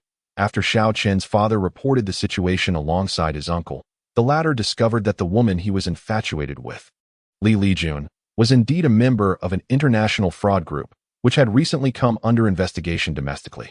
This was likely why they had hastily disappeared without retrieving their final item. As for Xiao Chen's uncle, he had wallowed in sorrow for a considerable time following the end of his relationship, only to regain motivation for work with the establishment of the Research Institute. When Xiao Chun designated the building before him as the vessel for the miniature Forbidden City, a faint glow enveloped it. The previously dilapidated structure suddenly radiated an aura of depth and majesty, imbued with the weight of time. Entering the building, he found it had undergone a remarkable transformation. Not only were there now numerous empty display cases, but the walls also bore several placards lacking content. According to the system, the Time Museum had effectively opened a genuine exhibition hall within a shadow space, with the vessel serving as the intersection of the two realms. Should Xiao Chun modify the external structure, the museum's internal space would expand correspondingly. Even if the vessel were to be damaged, he could reassign it without affecting the objects within. Having witnessed the high-tech marvel contained within, Xiao Chen's desire to comprehend how this museum explored the history of objects intensified. Recalling a mysterious bottle he possessed at home, he decided to have his uncle deliver it, providing closure to his uncle's unfulfilled romance. Chapter 79. Professor Luo's secret. In a high-end hotel within the bustling district of Kaiyun City, Han Li reclined on a plush sofa. Brother, the plan did not unfold entirely as anticipated. We've received word that the police in Longhua have been alerted and have fled ahead of time. Damn Junli Company, boasting of being the world's premier financial fraud team, is using my channels for their own laundering rather than taking care of business. With a dismissive wave of his hand, which held a cigar, Han Li commanded, "Let us engage the mercenaries we collaborated with abroad and teach them a lesson." Mingzi, in charge of external communications, nodded and withdrew to make a call on the satellite phone. The bodyguard, Daozi, bent down and offered an ashtray. "Is it really necessary to go to such lengths over that little amusement park? I can visit tonight and ensure it's resolved thoroughly," Daozi remarked. His appearance unremarkable, yet his words were laced with cruelty. Han Li shook his head. "That amusement park is our covert stronghold. We must not expose it prematurely. A more discreet approach is safer. I've heard that while the amusement park has closed, it's not a significant issue. It could reopen at any moment, which may impede your acquisition plans," Daozi noted.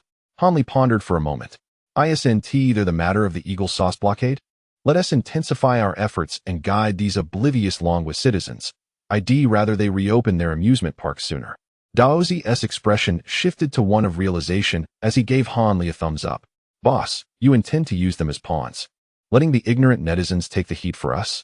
Amidst his subordinate's flattery, Han Li smiled, taking a puff from his cigar. In the haze of smoke, his visage appeared almost demonic. For years, Longhua has sheltered its populace too well.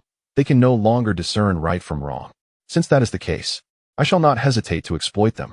Soon, a fresh wave of online vitriol began to brew concerning the rise of the Xiao Group, particularly highlighting the recent fire incident at the amusement park, as reports circulated of the newly purchased equipment catching fire during its inaugural use. The incident surged to the top of trending topics. A brand new device encounters an incident on its first outing, and all they do is shut down for adjustments? Good heavens. This is meant for children. What would happen if something truly catastrophic occurred? How did such substandard equipment pass inspection? What are the relevant departments in Kaiyun province doing? I've been to that amusement park. The attractions are scarce, the price is exorbitant, and they're all violent games. It seems they aim to ruin the local children. In no time, the internet was flooded with scorn and condemnation directed at the amusement park. Even a few voices defending it were drowned out by the overwhelming tide of criticism. Unbeknownst to Xiao Chun, the brewing animosity was already forming against his family's enterprise. He was presently guiding Professor Luo and others through the newly constructed Time Museum. "Xiao Chun, while I recognize your exceptional research capabilities, the functions you just described seem to transcend the realm of technology. I cannot fathom how this exhibit could analyze items to unveil their histories. Are you relying on a supercomputer with immense processing power to gather all information about an object in such a short span? Even then, it should not be able to identify every item. Many antiques have lost their recorded histories, let alone what can be found online." Professor Luo's words were couched in politeness, yet the skepticism was palpable to all present. Although Xiao Chun too was uncertain of the underlying technology, he had faith that the military factory's explanations were infallible. Glimpsing at the time, he noted that there was still a while before his uncle would arrive. "How about we conduct a test?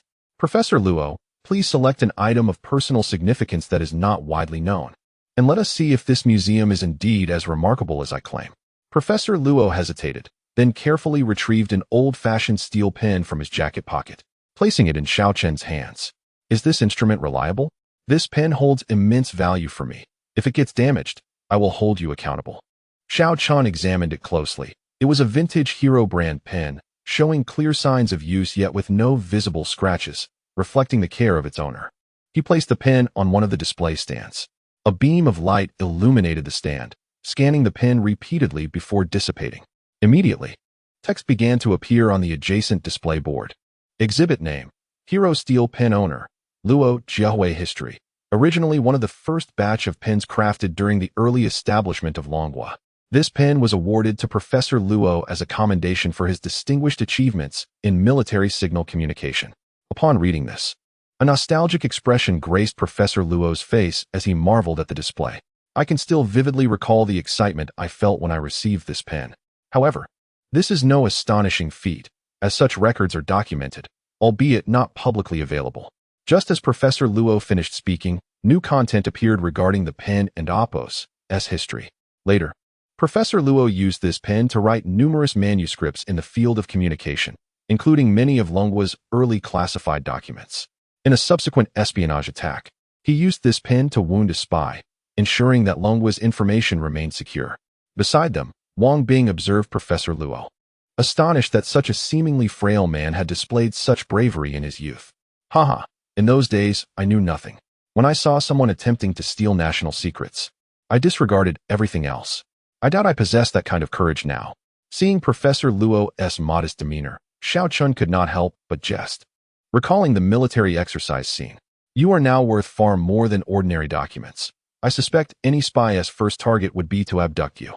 Professor Luo stroked his beard, offering no rebuttal, tacitly accepting Xiao Chun's words. Even if you flatter me, I still cannot concede that this display functions as you claim. Although few are aware of it, it has been documented. However, I must admit, your supercomputer's ability to gather information is indeed impressive. Employing it for research data collection would certainly save considerable time. It was clear that Professor Luo remained convinced the machine was merely sourcing data from the internet. Xiao Chun smiled, refraining from comment. He understood that once veteran researchers like Professor Luo formed their opinions, they were not easily swayed. Yet, he held no worries. As the text on the display continued, after the pen was repaired, a shaken Luo Jiahui used it to write 22 love letters during his hospital stay, 18 of which were sent to his later wife, Li Yunin, while the remaining 4. Before the text could finish, Professor Luo shielded the display board with his body, swiftly grasping the pen in his hand. Xiao Chun, I now believe in the marvels of your exhibit. Kindly shut it down. Professor Luo's expression was serious, but the flush creeping to his ears betrayed the turmoil beneath his calm facade. Xiao Chun tapped the display twice, causing the illuminated exhibit to darken. When Professor Luo turned back, finding the content vanished, he finally stepped aside. Grandpa Luo, to whom did you give those 4 love letters? Do tell. I promise I won't disclose it to Grandma Li. Wang Bing, fueled by curiosity, tugged at Professor Luo's arm playfully, ignoring Wang Bing's playful antics. Professor Luo instead gave Xiao Chun a thumbs up. You, my dear, are undoubtedly a genius in the realm of scientific research, yet you persist in pursuing peculiar and eccentric endeavors. Nevertheless, this museum and its remarkable apparatus are indeed extraordinary. With their assistance, one might truly unearth astonishing historical revelations, perhaps even altering the prevailing perceptions of you and this amusement park. Before Xiao Chun could interject, Wang Bing, awaiting a response, pouted in frustration. It is not so simple. Those individuals even perceive the moon as round thanks to the influence of the United States. Unless we can demonstrate that we have historically surpassed them, we cannot alter their ingrained admiration for the U.S. Professor Luo fell silent, recognizing the impossibility of such an achievement. In terms of modern technology, our nation indeed lags slightly behind the United States. The sole opportunity to elevate the national spirit lies in a comparative analysis of ancient times. Unfortunately, the historical interactions between the two nations are nearly non-existent, and relying on records from other countries proves insufficiently vivid. At that moment, Xiao Jingye finally entered, holding a jade bottle in his hands. Chapter 80. Unveiled History. Professor Luo glanced at the jade bottle in Xiao Jingye's hand. Unremarkable. It bore neither exquisite patterns nor ancient paintings. Apart from its jade-like material, it possessed no distinctive features, reflecting on the ancient culture of the Dragon Kingdom, which had become similarly ambiguous. Professor Luo promptly lost interest in continuing. With a lackluster tone, he remarked, "You all have your fun. I shall return to organize the instruments that need to be moved. Currently, the Eagle Nation has imposed a technological blockade on our country, and some instruments and materials are depleting with each use. We must exercise greater caution. Xiao Chen felt a bit awkward. The outside world believed he was merely a target of the Eagle Nation's ire, yet he knew he was the very source of their frustration. Wang Bing noticed Xiao Chen's silence and worried that this incident might affect his attitude towards the military. She proactively stopped the departing Professor Luo. Grandpa Luo, will you stay a while longer? Even I can't discern the origin of the bottle. It might hold some secrets. Professor Luo forced a smile. You little girl. If even you cannot discern it, what can an old man like me do? Staying here serves no purpose. Wang Bing was undeterred, clutching the professor's clothing tightly. No, just stay a little longer. If you don't look, I'll tell Granny Lee that you once wrote love letters to others while pursuing her. Child, how can you speak such things? Professor Luo was flustered, casting a furtive glance at Xiao Chun and the others. Seeing that they were focused on placing the bottle on the display stand, he sighed in relief. All right, I will stay a while longer. But it is agreed that this matter will be treated as if it never occurred. Absolutely must not let Granny Lee know. Understood. Today, we only witnessed your heroic deed of using a fountain pen to injure a spy. We saw nothing else. Upon hearing Professor Luo's agreement, Wang Bing beamed with joy. As the two approached the display stand, the beam had already commenced scanning the jade bottle. However, compared to the previous scanning of the fountain pen, this time the speed was markedly slower. The beam descended at a rate nearly imperceptible to the naked eye. No one anticipated that a bottle barely 20 centimeters tall would take almost half an hour to scan. Xiao Chen, do other antiques take this long to scan? Professor Luo inquired, puzzled, as he observed the vanishing beam. Responding to the professor's question, Xiao Chen offered a wry smile. Professor, you've stumped me. This is my first time using this device, and where could we find antiques for experimentation in our household? Quiet. Look, there are characters. Wang Bing interrupted their conversation, pointing excitedly at the display panel. Name, Blood Bottle of the Servant Dynasty, Feng Shang Experience, crafted by the artisan Yin Yi from a piece of jadeite. It served as a vessel for the remorse of Emperor Taijia during his exile. A single line within represents an error made during Taijia's reign. When Taijia smoothed over the line with a branch, it symbolized the rectification of the mistake. Later, it became a tool for the high-ranking of Feng Shang to express remorse and avoid death. Due to the line being smoothed, the victor must subjugate enemy tribes, marking them with the blood of their chieftains. It signifies that the corresponding tribe becomes a slave of Feng Shang, and when fully marked, the sin is absolved. During the reign of Emperor Xian, a general of Feng Shang committed a grave crime and was punished to carry this bottle across the ends of the earth. Only with the blood of gold could he return. The general, enduring storms and trials, searched for 13 years across the 5 rivers until he found a golden-haired, blue-eyed person in the Eagle Nation. Along with his subordinates, he spent 13 years conquering all golden-haired tribes, marking the blood of their chieftains onto the golden bottle. On the return journey, he encountered a storm, and both man and ship were lost, leaving the blood bottle to drift along the waves. Gazing at the content on the display panel, Xiao Chun and the others exchanged glances, their minds shaken. Professor Luo, the Feng Zhou mentioned here cannot be the one from the investiture of the gods that King Wu attacked, right? Xiao Chen asked, his voice dry and lacking conviction. It seems that in the history of the Dragon Kingdom, there is indeed only this one Feng Shang, and Feng Shang did have an emperor named Taijia. If I am not mistaken, Wang Xiaobing? Professor Luo's expression grew complex, nervously calling out Wang Bing's name. Indeed, Feng Shang had both Yin Yi and Taijia, and Yin Yi even exiled Taijia. Thus, all the content above pertains to events that transpired on the land of our Dragon Kingdom, or rather, Longxia. Then what of the golden-haired, blue-eyed beings? Xiao Chen's voice faltered as he, Professor Luo, and Wang Bing exchanged shocked looks. What are you all discussing? I know Feng Shang because of Daji's demise. Isn't that just a myth? Why does it involve Taijia and such names? Xiao Chen's uncle, observing the trio's cryptic conversation, asked with a bewildered expression. Xiao Chen swallowed hard, gazing solemnly at Xiao Jingya. Regret washed over him for having involved his uncle in this matter. Yet, knowing his uncle was already aware, Xiao Chun understood he must clarify the situation. Otherwise, if his uncle sought answers from others, complications would arise. Uncle, I will explain the specifics to you later, but you must promise that everything you see and hear today remains confidential, regardless of who it is. Even if my father employs family rules to interrogate you, you must not speak. Upon hearing Xiao Chen mention family rules, Xiao Jingye instinctively shivered. Xiao Chen, don't frighten your uncle. What does this matter that even family rules are invoked? Xiao Chen's expression grew grave. This is a matter that could lead to dire consequences for us all. Xiao Chen, do you truly intend to tell him? Professor Luo interjected suddenly, his face marked with concern. I know my uncle well. If we don't inform him, he will inevitably inquire with others about its meaning. It is better to clarify the danger he faces. Upon hearing Xiao Chen's words, Xiao Jingye's smile froze, unease blooming within him. He then listened intently as Xiao Chun began to explain the relationship between the blood bottle and Fengshan. When informed that the bottle was crafted during Taijia's era, Xiao Jingye's eyes sparkled.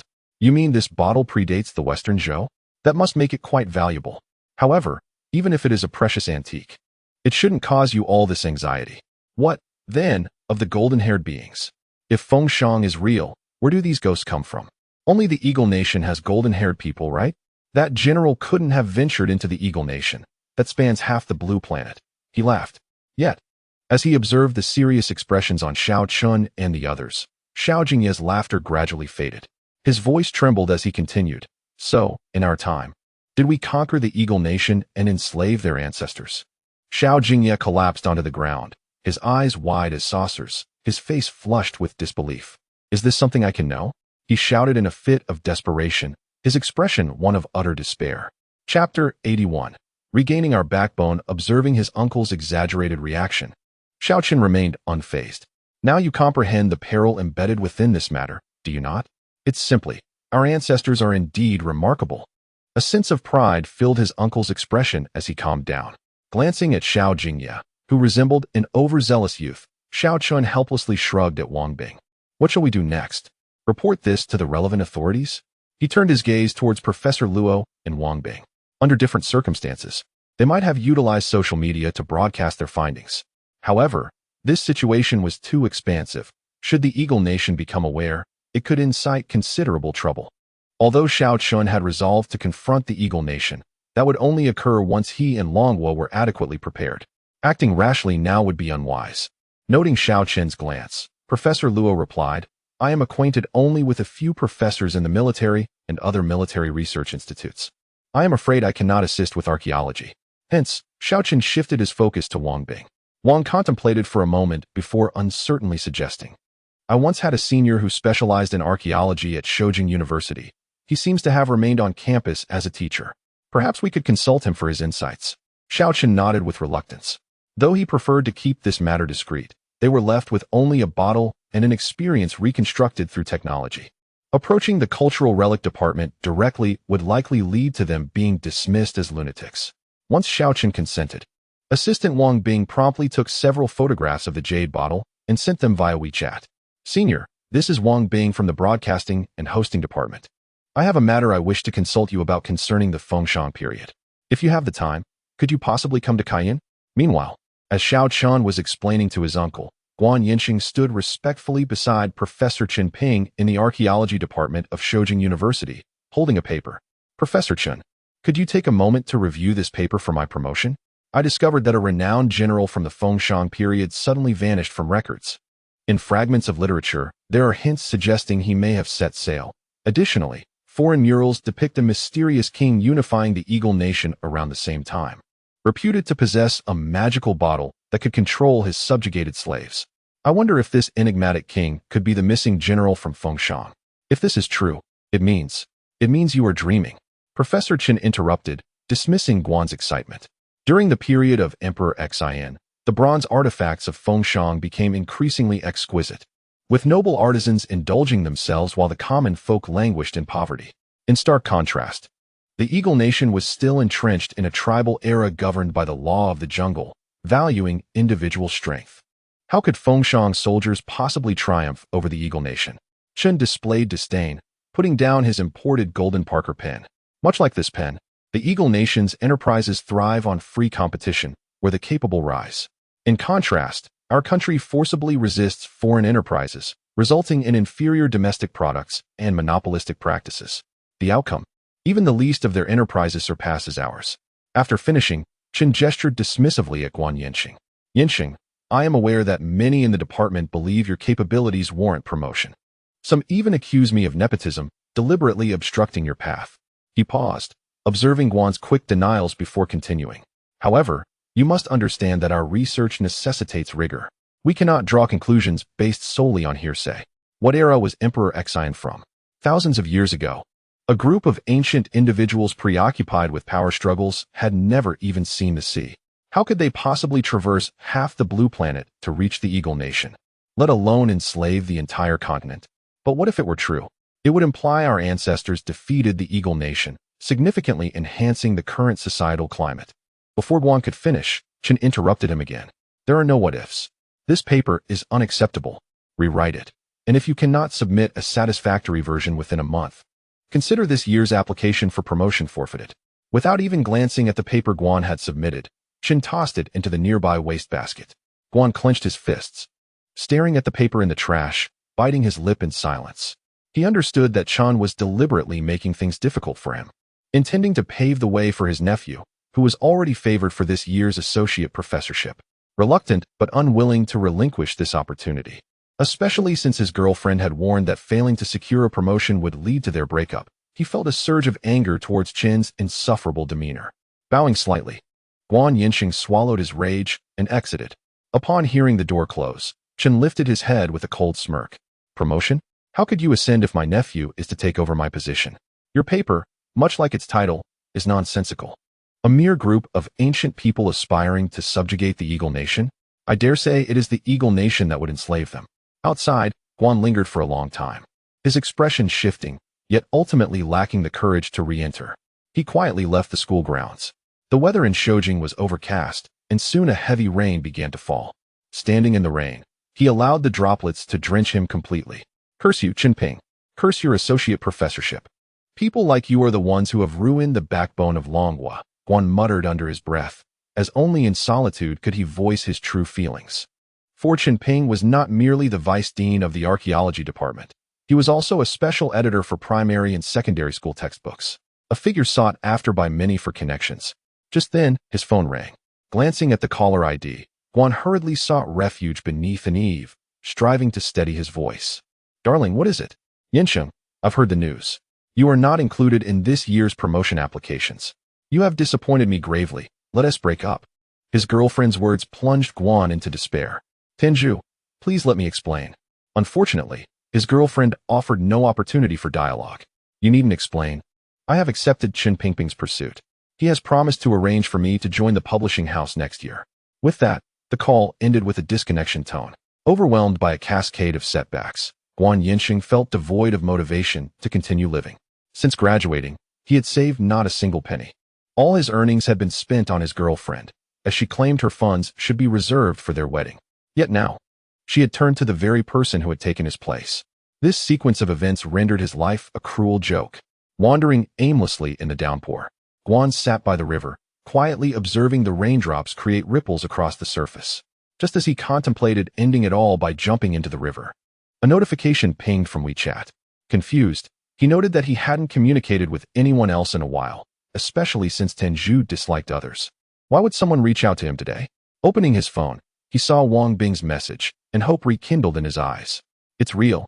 My suspicions were correct. Guan Yinsheng, feigning madness, erupted into wild laughter by the bridge. Send me the address. I will come at once. He quickly replied, pausing. His finger hovered over his girlfriend's profile picture on WeChat. After a moment of hesitation, he resolved to remove her from his contacts, blocking her entirely. He promptly purchased a ticket for the next flight to Kaiyuan. On his way to the airport, Guan Yinxing managed to reach Chen Ping by phone. Yinxing, I sincerely apologize. The higher-ups are pressing for results, so I have submitted the promotion list ahead of schedule. Next year, I will certainly assist you with your application. Listening to Chen Ping's insincere voice on the other end, Guan Yinxing could no longer contain his frustration. You and your empty words. You are a bane, a sycophant to the West. Individuals like you do not deserve to represent our dragon nation. It is precisely because of people like you that our culture is gradually losing its essence. Your illustrations are as unattractive as the face of a shoehorn, and your distorted aesthetic prevents you from grasping the true essence of our heritage. Lastly, I am resigning. With that, Guan Yinxing hung up the phone and switched it off. The taxi driver in front gave him a thumbs up. Sir, you are truly remarkable. I am equally tired of these so-called experts who lack understanding. They cannot comprehend the depth of our culture. By the way, where are you flying to? Guan Yinsheng gazed out of the taxi window at the clearing sky, a smile gracing his lips. I am going to reclaim the backbone of our dragon nation. Chapter 82. Guan Yinsheng's aspirations. Xiao Chun initially believed that Guan Yinsheng would take some time to arrive, so he intended to begin the project at the Research Institute. Just as he and Professor Luo were discussing the specifics of the equipment transfer, Wang Bing unexpectedly informed him that Guan Yinsheng was already en route to the amusement park. Xiao Chun was taken aback. He had not anticipated that the youngest researcher at Shoujing University, praised by Wang Bing, would place such importance on this matter. Abruptly concluding their discussion, Xiao Chun promptly requested Wang Bing, who was acting as his driver, to take him back to the amusement park. Upon seeing Guan Yinsheng, Xiao Chun found it difficult to reconcile the disheveled figure before him with the elegant, erudite campus heartthrob Wang Bing had described. Guan Yinsheng's hair was unkempt and dust-laden. His inexpensive suit was wrinkled, and his shoes had lost their sheen.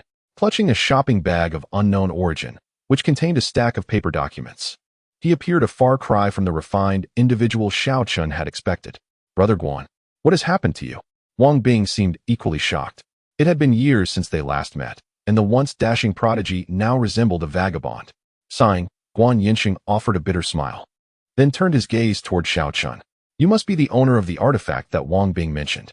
He extended his hand for a handshake, only to realize that it was smeared with paint from the shopping bag. Noticing Xiao Chun's elegant suit, he awkwardly withdrew his hand. However, Xiao Chun grasped his hand firmly, saying, Professor Guan, I am truly grateful for your swift arrival. Guan Yinsheng was taken aback by Xiao Chun's affable demeanor, a stark contrast to the image of a wealthy antiquities owner he had imagined. A warm current surged through him, dispelling the chill that had enveloped him in Shoujing. You are too kind. Let us first examine the bottle you mentioned. I am also eager to discover the ancient text from which you derived such detailed descriptions.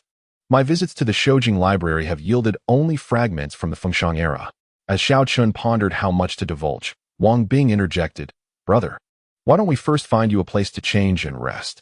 Then, we can take you to see it directly. During their journey, Guan Yinsheng shared his research findings with Xiao Chun and Wang Bing. Through snippets of conversation, they gleaned the reasons behind Guan Yinsheng's current misfortunes. Observing how Guan Yinsheng glossed over his setbacks and instead focused on the various points of discovery, Xiao Chun was profoundly impressed. He had not anticipated that Guan Yinsheng, devoid of any evidence, would connect the enigmatic ruler of the Eagle Sauce to a general who had vanished during the reign of Emperor Exine. Listening to Guan Yinsheng's articulate exposition, Xiao Chun could not help but interrupt. Mr. Guan, even if your conjectures hold true, you are currently without a job. What significance does this research hold now? Guan Yinsheng paused, then replied with unwavering conviction, You may call me Yinsheng, Mr. Xiao. In my view, the purpose of studying history is to awaken awareness. It is essential for the people of Longhua to recognize that Eagle Sauce once enslaved us, and for the new generation to break free from their blind admiration. That is the essence of our work. Xiao Chun was struck by a deep respect for Guan Yinsheng. He had not expected that after enduring betrayal and oppression, this ordinary individual would remain fervently dedicated to his field. Yinsheng, if you are willing, you may stay at my amusement park. I am prepared to offer a salary commensurate with your previous position, Xiao Chun proposed, his eyes earnest. To his surprise, Guan Yinsheng shook his head. My greatest hope now is to uncover the truth behind the crossing of the Fengshan. I cannot remain in one place, and I fear I may have to disappoint your kindness, Mr. Xiao. Hearing Guan Yinsheng's reason for refusal, Xiao Chun halted Wang Bing, who was about to persuade him otherwise. With a mysterious smile, he suggested, Perhaps you need not go elsewhere to uncover the secrets. You may find even more here. Guan Yinsheng dismissed it as a jest, chuckling but remaining silent. Upon arriving at the Time Museum, Guan Yinsheng's gaze was immediately drawn to the solitary jade bottle displayed on the pedestal. He retrieved a pair of pristine gloves from his pocket, donned them, and circled the pedestal carefully, refraining from touching it. Examine this material. It resembles jade, yet is not. Stone, yet not.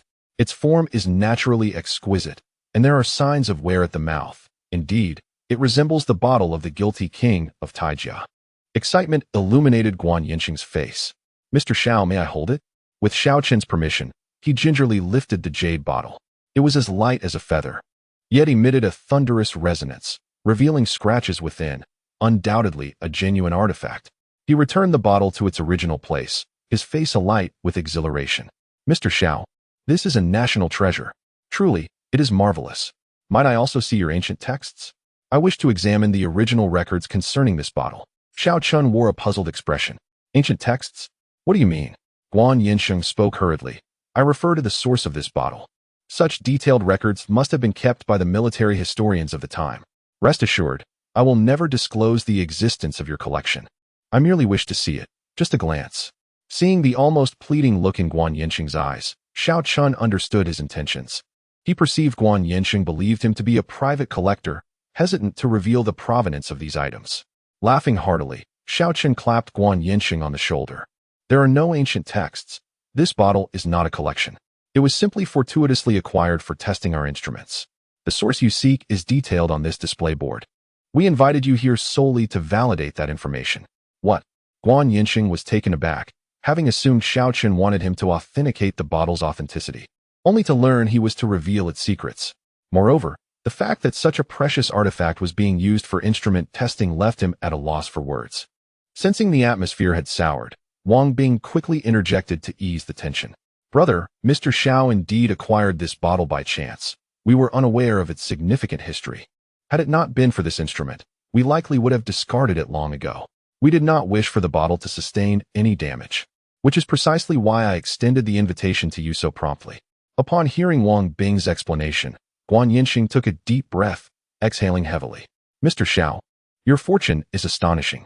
I am utterly impressed. I never anticipated your instrument could reveal the history of artifacts. This revelation will surely cause many sleepless nights for those who hear it.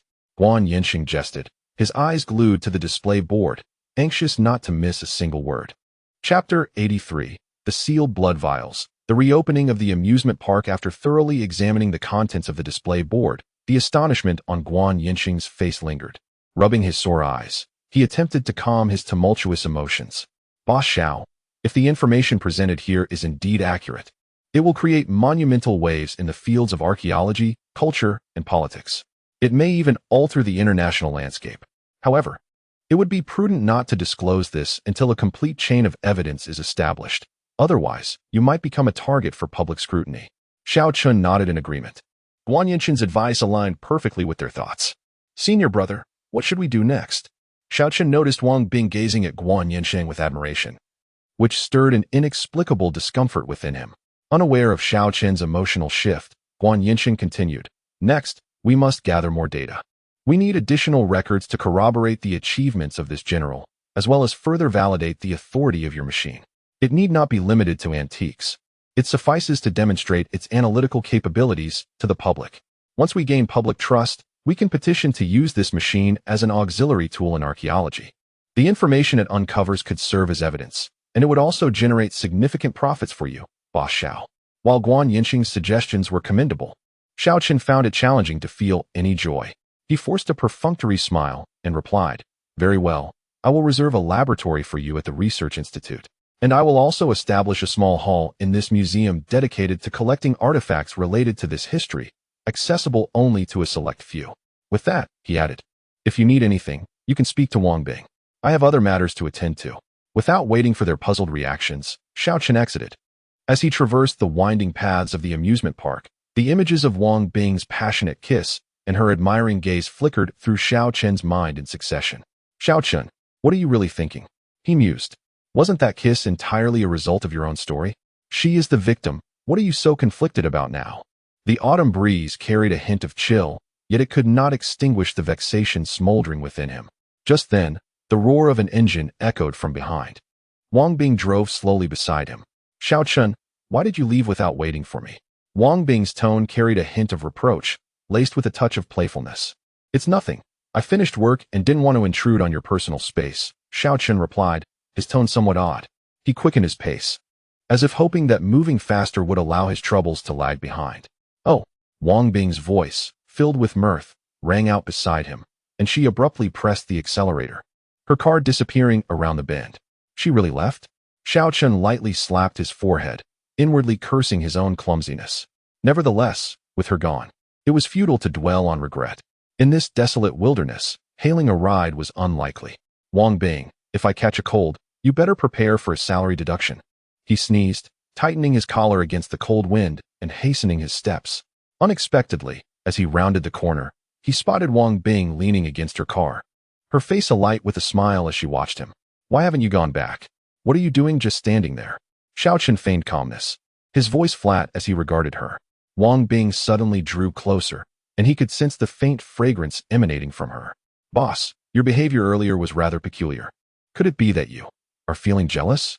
How could that be possible? Xiaochen and Appo's mind went blank, and he instinctively shook his head in denial. Yet, he failed to notice the closeness between them. A soft warmth brushed against his lips, followed by a tingling sensation. The once composed Wang Bing could no longer maintain her demeanor, jumping back in alarm. Why you?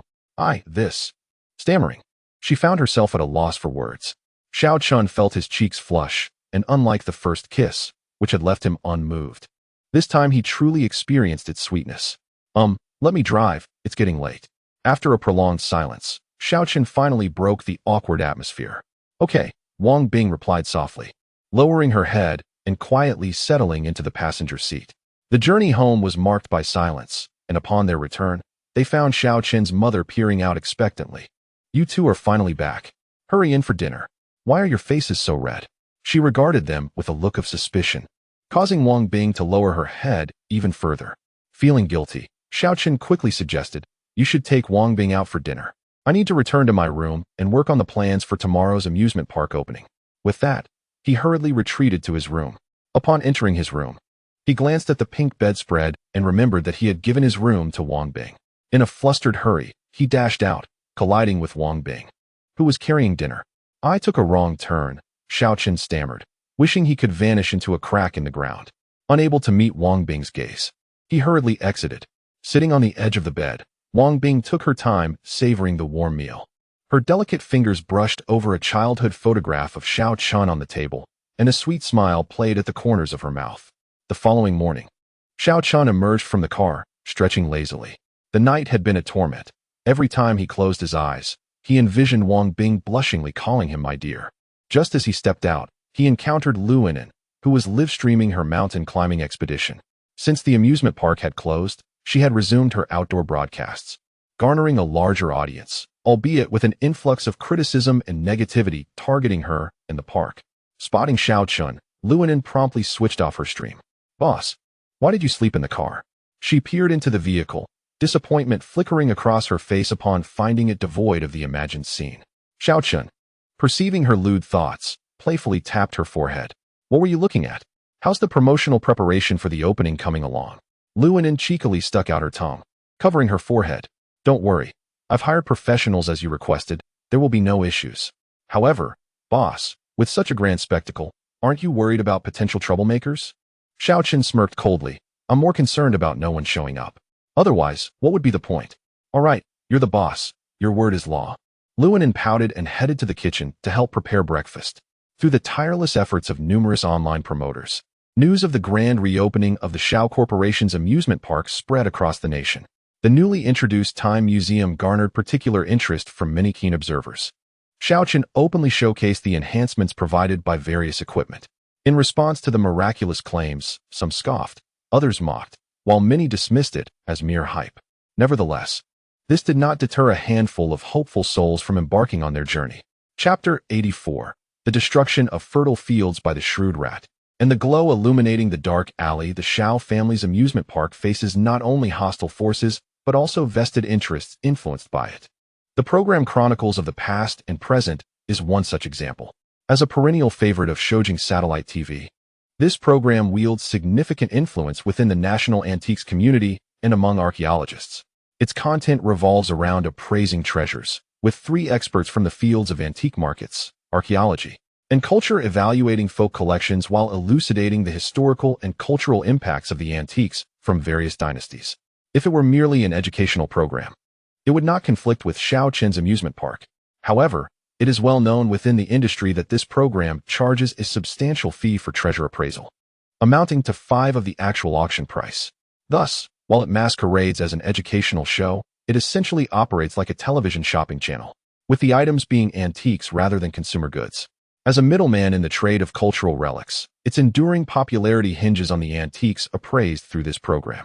As long as the items are genuine, the production team will undoubtedly craft an enthralling history for them, even if fabricated, ensuring there is some traceable narrative. This practice significantly inflates the value of already expensive antiques. However, with the announcement regarding the Time Museum at Shaoqin's amusement park, the production team could no longer remain idle. Furthermore, the archaeological expert from the team, Chen Ping, happened to be the superior of Guan Yinxin, who had recently been criticized by Chen. Upon learning that Guan, whom he had scolded, was residing at the amusement park, Chen Ping seized the opportunity to leverage his connections and organized a special online broadcast aimed at dismantling the Time Museum on its opening day, demonstrating the consequences of opposing him. In the live stream, to emphasize his identity as an archaeologist, Chen Ping donned a pristine white tank suit. Professor Chen, what are your thoughts on the recently popular Shao Group amusement park and their newly announced Time Museum project? Do you believe this initiative will impact the field of archaeology? With a smile, Chen Ping expressed his satisfaction that the amusement park was incorporating historical exploration into its attractions, indicating that an increasing number of people were taking an interest in the history and culture of our Dragon Nation. However, he cautioned that history is objective and rigorous. It should not be trivialized as entertainment nor exploited as a gimmick by an amusement park. We must respect history, he asserted. Therefore, I remain skeptical about the Time Museum's claims to showcase the true historical narratives of its artifacts. They cannot substitute fabricated content for genuine history. Chen Ping's incisive remarks quickly spread through the program's online promotion team. Soon, a multitude of curious onlookers flocked to the live stream. As the online viewership surged past 20,000 within a short span, the entire production team was invigorated. All right, dear viewers, we have just witnessed Professor Chen's stance on this entertainment initiative. Next, we will connect with our on-site reporter to see if this so-called Time Museum is indeed as extraordinary as they claim. As the online audience followed the camera's shift to the amusement park, awaiting the Time Museum's unveiling, a plainly dressed middle-aged man stood at the entrance. Observing the throngs of visitors entering, he clutched the military honor insignia hanging from his neck, murmuring, "Father, I believe you are not a traitor. I must seek justice for you." He then retrieved a fabric pouch from his faded jeans, cautiously unwrapping it to reveal several crumpled banknotes. After counting the amount for the amusement park's entrance fee multiple times, he folded the pouch carefully and returned it to his pocket, before plunging into the crowd towards the park. When the middle-aged man finally reached the entrance of the Time Museum, it was already crowded with visitors holding various antiquities. Standing out among them, the plainly dressed man drew the attention of the camera, capturing the scene for chronicles of the past and present. His peculiarity sparked lively discussions among the viewers. What a curious fellow. He is the only one empty-handed. Is he so impoverished that he dreams of discovering a valuable antique at home? This man looks somewhat familiar. I know him. He is the son of a trader, his father a collaborator. Bah, the offspring of such a wretched trader deserves nothing but disdain. I find solace in seeing him struggle. I remember he once sought help from the production team, clutching an unremarkable military honor insignia, insisting it belonged to his father, a supposed undercover agent wronged for years. Upon noticing the viewers' comments, the director of the program recognized an opportunity. He instructed the cameraman to focus on the man while dispatching staff to gather his background information. Name: Chu Mingji. Item for appraisal: unnamed military honor insignia. Appraisal request: to determine the insignia's origin and rightful owner. Entrance fee: 200,000. Upon reviewing this information, the director recalled that, for the sake of the show's appeal, they had allowed Chu to participate, fully aware they could not meet his appraisal demands. One of the experts at that time was none other than Chen Ping, who now sat in the live stream. Receiving the dossier sent by the production team, Chen Ping was suddenly reminded of that earlier incident. Chu Mingji had been a somewhat successful businessman, spending 200,000 for a chance to authenticate a tattered insignia. The moment Chen Ping had seen the insignia, he recognized it as a special medal awarded exclusively to heroes for outstanding contributions, whose identities remained undisclosed. Only a select few knew the recipients, and their records were highly confidential. Yet, in a bid to safeguard his reputation and the show's credibility, Chen Ping concocted an elaborate tale to enhance the insignia's value. He inferred from the scratches on its reverse that it belonged to a soldier with the surname Wu, who had been betrayed and had the insignia hidden. After fabricating this narrative, Chen Ping even cited various historical references to substantiate his deceit. It proved to be a successful fabrication. A collector expressed interest in acquiring the convoluted insignia at 50 above market value. Regrettably, Chu Mingji chose not to sell it, otherwise, Chen Ping would have received a bonus. Initially, this was merely one of many stories within the program, igniting no particular controversy. However, it wasn't long before someone revealed that their ancestors had been slain by a traitor, their military honor insignia usurped, and this informant also bore the surname Wu. In an instant, old grievances resurfaced, and Chu Mingji became the target of public ire. Accusations flew that his father was indeed the traitor who not only murdered loyalists, but also appropriated their honors for himself. Under mounting external pressure, Chu Mingji's business crumbled, and his mother, unable to bear the humiliation, took her own life by jumping into a river. This incident unexpectedly propelled chronicles of the past and present into the spotlight, garnering immense attention. Chen Ping, too, rose to prominence, earning the title of historical detective. Now, upon seeing Chu Mingji, Chen Ping felt a pang of trepidation. His expression hardened as he declared, "In the realm of archaeology in our dragon nation, my words are the truth. Those deemed traitors are indeed traitors." Chapter 85. The Night as Ink. The flames burning bright. The Time Museum is on the verge of its grand opening. Visitors are requested to prepare the items intended for exhibition. The museum's displays are categorized into public and confidential modes. Once open to the public, corresponding materials will be placed in the accessible exhibition space, available for all to peruse. Visitors are urged to choose wisely. The amusement park reserves the right to submit any materials related to illegal content to the appropriate authorities, and the display will automatically filter out any unhealthy or unethical content. This is to be acknowledged by all attendees. An announcement resonated through the speakers, signaling the commencement of activities at the Time Museum. Chu Mingji and the online audience in the live stream instantly perked up. As the clock struck the hour, the previously sealed entrance slowly swung open, and a throng of people surged into the venue. The cameraman's lens fixated on Chu Mingji as he halted beside a display case, gingerly removing a button-sized object from around his neck and placing it within the showcase. As the camera zoomed in, viewers could distinctly see that it was an old military medal. "Could someone enlighten me on what this is about? Is it a ceremony for donating obsolete items?" queried a newcomer in the live stream. "Is it possible to be unaware of the most popular Time Museum after just connecting to the internet? I've heard it is a place that can decipher the history of objects. Who would believe such nonsense?" Another commented, "He is even attempting to authenticate this. Could there be more to the story than what we know?" Some newly arrived viewers, reflecting on the program's recap, shared their opinions. "He seems utterly relentless. His father wronged others, yet he seeks to claim their achievements. Such a person deserves no mercy." Professor Chen personally appraised this item. Does he truly believe an amusement park can surpass Professor Chen's expertise? Observing the fervent discussions in the comments section, the host redirected the conversation back to the amusement park. "Professor Chen, do you believe Chu Mingji will uncover the answers he seeks?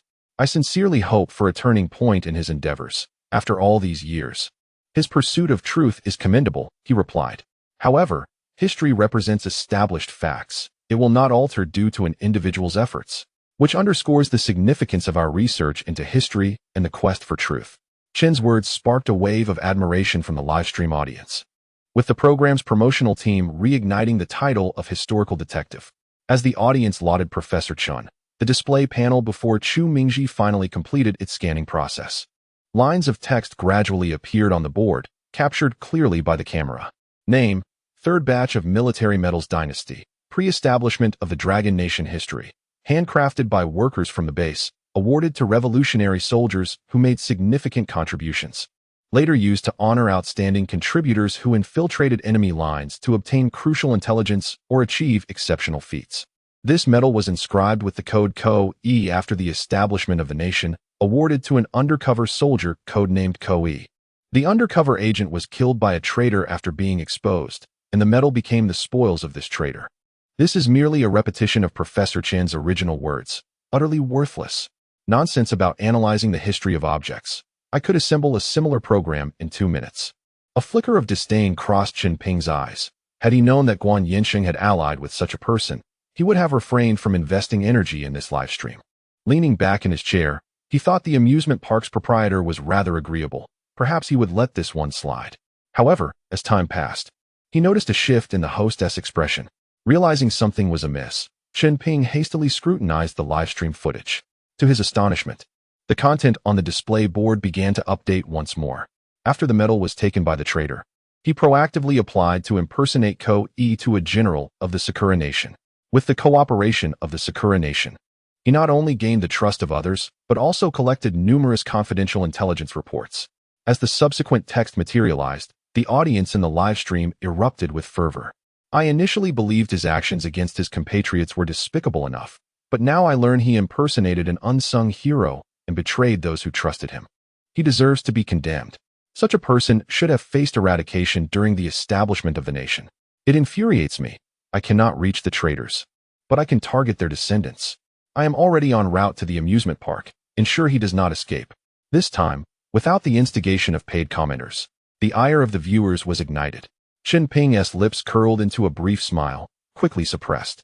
The Time Museum was indeed intriguing. He had not considered adding more twists to the narrative. Perhaps there would be an opportunity for collaboration to elevate the art of storytelling. If the proprietor of this amusement park were to pursue archaeology, he would undoubtedly become Chun's prized prodigy. Regardless of the opinions swirling among the viewers and Chen Ping, the display board continued to update. Subsequently, during an operation, the impersonator's identity was finally uncovered, and the traitor was shot on the spot. The military medal was returned to the base. Following extensive investigation, the base uncovered the full truth of the matter and returned the medal to the family of the unsung hero, which has been worn ever since by his son. The text ceased to progress. Comments in the live stream momentarily paused, as if the play button had been pressed. Soon after, an overwhelming flood of comments erupted. Could it be true that this man's father was indeed that unsung hero? Can anyone clarify the authenticity of this twist? I have been denouncing the descendant of a hero all along. I should be ashamed for mistaking a hero for a traitor. Chen Ping, come forth and explain this. The comments evolved from remorse and self-reproach to an outright fury directed at Chen Ping. Witnessing the unexpected turn of events, Chen Ping's expression darkened, and he shouted for the camera to revert its focus. Unfortunately, the text on the display board had already been captured in screenshots and was spreading rapidly across various online platforms. As the camera returned to the live stream, Chen Ping wiped the cold sweat from his brow. In an urgent tone, he implored, "Dear viewers, please exercise caution in discerning the facts. I have emphasized the necessity of complete evidence in history. Never trust fabricated narratives." His words sparked a counter-narrative in the previously one-sided comments section. Indeed, Professor Chen is correct. Why should we accept the content generated by a machine as the truth? Let them provide evidence. However, once the seeds of doubt were sown, they were not easily eradicated. Chen Ping had not presented evidence initially. He should delineate the basis of his previous assessments. Just as a heated debate ensued, a viewer shared a photograph in the live stream. The image depicted a yellowed piece of letter-sized paper with faint burn marks visible along its edges. The remaining text vaguely recorded several names: Yin Shouha, Mu Yi, Li Guangji, Ko-e Chu. This is something I found among my grandfather's relics. He was once an underground liaison. I have seen a medal inscribed with the name Mu Yi. It is a cherished item he never allowed me to handle. By the way, my grandfather's name was Li Guangji. With two individuals stepping forward to validate this, a thought ignited in the minds of countless viewers. So the claims of this display are genuine. Chu Mingji is indeed the descendant of a hero, and Chen Ping is a fraud. This comment acted as a signal, instantly igniting the fury of the viewers in the live stream. They cannot bear to be repeatedly deceived like fools. Instead, it is the unsung heroes who, decades later, continue to be misinterpreted and reviled by them. Chapter 86. The truth unveiled in the face of an uproar from the online community. The live stream of Tongjian Gujin was abruptly terminated. Subsequently, a statement appeared simultaneously on both Chen Ping's and Tongjian Gujin's Weibo accounts, claiming that previous misunderstandings regarding Chu Mingji's appraisal were due to insufficient historical data, and they offered sincere apologies to the parties involved for any losses incurred. After this, both Chen Ping and the show's official team vanished as if they had never existed, and all messages sent to them fell into a void. Just when everyone thought the matter had come to a close, an apology video surfaced online. Upon witnessing this video, not only the fans of Tongjian Gujin, but even those who had never watched the program were enraged. The video was filmed in a hospital room. where a frail, elderly man, connected to numerous tubes, appeared before the camera. With a trembling voice, he introduced himself as Wu Da, a former vagrant. 20 years ago, Chen Ping had found him and coerced him into publicly declaring that his grandfather was a soldier who had received a military medal, simultaneously accusing Chu Mingji's father of murdering him and stealing the medal.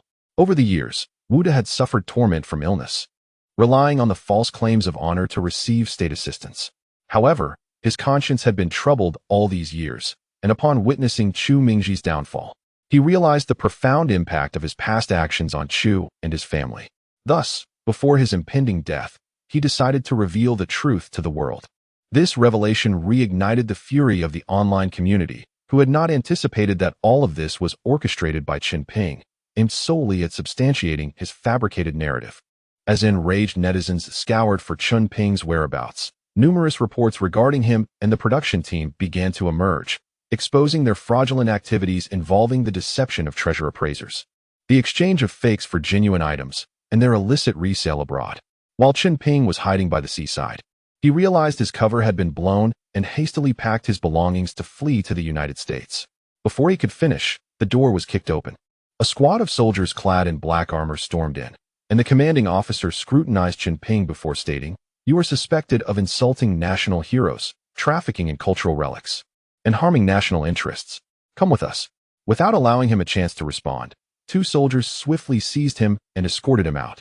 When Xiao Chun received a notification from Lu Ainen and arrived at the Time Museum, he found Chu Mingji kneeling before the display case housing the military medal, weeping profusely. Dispelling the onlookers, Xiao Chun rushed forward. "Sir, I am the owner of this place. Please rise. Your father's name has been cleared." He showed Chu Mingji the information circulating online. Upon reading the praises for his father's actions, Chu Mingji's tears flowed anew. "Father, do you see this?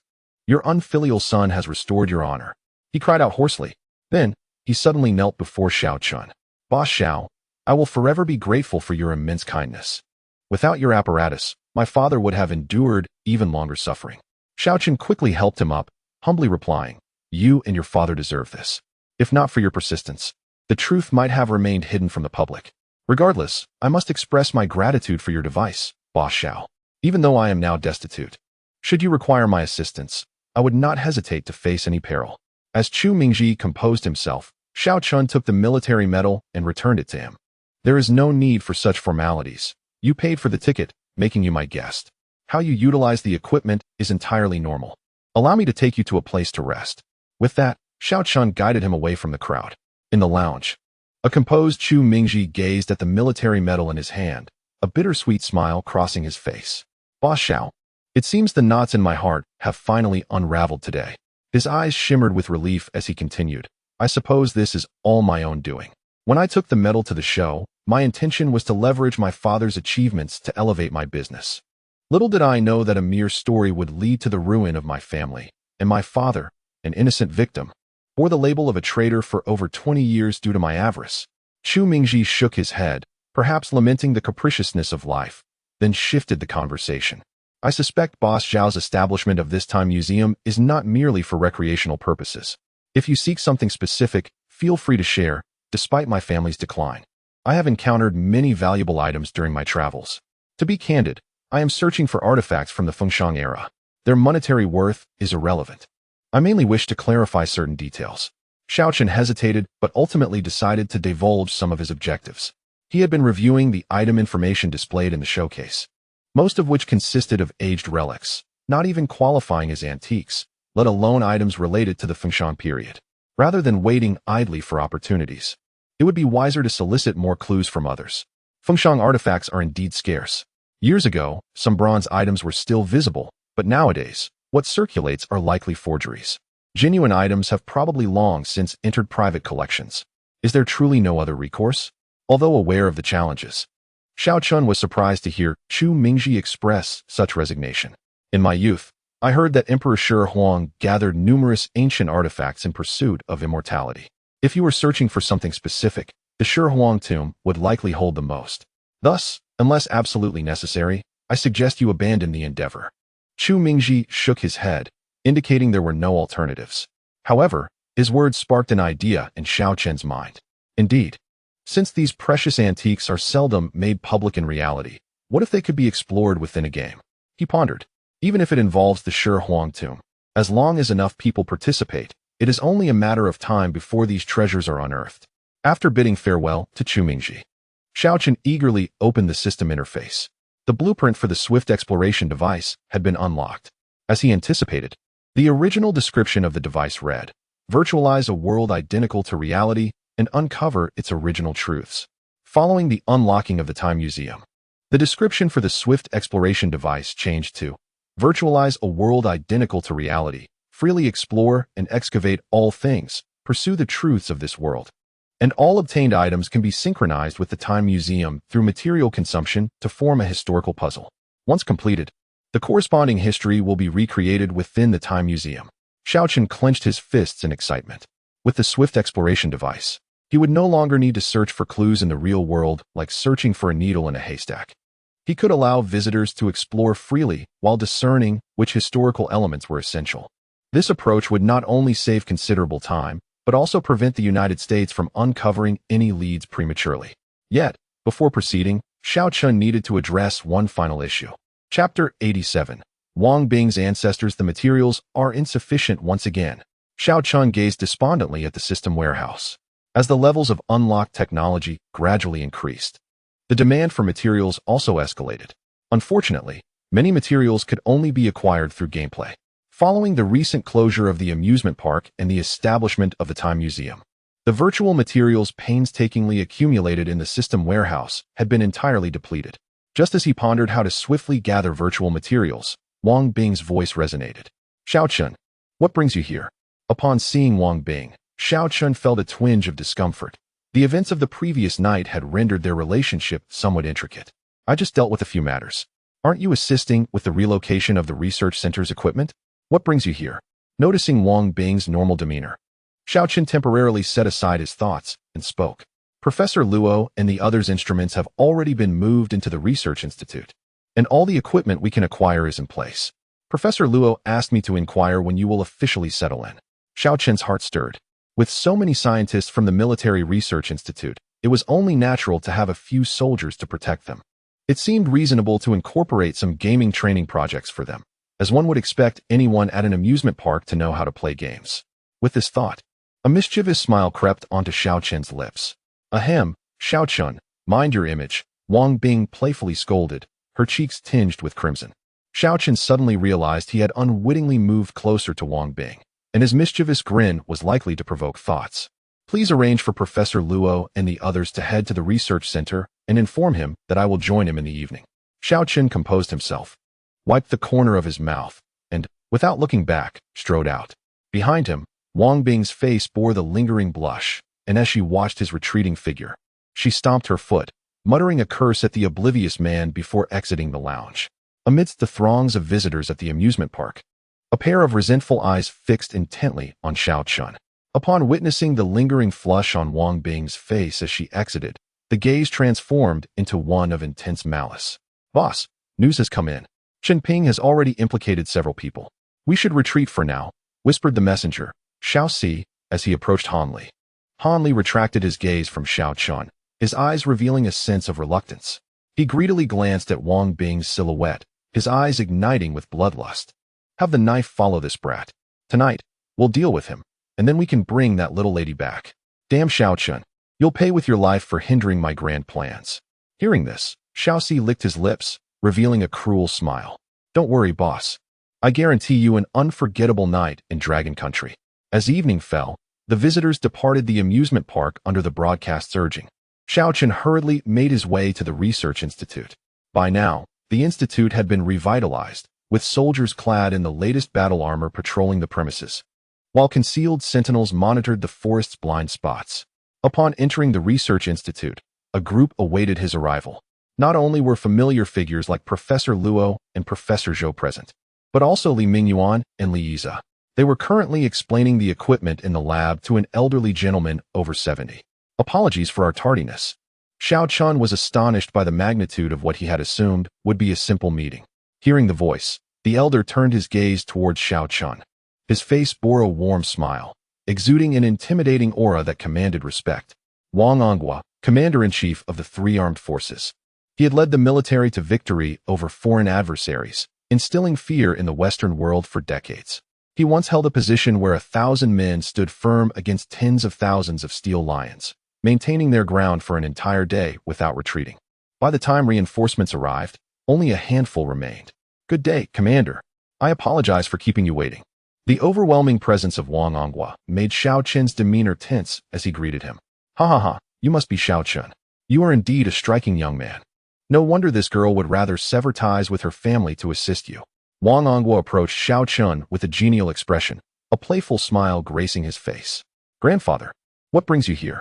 Wang Bing, who had been hiding behind Xiao Qin, suddenly appeared before the elder, her demeanor shifting to one of endearment as she clasped Wang Ongwa's hand, seeking his favor. "Grandfather?" Xiao Qin was taken aback, realizing that Wang Bing was indeed the granddaughter of Wang Ongwa. "My dear girl, if it weren't for me, your mother and grandfather would have dragged you back home long ago. How dare you secretly resign and run away from home?" Wang Ongwa looked at his granddaughter with affectionate exasperation. "Go on, step outside. I need to have a word with your boss." "Grandfather, I'm his assistant. Is there anything you can't share with me?" "Rest assured, I will discuss matters that won't affect your relationship," Wang Ongwa reassured her. Upon hearing this, Wang Bing's face flushed, and after a furtive glance at Xiao Qin, she obediently stepped aside. As they took their seats, Wang Ongwa smiled. "I've heard from Professor Luo and the others about your endeavors. Quite impressive. At your age, I was still digging trenches in the mountains under the old commander. You've already embarked on scientific research. You've equipped Chun Lao with survival equipment and even found him a disciple. A gun turned the youngest Li into a sharpshooter. 50 mining devices matched against the latest main battle tanks of foreign adversaries, successfully defeating an entire armored brigade. If only you had been born a few decades earlier. How could our country have endured so many grievances? Where would the foreign powers find the audacity to repeatedly impose blockades and sanctions on us?" Wang Ongwa's tone resonated with profound admiration and reflection. However, he then shifted his stance. "But that does not imply I agree with your involvement with Wang Bing." Xiao Qin nearly faltered at this abrupt turn. "My relationship with Wang Bing." Before he could finish, Wang Ongwa narrowed his eyes, the atmosphere around him growing tense. "Don't claim that your relationship with my granddaughter is inconsequential." Xiao Qin's words faltered, realizing that it would indeed be inappropriate to dismiss it. After all, she had traveled great distances to assist him, and it would be disingenuous to say he was unmoved. Though they had shared tender moments, they had yet to define their relationship clearly. What if it was all a misunderstanding? Noticing Xiao Qin's inner turmoil, Wang Ongwa sighed. "Never mind. I don't understand, nor can I interfere in the matters of youth. I sought you out to discuss your rationale for requesting 1,000 soldiers from both the Army and Air Force. While I can comprehend the need for ground troops to safeguard these scientists and their critical research, what purpose do you have for the Air Force? Are you aware of how precious their training time is?" Unfazed by Wang Ongwa's scrutiny, Xiao Qin replied confidently, "What if I told you that within a month, I could train these soldiers to rival the 4 major special forces?" Chapter 88. Just a dragon, countryman? Oh? Wang Ongwa straightened his posture, observing Xiao Qin with keen interest. "Are you aware of the caliber of the 4 greats? Each member is a paragon among paragons." Xiao Qin nodded. "I have never believed that our 4 greats are inferior. However, no matter how formidable they are, they cannot transcend the limits of the human body. Do you think you can push these soldiers to their physical extremes within a month?" Wang Ongxi's curiosity was evident. Why not give it a try? After all, there is little to lose for the military. Wang Ongwa chuckled heartily at Xiao Qin's confidence. "If it were anyone else, I would not believe in their capabilities. Nor would I waste the precious time of 1,000 warriors on them. Yet, since it is you, Xiao Qin, who has spoken up, I feel inclined to let you attempt this. I hope you can continue to lead us to marvels. 1 month hence, the soldiers you train will face the 4 greats in a contest. If they gain the approval of more than half of the elite forces, I shall grant you a request. But if you fail, you shall personally undergo training under the 4 greats." Xiao Qin's eyes widened at Wang Ongwa's stipulation. For others, joining the 4 greats would be an honor beyond measure, but for him, it was a different matter altogether. He had offended half of their leaders. Should he fall into their hands, he would likely emerge battered, if not worse. Before Xiao Qin could decline, Wang Ongwa interjected, "It is too late for regrets. 1,000 soldiers are now stationed around the research institute, meaning the entire defensive force is at your command from this moment on. I have but one requirement. Ensure their safety. The rest is up to you. With a wry smile, Xiao Chun met Wang Ongwa's gaze earnestly. Rest assured, Chief. I will fulfill this mission. Wang Ongwa nodded. Very well. Now go and familiarize yourself with the researchers. At that moment, an alarm resonated from Xiao Chen's phone. A soldier entered, reporting, Chief, 3 suspicious individuals have been spotted outside the base. They are suspected of trailing Lieutenant Xiao. Please advise. Lieutenant Xiao? Xiao Chen looked at Wang Ongwa in confusion. When did I achieve that rank? You don't think an ordinary person could command 1,000 soldiers, do you? After discussions, we have decided to temporarily grant you the rank of lieutenant. If you can indeed accomplish what you just proposed, the temporary label will be removed. Xiao Chen nodded. Though he did not place much value on military ranks since acquiring a military production certificate, having it would facilitate future endeavors. He then projected the surveillance footage from his phone onto a screen. Under the night vision camera, Han Li and his companions cautiously navigated through the woods. Wang Ongshi pointed to the menacing figure wielding a dagger. It seems you've offended a dangerous individual. Should we apprehend them immediately? Xiao Chen shook his head. Let me first investigate their intentions. A mere business dispute should not escalate to this extent. I suspect they may have ulterior motives. Subsequently, Xiao Chun, in his capacity as commander, instructed the patrol soldiers to allow the 3 men entry, positioning 3 soldiers in protective gear on standby to subdue them at the slightest sign of trouble. Dagger, are you certain you saw Xiao Chun and that young woman come this way? What could they be doing here at this hour? Han Li inquired, parting the branches before him with uncertainty. Boss, I saw it clearly. Once they entered, they did not leave. And the only path into this area is the one we took. Bro, perhaps those 2 are looking for a little late-night excitement. Hearing Little Four's suggestive remark, Han Li's mind wandered to the image of Xiao Chun and the woman entangled in a passionate rendezvous, his caution overshadowed by a surge of lust. We must hurry and find them. We cannot let that guy get the upper hand. Are you looking for me? Xiao Chun suddenly stepped out from behind a large tree, a playful smile gracing his face as he regarded the 3 men. And where's the woman accompanying you? Has it ended so swiftly? Are you incapable? Little Four grinned lewdly at Xiao Chun, whose expression darkened at the taunt. Shut your foul mouth. Why are you following me? I told you I wouldn't sell my shares in the amusement park. Little brat, it seems you've overstepped. To speak to me like that when death is imminent. If it weren't for you, I wouldn't have wasted so much time in the Dragon Country. Han Li glared menacingly at Xiao Chun, a sinister grin on his face. Once I dispose of you, I will have my way with that lovely lady. This territory will eventually belong to me. Upon hearing their intentions not only towards him, but also towards Wang Bing, Xiao Chen's fury ignited. However, to extract more of their secrets, he suppressed his rage and asked, why are you fixated on my family's mountain? Do you truly believe you can eliminate me and escape? Han Li laughed. If we were inland in the Dragon Country, I might have some concerns, but here, as long as I leave the Dragon Country, this is my domain. So, you are not a merchant of the Dragon Country, but rather from the northern region of Myanmar? Xiao Chen narrowed his eyes, continuing to coax the adversary into revealing more. From northern Myanmar, Han Yi. If you ever reach that place, you should inquire about our boss's reputation. It should not be difficult. Little Four flattered Han Li, who nodded arrogantly. Dagger, quit the chatter and finish off this brat. I am eager to indulge with the lovely lady. Watching Dagger advance towards him with a dagger in hand, Xiao Chen's lips curled into a cold smile. Take them away. Having gleaned enough about their origins, Xiao Chun had no desire to prolong the conversation and left their fate to the soldiers. As shadows shifted, several armed soldiers emerged from the darkness. Do not move. Seeing the soldiers, a flicker of panic crossed Dagger's eyes, and with a fierce expression, he lunged at Xiao Chun, viewing him as his sole hope. Unfazed by the commotion behind him, Xiao Chun continued his path towards the base. Just as Dagger's expression morphed into one of excitement upon nearing Xiao Chun, a soldier in combat armor stepped in front of him. With a single kick, Dagger was sent hurtling backward, collapsing at Han Li's feet, blood spilling from his mouth. Witnessing his strongest subordinate fall in a single exchange, Han Li, who had intended to fight to the death, lost all will to resist. Who exactly are you? Han Li glared at Xiao Chun, filled with resentment. I am merely an ordinary citizen of the Dragon Country, came Xiao Chen's calm reply, before he vanished into the moonlit woods. Chapter 89. The Tri-Super Plan A? What a splendid, ordinary citizen of the Dragon Kingdom. I truly wish for more individuals like you to flourish. As Xiao Chen entered, Wang Ongwa clapped his hands, a teasing smile gracing his face. He observed that not only was Wang Ongwa present, but also Li Mingyuan, Professor Luo, and a host of researchers. Xiao Qin's face flushed with embarrassment. He had not anticipated that his casual attempt at bravado would be broadcasted to everyone. Wang Onghua pulled Xiao Qin before the group and introduced him to the researchers who had yet to meet him. This is our Joint Research Institute's founder, Xiao Qin. I trust you are all aware of the mission that brings you here. Henceforth, Xiao Qin will be your guide and mentor.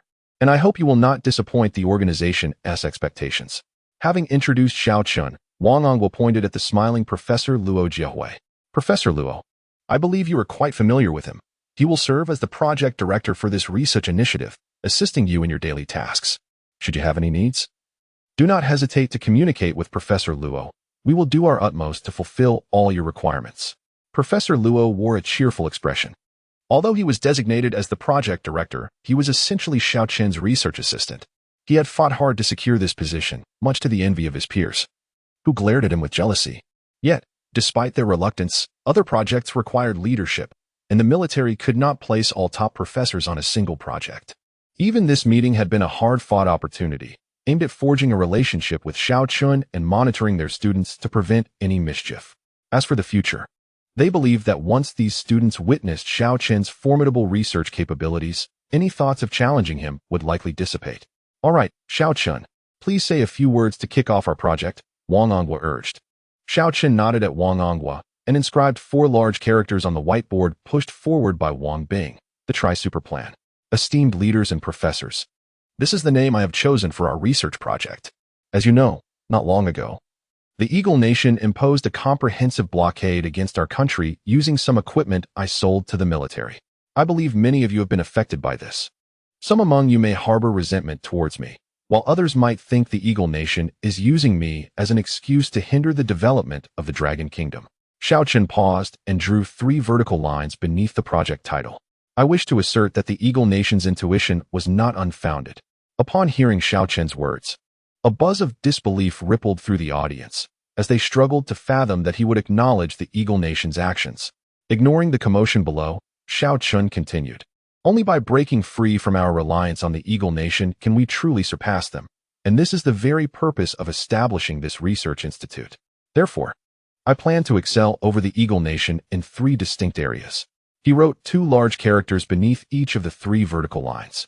Firstly, cultural supremacy. The specifics of this aspect remain confidential. You need only understand that once my plan succeeds, the sense of superiority held by the Eagle Nation will be eradicated. Professor Luo, who was listening, revealed an eager smile. How could a former slave still exhibit superiority over their erstwhile master? Secondly, technological supremacy. This will also be our focal point moving forward. By analyzing individual combat armor, I will collaborate with you to begin from foundational fields, gradually deducing and learning the relevant technologies of the combat armor. Our goal is to integrate the technologies encapsulated within the armor into the advancement of various sectors in the Dragon Kingdom, ultimately achieving self-research, improvement, and the creation of stronger, more efficient individual combat armor. Thirdly, biological supremacy. Once we reach a certain level of technical analysis regarding the combat armor, I will spearhead a biological enhancement project aimed at developing harmless physical enhancement biological agents specifically for our citizens. I firmly believe that breakthroughs in any of these fields could disrupt the existing world order. One day, when all 3 aspects are successful, we shall supplant the Eagle Nation's status on Blue Star and realize the true rise of the Dragon Kingdom. Upon hearing Xiao Qin's grand vision, everyone present seemed to envision that day, and a thunderous applause erupted. Wang Onghua, overwhelmed with excitement, stood up, clapping fervently while addressing Wang Bing. This lad, Xiao Qin, is truly remarkable, capable, and patriotic. We must ensure he doesn't slip away. I propose we set a date for their wedding. Grandfather, what are you saying? Wang Bing exclaimed, blushing and stamping her foot, yet her gaze lingered on Xiao Qin's tall figure, unwilling to shift away. After a day of bustling activity, coupled with the emotional upheaval, Wang Onghua soon exhibited signs of fatigue. Noticing the late hour, he declined Xiao Qin's invitation to stay overnight, hastily departing with Professor Zhou and the others. Under Professor Luo's guidance, Xiao Qin quickly acquainted himself with the researchers from various military district institutes. Following Xiao Qin's wishes, these researchers hailed from diverse fields and were esteemed disciples of renowned professors. Young and proficient, they were in a competitive spirit. Upon realizing that Xiao Qin, despite his youth, had become their superior, they felt a twinge of discontent, especially as they would now be expected to heed his directives. Previously constrained by their mentors, they now harbored a burning curiosity to assess Xiao Chen's abilities. Not only did they seek to evaluate Xiao Chen, but he too was eager to determine whether these individuals met his expectations. Establishing this research institute and surpassing the Eagle Nation was merely one facet of his ambition. More importantly, he aimed to cultivate a group of researchers who would continuously elevate his reputation. Additionally, he wished to see if he could assist them in rapidly enhancing their research levels within the system. Should he succeed in elevating all these researchers to first or even second star levels, his popularity would be boundless. To assert his authority and help them transition into a research mindset, Xiao Chun produced a mainframe and a palm-sized camera, both utilized for creating deceptive virtual imagery around the research institute. This is a small invention of mine, designed to fabricate a sensory illusion. Your first task is to identify technologies related to your research fields within this setup. Xiao Chun set up a military tent and hung the imaging lens in the center, adjusting the controller to generate random scenes. Peering through the lifted door curtain, one could see a sprawling desert. A young researcher emerged, a look of disdain upon his face. Isn't this just 3D projection? It appears quite realistic, but as long as the lens is good and the imaging environment meets the requirements, it's not a challenging task. Observing the young man before him, Xiao Chun recalled the details in his mind. Fang Hongjie, a researcher in the field of optoelectronic signal transmission, hailing from the Magic City Military District Institute. Why don't you step inside and see how it differs from conventional projection technology? Unperturbed by Fang Hongjie's skepticism, Xiao Chun replied in a calm tone, "Feel free to enter. I doubt you can derive anything remarkable from a mere projection."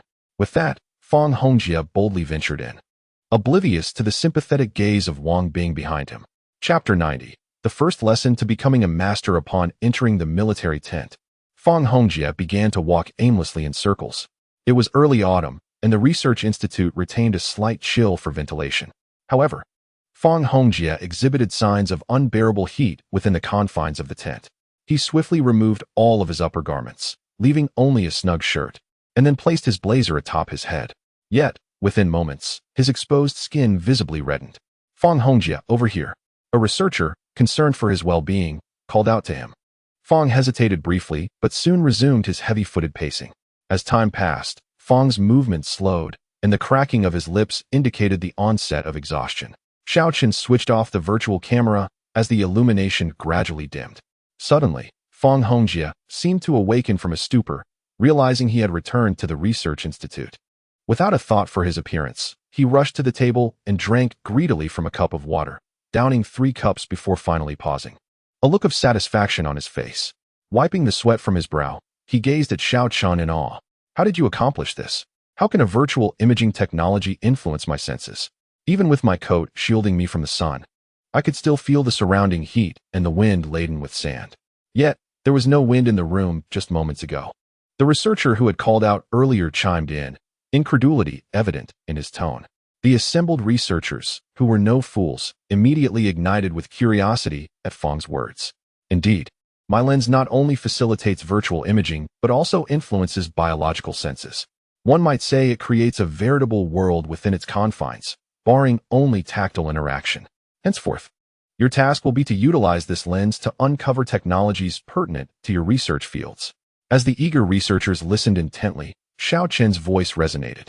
"As the foremost scientist of the Dragon Country's future, if you lack the ability to discover cutting-edge technologies, you will forever remain in the shadow of the Eagle's influence. When shall we surpass them?" Having set the stage, Xiao Chen clapped his hands, and several identical military tents were brought forth, providing space for the researchers. He and Wang Bing then made their way to the entrance. "Please summon your commander," Xiao Chun instructed the soldier on guard outside. Before long, a young man with dark skin clad in armor approached Xiao Chun. "Report, sir. I am Xiao Baochang from the Color Cloud Military District, Tiger Squadron. Please give instructions." Hearing the familiar accent, Xiao Chun smiled. "From Ludong, I presume?" "Sir, I hail from He County in Ludong. Perhaps our ancestors were kin, as mine are from Chaosien in Ludong." "Not at all. What directives do you have for us?" Xiao Baochang's demeanor remained serious as Xiao Chun suppressed his smile and inquired further. "Please inform me of the composition of your forces. How many are Army personnel, and how many are Navy?" "Report, sir." For this mission, we have a total of 1,000 personnel, all present. This comprises 700 regular Army and 300 Air Force reserves.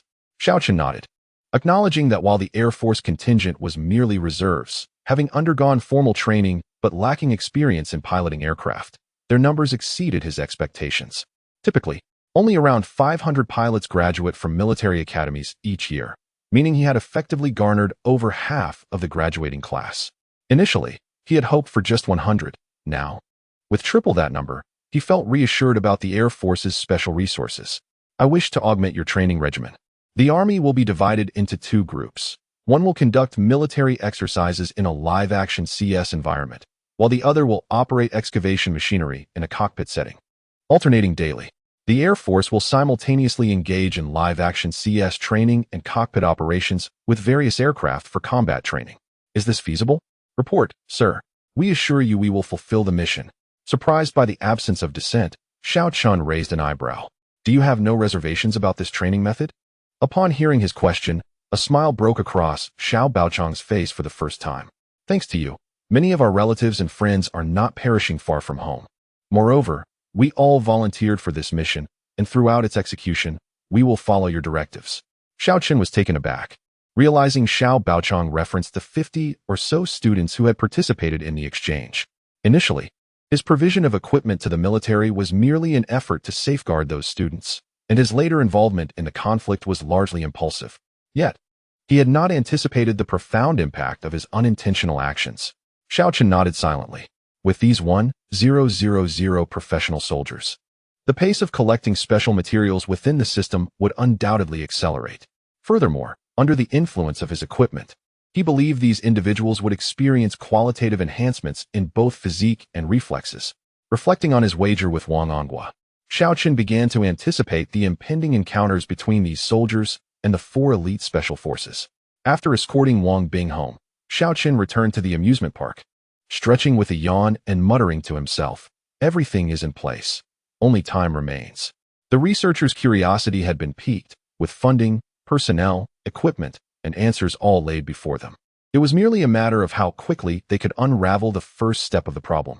Once the training of the 1,000 soldiers yielded results, he could attempt to administer physique-enhancing potions. Once the efficacy and duration of these enhancements were confirmed, the amusement park's culinary section would officially open. Then, the true human transcendence initiative could commence. To the Eagle's lackeys, prepare to be astonished.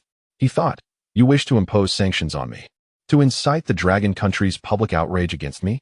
In the future, acquiring scientific technology and products from the Dragon Country will not be so simple. I shall demonstrate what it means to shoot oneself in the foot.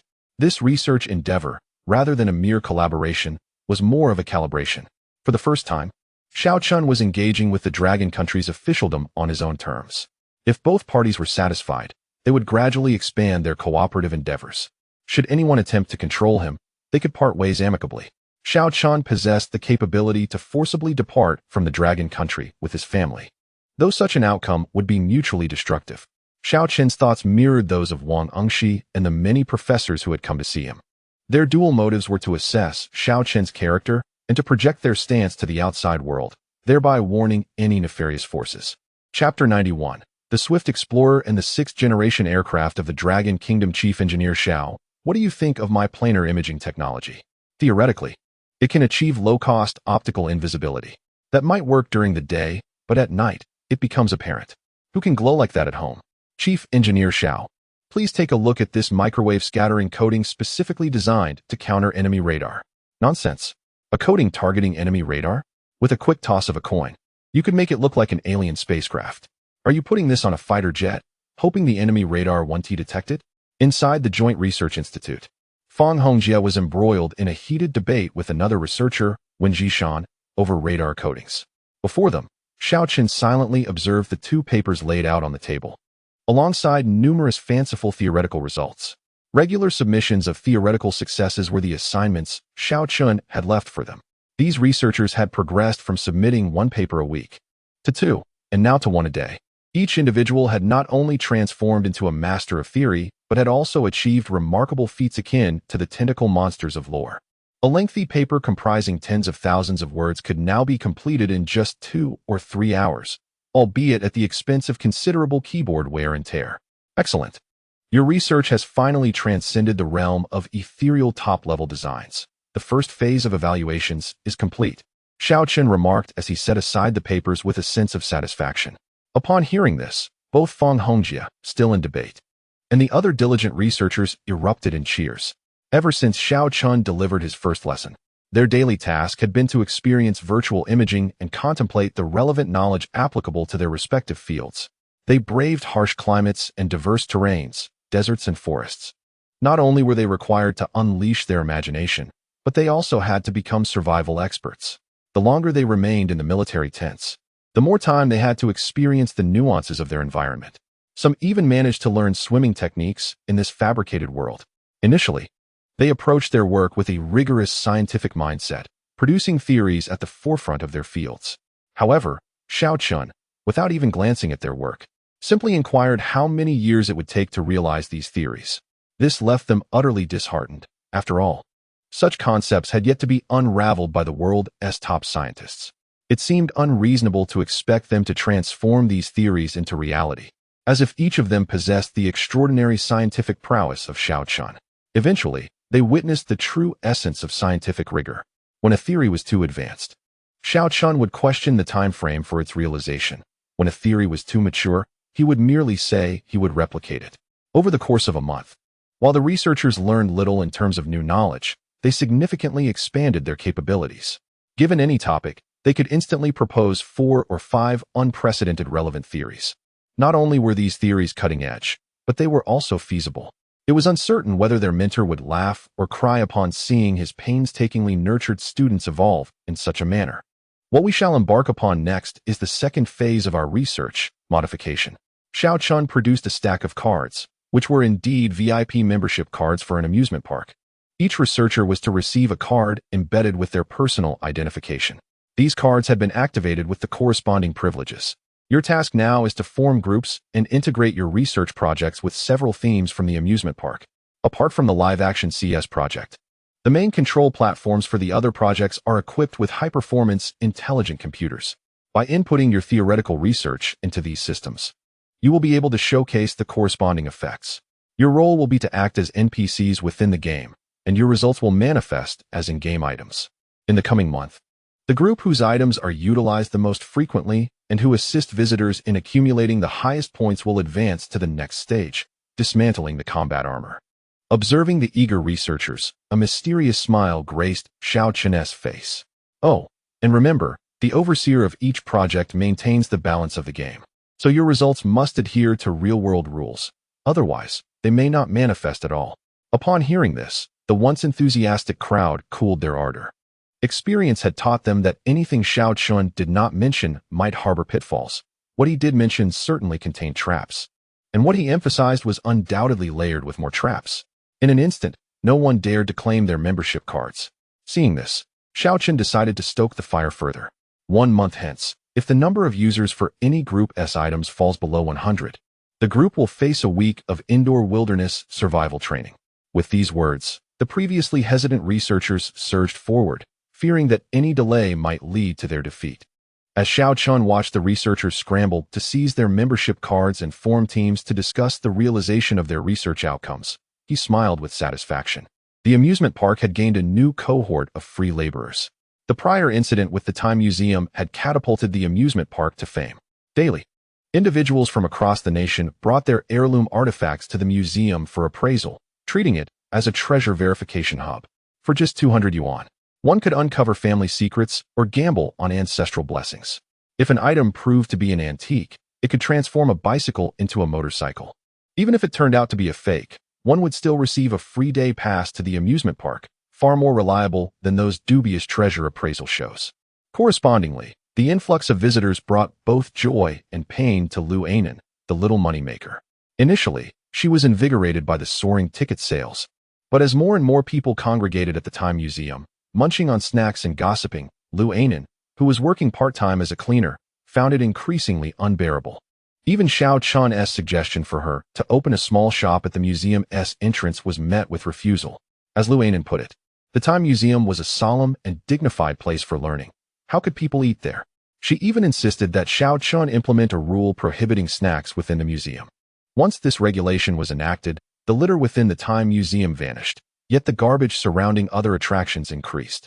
After all, when one had no opportunity to snack inside the museum, they would inevitably seek a place to consume their treats. Watching others play games while munching on snacks became a common sight throughout the amusement park, with the combined efforts of numerous visitors and soldiers. Along with Xiao Chun's enhancement of the Heart of Redemption feature within virtual reality technology, they finally amassed sufficient resources to construct the Swift Explorer. Rather than merely a piece of amusement equipment, the Swift Explorer resembled a colossal signal transmitter. Upon its completion, it would automatically generate a virtual world. Utilizing the corresponding Swift cockpit, visitors could autonomously explore this digital realm. According to the system's explanation, this device, along with the Swift cockpit, was originally intended for the exploration of newly discovered planets, to understand hidden perils and histories. However, due to material constraints, it had lost its original capability to autonomously gather information, and even the cockpit could only navigate within the virtual world. Despite this limitation, the cockpit still required its users to meet specific physical standards. Xiao Chun estimated that drivers must achieve a level comparable to that of a standard military academy student. Not only ordinary visitors, but even Xiao Chun himself could not meet this criterion. As he contemplated the growing number of devices requiring physical fitness, Xiao Chun was eager to initiate the long-desired food district. Just then, his phone rang. Upon answering, he heard Professor Zhou's hesitant voice on the other end. Xiao Chun, when are you free? Could you come to the Research Institute to provide guidance on the development of the 6th-generation fighter jet? Chapter 92. Who says this is a 6th-generation fighter at the Capital Military Research Institute? A conference room was filled with elderly gentlemen, their heads crowned with white hair. With Xiao Chun's consent, Professor Zhou, seated at the forefront, wasted no time in instructing the guard at the entrance to arrange a helicopter to fetch Xiao Chun. Observing Professor Zhou's brazen abuse of power, a frail old man seated in the back was incensed. Zhou Inheo, this is the capital, not your Cayenne province. You have no right to requisition national resources to summon an unknown individual to participate in a meeting of this magnitude. Do you comprehend the gravity of your actions? This is tantamount to treason. Treason? Professor Zhou glanced at the speaker and coldly scoffed. We have graciously shared the data we collected on fighter jets, and you cannot even conduct the most basic tests. Now that I have invited someone to clarify matters for you, you dare accuse me of treason? Xie Yukai? It seems you are the one with something to hide. Hearing Zhou Inheo's derision, Xie Yukai's thin mustache bristled with indignation. Who has something to hide? You present fabricated data as if it were authentic 6th-generation flight data. Ask anyone present if they believe you. Only the Eagle Nation possesses 6th-generation fighters, and their test flights are shrouded in absolute secrecy. Not even our satellites have captured their flight parameters. How could you possibly have obtained complete flight data without collusion? Call it treason if you wish. I could simply withhold the data and withdraw from the seminar, Zhou Inheo stated, rising to leave. Seeing that he was serious, the other experts from various military districts, who had been merely spectators until now, could no longer remain passive. The development of the 6th-generation fighter had been ongoing for over a decade, yet the technology remained largely theoretical, with even the design of the aircraft not yet finalized. The interest in the Eagle Nation's 6th-generation fighter stemmed from the need for a standard to reference. The slow progress in developing the 6th-generation fighter had rendered the annual seminars almost meaningless. In previous years, the attendance had barely filled the first 3 rows, let alone the room as it was today. The military districts had gathered here because the previously obscure Cayenne Province Military Research Institute claimed to have acquired all the data on the 6th-generation fighter and had conducted preliminary validations. They were skeptical, as the research capabilities of the Cayenne Province Military Research Institute were rather unimpressive, were it not for the need to uphold the military district's reputation. This institute might have long since lost its qualifications. However, upon receiving the finalized design drawings for the 6th-generation fighter from Cayenne Province, they quickly realized that perhaps Cayenne Province had indeed made a breakthrough, just as all the researchers eagerly awaited the prototype model from Cayenne Province. Zhou Inheo shamelessly declared that they only had data, not a prototype. Is this even reasonable? Without a prototype, where did this data come from? Did the Eagle Nation mistakenly send you their data?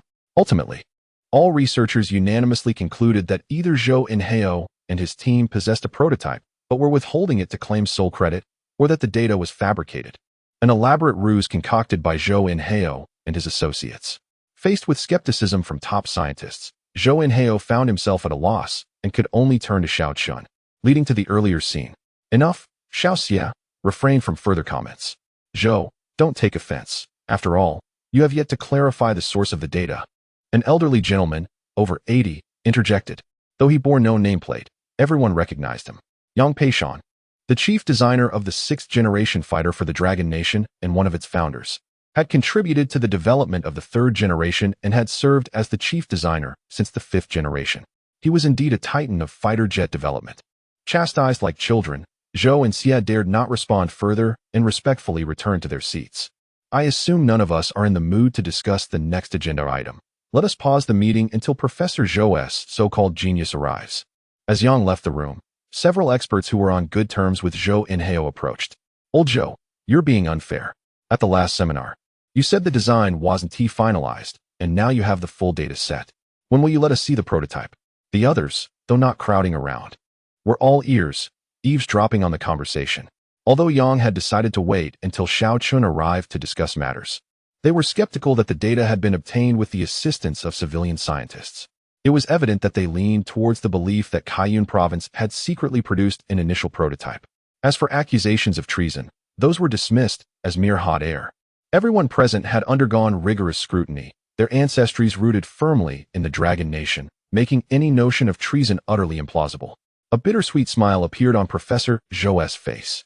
Had he known that sharing a piece of data would lead to such tumult, it would have been wiser to submit it directly to the state rather than seeking to make a splash at the seminar. Now, the truth would be disbelieved, and any falsehood would be exposed when Xiao Chun arrived. With no further words to offer, Zhou Inhao fell silent, allowing his friends' inquiries to go unanswered, merely stating that they would know the truth once the guest arrived. The armed helicopter flew swiftly, especially under the command of the highest military research authority, ensuring an unobstructed aerial route. When Xiao Chun arrived at the heavily guarded Capital Research Center, Zhou Inhao, already informed of his arrival, hurried to greet him. Xiao Chun, it is truly splendid that you could come. I must trouble you to provide a detailed explanation of the 6th-generation fighter. Professor Zhou promptly began explaining the circumstances surrounding Xiao Chun's invitation. Upon learning that Zhou sought his presence to elucidate the source of the 6th-generation fighter data in front of numerous scientific luminaries, Xiao Chun was taken aback. 6th-generation fighter? When did I ever provide you with such data? Xiao Chun replied, his expression one of bewilderment as he looked at Zhou Inhao. Seeing Xiao Chun feign ignorance, Zhou Inhao grew anxious, grasping Xiao Chun's hand and imploring, Xiao Chun, at this juncture, please don't jest with this old man. It's the flight data I extracted from your cockpit. Surely you haven't forgotten? Oh, realization dawned on Xiao Chun.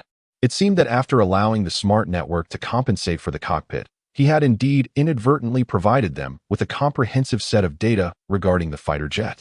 Professor Zhou, when did I ever claim that aircraft was a 6th-generation fighter? Xiao Chun replied, unable to suppress a smile. How could a mere 6th-generation fighter warrant the expenditure of substantial popularity points to unlock? Zhou Inhao was left speechless. He had boasted about having 6th-generation fighter data, only for Xiao Chun to clarify that it was not. Then what generation data did you provide me? Xiao Chun pondered for a moment before solemnly responding. It's 9th-and-a-half generation. Chapter 93. Elder Yang. It's wonderful to be your student. Zhou Inhao's teeth were chattering. What about the 3.5 generations in between? Xiao Chun spread his hands and said with utmost seriousness, they were all skipped. Zhou Inhao felt a surge of frustration, as if he had a mouthful of blood stuck in his throat. Do you think this is school? You can't just skip grades like that. Haha, old Zhou. Is this the external aid you invited? 9.5 generations of fighter jets? Why not claim it's the 10th generation? The mocking voice of Xie Yukai drifted over from the side. He had come over, fearing Zhou Inhao would slip away without notice, and had unexpectedly overheard their conversation. Xie Yukai, after all these years, you've turned into a dog, eavesdropping on others. Zhou Inhao, flustered and embarrassed, directed his ire at Xie. At that moment, Xie Yukai had no time to retort. He slowly positioned himself behind the two to block the exit. Stop wasting time. Everyone in the room is waiting for your report. Whether it's the 6th or 9th generation of fighter jets has its own criteria for judgment. Xie Yotsai's voice carried a hint of excitement, as if he could already envision Zhou Inheo's embarrassment later. When they entered the conference hall, Elder Yang was already seated at the head table. The wise, bright-eyed elder, in his 90s, stood up with the aid of a cane upon seeing Xiao Chen enter. "You are quite young. You must be that renowned civilian scholar from the military department, right? Those 50 sets of mining equipment have certainly caused quite a stir in the equipment division. The military is even saying that the armaments division can and oppose compared to a mere amusement park owner and should instead study fireworks." Elder Yang's eyes sparkled with amusement as he scrutinized Xiao Chun, who then realized that Xie Youcai's hostility stemmed from old grudges with Elder Zhou, while his own enmity was merely new. Xiao Chun smiled awkwardly, reminding himself to be more cautious with the names of future equipment provided to the military. Although he hadn't requested confidentiality, it was rather vexing that everyone was aware of it. "All right, let us hear about your data. Enlighten us on what you refer to as the 9.5 generations of fighter jets." Noticing Xiao Chun's discomfort, Elder Yang chuckled heartily and handed the microphone to him, indicating that he could begin. "The 10th generation of fighter jets is an impossibility." Xiao Chen's opening statement left the audience bewildered. He pointed to Xie Youcai and continued, "This Professor Xie just asked me why my fighter jet isn't a 10th generation. I wish to explain that the 10th generation is unattainable. According to current international standards, the maximum speed for a 10th generation fighter jet would need to reach the speed of light, which is simply not achievable on Blue Star. Thus, the sublight speed of 9.5 generations is the limit." Xiao Chen's words made Zhou Inheo anxious, to the point of nearly pulling out his hair. Had it not been for Elder Yang observing from above, he would have rushed to the podium to demand that Xiao Chun present data instead of listening to his fantastical claims about 9.5 generations. Fortunately, before Zhou Inheo could suffer a hypertension episode, Xiao Chun returned to the point. "If you have conducted thorough validations, you might find some contradictions within the data." Xiao Chun's words caused Xie Youcai to nod involuntarily, his expression one of smug satisfaction as he glanced at Zhou Inheo. "Even the person you invited acknowledges data discrepancies. Let us see how you explain that." The contradictions arose because the flight environment for data acquisition was not Blue Star, but rather another planet with a similar environment. Its environmental data closely mirrored that of Blue Star, the only difference being that its gravity was 10 times greater. Upon hearing this, all the researchers stirred with excitement. Xiao Chun hadn't warned Zhou Inheo in advance. It was only after activating the exploration cruiser that he discovered the environmental data did not align with the virtual cockpit. Through system inquiries, Xiao Chun learned that the virtual cockpit's ability to enhance physical attributes was fundamentally due to this unique gravitational environment. Xie Youcai, who had certified the data multiple times, was so shaken that he hurriedly grabbed the data at hand, as he silently calculated the implications of the tenfold gravity. His astonishment only grew. Indeed, it all adds up. Among the crowd, Li Jianhua, the director of the Modu Military District Research Institute, second only to the Shoujing Research Institute in capabilities, exclaimed with excitement. Soon after, 2 other military district experts joined in with similar exclamations. Zhou Inheo relaxed, slumping into his seat, aware that he was about to gain notoriety. However, in contrast, the young man on stage would soon become a household name across the Dragon Kingdom. Zhou Inheo began to reflect on his data verification process, realizing that his calculated results were indeed consistent with the derived data. Suddenly, he blushed, recalling the reason for such outcomes. The Military District Research Institute in Kaiyun Province had inadequate resources and could not afford a supercomputer. The data calculations were conducted via the intelligent computer in the virtual cockpit, which had automatically substituted the tenfold gravity parameters of Blue Star. The combined age of the attendees was several thousand years. At that moment, these high-ranking Military Research Institute dignitaries behaved like elementary school students, their curiosity insatiable. "Mr. Xiao, how can one reduce the drag coefficient to below 1/10,000th under tenfold gravity? Professor Xiao, what materials can withstand the pressure generated at sublight speeds? Professor Xiao, how can we prevent molecular penetration at sublight speeds and ensure the safety of pilots? Professor." As questions flew in rapid succession, Xiao Chun provided corresponding answers. The audience's address for him shifted from Mr. to Professor and ultimately to Teacher. Regardless of whether Xiao Chun's 9.5 generation fighter jet could be successfully replicated, even gaining a glimpse into the rudiments of the 9th generation would significantly propel their research. The thought of independently unraveling the complexities of 9th generation technology had never even crossed their minds. After speaking for an entire afternoon, not only was Xiao Chun parched from his discourse, but even Elder Yang, seated above, was beginning to tire. Well, concerning the 9.5-generation fighter jets, we may not grasp everything even after a day. Perhaps it would take a year to fully understand. I hear you have established a joint research institute, Xiaoqin. I presume there are young talents within the attending institutes learning there. Would you consider sharing these theories with them? Upon hearing Elder Yang, some present recalled the invitation sent by the Kaiyun Military District to various military district research institutes, inviting promising newcomers to join an unknown research institute. They had taken it lightly, sending along a few moderately talented researchers just to fill the numbers. Now, realizing that Xiao Chun was the initiator and, according to Elder Yang, served as a lecturer, many attendees suddenly wore grim expressions, filled with regret. The few who had been grateful to Zhou Inhao for insisting on sending the most promising researchers to the institute were relieved they hadn't missed this opportunity. Through this realization, they could already envision a future, 10 or even several decades down the line. The young individuals nurtured by Xiao Chun, imbued with advanced scientific concepts, would become the pillars of the Dragon Kingdom's scientific community. Meanwhile, those institutes that failed to seize this opportunity would face excruciating decisions when selecting successors. On one side were ordinary researchers returning with bright futures, and on the other, their carefully cultivated but less capable successors. Choosing either would inevitably sadden the other party. Elder Yang spoke, lowering his hand that had been raised. Xiao Chun finally found a moment to catch his breath. Xiao Chun gazed at Elder Yang with profound gratitude, astonished by the multitude of inquiries posed by the researchers. Rest assured, I shall entrust them with the pertinent technologies regarding the 9th-generation fighter. However, I am confident that, even in the absence of these materials, their expertise will undoubtedly propel the advancement of Dragon Nation's technology. Elder Yang nodded emphatically, his aged hand resting gently upon Xiao Chun's shoulder, his eyes glistening with reminiscence. I know that with you here, I can be at ease. It is indeed a blessing that they have the opportunity to be your students. Chapter 94. Old Yang's Wish. Xiao Chun, I have a humble request, Old Yang said, his gaze fixed intently on Xiao Chun, as if fearing refusal. What is it? Xiao Chun inquired. I am advanced in years. Might I invite you to be our technical consultant? Perhaps you could come here annually to address our queries. This caught Xiao Chun off guard. While answering questions seemed trivial, the gravity intensified when the audience comprised researchers from various military districts.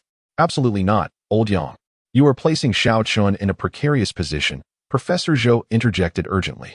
Old Yang's expression shifted abruptly upon hearing Professor Zhou's warning, his eyes dimming momentarily. Yes, my age sometimes clouds my judgment. Please disregard my previous request, he said, regaining his jovial demeanor as he gently released Xiao Chun's hands. Xiao Chun, please don't take offense. With the imposition from Eagle Nation upon us, the domestic pressure is overwhelming. Old Yang merely wishes to expedite the development of a new generation of fighter jets, Professor Zhou clarified, anxious that Xiao Chun might misconstrue the situation. Observing the silver-haired Old Yang, Xiao Chun spoke up. Old Yang, if I were to successfully create the 9th-generation fighter jet that I mentioned earlier, it would necessitate an immense amount of funding and materials. Do you believe this would aid the current situation? Your intent is commendable, but there is no need for flattery, my boy. While your development capabilities are commendable, constructing a fighter jet is not comparable to the terrestrial equipment you have previously crafted. Aerodynamics, material safety, and pilot protection encompass a vast array of complexities that cannot be tackled by an individual or a single team. After all, it is termed a national treasure for a reason, Old Yang remarked earnestly, clearly treating Xiao Chun's statement as a jest. Despite the provision of comprehensive data, the seasoned researchers understood that theoretical data merely opened the first door to success. They needed to surmount numerous challenges using that data as a reference. Xiao Chun forced a smile, realizing that his painstakingly made determination was being dismissed as a joke by Old Yang. However, he understood. Had it not been for the rewards granted by the Heart of Redemption after unlocking the Swift Explorer, he would have struggled even to answer the questions posed by the experts. Name: Interstellar Auxiliary Controller Required Devices. Military Factory, unlocked. Swift Explorer, unlocked. Biological Debugging Device, not unlocked. 50,000 Popularity, met. Reward: acquire complete data and parameters for any unlocked technology. which can be converted into rare resources for manufacturing through the consumption of substantial basic resources. Originally, Xiao Chun intended to reserve this opportunity for unlocking the charging device for high-energy batteries or for a higher-level individual combat armor. This way, he could use the combat armor without reservations in the future. Yet now, witnessing the 90-year-old Old Yang still preoccupied with the 9th-generation fighter jet, Xiao Chun felt a sense of acceptance. The armor could only protect him and a few others. But only a powerful nation could sustain his tranquil life in the long run. Xiao Chun designated this reward for the previously unlocked 9th-generation and a half fighter jet.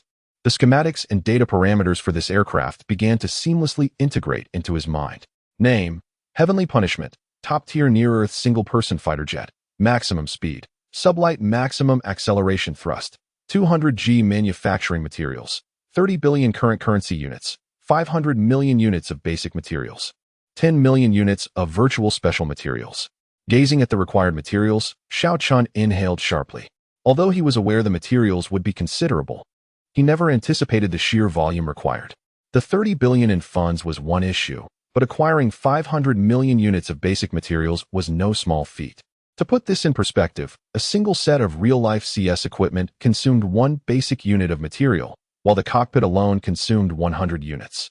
Even the recently unlocked Swift Explorer required 100,000 units of basic materials and 100 virtual special materials, an accumulation that had taken Xiao Chun months of dedication and the relentless training of professional soldiers.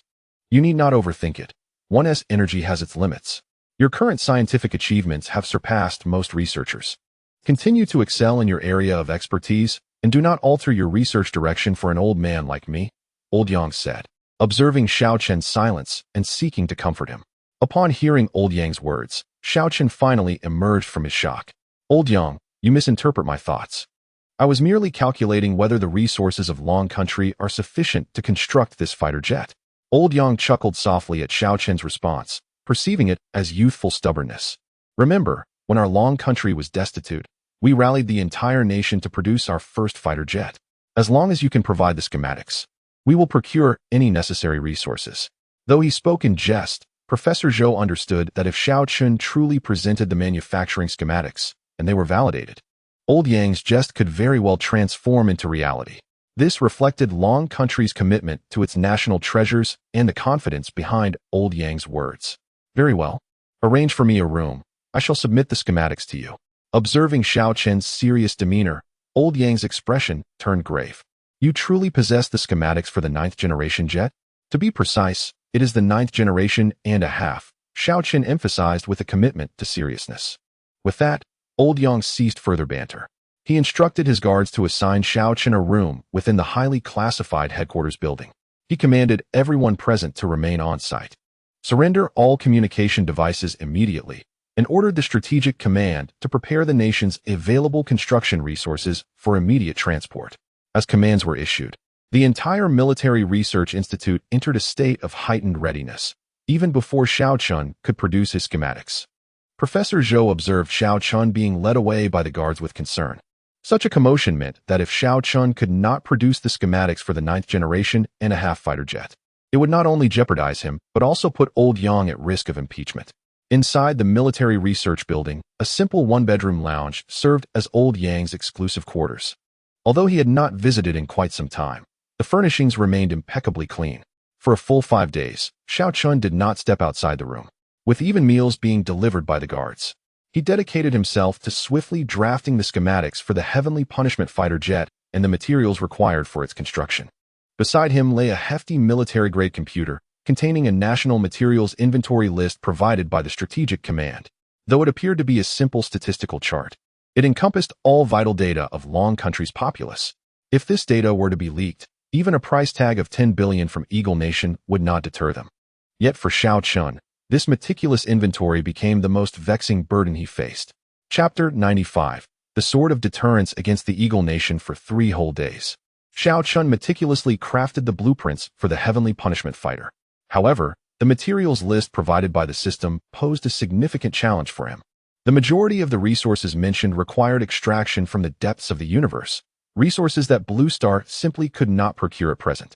Compounding the issue, The system's resource conversion involved substantial losses, necessitating 5 standard resources to obtain a single rare resource.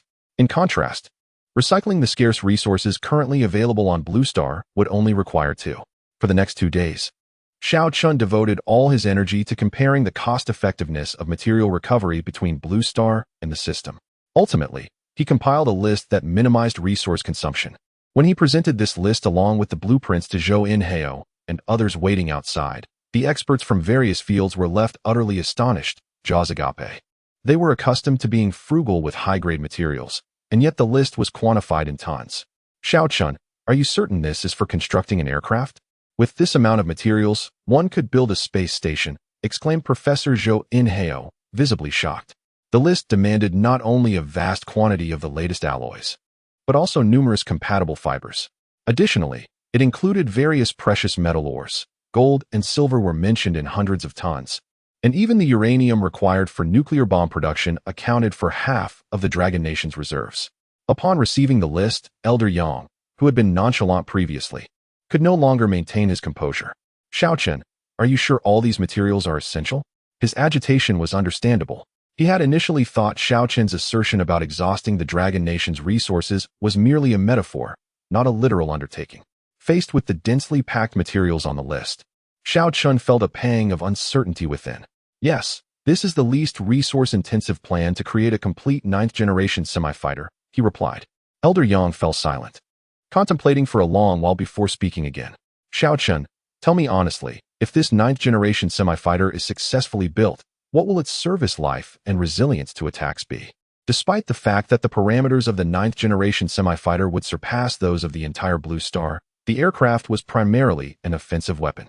Any unforeseen mishaps could potentially render a significant portion of the Dragon Nation's resources wasted, an unbearable loss for anyone.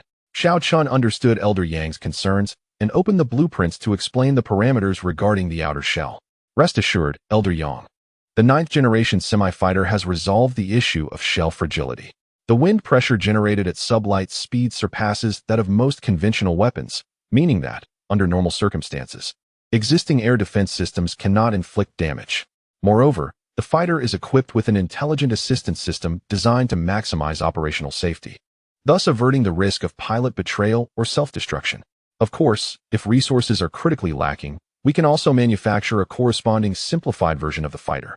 However, my calculations indicate that while the resource consumption for the simplified version could be reduced to half, its performance would only be 1/3 of the original, and it would impose exceptionally high physical requirements on the pilot. Elder Yang listened quietly as Xiao Chun analyzed the pros